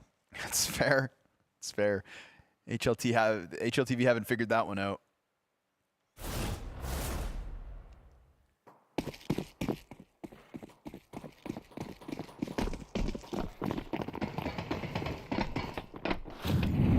Surely it makes his life easier if he's able to play a little better, but we'll see if that is a feature in the second half of the year. Opening kill for m0NESY as Poi goes running rambunctiously into the trophy room, offers over first blood. Sierra's gonna try his hand at an aggressive play, and he gets away with one, but it will also cost him. Man advantage maintained as the fresh smoke comes out from Device. See if he tries to poke this or something. No repeat push.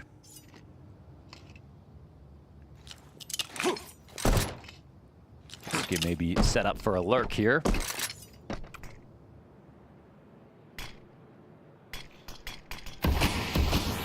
Is me going wide? Does he go all the way through though? Uh-oh. That's not that great. Kyosuke's waiting for this angle. Tries to get away with it instead. Takes Kyosuke down to 13 health. It's gonna take a heroic moment here for Device or Rain, and well, that helps.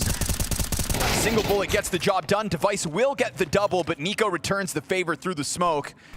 And as Nico starts making noise downstairs, yeah, it's all about getting Nico back up towards his teammate on A.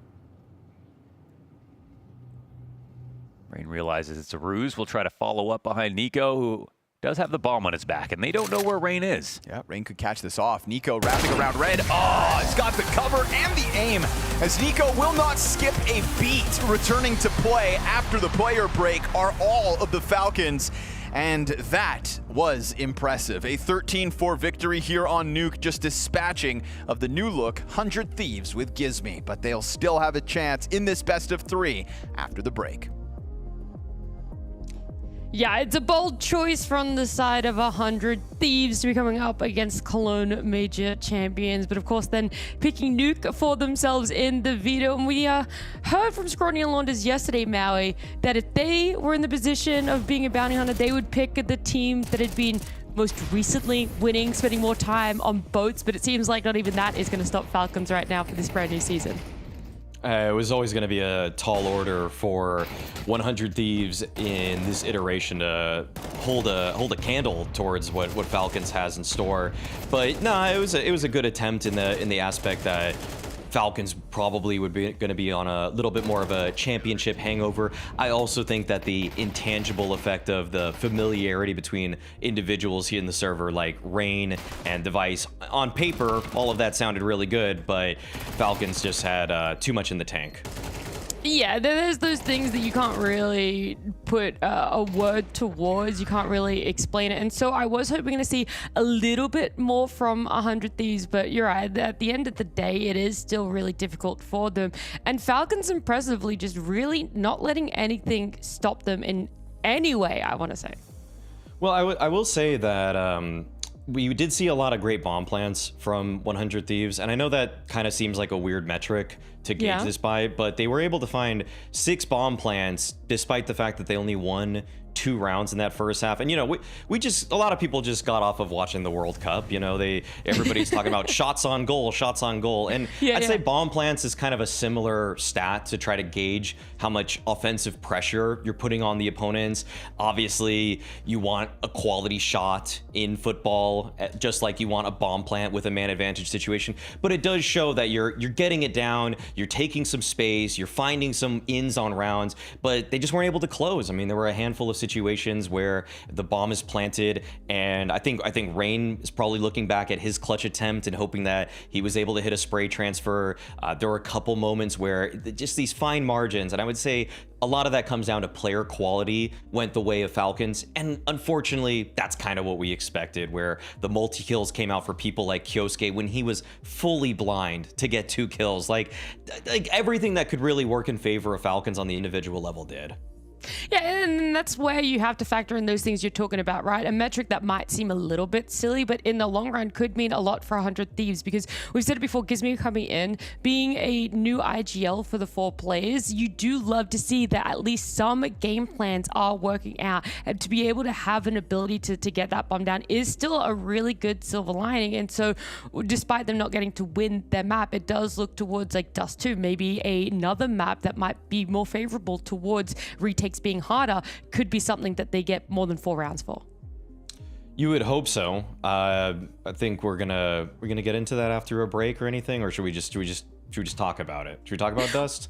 Well, I don't know if you wanted to right? allude to it, you know, and just be like, try and throw hope to the win. I know how much you love I'll give people Gizmy. hope. I'll give people hope. I'll give people hope.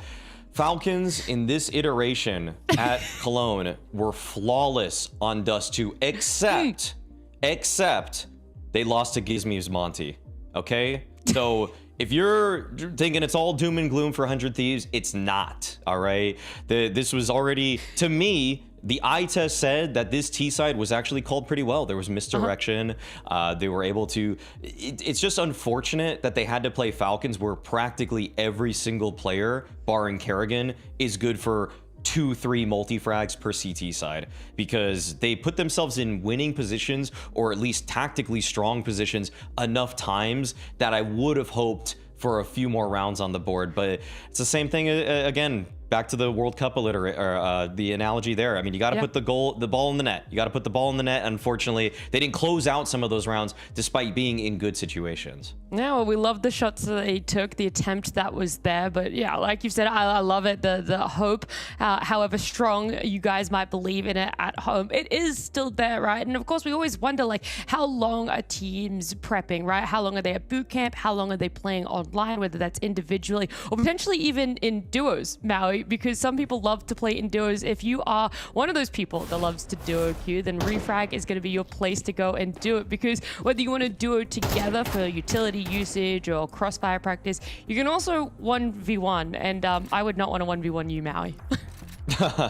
I'm a bit rusty right now, but actually that's going to change, because actually I just got myself a refrag code. I will be using it tonight to see how much I'm going to improve, because God, I'm rusty. 100 Thieves looked a little rusty. I wish they hit a few more shots there. They should be playing the co-op mode, playing off of their teammates. They should be playing the 1v1 duels mode, the crosshair placement mode, all of those. All of them.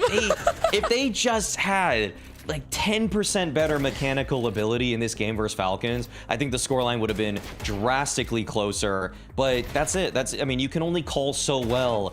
You should get on Refrag. You should be trying it out for free at refrag.gg/blast. And you should be making sure that if your IGL puts you in a winning situation, you win hit the shot. Hit the shot. Okay, but hypothetical, right? You get 100 rounds in duels, and you are 1v1ing one of the 10 players in the server in this series, right? Out of 100 Thieves and Falcons. Who do you think is the highest skill cap you could win at least 30% of those rounds? At least 30 rounds. It's Kerrigan, obviously. It's obviously Kerrigan. I mean, Kerrigan, when he locks in, I mean, it's a different story. I mean, that's going to be, but I think that there's a chance, because it's not a major, Kerrigan's going to just not care. So I can take advantage of the aspect that, you know, he clearly only gets really warmed up for the biggest tournaments of the year, which a 1v1 with me would not be. So I could definitely take 30. Well, look, I'm going to have to hold you to it. I'm going to have to call up Kerrigan, see if he's down for that content piece. But we've got some more content for you guys in the break. We're going to hear a little bit more from Nico. Nico, thank you for joining me. Of course, life feels a little bit different for you, but how is life after winning a major? How different was the player break for you? Yeah, life has been amazing, honestly. You know, it's one of the first occasions, you know, to go and not think about what you should change and how you should approach differently, and if you have any regrets and so on. So it has been an amazing vacation and really needed one. So yeah, really happy with how everything turned out. To be honest, couldn't have asked for anything better. Yeah, I could genuinely only imagine that feeling there. But you're also talking about, you know, how often you're sometimes looking back, whether it's regrets, things to change. What do you think is your motivation now to continue playing at such a high level? Has it dipped at all for you, and do you need to find something new to strive towards? I mean, I definitely, even before winning this major, I had definitely higher ambition than just winning one major. So for me, it's going to be quite easy to find the motivation, I would say. I was never really driven by the motivation too much as the discipline and just loving the game and loving the job that I have. So for me, it's now just creating a legacy. I said a couple of times that I couldn't have started kind of without a major. So now that I have this, I can think a bit more of, you know, creating something much bigger. And I think I have a great team now that we can achieve something very cool as well. So just excited to get back to the season, honestly. And when you finish it on a good note, it's kind of also easier, and you look more forward to the new season as well. Well, that kind of answers my next question, because I was going to say, where are the feelings, right? Is there that little bit extra pressure, or is it just you're eager to jump into it? And whilst the break was nice, this new season is going to be even better for you in Falcons. I mean, definitely we're going to have more eyes on us. I mean, I would say the pressure has been there from the very beginning since we created this team, and you know, we had always eyes on us, no matter if you're, you know, winning or losing. I think now it's a little bit different. Of course, I think people have raised expectations, and some would like us to keep, you know, winning. Some would like us to, you know, drop off a little bit. But for us, this is a great event, you know, to see where we stand and to slowly get back into the season, because you know, the first event of the season is always kind of, you see what you need to still work on, just getting back into shape, both individually but as a team. Communication is to get back up where we kind of finished the last season as well. You need to find the new energy as well, which you kind of create during the days off as well. So yeah, we're gonna create something very cool with this team. Our confidence is very, very high, but of course this online event is difficult, but we are going to give it our everything to kind of kick off the season on a good note as well. Yeah, I wouldn't expect anything less coming from you guys, but how often is that a conversation within the team of those expectations from the outside? Do you guys address that, or do you try and think to yourself, if I don't bring it up, it isn't really going to be a factor in our thought process during an event? Yeah, we definitely brought it up a couple of times, because no, we struggled a little bit in these final games, maybe our semi-final. Kind of just struggled to win those games, or not play up to the level that we, you know, play in group stage or even beforehand.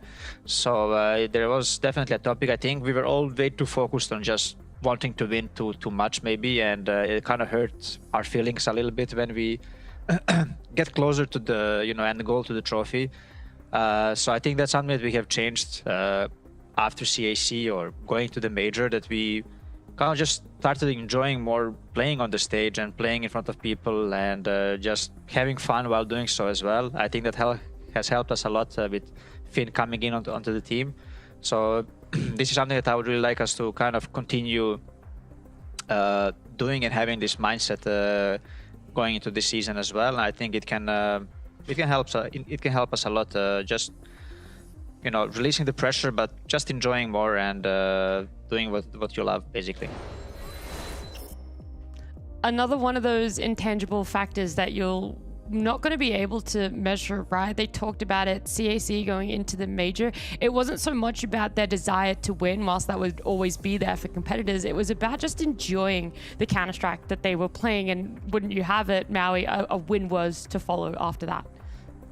The change in atmosphere that Kerrigan brought to this team was clearly apparent in anytime we had the privilege to listen to the communication or even just see the body language, whereas before they were a little bit clammy under Kicksan, where there was that deep pressure to win that oftentimes led to their own mental undoing. Kerrigan completely just ripped the cord and said that this is all a game. He reminded, it seemed like he reminded everybody that they're doing what they love, that they are privileged to just have these opportunities to play in front of the world, and they relish those moments as opposed to cowering at the fact that the spotlight and every person's eyes were all trained to them. So I think that there's a huge mood shift here in this Falcons team. Yeah, and so it wasn't just the expectations within them that changed. It was obviously then after that major win, a lot of expectations from the outside that changed. And Nico kind of talked about it, alluded to it a little bit. But from you specifically, Maui, what are your expectations of this Falcons roster, having ended the season on such a high and obviously coming in quite dominant for this new season? So I don't think that Falcons will have the highest floor of any of the elite teams. And those elite teams, in my eyes, are very clearly Spirit, Falcons, and Vitality. Like, I expect Vitality will have more consistent playoff appearances, but I think when the season is over and we look back at it, Falcons will have lifted the biggest trophies by the end of it, although it's going to be a super tight three-way race, which is why this is, to me, one of the most exciting seasons in Counter-Strike, that Vitality finally has the challengers to truly test, are they the greatest team of all time? Yeah, and we're going to focus up and see exactly if Falcons are going to be able to close out this best of three. You've already given some people at home, Maui, the hope that the only time Falcons would have really fumbled throughout that major run was on Dust 2. It was against Gizmi. Is it going to happen again this time around? Falcons picked it for themselves. But let's head on into it with Scrony and Launders. Oof, with the individual level that the Falcons bring to the table across that first map, I struggle to see a way. It just feels like Falcons have hit the ground running. They're full focus on a boot camp coming off of a major trophy hoist. And to me, Mo, 20-1. Just feels like a good day to be a Falcons fan. Yeah, definitely. This is about as good as you could have hoped for. No reason not to doubt a team coming off a win like this, especially with the, the guys on this team that are in this late in the career. Again, only going to celebrate a win like a major in that way. But my goodness, this could not have been a harder matchup, I feel like, for 100 Thieves. I could totally understand trying to pick off of form in that regard again, but there was no easy choices for them. Very fun to watch Falcons right now. And yeah, I'm definitely mirroring Maui sentiment. Like, my last favorite season to watch was in 2024, and you have that donk race, and you have, Monacy going for top one. But now with Vitality, Spirit, Falcons all in this form, man, don't want to write off 100 Thieves while they're still playing, but my goodness, do they just look like a bump in the road right now. Yeah, get him, device. Block that util. Trying to be as big of a bump as possible, really. If that's all they're gonna be.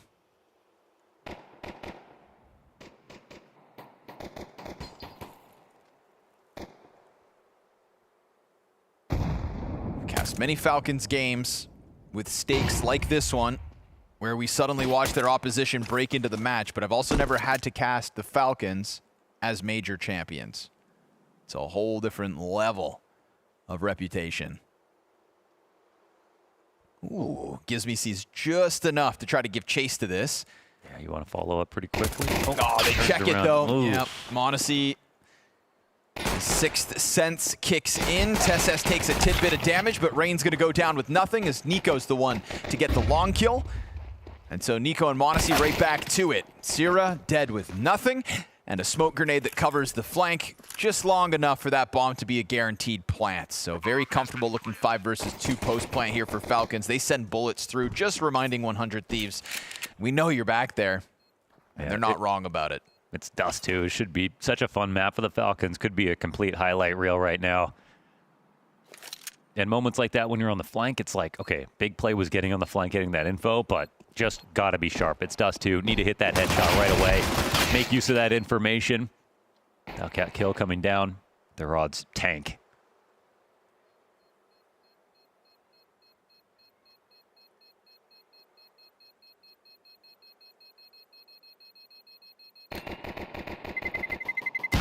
Terrorists win. Oops. Oops. Brother, they tell you if you're going to die to the bomb now. The HUD. So it was a choice. The HUD will tell you you're going to die. Leave it to Kerrigan to just be like, I don't really believe Kerrigan's choices, okay? He's made some pretty good choices. Your entire health bar is blinking red. I'm going to take my chances. There are a few players has made as many good choices as Kerrigan had in his career. I don't know if it's your place to doubt him right now. Yeah. 100 Thieves have 9 opening kills on Nuke. Oh, wow. It was that many 4v5s? Oh, my goodness. I didn't even notice. It didn't feel like that with how Falcons controlled every situation. But that's promising. That is actually a really impressive stat for them to be able to pull out. I feel like a few of those had to have been like those like instantly traded 5 versus 4s, though. Yeah. Surely. And I think that's just a testament to the Falcons having Pyrrhic everybody 5v4s. online, last map. No weak links could have been found in the Falcons camp.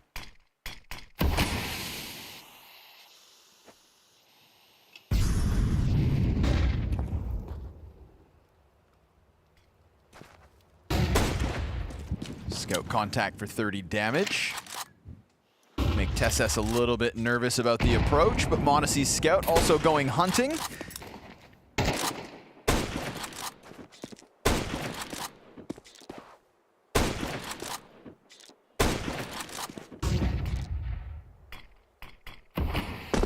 Careful, Device, you'll run out of bullets.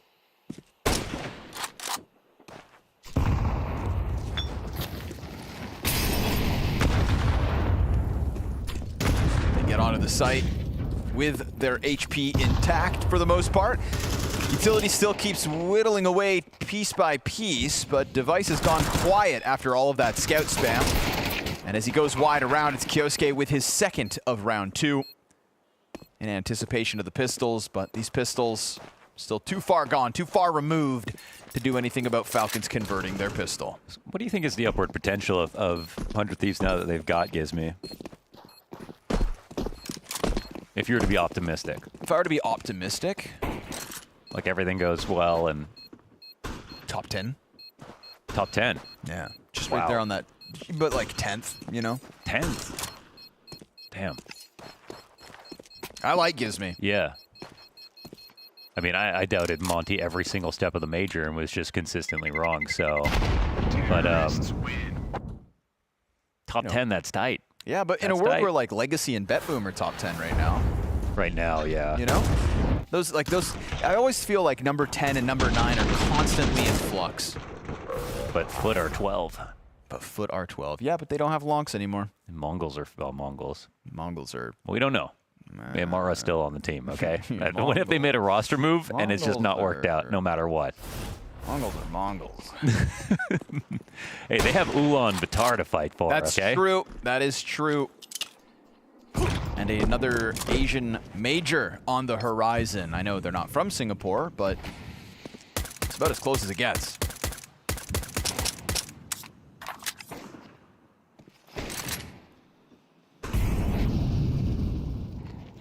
Yeah, I think even at Shanghai, when they were the Asian team in top 8, everyone switched over to them.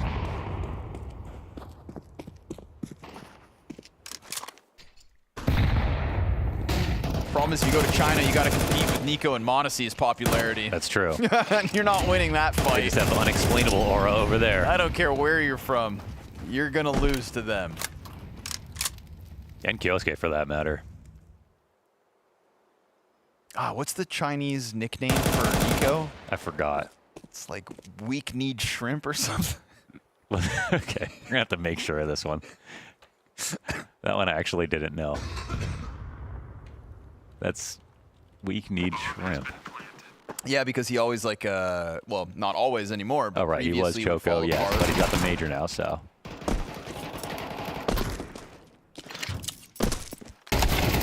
Yeah, the soft-legged shrimp. Soft-legged shrimp, okay.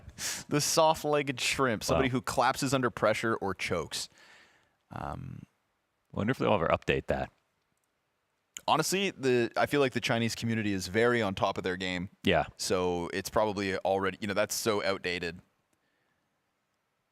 We need nicknames like that. We've just got like sample. You know what Molodoys is? No, what's Molodoys? The Black Flash. Wow. Yeah, in Okay. his head-to-head comparison with m0NESY, but obviously donning Furia's. That's awesome. Yeah, the Black Flash.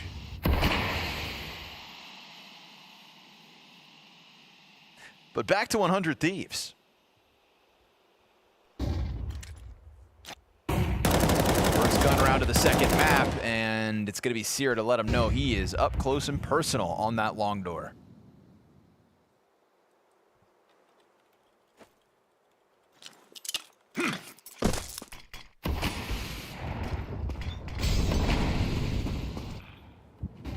And they're going to shimmy out of this doorway. Zero's got a fight on his hands. He comes up with one. Tough spot. This Molly definitely shows their intention in the attack, and the op shot's no good. Great kill for Gizmy. Doesn't get a second. Leaves Device alone. Has to hit the shot, and he'll get two. Yep, that'll do it. Nico, 33 health in a 1v4. Or 1v3 now.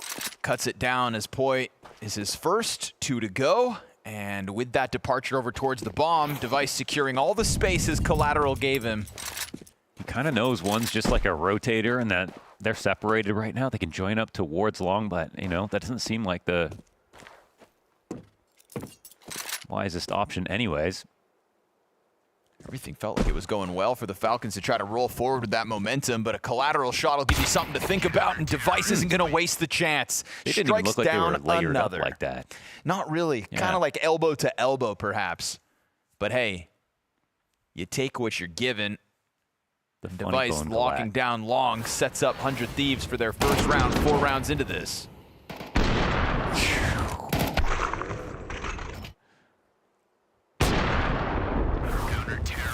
Not bad for Tom Cruise, bro. Last seen at the World Cup. Oh! Oof. Well, and he goes bar for bar. That's Collat. 36 HP left on Rain.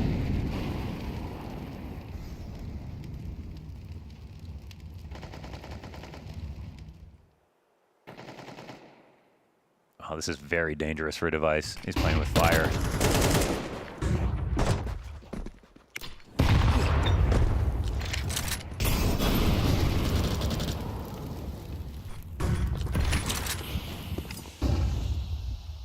Device trying to get his hands back on another round, but doesn't take any Hail Mary shots through smoke. He's the right call, especially with all that extra damage on Rain, whether they know it or not. He's vulnerable. Stuck in behind the car. Oh, gets there with a second. Oh. And then Device on the scene fast enough to keep man advantage in the hands of 100 Thieves. m0NESY's op rings out. And he'll take damage back in return. Kyosuke trying to cross over, but he doesn't have the bomb. That was stopped by Rain in the process, so he has to double back. That looming threat of a CT push through this thick smoke. They want to rush this down early. There's no molly for the window, so it could be a risk here for the T's. Ooh, he gets away with it down beneath the window, but they're going to drop utility on top of him. Flush Kyosuke off his position. He'll find the headshot on Gizmy. m0NESY's got cover now, and that op in Device's hands is through the window. Pistol in hand is enough to get the job done. He knew he had made that tag happen on m0NESY, so he finishes what he starts. And another impactful moment here for Device to cut that lead from Falcons down to 1. And it's actually... it's a 4v5 win as well. Yeah, with that collateral damage. Insane that Ray does this. Low HP, like he's surely only going to get 1 kill. Somehow with just a full spray manages with just the combination of good movement to avoid all those shots that were coming his direction. Seals up 2. What's really wild is he actually went from 2 health to 1 health in between those kills. Yeah, something hit him. Big Norwegian guy like him, he can tank some damage. I mean, he's tanking more than most. I don't know how the hell he hung on for dear life, but he finds his impact and just a good enough distraction as well for Device to slip through the doorway with another kill. Now, money's a question here for Falcons as we see a Tech 9 in Kerrigan's hands.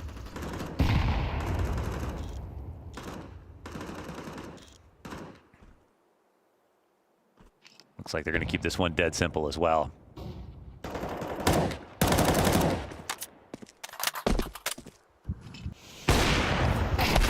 shot gets missed. That's a kill for Kerrigan, and now it's the B attack. Rain looking for an assist here as he goes down with nothing. Poise on the scene. Quick to kill in mid, but hesitant as he wants teammates to move on over before he even takes a look at this, but he opts not to in the end.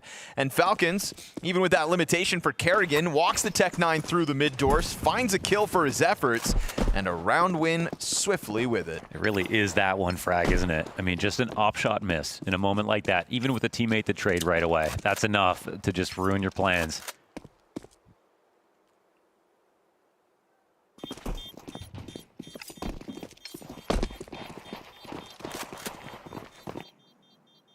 And that'd be my only concern with 100 Thieves in terms of like being optimistic. Like Device is not, Astralis Days Device is, you know, the most consistent positioning player and just all the shots that he could hit and see, oh, he dies right at the end. But you're not going to get that consistency out of him again, right, in his career. It's just, it's not going to happen. But when you got to go blow for blow, players like Monacy on the other side, I don't know.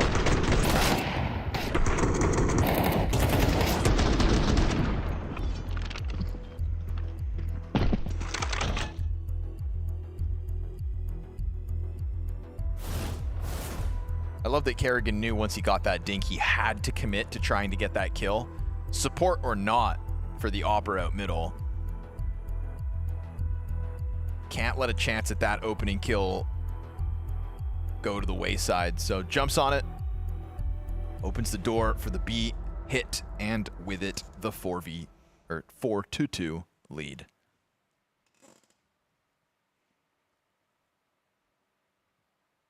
The cool part about 100 Thieves is even just making it here in the first place, because they took a massive risk, like starting from scratch.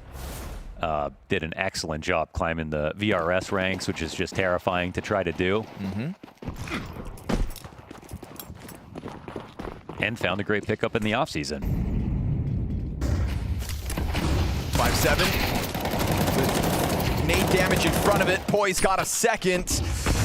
Ooh, tries to jump in and will rob a third frag over Kyosuke. No cover offered up by Monacy and Nico.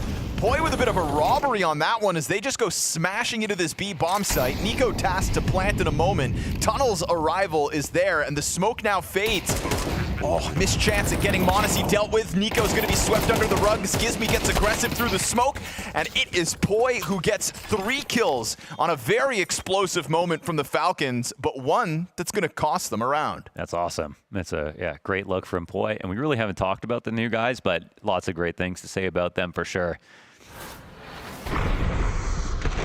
They have such a strong structure on their team to set them up for success and to really show off their potential. As they'll certainly get better and better as time goes on as well.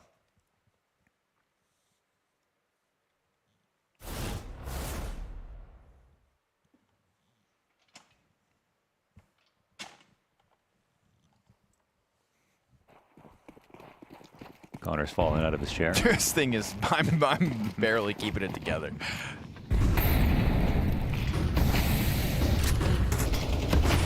Flash timing's good. Spam as well makes Sierra's job all the more awkward, but Poi again with the multi-kill. Love it. Gizmy's here to help out as need be, and it is Poi who is currently looking immovable as he sticks up the defense on the other side of the map from his last multi-frag. Oh, that's a hell of a deagle shot from Nico that'll give Device something to think about, and an upgrade over. Get that into Monacy's hands, why don't you? No? No, Nico, you're the opera? All right. Said I'll give you a reason.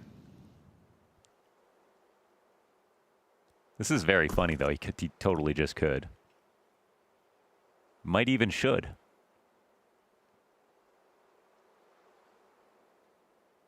He did just win a major, though, so he can kind of do whatever he wants. I mean, he's using the deagle anyways. Give Monacy the op, He said, brother. also let me entry. I'll keep the op, let me entry. Just listen and learn. Oh, I'm watching. Ooh, Poi is sharp. Wow, 4 kills for Poi. Comes back in with the double headshot sequence to close out, and we've got a tied game at 4 rounds all. Yeah, right. Quad kill out of Poi. Mad competitive to kick off.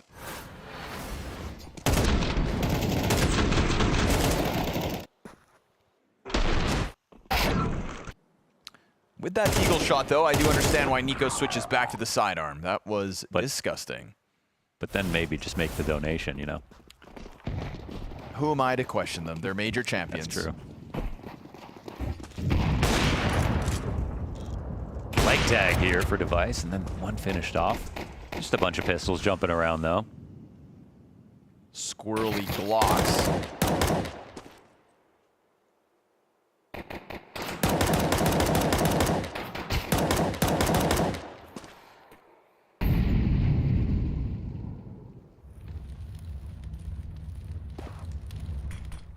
That's practicing.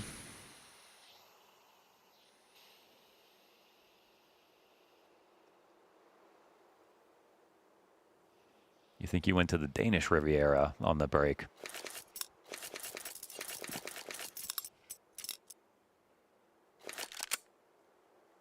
Really looking to make the most of these 4 Glocks.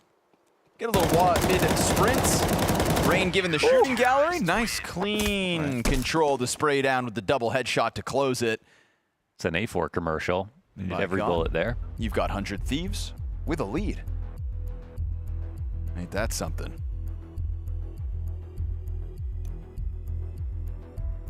They're forcing Zonic to step in.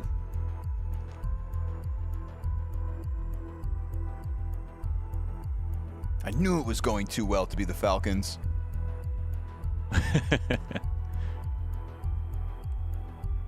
And also maybe 100 Thieves like loosening up their expectations, maybe coming in a little bit hyped, maybe a little nervous, but just playing better.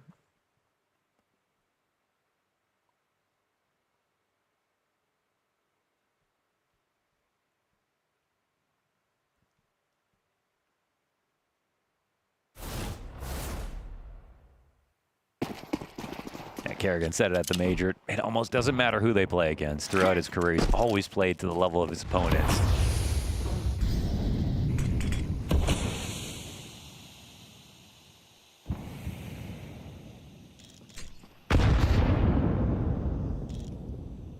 It's made for some exhilarating games.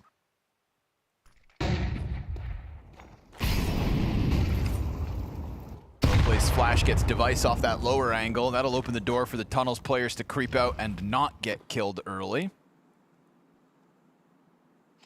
So you dismantle 100 Thieves' opening move. Space earned via a single flashbang.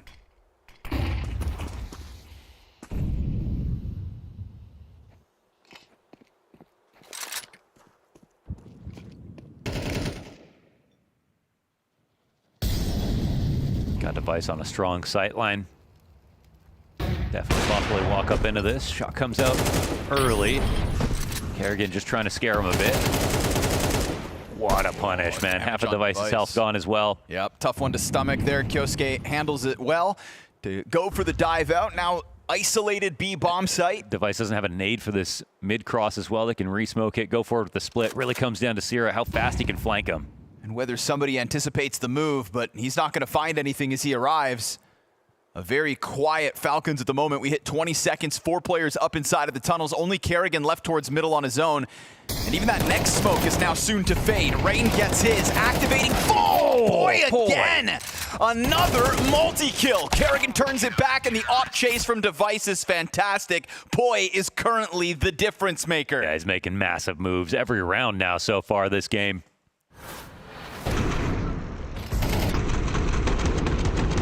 Coming off the pause, this one's a little bit timid out of Falcons. I think obviously we saw a moment there with the mid punish. They just come forward with that split. There's actually no response available for 100 Thieves at all. And it could have been a full strength split through a window and the door, but they thought they had to work a little extra hard to make that happen.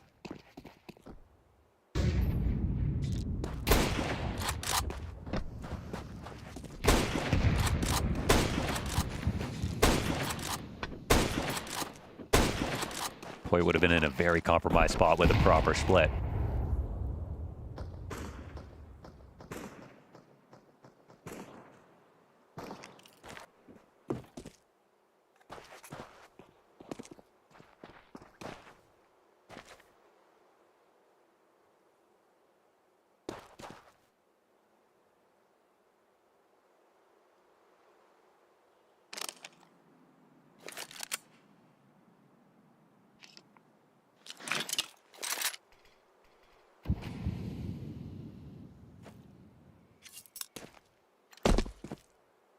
Gonna try to strong arm their way to the B site again, but you've got Poi in position. And this is a Falcons not working with much.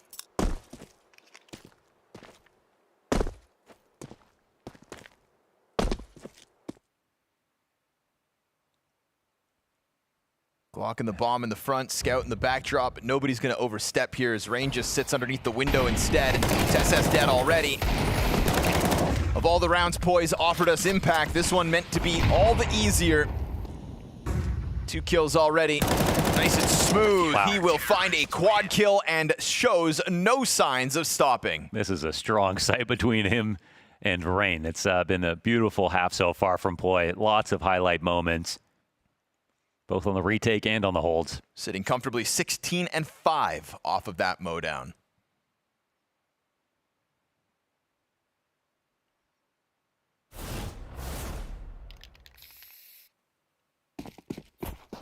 They took him off Eyeballers originally, right? I believe so. Check.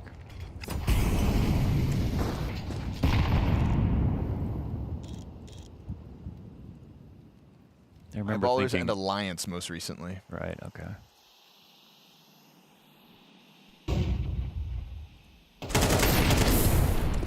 Kerrigan tries to get the jump up catwalk in what will be the Falcons' final attempt on the T side.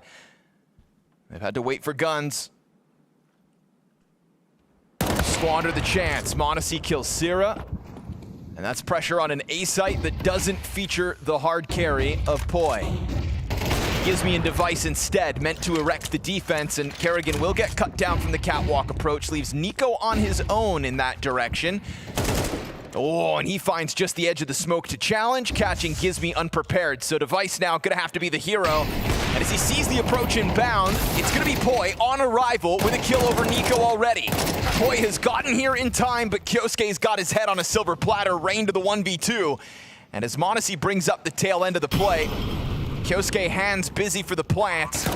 Rain emerges with the ramp frag. Kyosuke off the bomb plant. Smoke in front, but it's a Rain clutch. And between these two B players, 100 Thieves have found so much value on the CT side. What was a Falcons 3-0 start winds up being a 4-round half.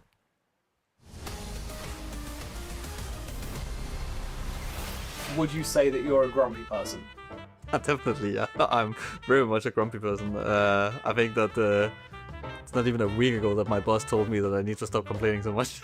So yeah. I had teammates and people around that have been way more grumpy than me, but we are a bit grumpy in a way. This fuck you Apex used to be fun at the beginning, but now it just, I'm like, change. Like, come on guys, it's been 2 years now. I could be a grumpy little bit about the China food. I actually eat a lot of stuff, but sometimes it's annoying. I find it more harder to find something good. We go a lot to Copenhagen, and they always make potatoes. Like, every day is potatoes. For example, when I was in Japan for vacation with my wife, the food there was insane. And in China, it's like 50-50, I would say. You know, you have pasta, you have rice. They have a lot of those stuff, but Danes, I think they only know potatoes. Going home and getting your mom's food, like that's like, it's not really a specific dish, but just in general, like that homemade food is, you end up missing it somehow. But I think something that is so underrated for us is the bread, like baguette. Like when you travel a lot, the bread are not as good as our bread and cheese are just... I mean, when playing pucks in general, I think the worst thing that can happen to me is when people just throw random grenades and they don't say anything about it. Communicating really bad or not saying when you die or what you see is pretty annoying. And then you just randomly have to like dodge a flash or like you just die because of it. Not listening. Like one of the first rounds, everyone buys and one guy goes, for example. That's maybe a bit triggering. Playing just alone. Like people, they just play FaZe to play on the sides, and I'm like, guys, it's a team game. Let's try to play together. You get bad habits from it, and it's much different than on official because you can get punished, and from punish you pay. If you lose the match, you are out of the event. If you lose the phase, it's whatever. You just lose some points and you can play more. People play so bad in practice. They don't care. They just push. They do individual moves that they will never do on matches, etc. It just annoys me. It's not giving you any adrenaline in game, you know. And maybe because I'm a little bit older and I'm playing for quite a time, I feel like there need to be a stake in the game I enjoy it more, you know. I tend to complain about when I have to do other people's jobs for them. Players like should be fixing his lineup for a grenade, but instead I have to go do it for him. If my teammates forget about strats and they don't have notes, it makes me really hungry as well at them. The one thing I've complained about in all of CSGO, all of CS2 is how accurate you are when you're jumping. It feels like 60-40k matchmaking before they changed to Subtic. I used to play some matchmaking in CSGO and you could tell that the bullets are not going as same as 128 tick, and yeah, I don't like Subtic to be honest. It is fine that some pistols or SMGs are a bit more accurate, but it should never be a thing that you can like jump and it's good for you, you know? Which is like it is in a lot of cases. So yeah, I would say that thing.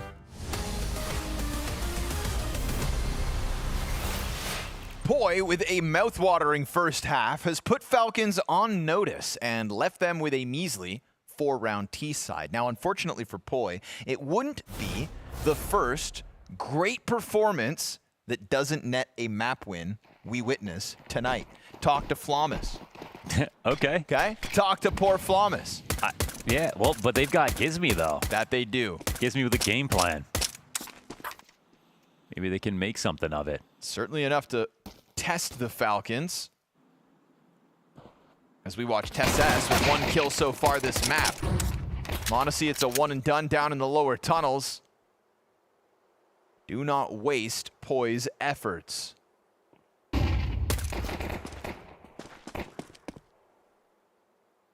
Still obviously Anubis waiting in the wings of this series. Ooh, potent flash queued up. Let's see if Device gets in front of it.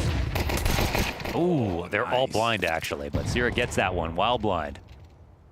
Kerrigan tucks his head into the A bomb site, currently operating alone. Poi's gonna find it swiftly. Pistol here puts 100 Thieves on a 9-4 lead with economic advantage. Oh, he's not gonna get spotted here. Gizmy, ratty. It's found out in the end, and now we've got csgo halfway through this 2v4.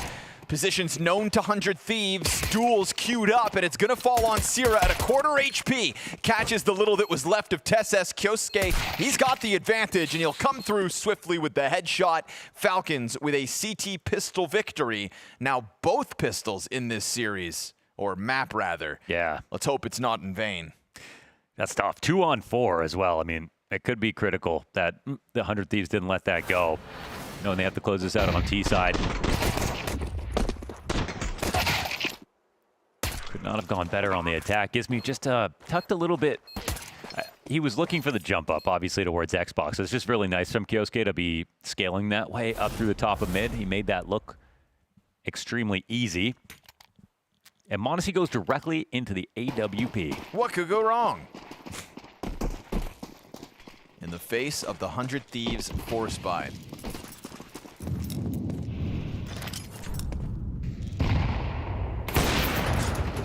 They weren't expecting that.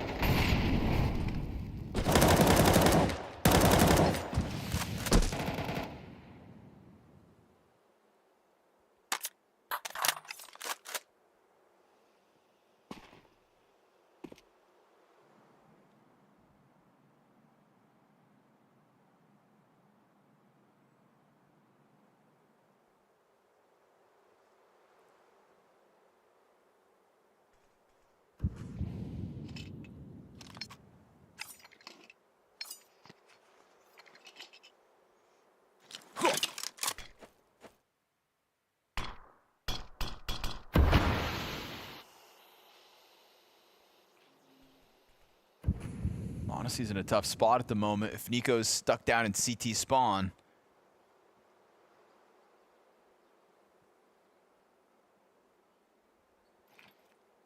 As tough as things can be versus what does feature a couple of pistols. Missed m0NESY shot. Gives that open door over. Kerrigan will win the duel towards long at least. And that's a big scalp and Poi down, but m0NESY drops empty-handed.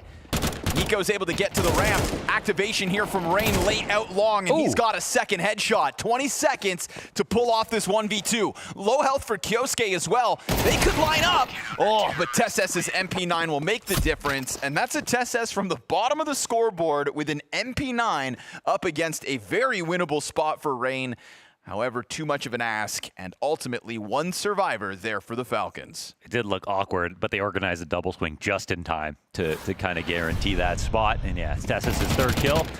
And it's Kerrigan's 2K, the FAMAS, falling back and clipping one off on the A side. And they got everyone dead before Rain could really come forward with that flank. Disaster averted. For now.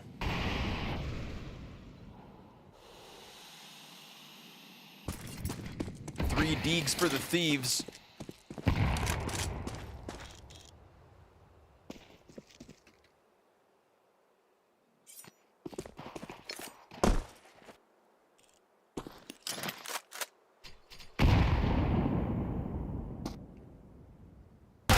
Oh, nice shot, boy. But not a multi-kill. He's had no shortage of multi-frags this map.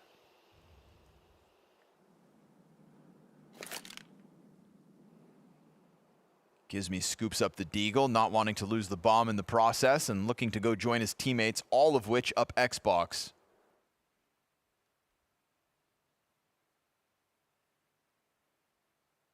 Modesty missed that op shot last round. He's never missed an op shot 2 rounds in a row, though.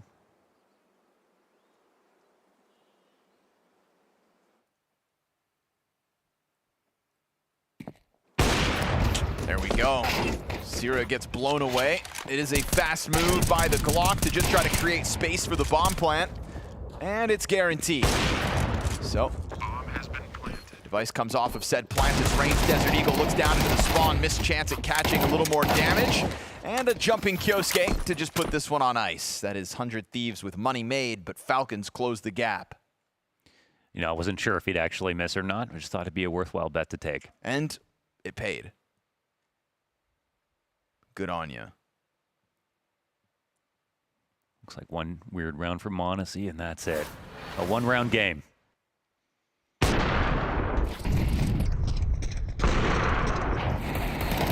Kyosuke is starting to tap into an individual performance that could match that of Poi. Yeah. And he's who you brought up after, like, again, with, you know, after Antwerp with Kerrigan. That team just already going through so much together. Everyone sort of growing old together. With the Falcons, that's not the case with Kyosuke. You know, just early on in his career, just getting some of the bigger wins, like, still and going to be incredibly hungry. A player who people were drawing comparisons to Donk, right? Because he's coming from Spirit Academy, because they're friends, and we saw the talent. Now, we know that he's not Donk, obviously, but still insanely skilled and insanely new.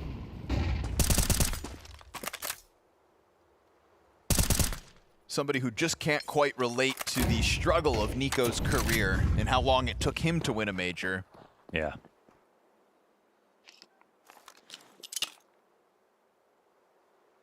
Kyosuke is thinking to himself, why'd it take you so long?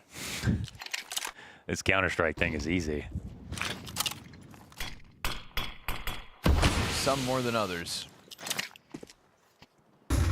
Smoke grenade in front of the Young Guns of 100 Thieves, stuck inside the long doors as Gizmy sat with bomb behind them.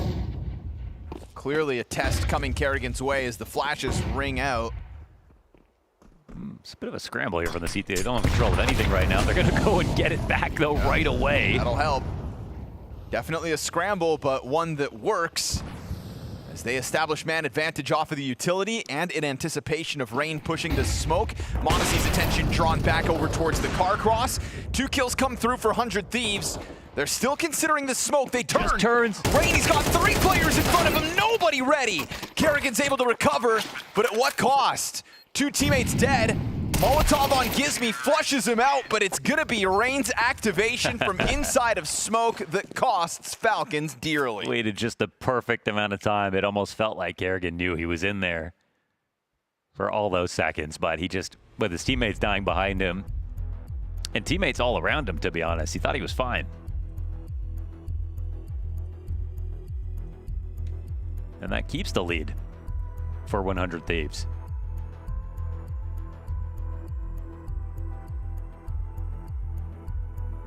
And Falcons look a little bit stressed out about it. They looked a little stressed within the round even. Yeah. That push up into the catwalk off of the double nades. They scrambled for cat control and damn near held it back, but Rain's patience pays off.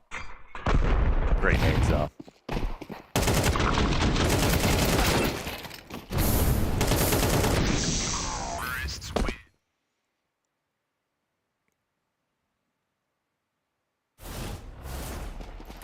That Rain.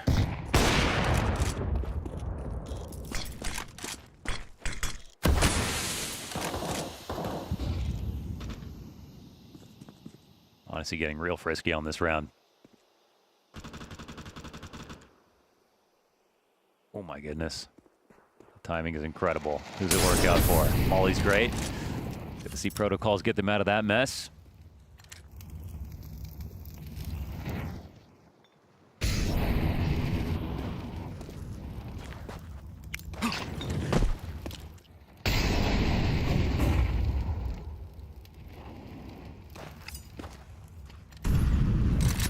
Got an even spread on the map. I mean, they don't have everything they'd like, but the op makes A a threat. They have this B lean. They're not showing anything. It's going to be a little test for Gizmy. How do we find the path of least resistance?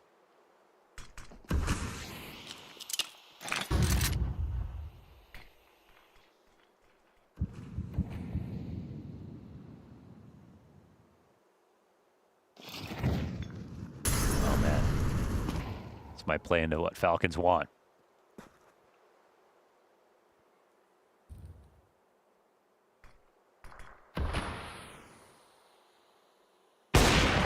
Could be coming down to what m0NESY sees here.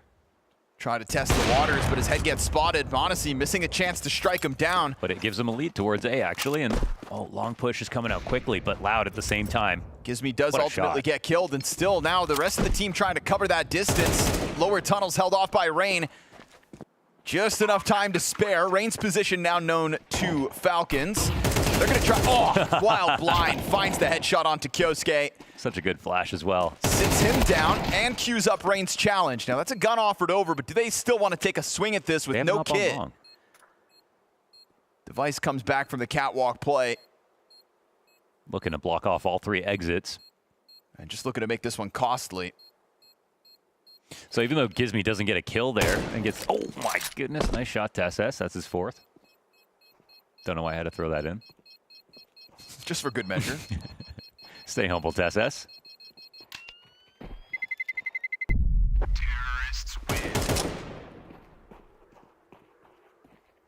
It really was still Gizmy that, you know, he had the inkling, like, let me scout a little bit. It's not a real fake, but I'm throwing some nades up cat. Nobody's putting pressure towards me. And yes, he dies here, but it's already the decision made to come back from the B split, which would have ran into 3 players.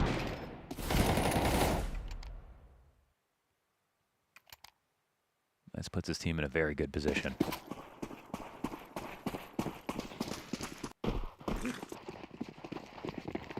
Oh boy. That's a lot of CTs coming this way as well. SS guns up, 4 kills to his, what? Double USP frags out of Kerrigan. Make it make sense as TeSS loses the bomb site. The rifle gets nothing, the USP 2. What do you even do here? I mean, this is obviously more difficult for Device, who has to go all the way around the map to join up with his teammate. Poi might be hoping that he can find a way out of B. He doesn't know that the CTs are joined up inside of tunnels, and they're taking their time.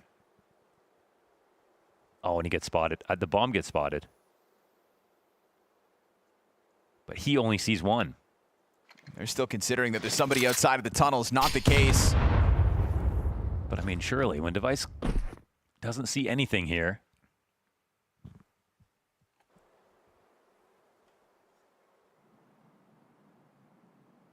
m0NESY will actually have a chance at this. He gives up the cover, which means now there's a chance for the bomb to just slip the net.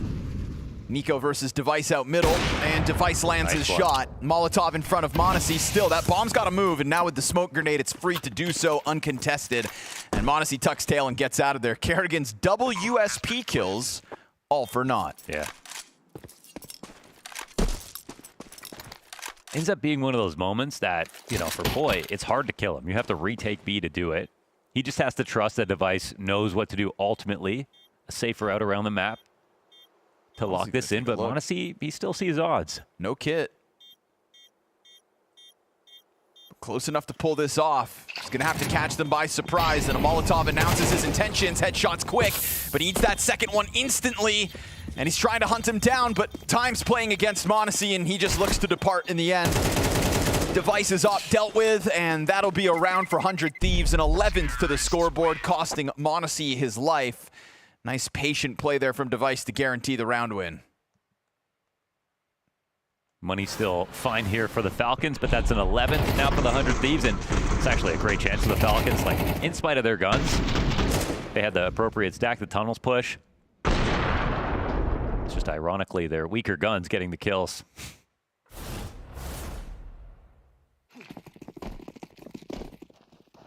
Don't need to be an expert to read TESS's lips. Long challenge offered up here by 100 Thieves, already out to the blue box. Nico, first to fall. As Poi senses the presence and covered off by Sierra, it's an easy 5v3 as far as 100 Thieves are concerned. This is impressive, man. They are closing the deal now. 3-on-5 as soon as the buy comes back in. Full long control. Don't have to overthink this one. It's this unexpected lights-out performance out of Poi. Just a constant threat to the Falcons.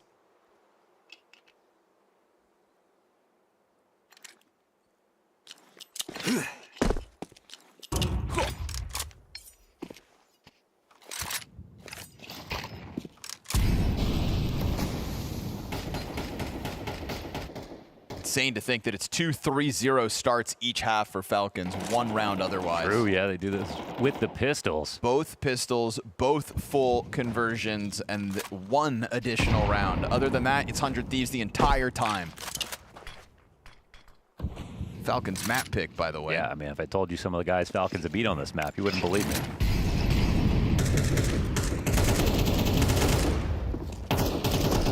It's just so hard to put your finger on the pulse of a game like this because it comes out of nowhere after that nuke dismantling. You know, you're on boot camp, you're coming out of the player break, and Falcons look fantastic. Just a classic Kerrigan moment, isn't it? Just the old ruse.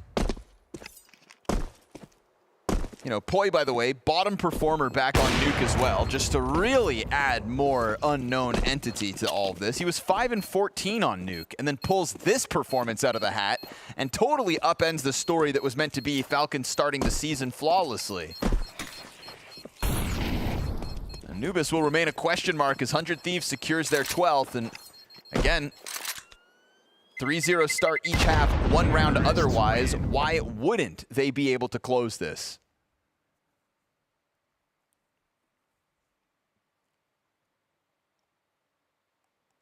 Can't wait for the rain interview.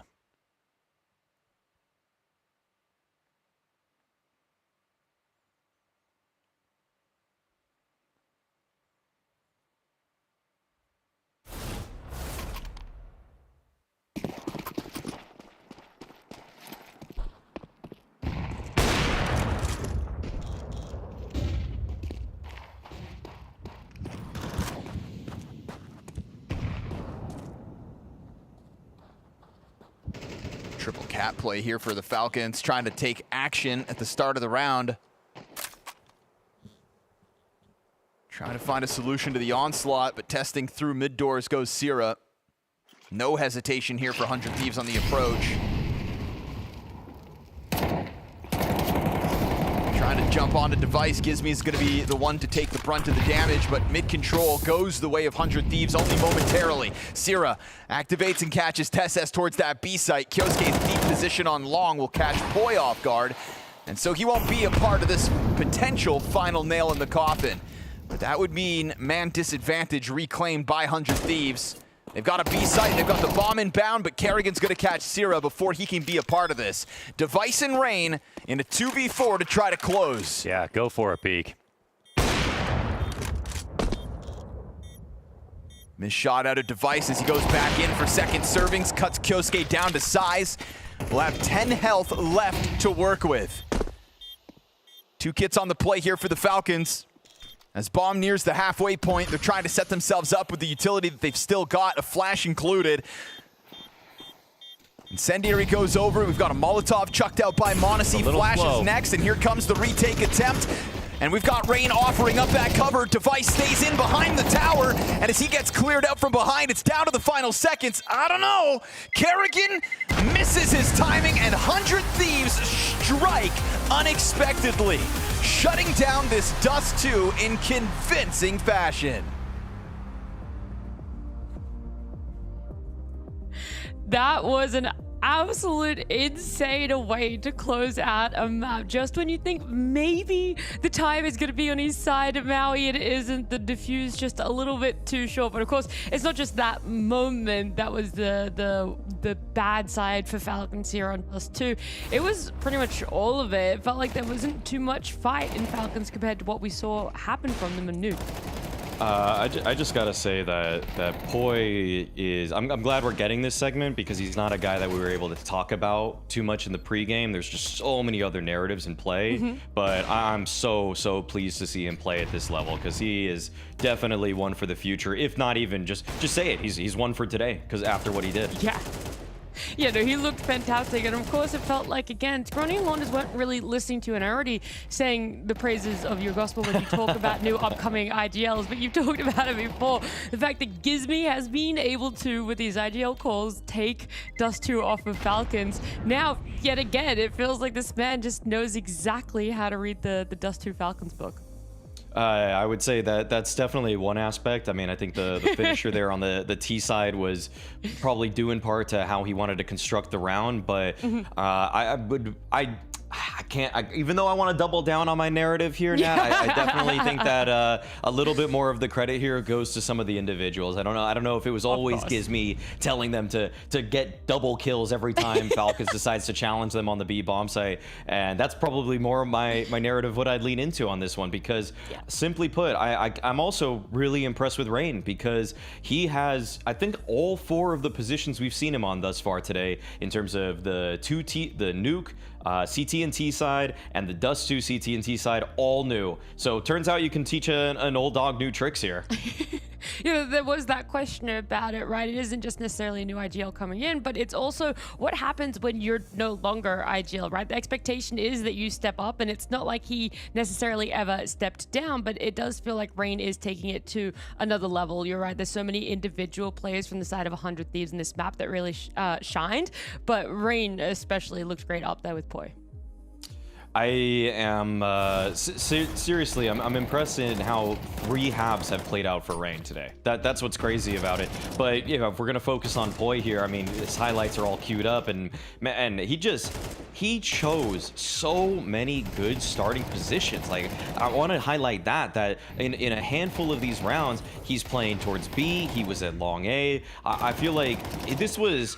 I mean, this happened a couple years ago, but if people didn't remember this, Poi set the single highest kill counts in regulation in an official game in CS2. He actually beat Donk's record, and it was like seeing Donk play here versus Falcons, because Donk on his prime for Dust 2 games on CT side, he'll choose wherever he wants to go any given round. It's like he's an opper where he'll just decide, do I want to push lower? Do I want to start B? Do I want to start at A? Where am I going to go next to get a multi-kill? And that's what you got out of Poi, who I am so glad that 100 Thieves have been working with this guy. I'm so glad that we're seeing him on a team that has this much potential, because you know, they did strip him from the Swedish scene. They took him from Eyeballers, but I want to see the best players play on the best possible rosters that are available for him, and I hope that Poi continues to blossom, because this guy is definitely going to be a star one day.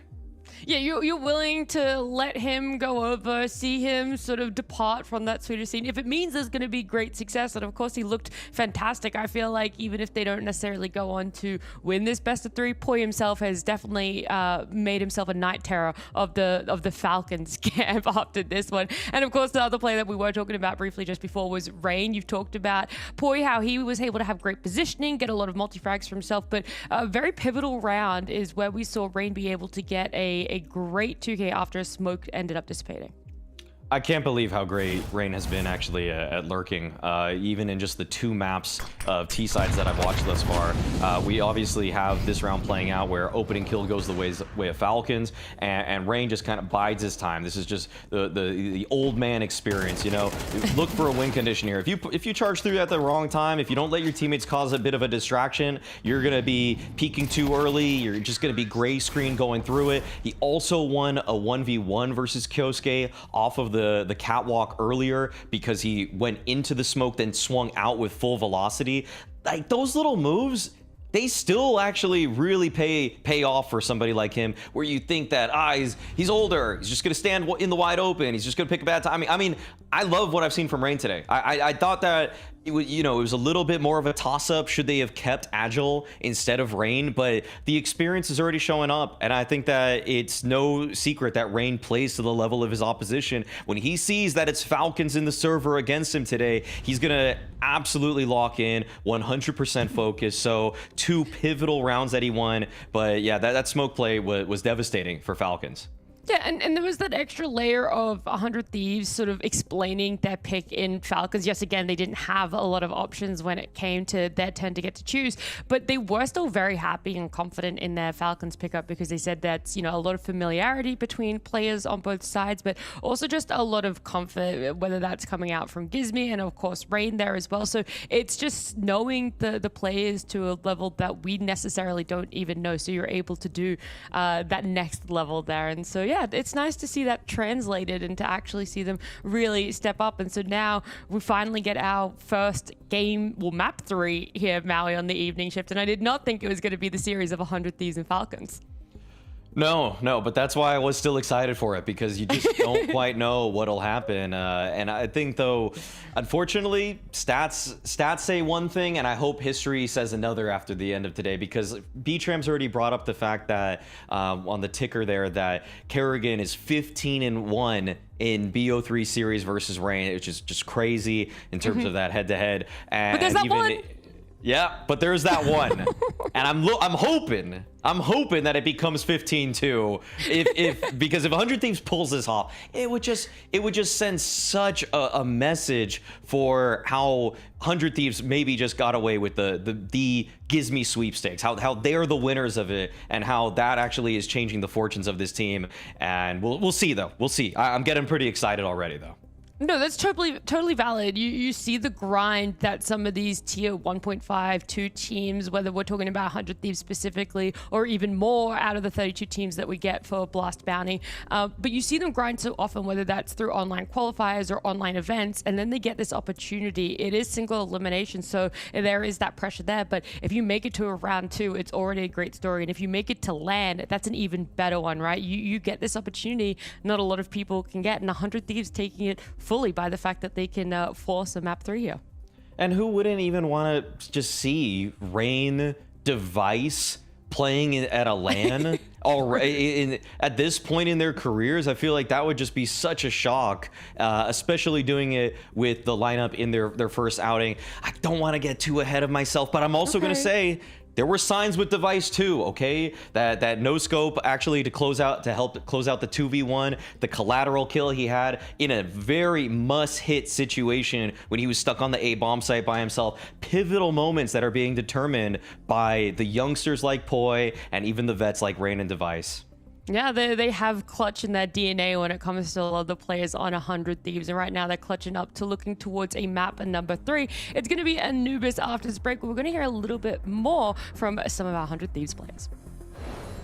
Gizmy, thank you for joining me. You are one of the newer players on the side of 100 Thieves, but more importantly, a new IGL for them. And it feels like that's such a big task to be an IGL and coming into 4 guys that have already played together for quite some time. So how are you adjusting to that, and how are you sort of ensuring that you're still being yourself as an IGL, but letting them be themselves as players too? Yeah, so obviously the kind of style I run is like to help the players as well. Obviously I'll run my rounds, but I put a lot of emphasis on allowing the players freedom and the ability to do their moves or aggressive plays, or lock-in lines where it may need to be locked. But for the new 4 players, like obviously we've just been having a week of practice. We're very fresh currently, so we're still making mistakes, as to be expected, but it's all good. We're just working day by day to improve on it, and it's just all about from the beginning to be like as sharp as possible from the beginning, in making sure the things are going good, and we're being strict with different plays, and what our players can do and what they can't do, and where the limits are in how we play. Yeah, and that's a lot of in-game stuff, but there's a lot of things we don't necessarily see as well when we see you guys compete. And so I want to know, outside of what's happening in the server, how are you adjusting to such essentially big personalities on 100 Thieves? Yeah, there's some big personalities here, but so far everyone's been very pleasant. Maybe someone switches up on me. We got some, yeah, but otherwise it's very good. Like, everyone's super welcoming. Especially the older players, they are like, there's no ego. They're all super understanding, and are allowing me to play the way I want to play. And then regarding the coaching staff, like Glaive and Xander, are also very easy to work with. And like, Glaive's been a great help to just with presenting the stuff to the team and like doing it in a good, orderly fashion.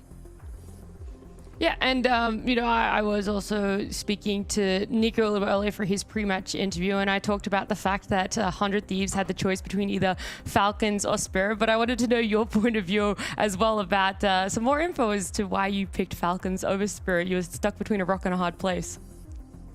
Yeah, I think, well, actually, I wasn't the one who made the decision, but I agree with the decision anyway. But I think it was a mix to do with, like, almost what the players were doing on the opposing teams. Obviously, Falcons had came off a major win, so rightfully they were enjoying a bit more holiday and stuff, and would have started practice around a similar time we did. Meanwhile, I'm pretty sure Spirit were still grinding a lot, and like the players were still staying very individually sharp. So that was one part of the reason. I mean, the other was just that like, I'm very familiar with Falcons because I've played them a lot.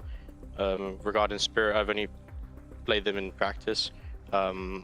So for the officials, like, it just felt more comfortable for us to go with Falcons, but we'll see how the match goes. Obviously, we're a fresh team, so things will be harder, but we're still very confident for the match today. Well, that confidence definitely shined and came through on Dust number 2, Maui, because we were like, oh, okay, where exactly is this coming from? We're not really seeing it. There is that level of maybe they just say it for an interview, whether it's actually there or not. But yeah, no, it was definitely there for Dust. Now I'm hoping it does continue on to Anubis. This is where I'm a little bit worried, if I'm being real, about 100 Thieves. Some of the individuals can definitely pop off. I mean, this is one of Poi's best maps in a 100 Thieves jersey. I think he had nearly 50 kills in a double overtime game, although they did lose that one to AM.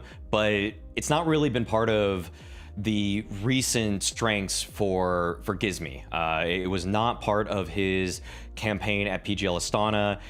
I don't think it was really a map that they featured too much in their Cologne Major run, and even in their CCT Global Final victory, they only played it a couple of times as a decider, only versus NIP, who themselves are not really a big Anubis team. So I just don't think that it's really where I've seen the hallmark Gizmy moments, which you're so frequently characterized by knowing how to pause as a T-side team, knowing how to wait for the CTs to make a reactive play and punishing that kind of play. That's where I think Gizmy's at his best, and I just personally haven't seen it on Anubis, but maybe they've been working on it. I hope they have.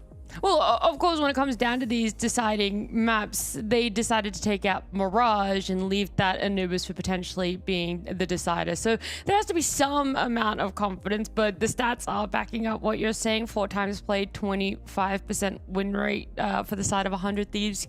And I know that's not Gizmy's exact stats, but then you do have the side of Falcons having played the same number of times on Anubis, but 100% win rate. Yeah, I mean, the one time, they technically actually already played it today. They actually lost to NIP as a decider on Anubis. On top of that, right now, Falcons is making the case as the best Anubis team in the world. They beat all of the elite teams on it when they were asked to at Cologne. The mid-round calling from Kerrigan was a huge highlight of his run to secure his second major trophy, because I mean he had people just biting on every fake. He seemingly set up every single extremity player to collect when he was putting a lot of pressure on the middle parts of the map, whether that's in Canal or towards mid. So I feel like this is the map that Kerrigan said to his team, it was our in to Cologne, and they're gonna just keep capitalizing on that momentum.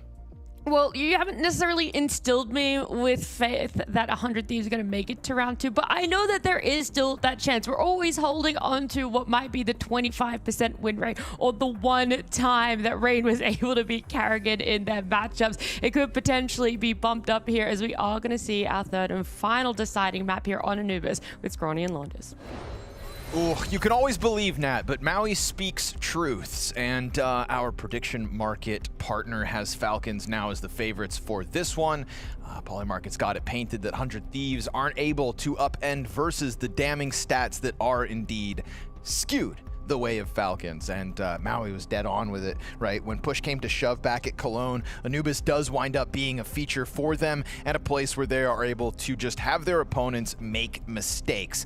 And in a series where 100 Thieves have already gotten blown out of one of the maps, you know, and yes, Poi goes above and beyond on Dust 2. Total turnaround from the bottom performing player of the first map to the top performing player of the second. It's hard to find the consistency here for 100 Thieves, but they'll have to try to tap into exactly that and pin it down if this upset is to truly come together.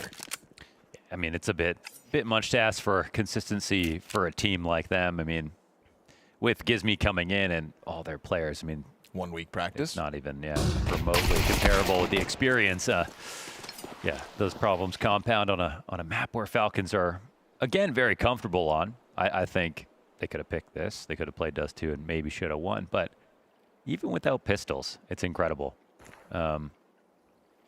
Makes it even more impressive what 100 Thieves did back on Dust 2.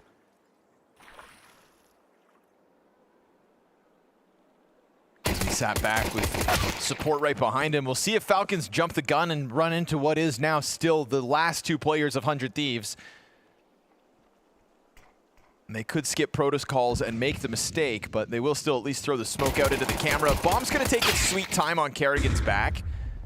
And here he is, man of the hour. The high hopes of 100 Thieves resting on Poi's shoulders. It's a Monacy quad kill in the pistol, but it was both pistols and full conversions, and still only 7 rounds for Falcons back on Dust 2. So let's see if they can get that curse shaken off, as they will be looking to kick off Anubis convincingly. It's one of the maps that's like on the less popular side, obviously. It feels like, you know, was in contention to maybe get subbed out. But obviously, if you ask Falcons, I think they got some players that really like it a lot. And I think as an individual, especially someone like Monacy, there's just so many things you can do by yourself that can completely upend a round. Bounty Thieves. Teams are 13-0 defending their first round. Wow. That's not what's supposed to happen. supposed to be Upset City. Yeah, we keep calling it that, but it really isn't. Yeah, it really hasn't been. It really isn't. And last time it was really just the eyeballers. And then we got hyped. And they couldn't even do that this time. Oh, they might.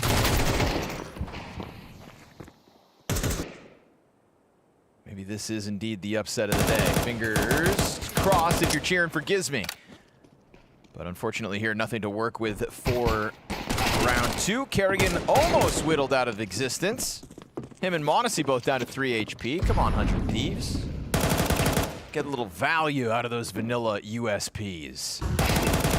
No, sir. All 5 stand tall for the Falcons as they yet again convert the pistol. Maybe Gizmy's old teammates just weren't smart enough to understand his calling. To understand what they had in front of them. What are you calling them, Mohan? Idiots? Yeah. Oh. Anybody in specific or just all of them? It's just one guy in Gizmy. That's how I look at it. Team Gizmy and some guys. Gizmy and the guys. Garage band. Gizmy and the game plan is really where we want to kind of put the chips. But as highlighted by Maui Snake, you got a week to try to make this happen, and it's not like we've gotten Gizmy masterclasses on Anubis in the past. So it feels like while Dust 2 was impressive and convincing, this one's going to take a little bit of magic from 100 Thieves. Moment, 1 kill across the 5 players, 2 rounds into play. And on a map where you're going to be trying to outcall Kerrigan, of all people, where he has provably shown that he can outsmart some of the best in-game leaders in the world on this very map a mere month ago. Yeah, he's the guy to beat right now. It's a hell of an ask of Gizmy and friends. He's a smart guy, though. He's finishing up his degree during Cologne. Doing exams. Really playing in Kerrigan's shadow in that regard. Yeah. One of the only other top in-game leaders to finish school while being at the tippity top of the Counter-Strike world. Mac 10 activation here for Kerrigan. In the head-to-head versus Gizmy, he's got him dead to rights in the first gun round, and then csgo nailing it through the side of the smoke opens the door for the Kerrigan upgrade. That's Gizmy's M4 weaponized against his teammates, and a very quick flush of that B bomb site for the Falcons to put away 100 Thieves on their first gun round.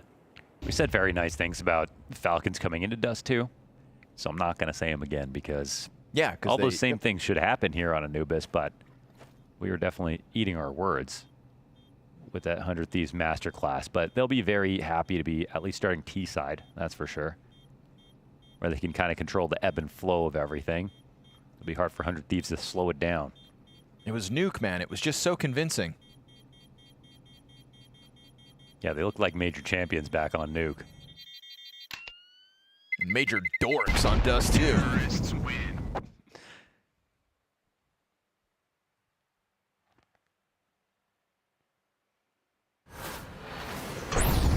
The thing was, it was Poi getting all those kills, but it was also, I feel like Gizmy did do a lot as a caller on that map. Yep.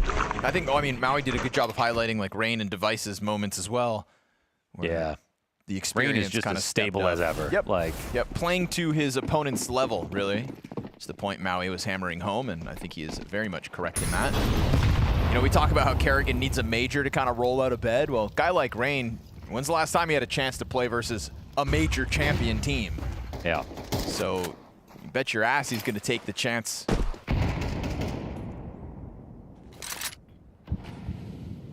Found his groove. He goes 0 and 0.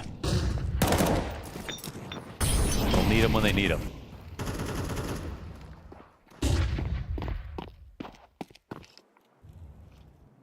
See if Rain can somehow be the hero. Tasked with the only M4 in the round.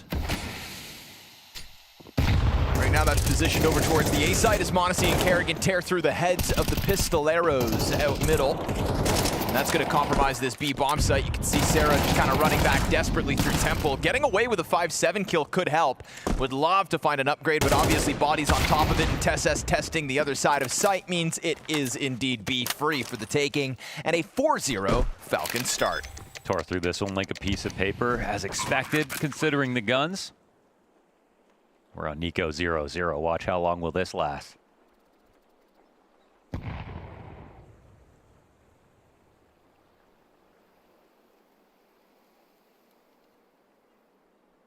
Surely he gets into the action next round.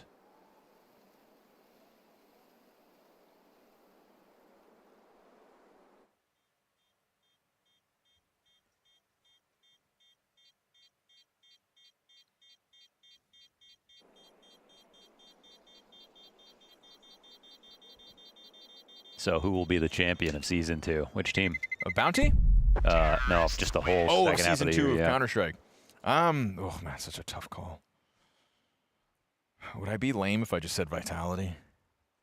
No, I mean, No, it's right? its own 'Cause, yeah, risk yeah, involved yeah, in that, yeah, 'cause for it's all about the sure. rebound. I feel like it's just a straight 33% chance, you know, between all those of them. top three. Yeah. Yep.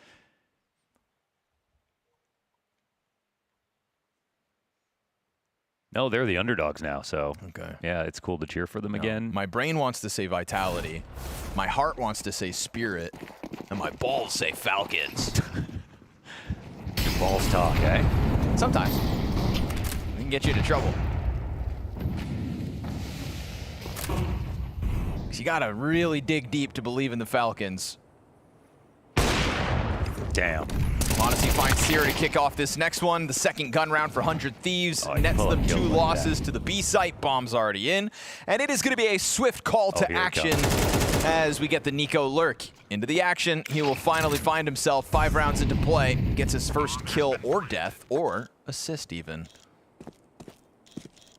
And Monacy can come and get you kills like that on a site. Yeah, it's over. Already hard enough to defend. That one's quick and easy. Didn't have to think at all. Just straight to the point, huh? It's the scary part about Anubis, and I think why it was on notice. Just that being one of the default ways to hold the site. Having to spot like that just feels so risky all the time.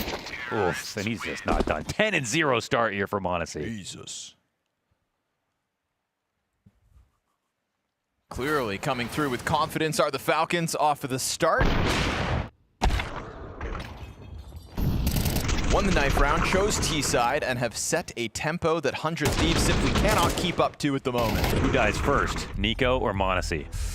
I'm going to say Nico. Actually, I'm going to say Monacy, because Nico's just not been a part of anything.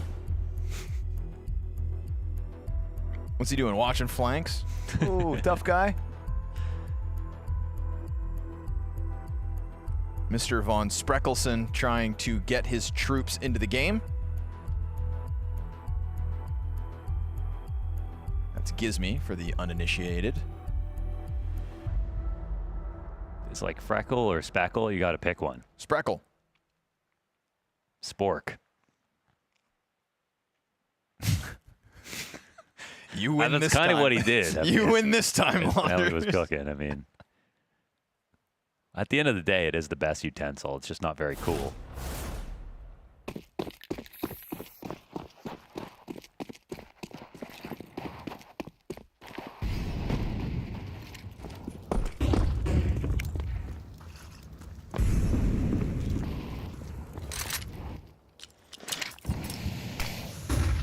Okay, here he comes. Looking to do something as an opener. A new threat emerges in Nico. Also, Nico's already died. Oh. Oh, he just died. Awkward. A couple flashes ring out. The MP9 tries to push outwards, but that's rained down to 60 health, and he knows he's versus multiple bodies because the number of utilities flying over him. It's a heavy attack coming in. Oh, Gizmy goes down. I mean, Device is up with an op, but it's 3 MP9s as a supporting cast. Yeah, Device nowhere to be found in this round, and again, they're just going to slice through this bomb site like it's butter. Churn it. Wide margarines on this round. 6-0. I recently stopped buying margarine. I switched over to butter, personally. I think you were the last guy on margarine, I won't lie. You know, it took 32 years. You're going to live forever. That much margarine in your body. Yeah, it just felt like it was the right time.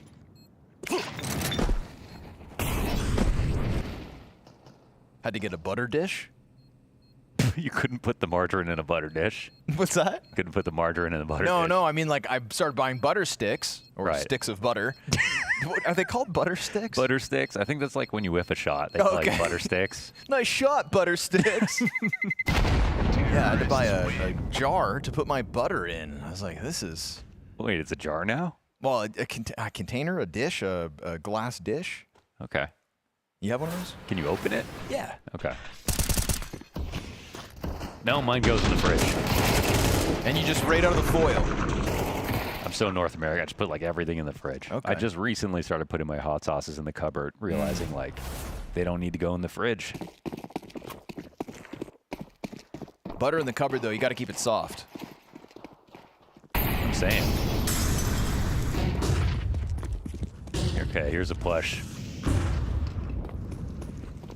But how long can they hold it? That's the question. Ooh, out in front of the molly. A little bit dangerous now for the CTs falling back.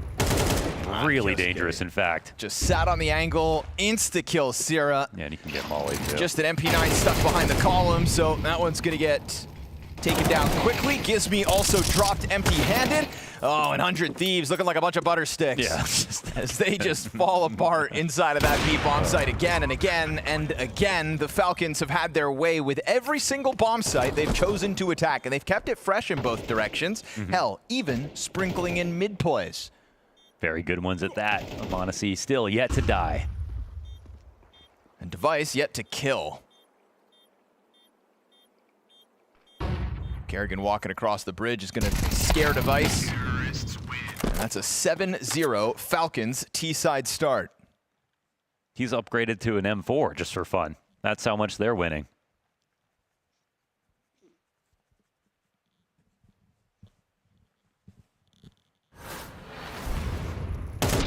I don't think 100 Thieves are having fun anymore. Yeah. It's a tough ask of a fresh roster. I do think even just picking, I mean, you know, as much as they might not get the series, just having that Dust 2 win, I just feel like it's such a good thing for them with their new IGL. Yeah, it's an accomplishment in and of itself. I think we're allowed to get excited for a map result. Wow, this is going to be one of the first times ever. Kerrigan's out fragging the entire team. Going behind. Hang on to it, Finn.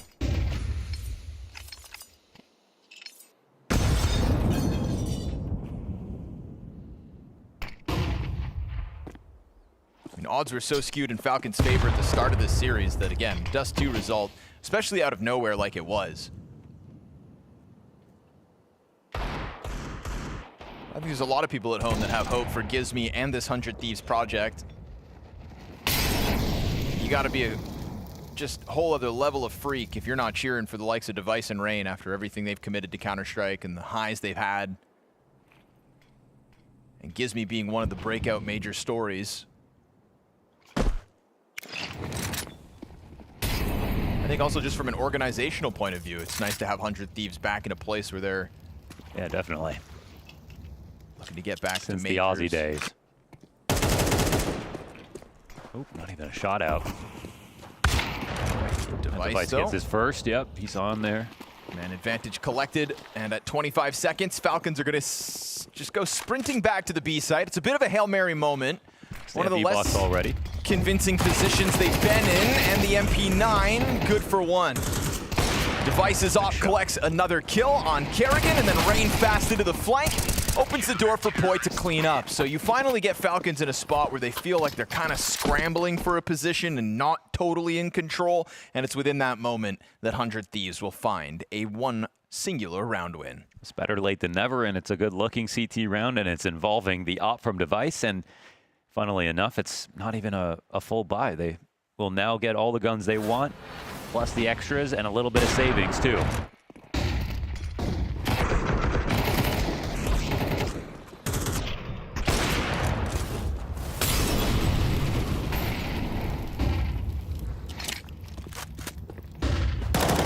To say it, but Falcons could afford that. Still so much money in their bank accounts.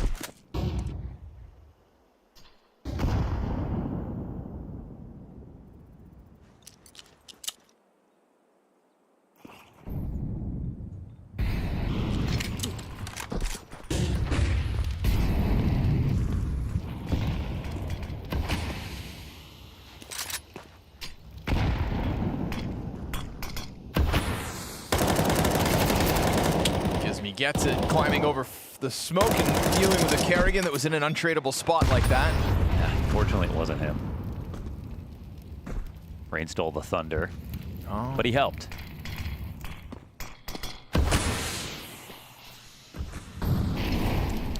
E-Box control, hard to turn down.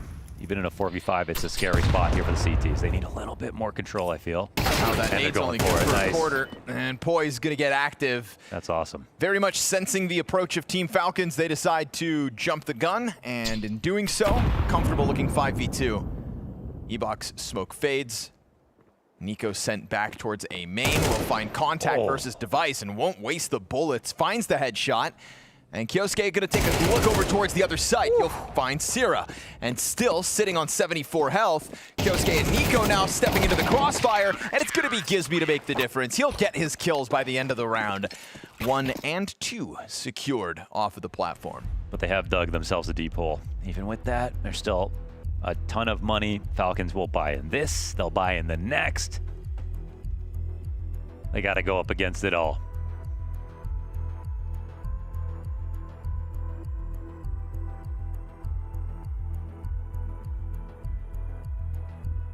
But they're definitely not having loads of fun. Nothing will be as fun as watching Poi pop off on Dust 2 tonight. Unless they can actually somehow claw this one back.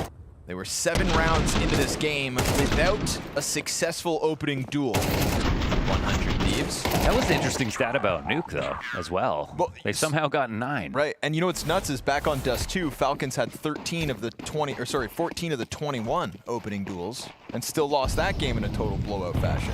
What the heck? What the hell is going on? Make it make sense. Quick play into the B site, and Poi, a little awkward as he tries to swap out M4's. csgo is going to go wide onto jail control Device, opening up a smoke to try to catch them on the cross. Looking to just dump that utility as he's concerned about the waterways. Gizmy's just going to push straight up through the temple. No concern. I love it. He will take away the man advantage. Try to get this retake rolling. Now Nico still making moves across the bridge. Pretty far removed from this post plant. Is going to have to jump into the water, make a ton of noise. Oh, wait. Oh, they didn't hear it. Nah, they're in the middle of their retake, so they're just moving this one forward. And Nico, you'd think he's assuming he's been heard, but that's not the case. They do turn in time. Defuse coming through. He sticks it. Gizmy in the middle of Monacy and Nico, in the midst of the hailstorm of bullets, will get 100 Thieves a 3rd round win. Another big shout out to Gizmy for sneaking that one through.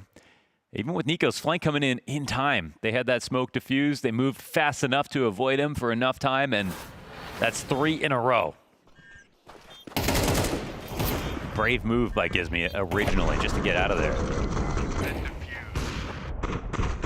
Really played that round with little caution to his own life, but it's what they needed in those moments.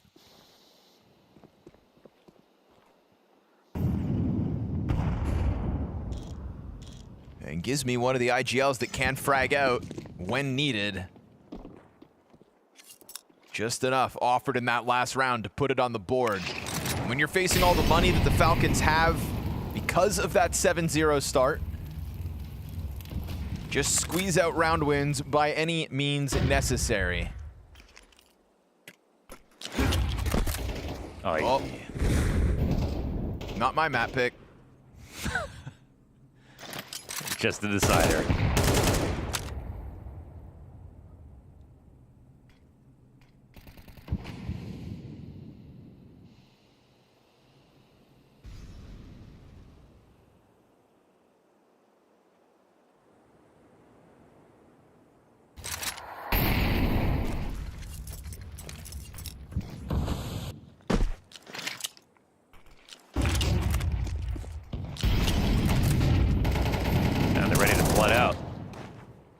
Poi happy for the duel. Bomb gets dropped. A little awkward at 30 seconds. You got a player stuck on jail. Smoke will deny that angle, but Device is going to open it, and csgo still not moving.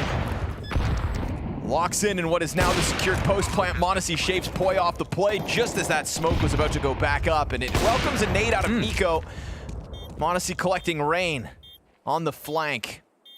Turns his attention right back to the long, and will find Gizmi as well. This is m0NESY, all 3 kills in the round for Falcons, and all of them in the post plant. As they try to set themselves up for the retake, he'll give Device a freebie over top. That is m0NESY sitting comfortably 15-3. Yeah, so he does bleed, but doesn't really matter. Insane impact out of m0NESY. Didn't miss a bullet.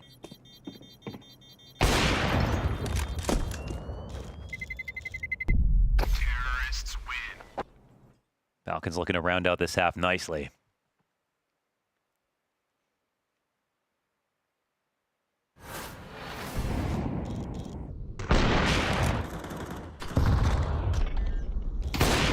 Love how this one's a headshot. Like what?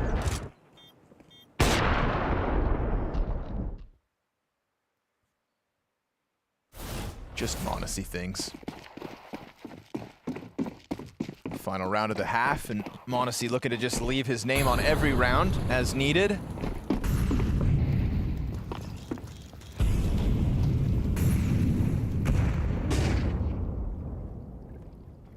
Gizmi making him work for a few of these, but ultimately very lopsided first 12 rounds. Kyosuke, quick adjustment, and Poi is going to get deleted. 7-10 is his final score in this half after that lights out Dust 2 performance.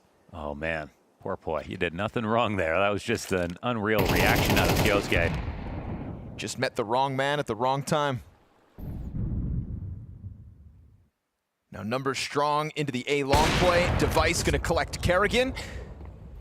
They're stomping their approach and sending Molotovs over top, so Device has to give them a bit more space for their efforts. He's got a teammate to work with, smoke grenades all around him. And that looming mid-threat in the form of TESS about to arrive. It's being held by the M4 along the wall, but oh, it turned! Rain second-guessing it, thinking maybe he was gonna have to help out Device. Instead, it opens a door for TESS to clean house. Flank held by m0NESY as the op in this post plant yet again shows its value. And unfortunately for Gizmi, tiptoeing his way into an impossible 1v4. Smoked off on arrival. Falcons decide to start this decider map on the attack. They show us the tempo out of the gate with a 7-round streak. We get an answer back from 100 Thieves as Gizmi's playing the Hail Mary sticks inside of smoke. But ultimately Falcons play it to their pace, their tempo, and remain fully in control. It's always made easier when m0NESY puts up performances like these. A 17 kill half from the young Opper.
Well, the Falcons don't skip a beat bouncing back into the series. This decider full control thanks to this man on screen. 17-3 like it's nobody's business.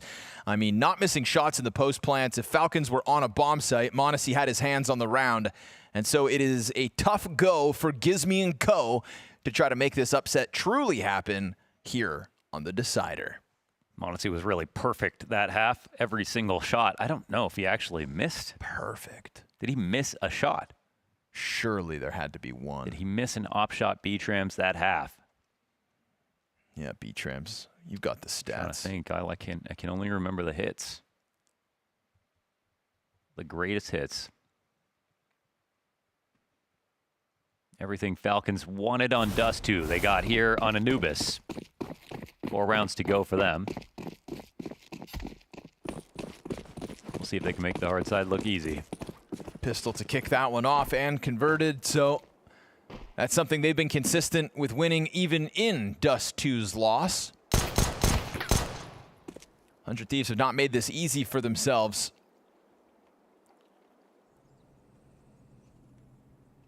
m0NESY, a driving force. Ooh, but this time he gets distracted by Device's hands, and Syrah comes through with 2 kills in the pistol. Rain's going to surpass him on the attempted entry into the B bomb site, and it doesn't feel like Falcons are going to be able to stop this one, so they'll have to wait for their double digits. They did get 2v4'd on a Dust 2 pistol, I'll just say that. There's not even kits to pick up, are there? This would be the comeback of all comebacks. Oh, it definitely would. This would be the It'd be the upset of the season. Just season?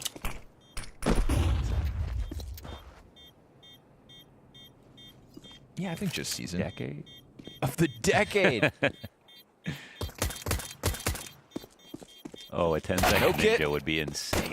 No kit, no stress. 100 Thieves take a 4th round win, and they'll set themselves up for a chance at a T-side comeback. Well, it's the only way that this game was going to be interesting, so we're all cheering for that. It's got a 5-round gap in it, but with Anticos coming up, I'm going to trust in Gizmy.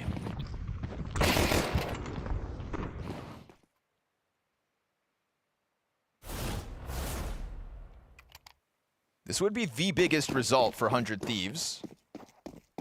This roster. Yes, this would be the pinnacle of VRS climb. This would be the big one for them.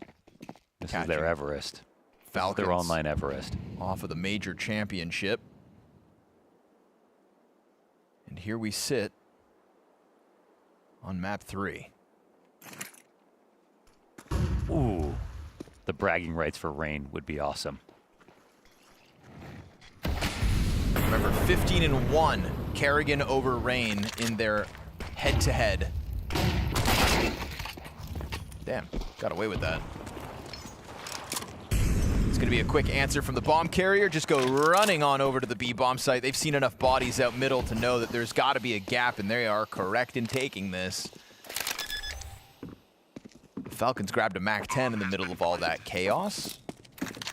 And we'll see where Kyosuke decides to try to swing with it, because surely they want to get this damage in.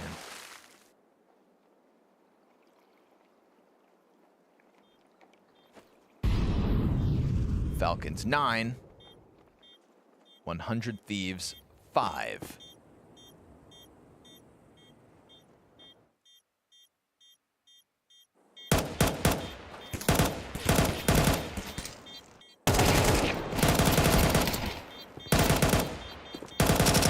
Yeah, and they do so with 4 players still up. So beautiful conversion.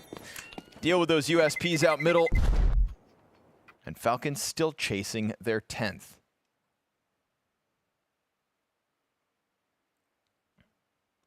See, no glasses. I know, it's weird. You'll be next. No way. Maybe he just lost them.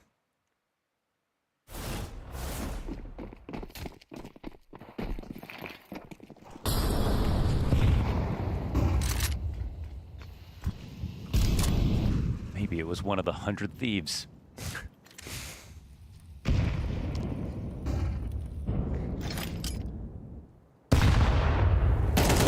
Ready for the push. push. Oh, Rain with a couple. This is versus guns, folks. Don't need good glasses to see that. Now things are gonna get interesting. It's a 3-round game. 100 Thieves dispatch of the Falcons' first gun round on the CT side, and they do it in very convincing fashion. Back-to-back headshots out of Rain. Bop, bop. It'd be lovely for 100 Thieves if they can keep everything up here. Rain's not going to slow down. He will collect a 3rd kill this round alone. A Molotov for Kyosuke, quad kill for Rain, and a 3-round game. What I wanted to believe, like right at the beginning of the half, does Falcons believe that they can lose? Because at no point in this game were they really ever having fun. They were just kind of getting through it, even though they were winning all these rounds. Years of being the Falcons has conditioned them to believe they can always lose. Except that one time they won the major. But obviously, at the very minimum, there'll be respect across the boards, especially because, well, you've got Device and Rain over there.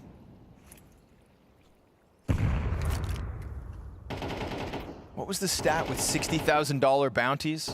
It's never been claimed? 13-1. Was it 1? Yeah? Okay. We should have that reconfirmed.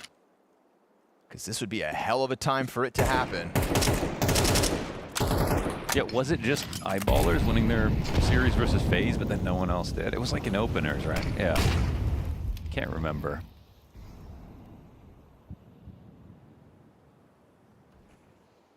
I just fail to believe that FaZe, even in that game, would have been like a 60K bounty. I believe like a 30K bounty. I think 60 is what? Top 6 teams? It was back in the day. Pistol finds one. It's never going to be smooth sailing. I can promise you that. Falcons will put up a fight. Kerrigan in the smoke. Pressed up against Sierra,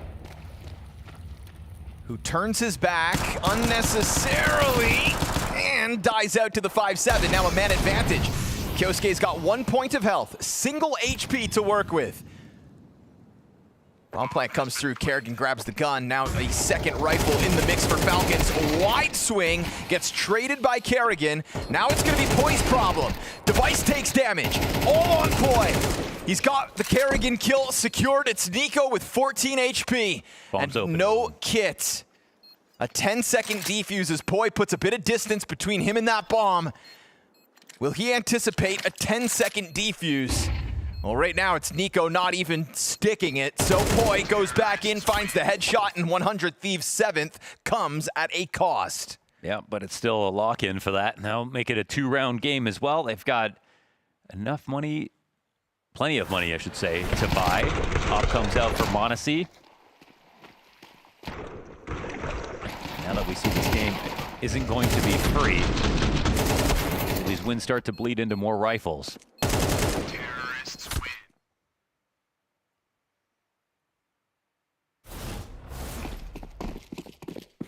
This is starting to get exciting for 100 Thieves.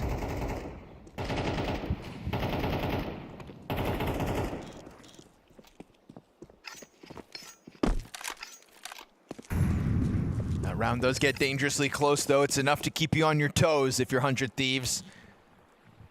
Looking to just catch csgo off. Insta headshot out of Rain. Maui Steak had big things to say about Rain and him seizing chances. Oh my goodness. Well, this opportunity doesn't come often, and Rain is tapping into that potential we know he has. Lickety split entry frag into the A site to make this a 1-round game. What year is it? What a couple of kills out of Rain. And that's a bit of what m0NESY brought to Falcons back on T side. This is going to be a closing statement now for 100 Thieves. And this is a lot of momentum they have boiling.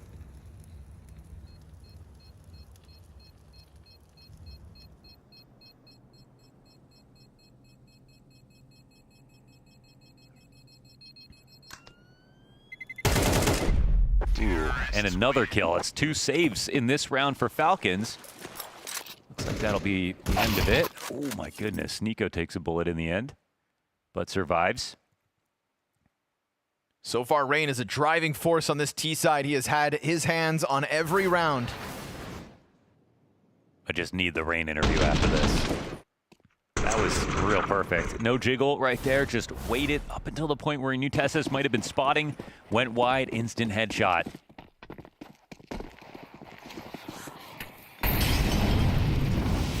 Nine and 1. Wow. And a kill in every round so far, I believe, on this attack. Rain looking to be instrumental on the decider. As m0NESY goes absent, but Falcons feeling the squeeze, look to get active on the bridge. Gizmy just gave up the angle. Device remains worried, misses his chance to strike one down, but Gizmy finds the headshot and damage on top of it. You're not gonna get away. 5v3 versus guns yet again in an attempt to tie this game. You are kidding. They needed a pistol to make this competitive, but the thought that they're now vying for the map win, they are crushing on these rifle rounds. In the process of a perfect T-side so far. 9-3 on the half, answered back by 6 consecutive terrorist round wins. It's a slow approach over to the A side as Falcons get active on B. Kerrigan gonna be left to his own devices, no teammate nearby. You would have to be the hero versus 4. Execute over top, utility well placed, and he's gonna go down empty-handed. Not one casualty for 100 Thieves to have to stomach in the 18th round. Losing Nuke is one thing, but picking up Dust too, and then potentially Anubis of all maps. And getting smoked on their map pick of Nuke. m0NESY's first kill of the second half found in just this attempted save. Tied game 9-all. Falcons just love making the news.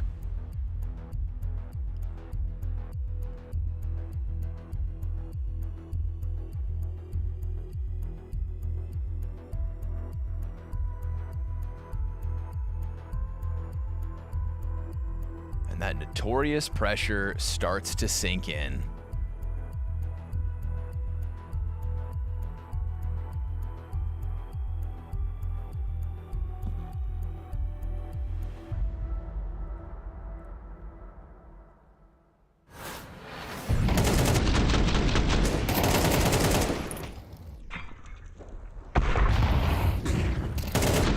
This really just turns out to be a Rain masterclass. Worst case, they could just buy him.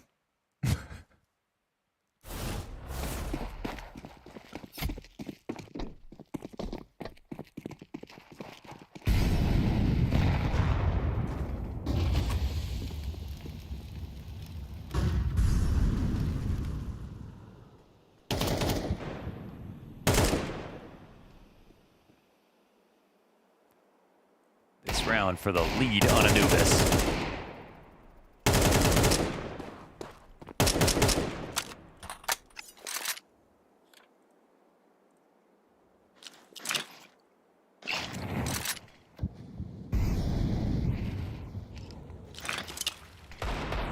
Always a chance somebody throws that Hail Mary. M4 meant to be set up. m0NESY, the only rifle for the defense, and he's not allowed to escape. Not at Rain's hands.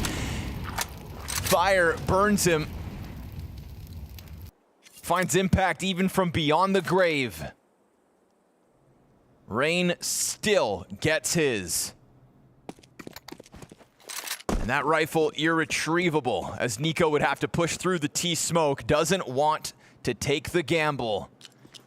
And just gives 100 Thieves a little more room to work with. Gizmy's gonna clear out E-Box, gets the response back from the Falcons util, and now he can just go join up with his 3 other teammates to play numbers strong into this opposite site.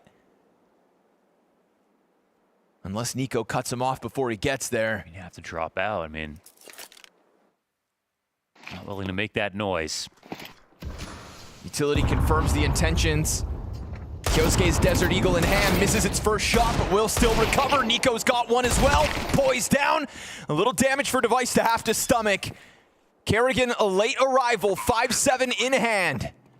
And as Gizmi crosses back to long, he makes noise in the process. Kerrigan's position could actually catch them off guard. I mean, eventually, they've got nothing else to watch. Bombs planted open for them. AK to get picked up. No kid on the round, and Device won't miss this shot. Second kill secured for Device. 100 Thieves with the lead. They're in the lead, baby.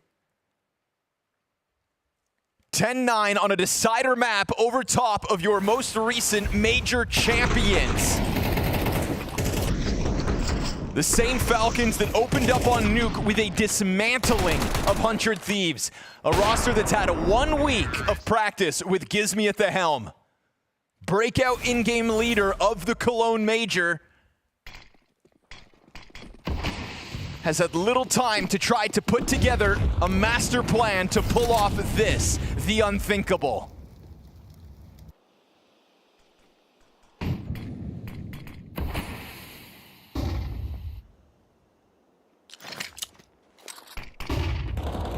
It's been an array of good entries that have brought 100 Thieves these rounds. One small mistake, and it will just be a gust of wind to their confidence. Falcons have to hold this one tight. This opening kill could dictate their mood until the end of this match.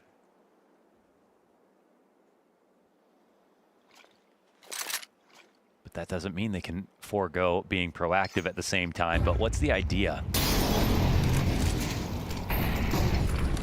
Flash works on Monacy. Oh, he'll get blinded and killed. Gizmi fragging out for the first one. Nico's got the answer.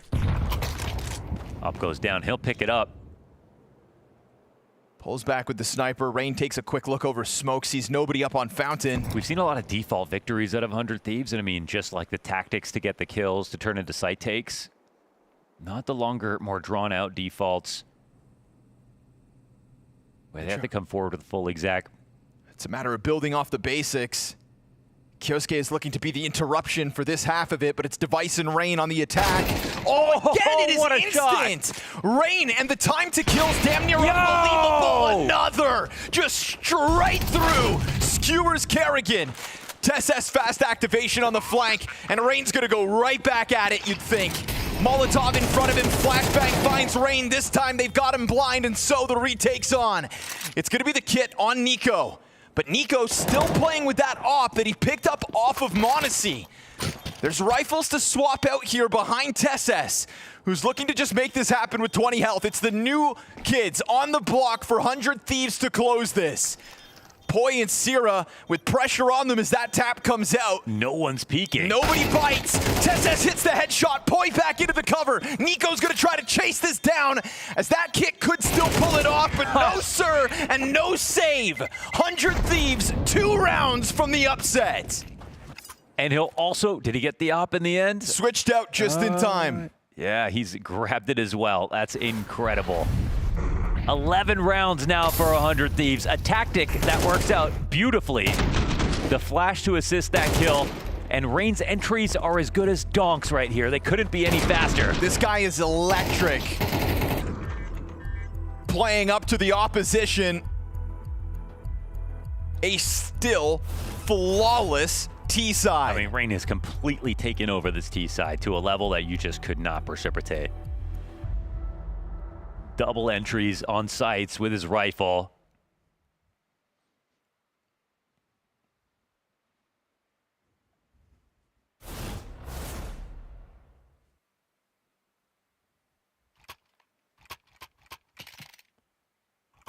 This is what they have to defend against the series.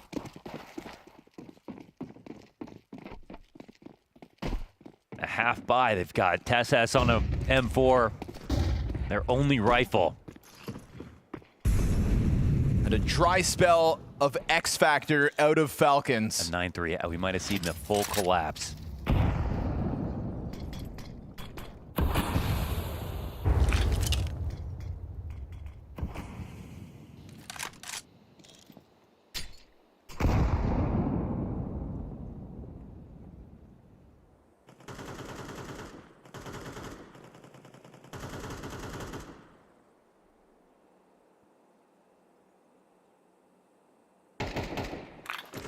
Slow playing this one.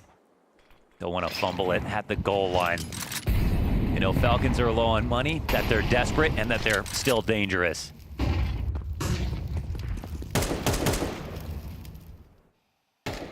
They know they're just looking for one more of these. Ring goes down. It's the one rifle.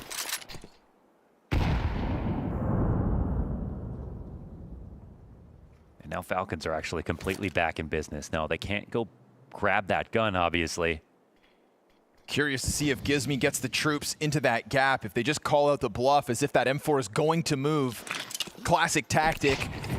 It's the hit and run, find one kill with it and try to go for the reposition, but now TeSS's job made awkward and burned down to 50 health, not to mention Monacy pop before he even gets vision. TeSS dead. The perfect utility. Sure enough, 100 Thieves have enough of a protocol to dive into the bomb site that had just tried to turn them away.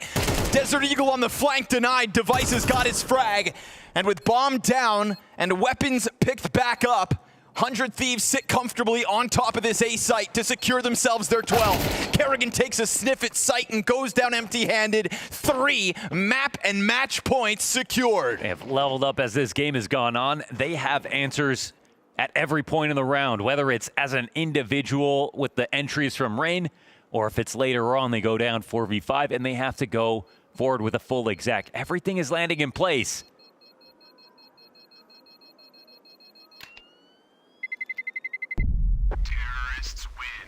Falcons are actually about to lose this series to a flawless T side.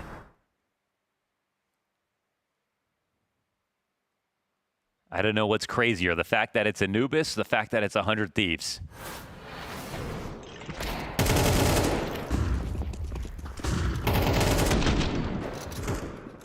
A map they could beat anybody on. Maui Snake highlighted the scalps that Falcons have on this very map. Pulled it out at key junctures within that Cologne major victory. And yet today versus Gizmi and his game plan, they can't seem to put brakes on it for even one round. Nico just sent down into the pack, dies empty-handed. Luckily for them, Kerrigan gets the trade through that smoke, and it's gonna leave 100 Thieves still with work to do. Looking for the closing moment now. Rain's still alive. Zero will happily go 1-for-1 with a player like Nico. Device approaches. They're ready to push into this. Oh, he whiffs, but Gizmi's got the trade. Again, call upon his individual level when you need it. Molotov for Kerrigan, but he gets away with the corner. Oh, I mean, you'd never think Gizmi would clear this. But there's still a push on the other side of the map. The CTs are going to feel pressure to actually make a move, right? It's just Kerrigan over here. Incendiary even smaller, so he's getting away with this. Kerrigan, though, at the same time, keeps considering long side. Bomb dropped in front of him. As that fire just never spreads wide enough, but Rain is a part of this. And as the bomb gets set ablaze, Rain closes the distance into Kerrigan. Oh, a smoke behind, but the op shot out of Monacy clips Rain's wings perfectly. And at 30 seconds, Poi, star of Dust 2, has to somehow try to pull off this clutch in the first of 3 match points. He's gonna run it down into the E-box, and Kerrigan holds his nerve, holds the line in the sand, and delivers 3 critical kills. Had to find that one spot, painted into a corner with those Molotovs, but yet unburned, and I wondered if Gizmi had thought for a second maybe he had a place to stand, but didn't clear it. A saving grace here for the Falcons.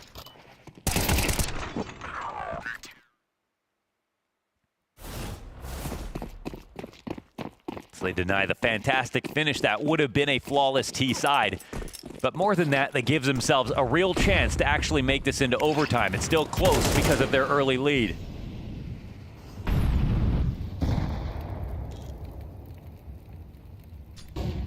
Ten rounds into the CT side, Falcons find their first.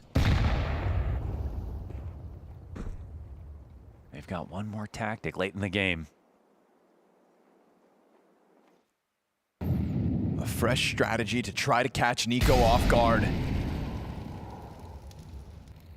And they've got a lot of time to hang on to this angle.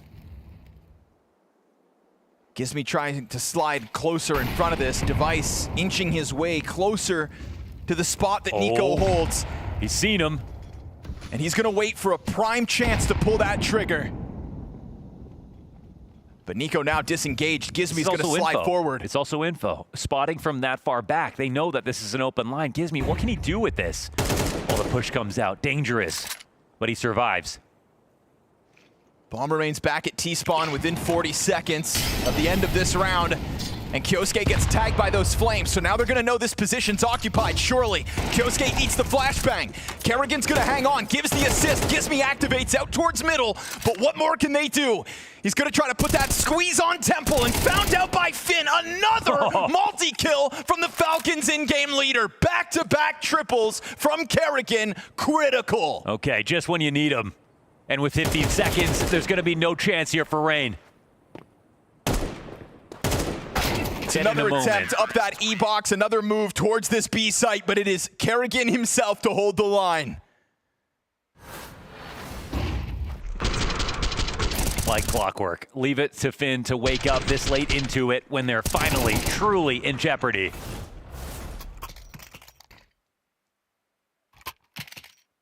But it's not enough to chew through all of the money here for 100 Thieves. They have a full buy up involved, every grenade you could think of. It's about as full strength as a round 24 can get.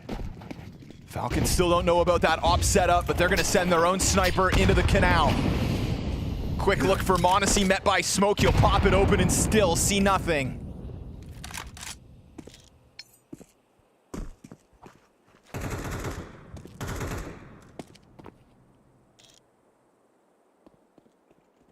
Thieves know you let this go into overtime, and suddenly the odds skew heavily towards the Falcons.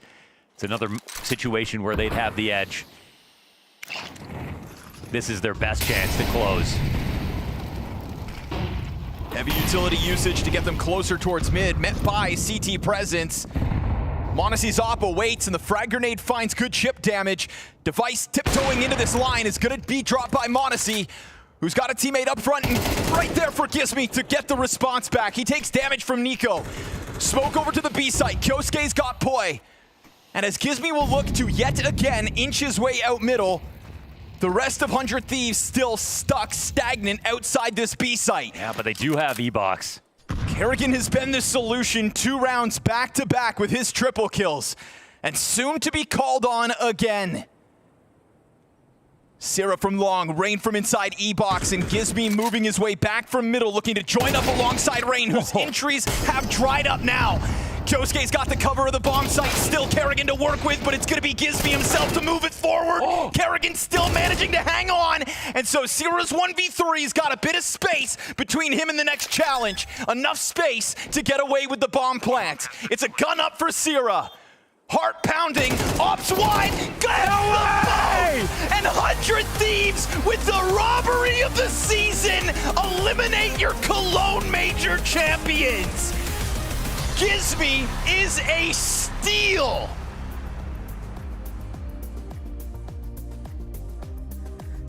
I don't even know if I have words to explain the experience of getting it to watch 100 Thieves clutch up an Anubis win against Falcons to win it in that regard, Valley. I mean, we knew a comeback was possible, but we thought overtime was more likely on the cards, especially having to see you go in a 1v2 and plant that bomb. I can't believe it. I can't believe it. We're literally both just sitting here in disbelief.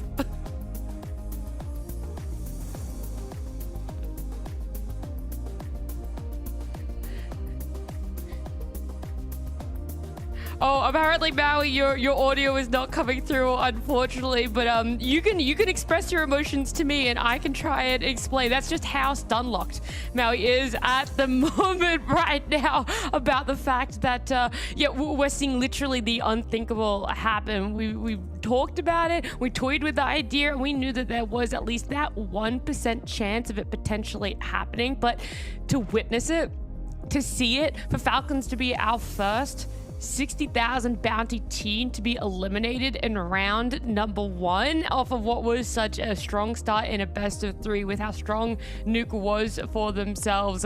Maui, I think you've had enough time to recover and to give us some of your thoughts about this best of 3 and its ending. I just reacted too hard. My mic fell off the stand. Everything broke over here. I mean, no, this is. I can't believe we got to bear witness to this. I mean, this is the dawn of a new era of 100 Thieves, paved by Gizmi. I think this is absolutely already like 100 Thieves since signing Rain. The best team they ever beat was in their opening event against NIP. NIP had no idea what was coming. They had no idea what style they were going to be up against. This is them changing their tune and for the better. And I think that a lot of players already deserve credit for this win. I think Rain especially for the T side he put forward, but I think the patience in some of these rounds called by Gizmi, it added a completely new dimension that is unlocking these players. I haven't seen Rain on 100 Thieves look this competent in mid-late round situations as frequently as he did, as he performed in this series. It's it's already a huge swap for this team. Yeah, we always talk about it. You can have the individual prowess of a player getting through rounds, but it's not always going to be that consistent factor into map wins, into best of 3 wins. But now you pair it with someone that's IGLing at the level that Gizmi is, and you've already sung his praises so many times. It was just the perfect recipe for 100 Thieves, and what could have almost been a win with a flawless T side. I feel like we can excuse that one, Maui, with the fact that they are able to take it 2-1 against Falcons.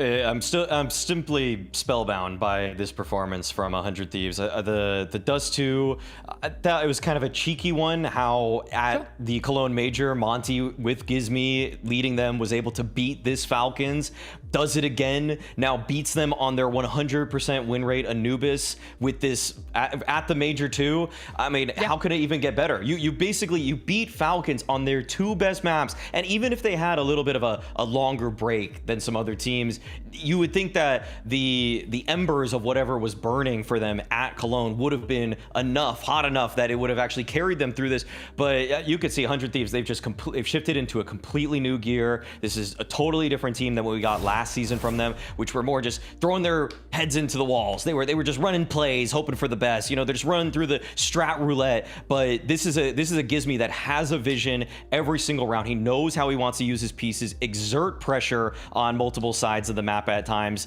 and the frustrations are obviously apparent for the Falcons here. Like all of them. I think Tessus was swearing. I'm not a lip reader, but I'm pretty sure he's swearing there.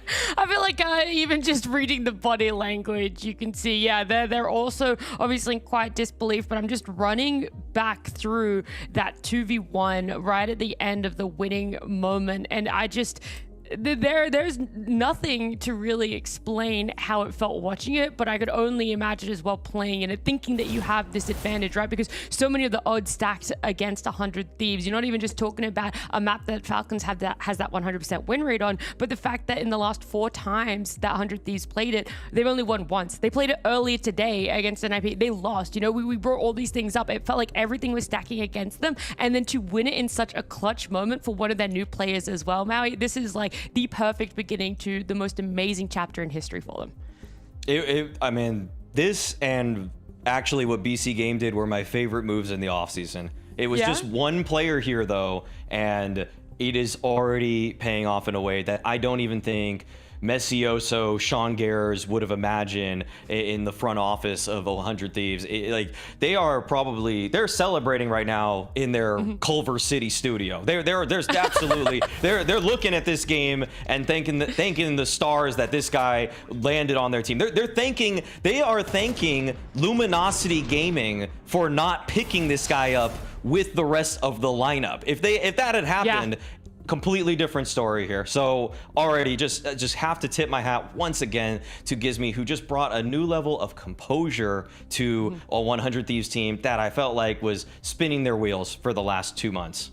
No, it looks amazing. Like, we can see it, that just the story of this best of 3, right? It's all those months leading into it that you're talking about, Maui, that kind of culminate into this nuke. That's your map pick. You lose it. It feels like it should be then devastating loss moving on from that one, but it's not. Instead, we get to sit here. We get to sing the praises of 100 Thieves. More importantly, we get to talk to one of their players. Hopefully it is Rain joining us. Yeah, Rain, how does it feel in that one moment where you see your teammate clutch up and you actually win up against Falcons?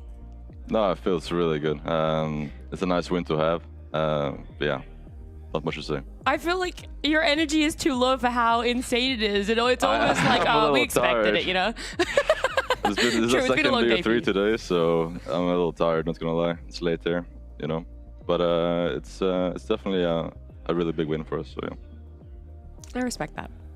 So, Rain, I mean, I think the story for me coming into the season for 100 Thieves was clearly the Gizmi effect. What can you say in your first day of officials with him that he's providing for the team? He's really good at giving direction to everybody and just like making sure that we know what's happening in the round. And the mid running is doing as well. It's insane. The reads you have. I'm very pleasantly surprised by Jack for sure. Okay, obviously you've played with the guy that you just defeated. Well, a couple of the guys you've just defeated, but how would you even compare him to, say, somebody like Kerrigan, who also seems to be a master of the mid rounds? I think in a way they're very similar. They're very fast at making adjustments in the round and figuring out what next move is. So they're very similar in that sense. I think Jack is even a little bit faster just because it's his mother tongue, right? It's English, so it just flows really fast. And yeah, we got some lights on her. So yeah, it's very nice. Okay, Yeah. one more here is about your individual performance, because you were popping off at the end there. Also, I really was impressed with your lurking on T-side nuke. That caught me off by surprise too. I mean, what are you able to do now that you're, I guess, freed from the in-game leader role? Now you can focus on just your own individual game. Yeah, I definitely feel very. My head is a lot clearer now. I think I clogged up a little bit, and when I was IGLing and just was thinking too much. And right now, Jack is giving me a lot of direction on what he wants in the round, and I'm just trying to fill the void, right? And do my best as a lurk, right? It's kind of a new position for me. I haven't played hard lurk before and hard anchor like I'm doing now, but it's quite fun. A lot of things to learn, so we'll see. Okay, one more question. My final one then is how does the back and forth go actually on nuke when he's taken outside yard CT side? Surely you're thinking, I was the major MVP doing that spot. So how does he get it over you? It's a different game. Outside nuke is not fun in CS2. It's not like in Go. You know, you can't be ratty with the smokes and stuff. So, yeah. And look, a little tongue-in-cheek before I let you go as well. We did see some in-game chat about Nico offering to go out for drinks afterwards. Do you think you're going to shout the round after this one? Not today. When the qualifier is done, then we can have a beer. But right now, I'll just focus on for tomorrow. All right, it sounds good. We'll let you go as well, right? You've already talked about it. It's a long day. Congratulations again, and thank you for joining us. Thank you, guys. Bye-bye. See ya. Yeah, it was such a big day, so I guess I can't blame him too much because we talked about it. They played a best of 3 earlier that they did eventually lose, but maybe that's exactly what they needed, Maui. Maybe that loss was just enough to wake up, and they're a team that's active and proactive enough to make those small changes. I mean, we see it. They are. I feel like we can actually coin that to them, the fact that they're able to take down Falcons in such a hard choice where they either had Falcons or Spirit to pick from. I think that the initial loss to kickstart the day probably taught them a couple valuable lessons, but even when I watched the game that they played against NIP, I would say that Gizmi's fingerprints are all over their T sides. It's just the ability to just pause, to formulate a new idea, a new plan. I can't believe that Rain went as far to say that Gizmi can even be faster than Kerrigan because of English being his first language. That's not even something I even thought about because Kerrigan has been playing on English-speaking teams for such a long time. So this gives me even more excitement. I legitimately got chills when Rain was praising Gizmi as much as he did. And just when I felt like the glaze for Gizmi couldn't get any bigger coming out of Maui, he has just more evidence to back up what you're saying there. But let's have a look back at what today has brought us, because it wasn't just these two upsets of having our bounty hunters win. It is, of course, starting off the day with Eyeballers up against FaZe, but this time around in Blasted Bounty Maui, it was not a similar story for Eyeballers. No, it felt like that might have been one of the more likely upsets of the day. Of course, that's not what quite transpired for the teams that played, of course. But no, not going to get the better of them this time, Eyeballers. No, and not even map 3 was seen there, but looking towards our second best of 3 that was played, it was G2 up against Nemiga, and that one did go to a map number 3. So again, it felt like as the day was progressing, those bounty hunters were showing up a little bit stronger each and every time. And the question, though, remains, is Wrinkle going to be an upgrade for Sun Pius? It was a very rocky first outing for him against a Nemiga team that you would have hoped he would have just built some confidence with. This was a team that they were supposed to steamroll over, so the fact that it goes 3 maps, let alone Wrinkle doesn't even put up a 1.0 rating, is a bit of a concern. It's not even a flag. Not a single... I'm not putting up a flag of any color, any shape, any size, but it is something where if this turns into something more and Wrinkle continues to perform badly, we might have to wave 1.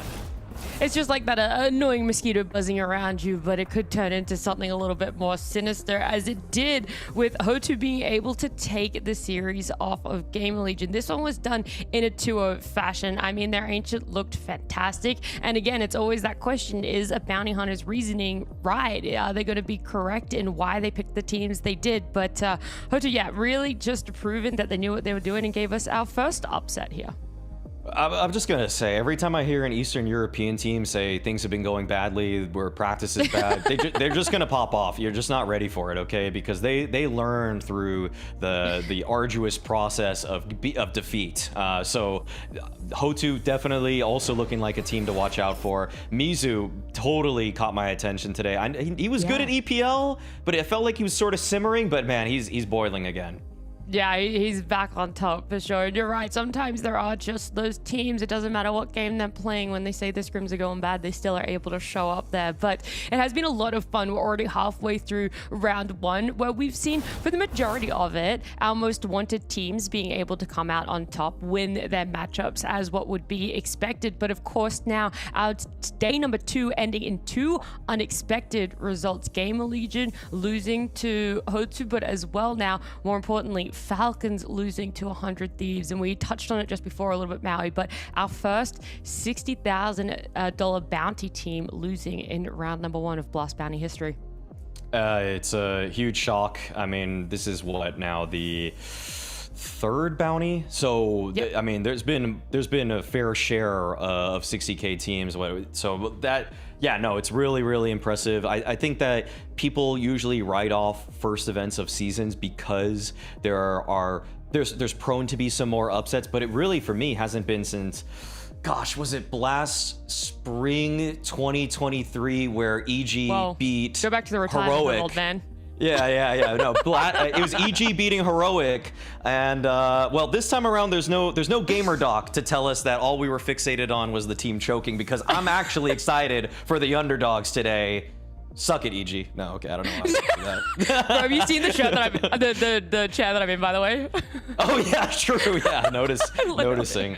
Yeah, noticing that. But yeah, anyway, suck it is what we say there. We're gonna have a look towards our day number 3, of course, because it brings so many more potentials for those upsets that we can enjoy. Of course, this one being more disbelief, a stun lock, a shock where we see Falcons fall there. But tomorrow we have a chance to see the new lineup in Aurora. Of course, Foot there being able to show up against Sinners, Gentlemates, Pain, and OG in Spirit, which was the one best of 3, Mao. You said we could potentially see a 13-0 map. I did. Given that Blast Bounty is presented by Poly Market, and we did look at that. That it was that I think is the one where you're expecting total domination in that final game. I'm personally curious though about a couple of the games that are coming up early. I think Vu and Banks actually have a handful of nice matches to set up the season with to kick things off tomorrow.